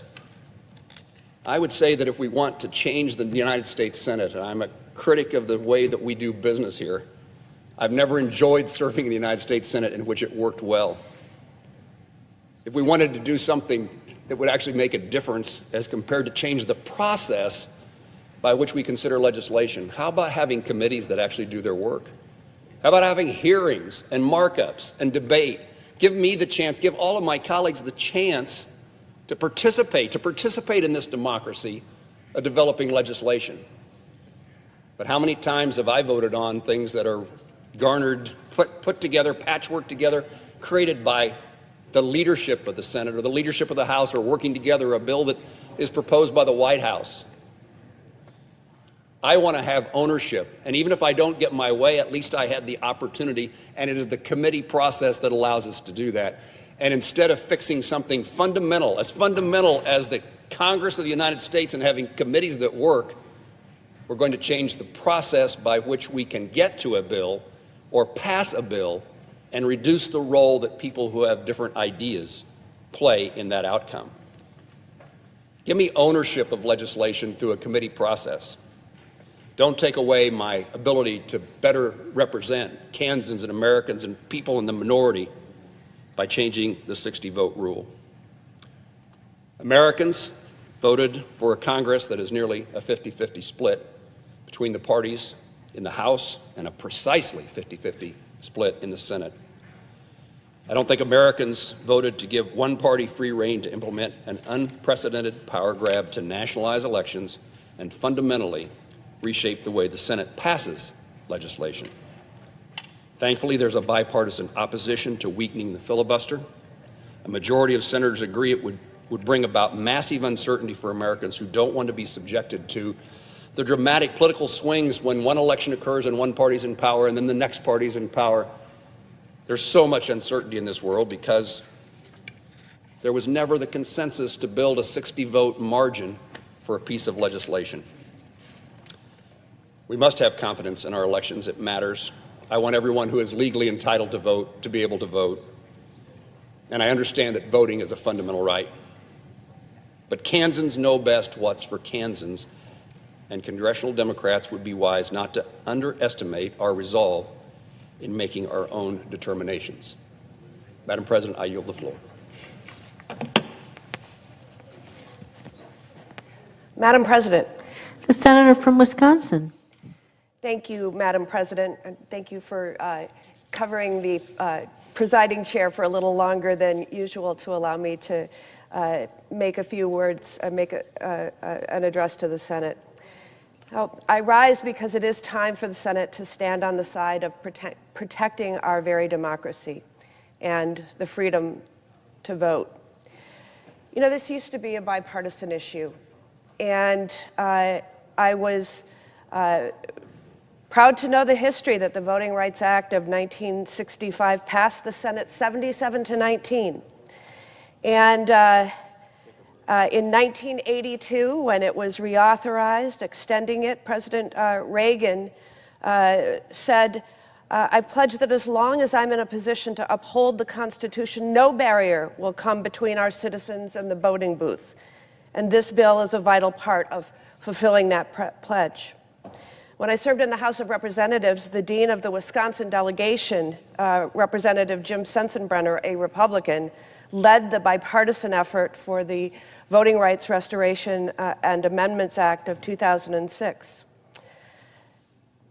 You know, today we can't even get a vote in the Senate on the Voting Rights Act.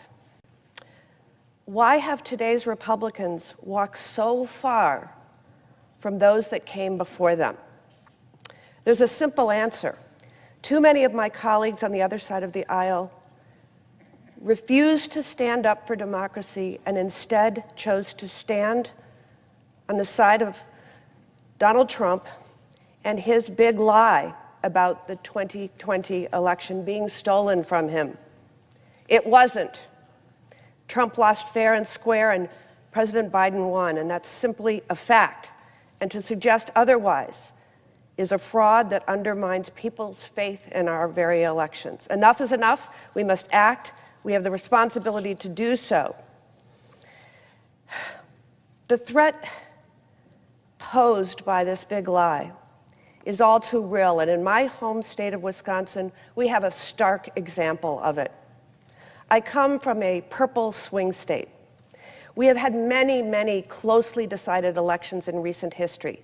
In 2000, then, Vice President Gore won the state by less than 6,000 votes, a mere 0.22% margin of victory. 4 years later, John Kerry carried the state by about 11,000 votes, a 0.38% margin. In both cases, despite these narrow margins, those elections went smoothly and were fair. Their outcomes were not disputed. George W. Bush declined to request a recount. No credible person, let alone a leader of a political party or elected official, claimed the election in Wisconsin wasn't fair, free, and properly decided by the voters. Once again, in 2016, we had a pretty close presidential election in Wisconsin, and another equally as close one in 2020. President Biden won Wisconsin by about 20,000 votes, a margin of victory of 0.63%. In 2020, Wisconsinites exercised their right to vote in record numbers. More than 75% of eligible Wisconsinites voted. Wisconsin voters broke the record for highest turnout ever measured in the state, with every one of Wisconsin's 72 counties producing an increase in turnout, benefiting both presidential candidates. Wisconsin state and local officials and citizens volunteered from both political parties, did heroic work to ensure our election was smooth, safe, and fair. They took important steps to make our election system work safely and securely for all voters while the COVID-19 pandemic raged in my home state. Wisconsinites cast their ballots for Democrats and Republicans up and down the ballot, and after Wisconsin county clerks in all 72 counties canvassed the results, Joe Biden won with a margin of over 20,000 votes. The voters of Wisconsin chose Joe Biden and Kamala Harris to receive our state's 10 certified electoral votes. But the scrutiny of those election results through the channels provided by law continued. After an official vote count showed Trump lost, his campaign requested a recount and targeted Wisconsin's two most diverse counties, Milwaukee and Dane. When the recount was completed, it came as nobody's surprise that it didn't change the outcome. Trump lost and President Biden won. The votes had been counted and recounted, but that did not stop President Trump from filing a lawsuit trying to throw out 220,000 legal votes in Wisconsin. Fortunately, our state's highest court rejected this attempt to disenfranchise Wisconsin voters and find more votes for himself.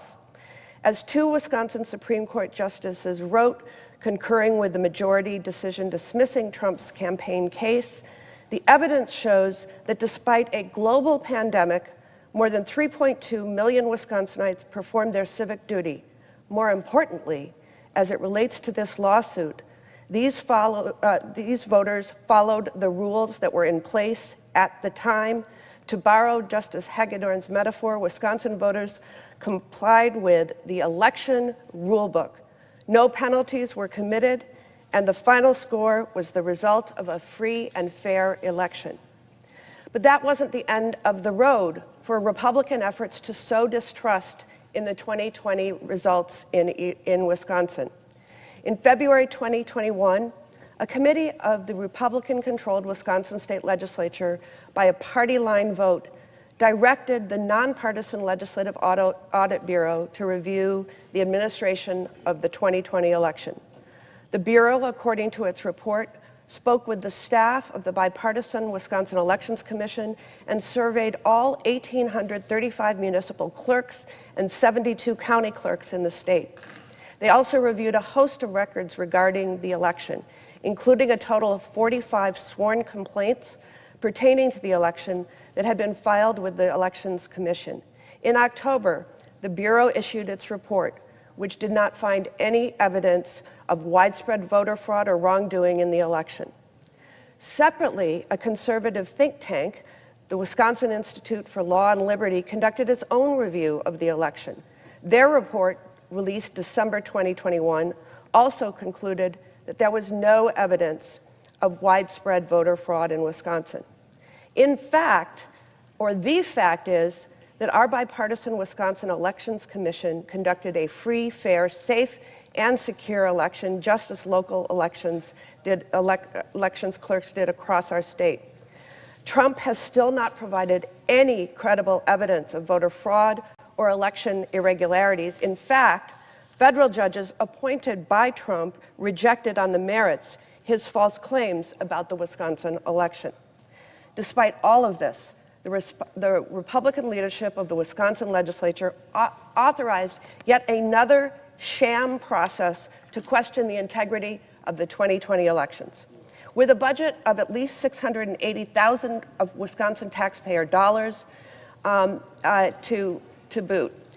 I would be remiss if I didn't point out that this unnecessary partisan charade came shortly after the former president called out these Republican leaders by name for trying to prevent a forensic audit of the election results. This was no mere coincidence. Wisconsin state Republicans named Michael Gableman to lead this effort after he famously said, and without evidence, right after the November election, that it was somehow stolen. That's who's leading this probe. In August, Gableman traveled to Arizona on Wisconsin taxpayers' dime to learn about that state's widely discredited audit supported by the cyber ninjas. Then he was off to South Dakota. Order, please. Take your conversations off the floor. Then he was off to South Dakota to attend a symposium on voter fraud led by my pillow chief executive and infamous conspiracy theorist Mike Lindell. In no effort to show nonpartisanship or to be a neutral arbiter, Gableman hired partisan actors like former Trump administration official and head of a group that asked the Supreme Court to throw out the results of Wisconsin's election and force the Wisconsin legislature to certify electors instead. Gableman has issued wide-ranging subpoenas to local officials in Wisconsin's largest cities and even threatened to jail them if they failed to comply with this taxpayer-funded promotion of Trump's big lie. And separately, the Republican leader of Wisconsin's Assembly Elections Committee began her own set of investigations, issuing subpoenas to clerks in Milwaukee and Brown counties, and later, the latter being the home to Green Bay. She had also traveled to Arizona, and in a press release announcing her inquiry stated that Wisconsin similarly needs transparent, full cyber forensic audit. To put it simply, there has been a constant drumbeat undermining the integrity of our elections in Wisconsin since President Biden was duly elected. Casting doubt and undermining confidence in our elections has real consequences. It has led to harassment and threats of the hardworking state and local elections officials who worked tirelessly during an unprecedented public health crisis to make sure Wisconsinites could safely and securely exercise their right to vote. Elections officials across the state have received dangerous threats and harassment for simply doing their job. The executive director of the Milwaukee Election Commission reported being told she deserved to be hung in the public square, received a threatening letter at her home calling her traitorous, and a profane insult that I will not repeat on the floor of the Senate. And she received a profanity-laced voicemail telling her she should be convicted and hanged. Another Wisconsin clerk reported being called every name you can imagine and receiving threats that led a local police department having to conduct a security review of the clerk's office, and the clerk feeling the need to install a camera at her house for security.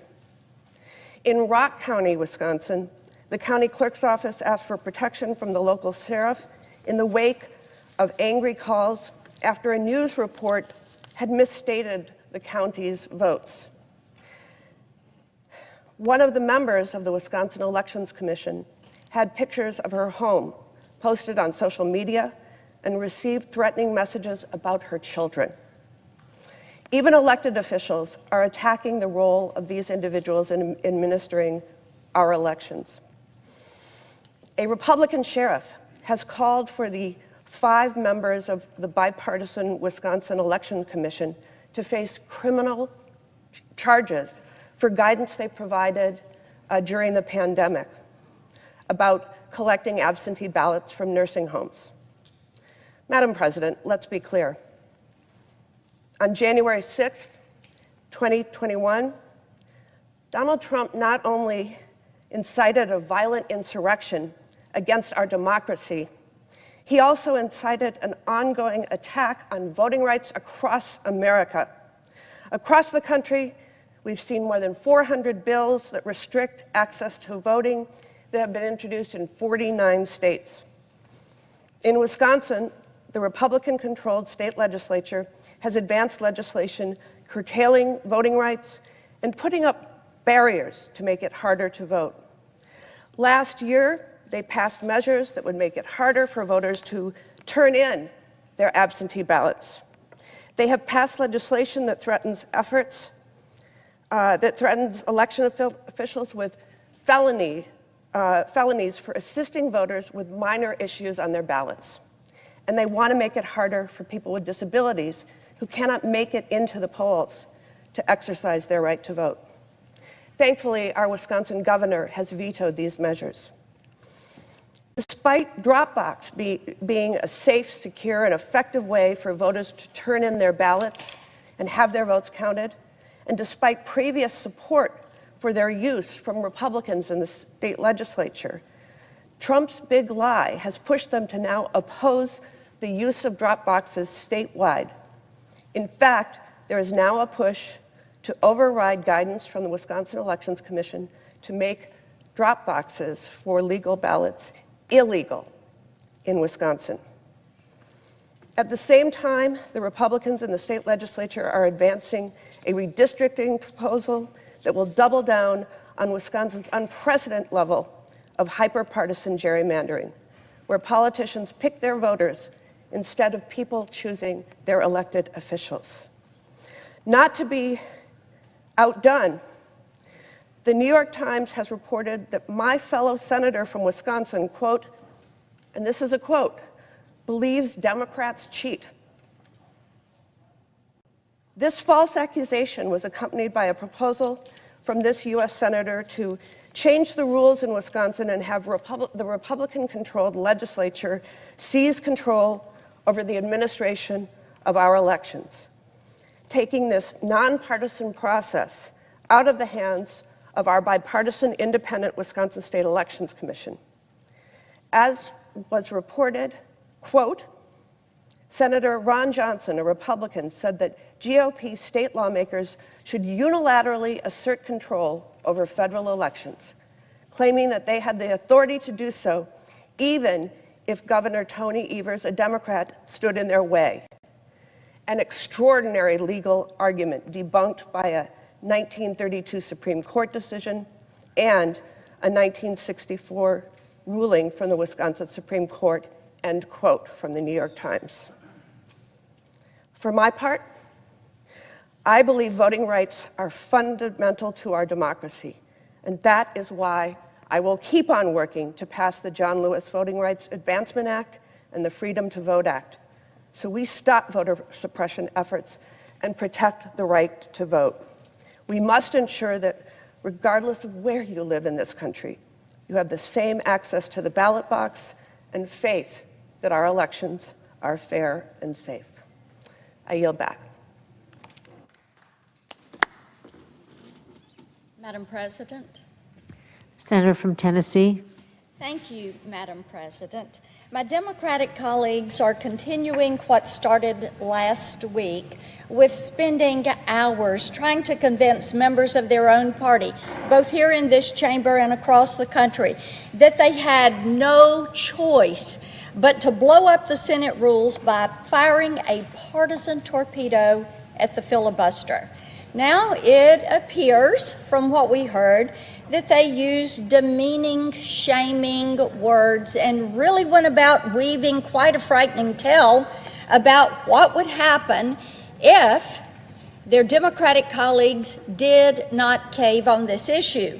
That tale was no more based in reality than the vile accusations of racism that they've hurled at those who oppose this push to single-party rule. Last week, when this insulting narrative started to collapse, they tried a new approach and pitched their assault on the Senate as a carve-out to accommodate an emergency change to election law. I fully believe when someone is going to tell you who they are, you should believe them.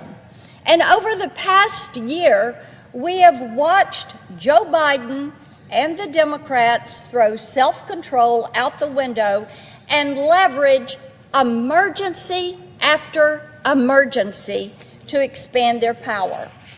Joe Biden signed more than a dozen executive orders in the very first hours of his presidency, knowing that if he did not do this, these policies would never see the light of day.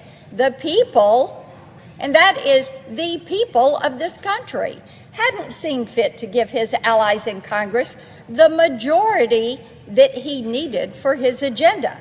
So he waved his pen and conjured up a mandate for himself. And now his Democratic allies in the Senate are prepared to do the exact same thing on behalf of a bill that would federalize elections in America, stripping away protections for the ballot box and injecting uncertainty into the voting process. Now, who asked for this? No one. If the American people wanted this, they would have given the Democrats the majority they needed to get it done. But they didn't.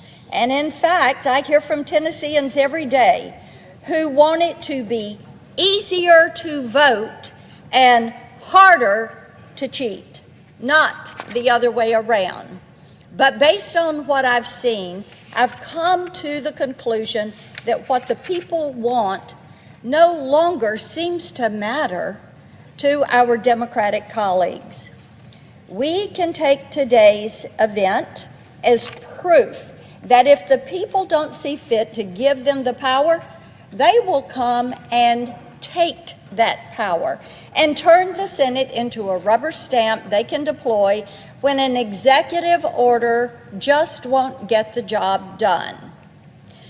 That really frightens Tennesseans because they can see what is coming down the path.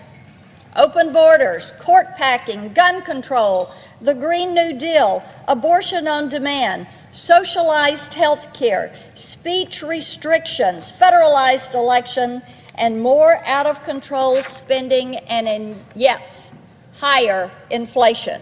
We know that this is the future that the Democrats are laying out for America. It's the future that they see for our children and grandchildren because these policies are the policies that they have fought for since long before Joe Biden took office.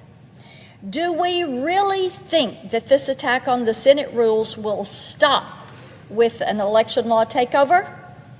The American people don't think it will. Tennesseans do not think that it will. As I said, when somebody shows you who they really are, you ought to believe them. And as I've said previously, this is no way to run the world's greatest deliberative body. but this is exactly how the Democrats are choosing to go about trying to destroy it. I yield the floor. Madam President. The junior senator from Delaware. Madam President, why are we here? Why is this Senate dedicating this entire day to a debate on the floor? Well, we are here today to debate and consider two critical voting rights bills. It's our fourth try. It's our fourth try. The three previous times we have tried to get on this bill, there's been a filibuster on the motion to proceed, an obscure procedural standing that prevented us from getting to this bill. We are finally on it. And there is a challenge in this chamber and this country to explain and articulate briefly why this is such an important moment and why it justifies in a tension between two of my core principles, one of which is making sure that we work across the aisle and find bipartisan solutions as much as possible, and the other that we protect foundational principles, the right to vote, and through that right to make progress towards justice and inclusion in our society, that I choose the latter. We have seen, Madam President, across our country in recent months and years, ever since Shelby County, a Supreme Court case blew a hole in the center of the Voting Rights Act passed in 1965, the most powerful civil rights law in the history of our country. A series of laws at the state and local level eroding and undermining access to the ballot. And in the months since the 2020 election, tragically, we've also seen now state legislatures take up and pass laws designed to change who counts the ballot, who certifies an election. Voter suppression and voter subversion, access to the ballot box, and who counts the votes. Every one of us is here because we were elected. Every one of us wants to know, or should want to know, that we want a free and fair election in which as many Americans in our state as possible voted. Why would we want barriers to Americans with disabilities, Americans speaking different languages, Americans working full-time and strained by their work and family commitments, Americans who are Black or brown, Native American or Hispanic or African American? Why would we want to have any suspicion that our election to this body relied in some part on suppressing or miscounting those votes? Madam President, today I'm going to speak just briefly, if I can, about how today is really about a frayed bipartisan consensus. Some of my Republican friends and colleagues have spoken about how we have to continue to hang on to and respect the rules of this Senate, especially the 60-vote threshold, to moving forward on policy changes. And I've long defended that and respect that concern. But we are also principally here because of a forgotten consensus about working together to protect access to the ballot box. We've heard just now from a colleague the accusation that this is a partisan federal takeover of elections. Yet several of my colleagues have read and reminded us the Constitution itself explicitly gives this Congress the power, even the responsibility, to ensure that federal elections are conducted in a way that is free and fair. When the first Senate gathered, think about who was in the room. Think about the qualifications to vote, how narrow they were. Propertied white men. Think about the arc of change in our nation and how year after year, generation after generation, with a huge amount of struggle, ultimately the moral question of who can vote, of who counts and whose vote should be counted, has slowly, painfully, through sacrifice, changed. There was for 50 years, from 1965, when earned through blood and sacrifice on the Edmund Pettus Bridge, the Voting Rights Act was signed into law by a former senator from Texas, President Lyndon Baines Johnson. There was for 50 years a consensus in this body that the Voting Rights Act was a critical, even a sacrosanct protection. It was reauthorized 5 times. In 1970, in 1975, in 1982, in 1992, by strong bipartisan majorities, and in 2006, unanimously. No wonder then that my friend and predecessor at this desk, our president, seems to struggle to comprehend how a Republican Party that included Strom Thurmond, when he chaired the Judiciary Committee, voted over and over and over to reauthorize the Voting Rights Act. Yet today, as we debate the John Lewis Voting Rights Advancement Act, we sadly do not have a single vote across this aisle to move us forward. So you've been listening in to senators there on the floor debating voting rights legislation. But we do want to let you know President Biden is going to be holding a press conference coming up here in just a little bit. We're about 20 minutes out from that. We'll be taking it live here on Live Now from Fox. But up until then, we do have some breaking news coming into the station right now. This is a story that we have been tracking alongside our affiliate Fox 11 in Los Angeles. One of our reporters saying they just got word from Pasadena police that they believe they've arrested Brianna Kupfer's murderer. That's according, again, to Pasadena Police Department. We just heard from the police station there that they were offering up a $250,000 reward for any information on the murderer for the 24-year-old UCLA graduate student, Brianna Kupfer. You're seeing a photo of her right there. Again, this was a random daytime attack at a luxury furniture store, and they've been trying to track down the person responsible for the killing. They just released photos of him, and now we are hearing that it's a strong possibility that they have arrested the murderer at this time. That $250,000 reward, though, was a combination of public and private funding and was being offered for any information leading to the arrest of this murderer here. So we're hopefully going to be getting a little bit more information about this arrest and a total confirmation from the police department, though.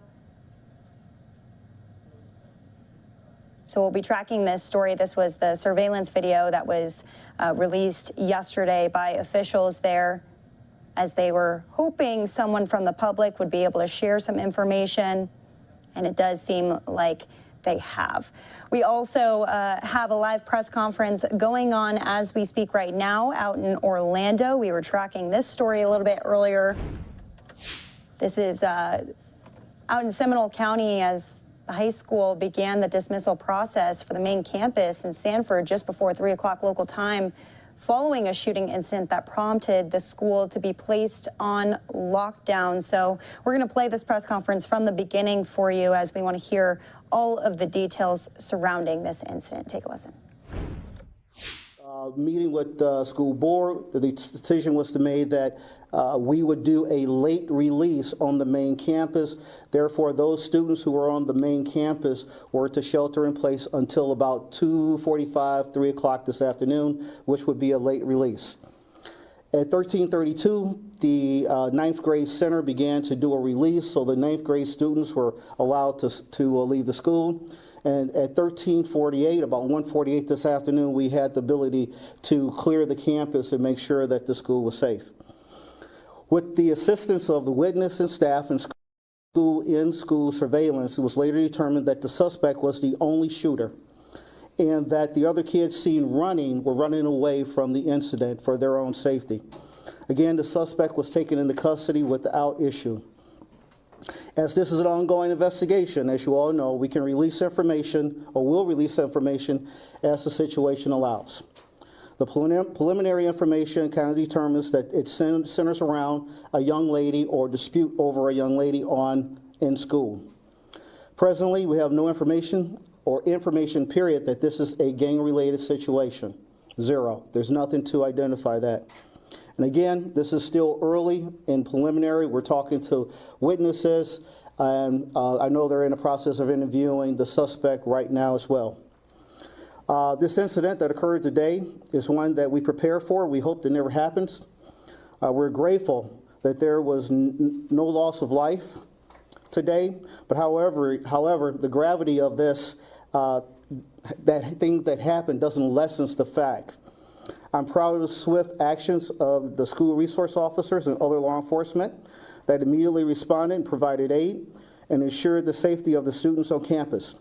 Our focus now is to make sure that all aspects of the investigations are thoroughly addressed and charges are filed against the suspect.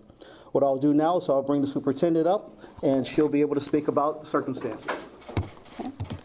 Good afternoon. My name is Rita Beeman, Superintendent of Seminole County Public Schools. And as the chief mentioned, we have at this point discerned that this is an isolated event involving one student victim and one student that is a suspect that is now in custody of the Sanford Police Department. Law enforcement was on campus at the time of the shooting, and we are thankful that the Sanford Police Department and the Seminole County Sheriff's Office responded so quickly to make sure that our students are safe and that we have been able to reunify them with their families in a safe manner. We have, at the time, even while in lockdown, made sure that we had counselors on campus to provide students with support, and we will have those counselors there tomorrow as well. And school will go forward tomorrow as normal. This was an isolated event, and we'll make sure that our counselors are there to support both our students and our staff. We look forward to getting to the bottom of how this could have happened. You are correct, Chief. This is the worst day for any school system where there is a student that is harmed on our campus, and we will do everything in our power to find out all the details and make sure that all that are responsible are appropriately addressed and that our campus remains safe. Thank you.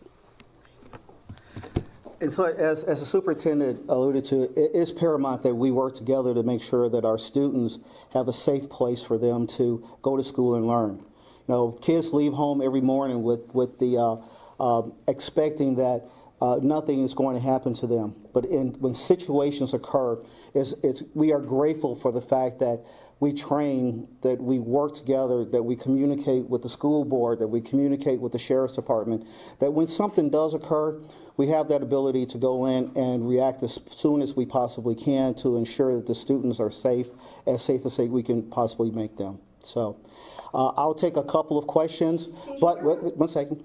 But let me preface that is that it's still an ongoing investigation. I'm not going to be able to go into any more detail than I've already provided to you.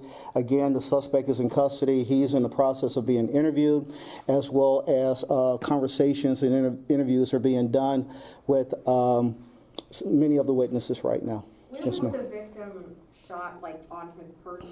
How is he doing, and is he being cooperative? Actually, we're not going to release that right now because he's still a juvenile, and as soon as the other person is charged, then we'll be able to provide more of that information. We're hearing from students that this happened in a bathroom, and do you have any idea how this gun was even brought on campus? I don't have any information related to that, how it's brought on. No clue on how it was brought on campus? No, not one whatsoever. Was the student, the victim, a football player? Do we know that? I don't have that information. Does the suspect have a criminal record? Again, I don't have that information. Until he is charged, we really can't release any more of that information related to him. Just to clarify, was he caught on campus or was he caught out? Was it off campus? He was caught on campus. We're told that this shooter might have had a previous incident at this high school involving maybe a gun or something similar. Do you have any idea of that? I have no information related to that. I have a question for the superintendent. There's been a number of incidents in Seminole County schools over the last couple of months, especially right before the break the last couple of weeks. What is being done to calm the tensions that might be existing, keep the social media fights online instead of in person with these weapons? Well, and as Chief mentioned, we are working closely with our law enforcement partners, both the Sanford Police Department and the Seminole County Sheriff's Office, on all of our programs throughout all of our schools to address exactly those issues. We are in conversations daily. Our security staff person is in-house, is also a member of the Seminole County Sheriff's Office. And so that continuous conversation and collaboration is happening for our students. Superintendent, as an understandable reaction, some parents are already saying they may not want to send their child to school tomorrow. What would be your message to those parents who are just uneasy about what has happened today? I absolutely understand that concern. We will all be there, along with the Seminole County Sheriff's Office, the Sanford Police Department. There will be enhanced law enforcement presence on campus, along with mental health counselors to talk to students that are experiencing trauma from this experience. And we want to be together and to move forward together. So I would encourage our parents that we're all going to be there for our students. How many? One or two SROs on campus today? I believe there were 3. Oh, wow. Yep. And then the gun was found in the bushes on campus?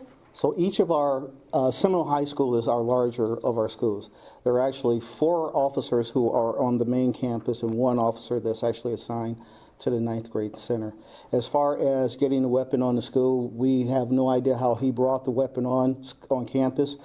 I'm going to say that information will probably come out during the course of his interview, and that we'll have a better understanding once that is done and the charging documents are set for. You had said a 9mm something in the bushes. Was that the gun that was found in the bushes? We believe it is. Okay. And was he found like in a classroom or a room? He was found outside. Chief, you said that right as of right now, officers are not sure how the gun was, how they managed to bring the gun onto campus. Do Sanford police officers usually check for that sort of thing? Or? We do not search the students when they come on campus. Okay. Was the victim found in the bathroom? I'm not exactly sure where the victim was located. Can you explain why we're not releasing the names at this point of either the victim or the suspect? Juveniles. Would he be charged as an adult? Not sure. That'll be a determination for the state's attorney. And once somebody's charged, will you be releasing the suspect? Yes, once he's charged. Superintendent, was the school district aware of any history between these 2 particular students? I don't have that information at this time. Chief, how many casings were found? Do we know? How many casings? I believe there were 3. 3 casings, so 3 shots? I believe so. Superintendent, what would be your response to parents who might have been concerned or maybe even a little frustrated at the initial announcement that there was an incident happening at the school without specifying that it was in fact a shooting? Well, and I don't have all the information about that. I know that our district was pushing out communication as we were able to do so in a safe manner for our students, and as we were getting the information at the time. And just for clarification, did the school resource officer hear about the weapon first and then heard the shooting, or was it just kind of all at one time? I believe it was just all at one time. So thank you guys, we really appreciate it. How will updates be released? It'll come through our PIO and with the school as well. So once the charging documents are done, once he's charged, the additional information will come at that point. Email, Twitter? I believe all of our social media. Oh, okay. All the above. Thank you. Thank you, Chief. I appreciate it. No problem. Okay, so once again, Sanford Police right there giving us an update on the shooting at the high school today at Seminole High. They say that a student was shot, but the suspect is in custody. The suspect is 16 years old. The police say that he shot an 18-year-old victim 3 times. That victim is in stable condition.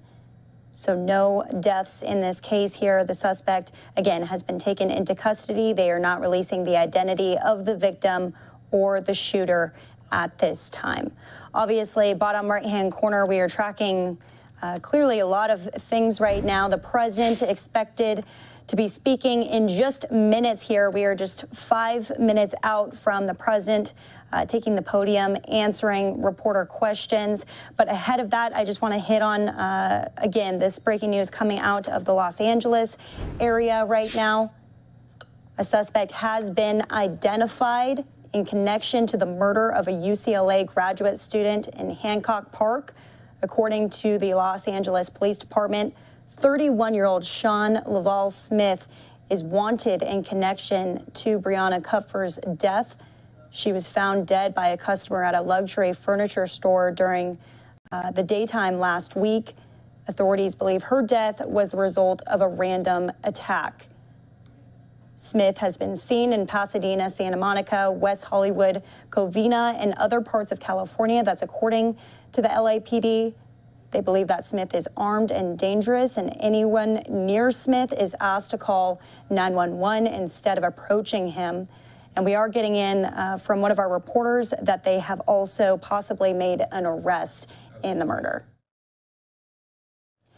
And we are just getting in now that the LAPD has confirmed the arrest here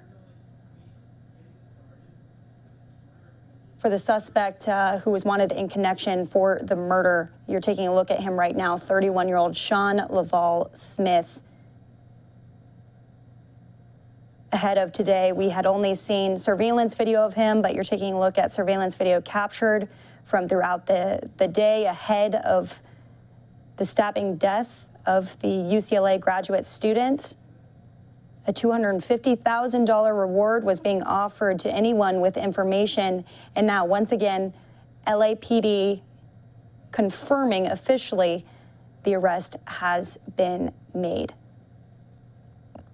So just one of many stories that we are tracking here on Live Now from Fox. If we get any more details about this and everything else, we'll of course bring it to you as we have it. But for now, let's go back out to that podium. As we said, we are expecting President Biden in just 2 minutes here, as he'll be answering reporter questions about a series of different topics. We all know that the Biden administration has really been facing a tumultuous time, disarray within the Democratic Party, stalled legislation, supply chain issues, worrying inflation, rising tensions with Russia, and of course, another highly transmissible coronavirus variant called Omicron. This all led to an approval ratings average stuck in the low 40s. This, as the Senate floor is still in progress right now, senators speaking out about voting legislation. So we are just minutes out again from the president speaking, and we're going to bring it all to you live here on Live Now from Fox.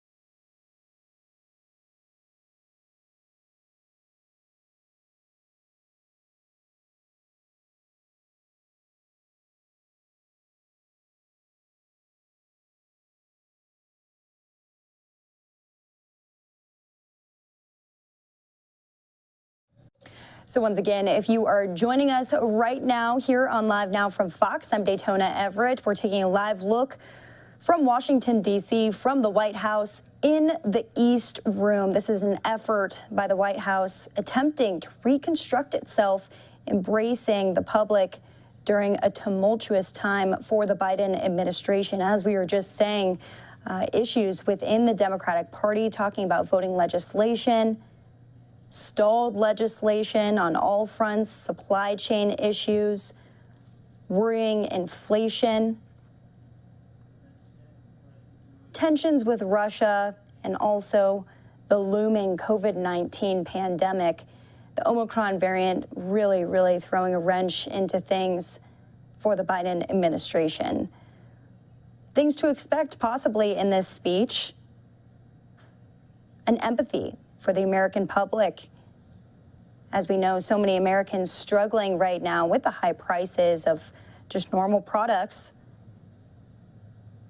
This speech coming after the president himself visited Capitol Hill, trying to urge senators to come together on voting rights legislation. Also coming not long after January 6th, the first anniversary of the Capitol insurrection. We'll see what the president says during this and if this turns the presidency around. Join us after the speech. We'll have on political analyst, Washington Post reporter Tyler Pager. He'll be joining us live to talk about the first year of the Biden presidency, as tomorrow marks 1 full year for President Biden. And here we have it, President Biden now. Let's listen in. Hello, folks. Thanks for being here. Well, good afternoon, everyone. Tomorrow will mark 1 year since I took office. It's been a year of challenges, but it's also been a year of enormous progress. We went from 2 million people being vaccinated at the moment I was sworn in to 210 million Americans being fully vaccinated today. We created 6 million new jobs, more jobs in 1 year than any time before. Unemployment dropped, the unemployment rate dropped to 3.9%. Child poverty dropped by nearly 40%, the biggest drop ever in American history. New business applications grew by 30%, the biggest increase ever. And for the first time in a long time, this country's working people actually got a raise. People, the bottom 40%, saw their income go up, the most of all those that got a raise. We cut health insurance premiums for millions of American families, and we just made surprise medical bills illegal in this country. You know those bills you get that you don't expect of $2,000 to $5,000 from the hospital beyond what you thought you were going to have to owe because of the consultation you weren't told was going to cost that much? No more. They're now illegal. Thanks to the American Rescue Plan and other actions we've taken, we've seen record job creation, record economic growth in the past year.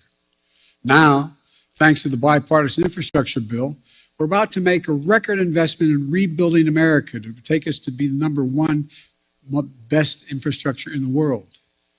Well, now we're way below that.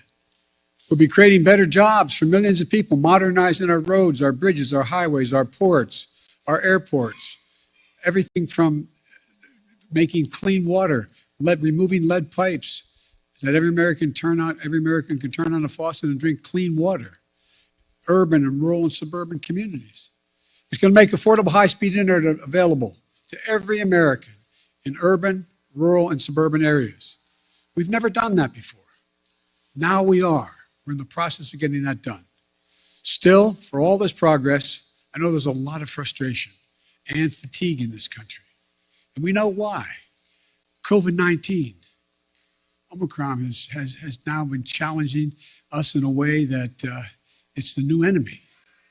But while it's cause for concern, it's not cause for panic. We've been doing everything we can, learning and adapting as fast as we can, and preparing for a future beyond the pandemic. All I know that after almost 2 years of physical, emotional, and psychological weight of this pandemic and the impact it's had on everyone, for many of us, it's been too much to bear. We're in a very different place now, though. We have the tools, vaccines, boosters, masks, tests, pills, to save lives and keep businesses and schools open. 75% of adults are fully vaccinated. We've gone from 90 million adults with no shots in arms last summer and down to 35 million with no shots as of today. And we're adding about 9 million more vaccinations each week. We're going to stick with our vaccination efforts because vaccinations work. So get vaccinated, please, and get your booster. Look, we're also increasing testing. Should we have done more testing earlier? Yes, but we're doing more now. We've gone from 0 at-home tests a year ago to 375 million tests on the market in just this month. If you buy a test at a store, your insurance will reimburse you. On top of that, we're making 1 billion at-home tests available for you to order and be delivered to your home for free. Just visit covidtest.gov to know how to get that free test kit to your home.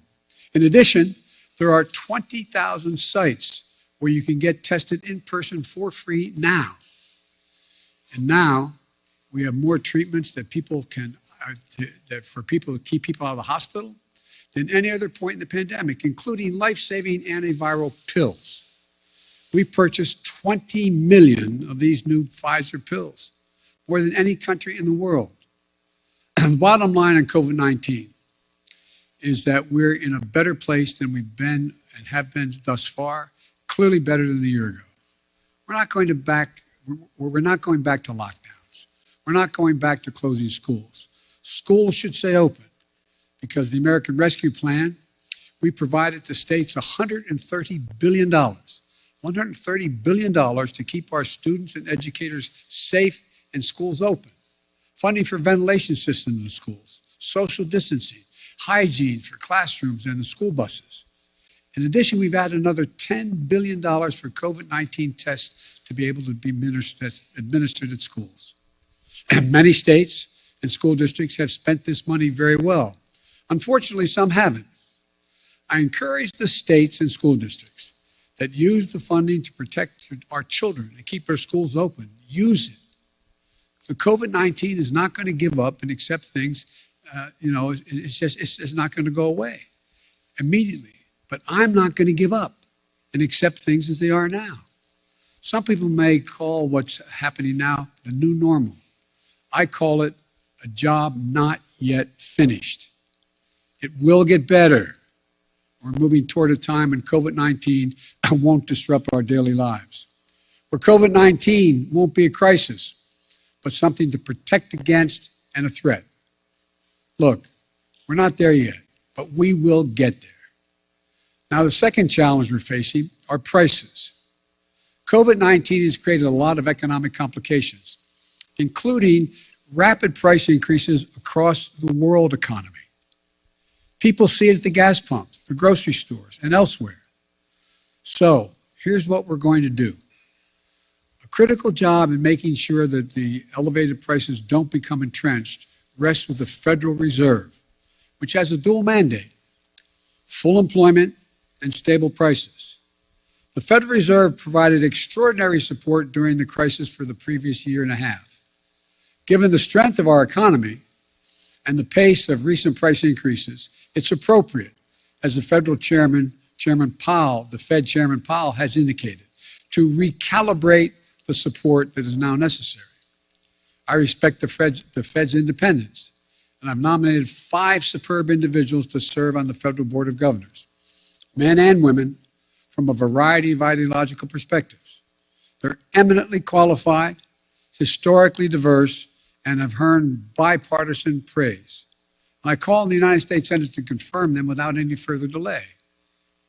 And here at the White House, and for my friends in Congress, the best thing to tackle high prices is a more productive economy with greater capacity to deliver goods and services to the American people.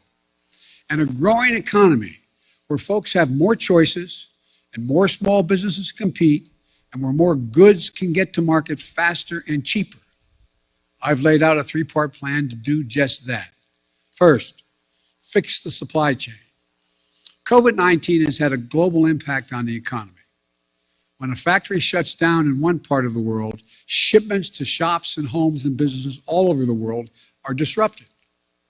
COVID-19 has compounded that many times over. A couple of months ago, in this very room, we heard dire warnings about how the supply chain problems could create a real crisis around the holidays.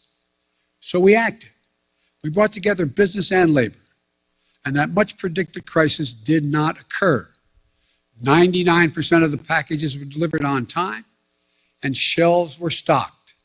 And notwithstanding the recent storms that have impacted many parts of our country, the share of goods in stock at stores is 89% now, which has barely changed from the 91% before the pandemic.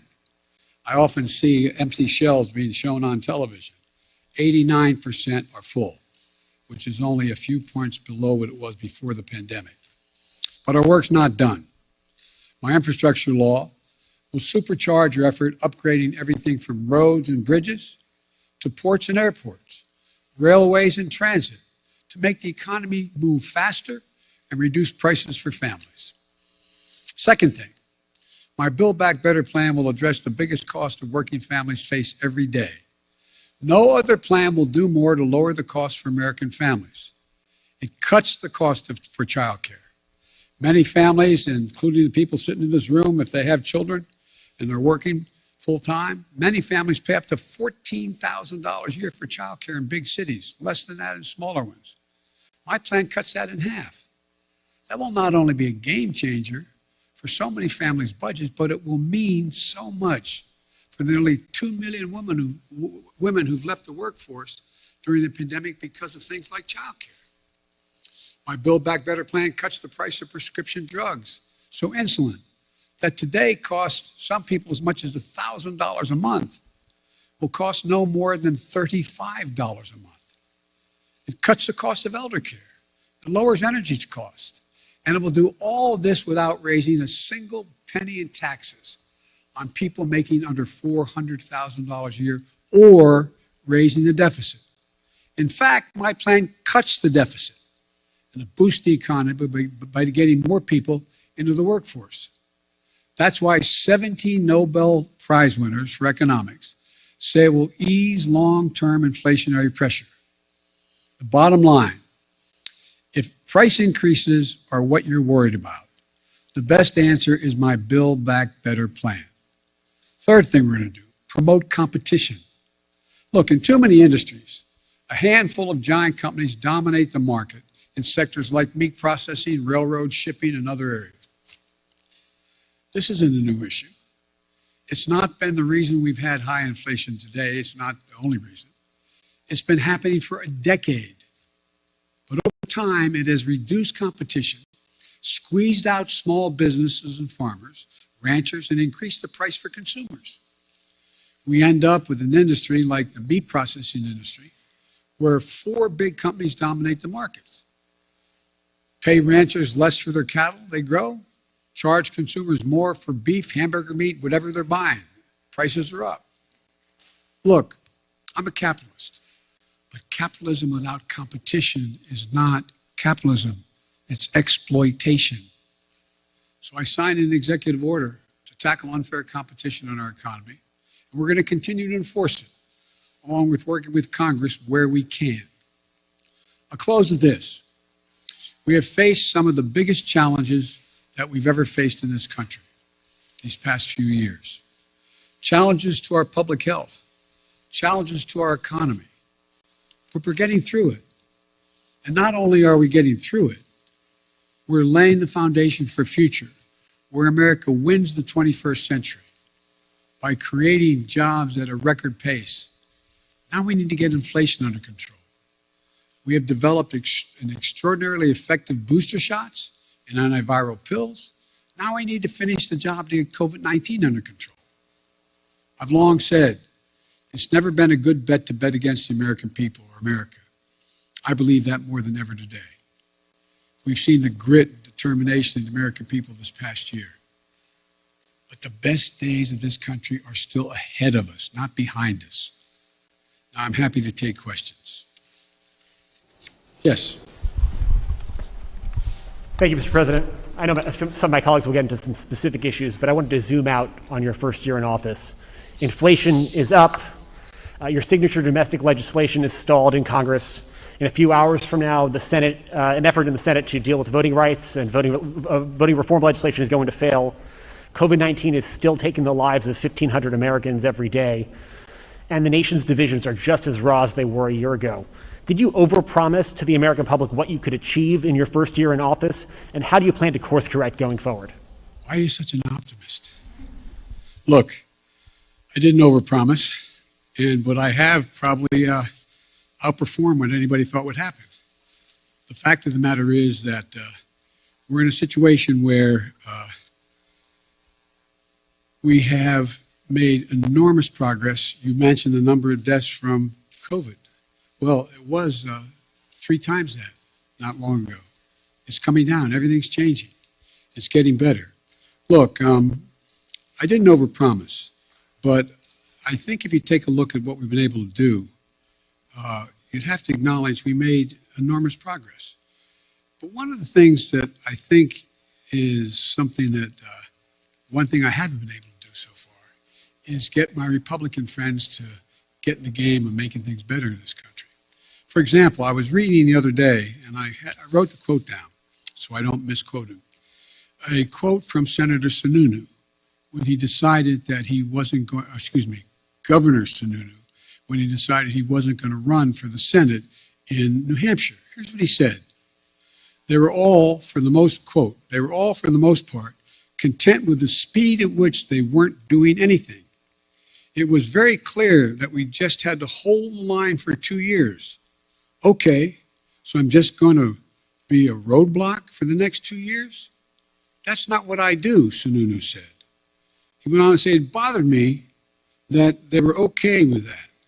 Then he was on to say, I said, okay, so we're not going to get stuff done if we win the White House back, Why didn't we do anything in 2017 and 2018? And then he said, how the Republican Sununu spoke to answer the challenge? He said, crickets, yeah, crickets. They had no answer. I did not anticipate that there'd be such a stalwart effort to make sure that the most important thing was that President Biden didn't get anything done. Think about this. What are Republicans for? What are they for? Name me one thing they're for. And so the problem here is that I think what I have to do in the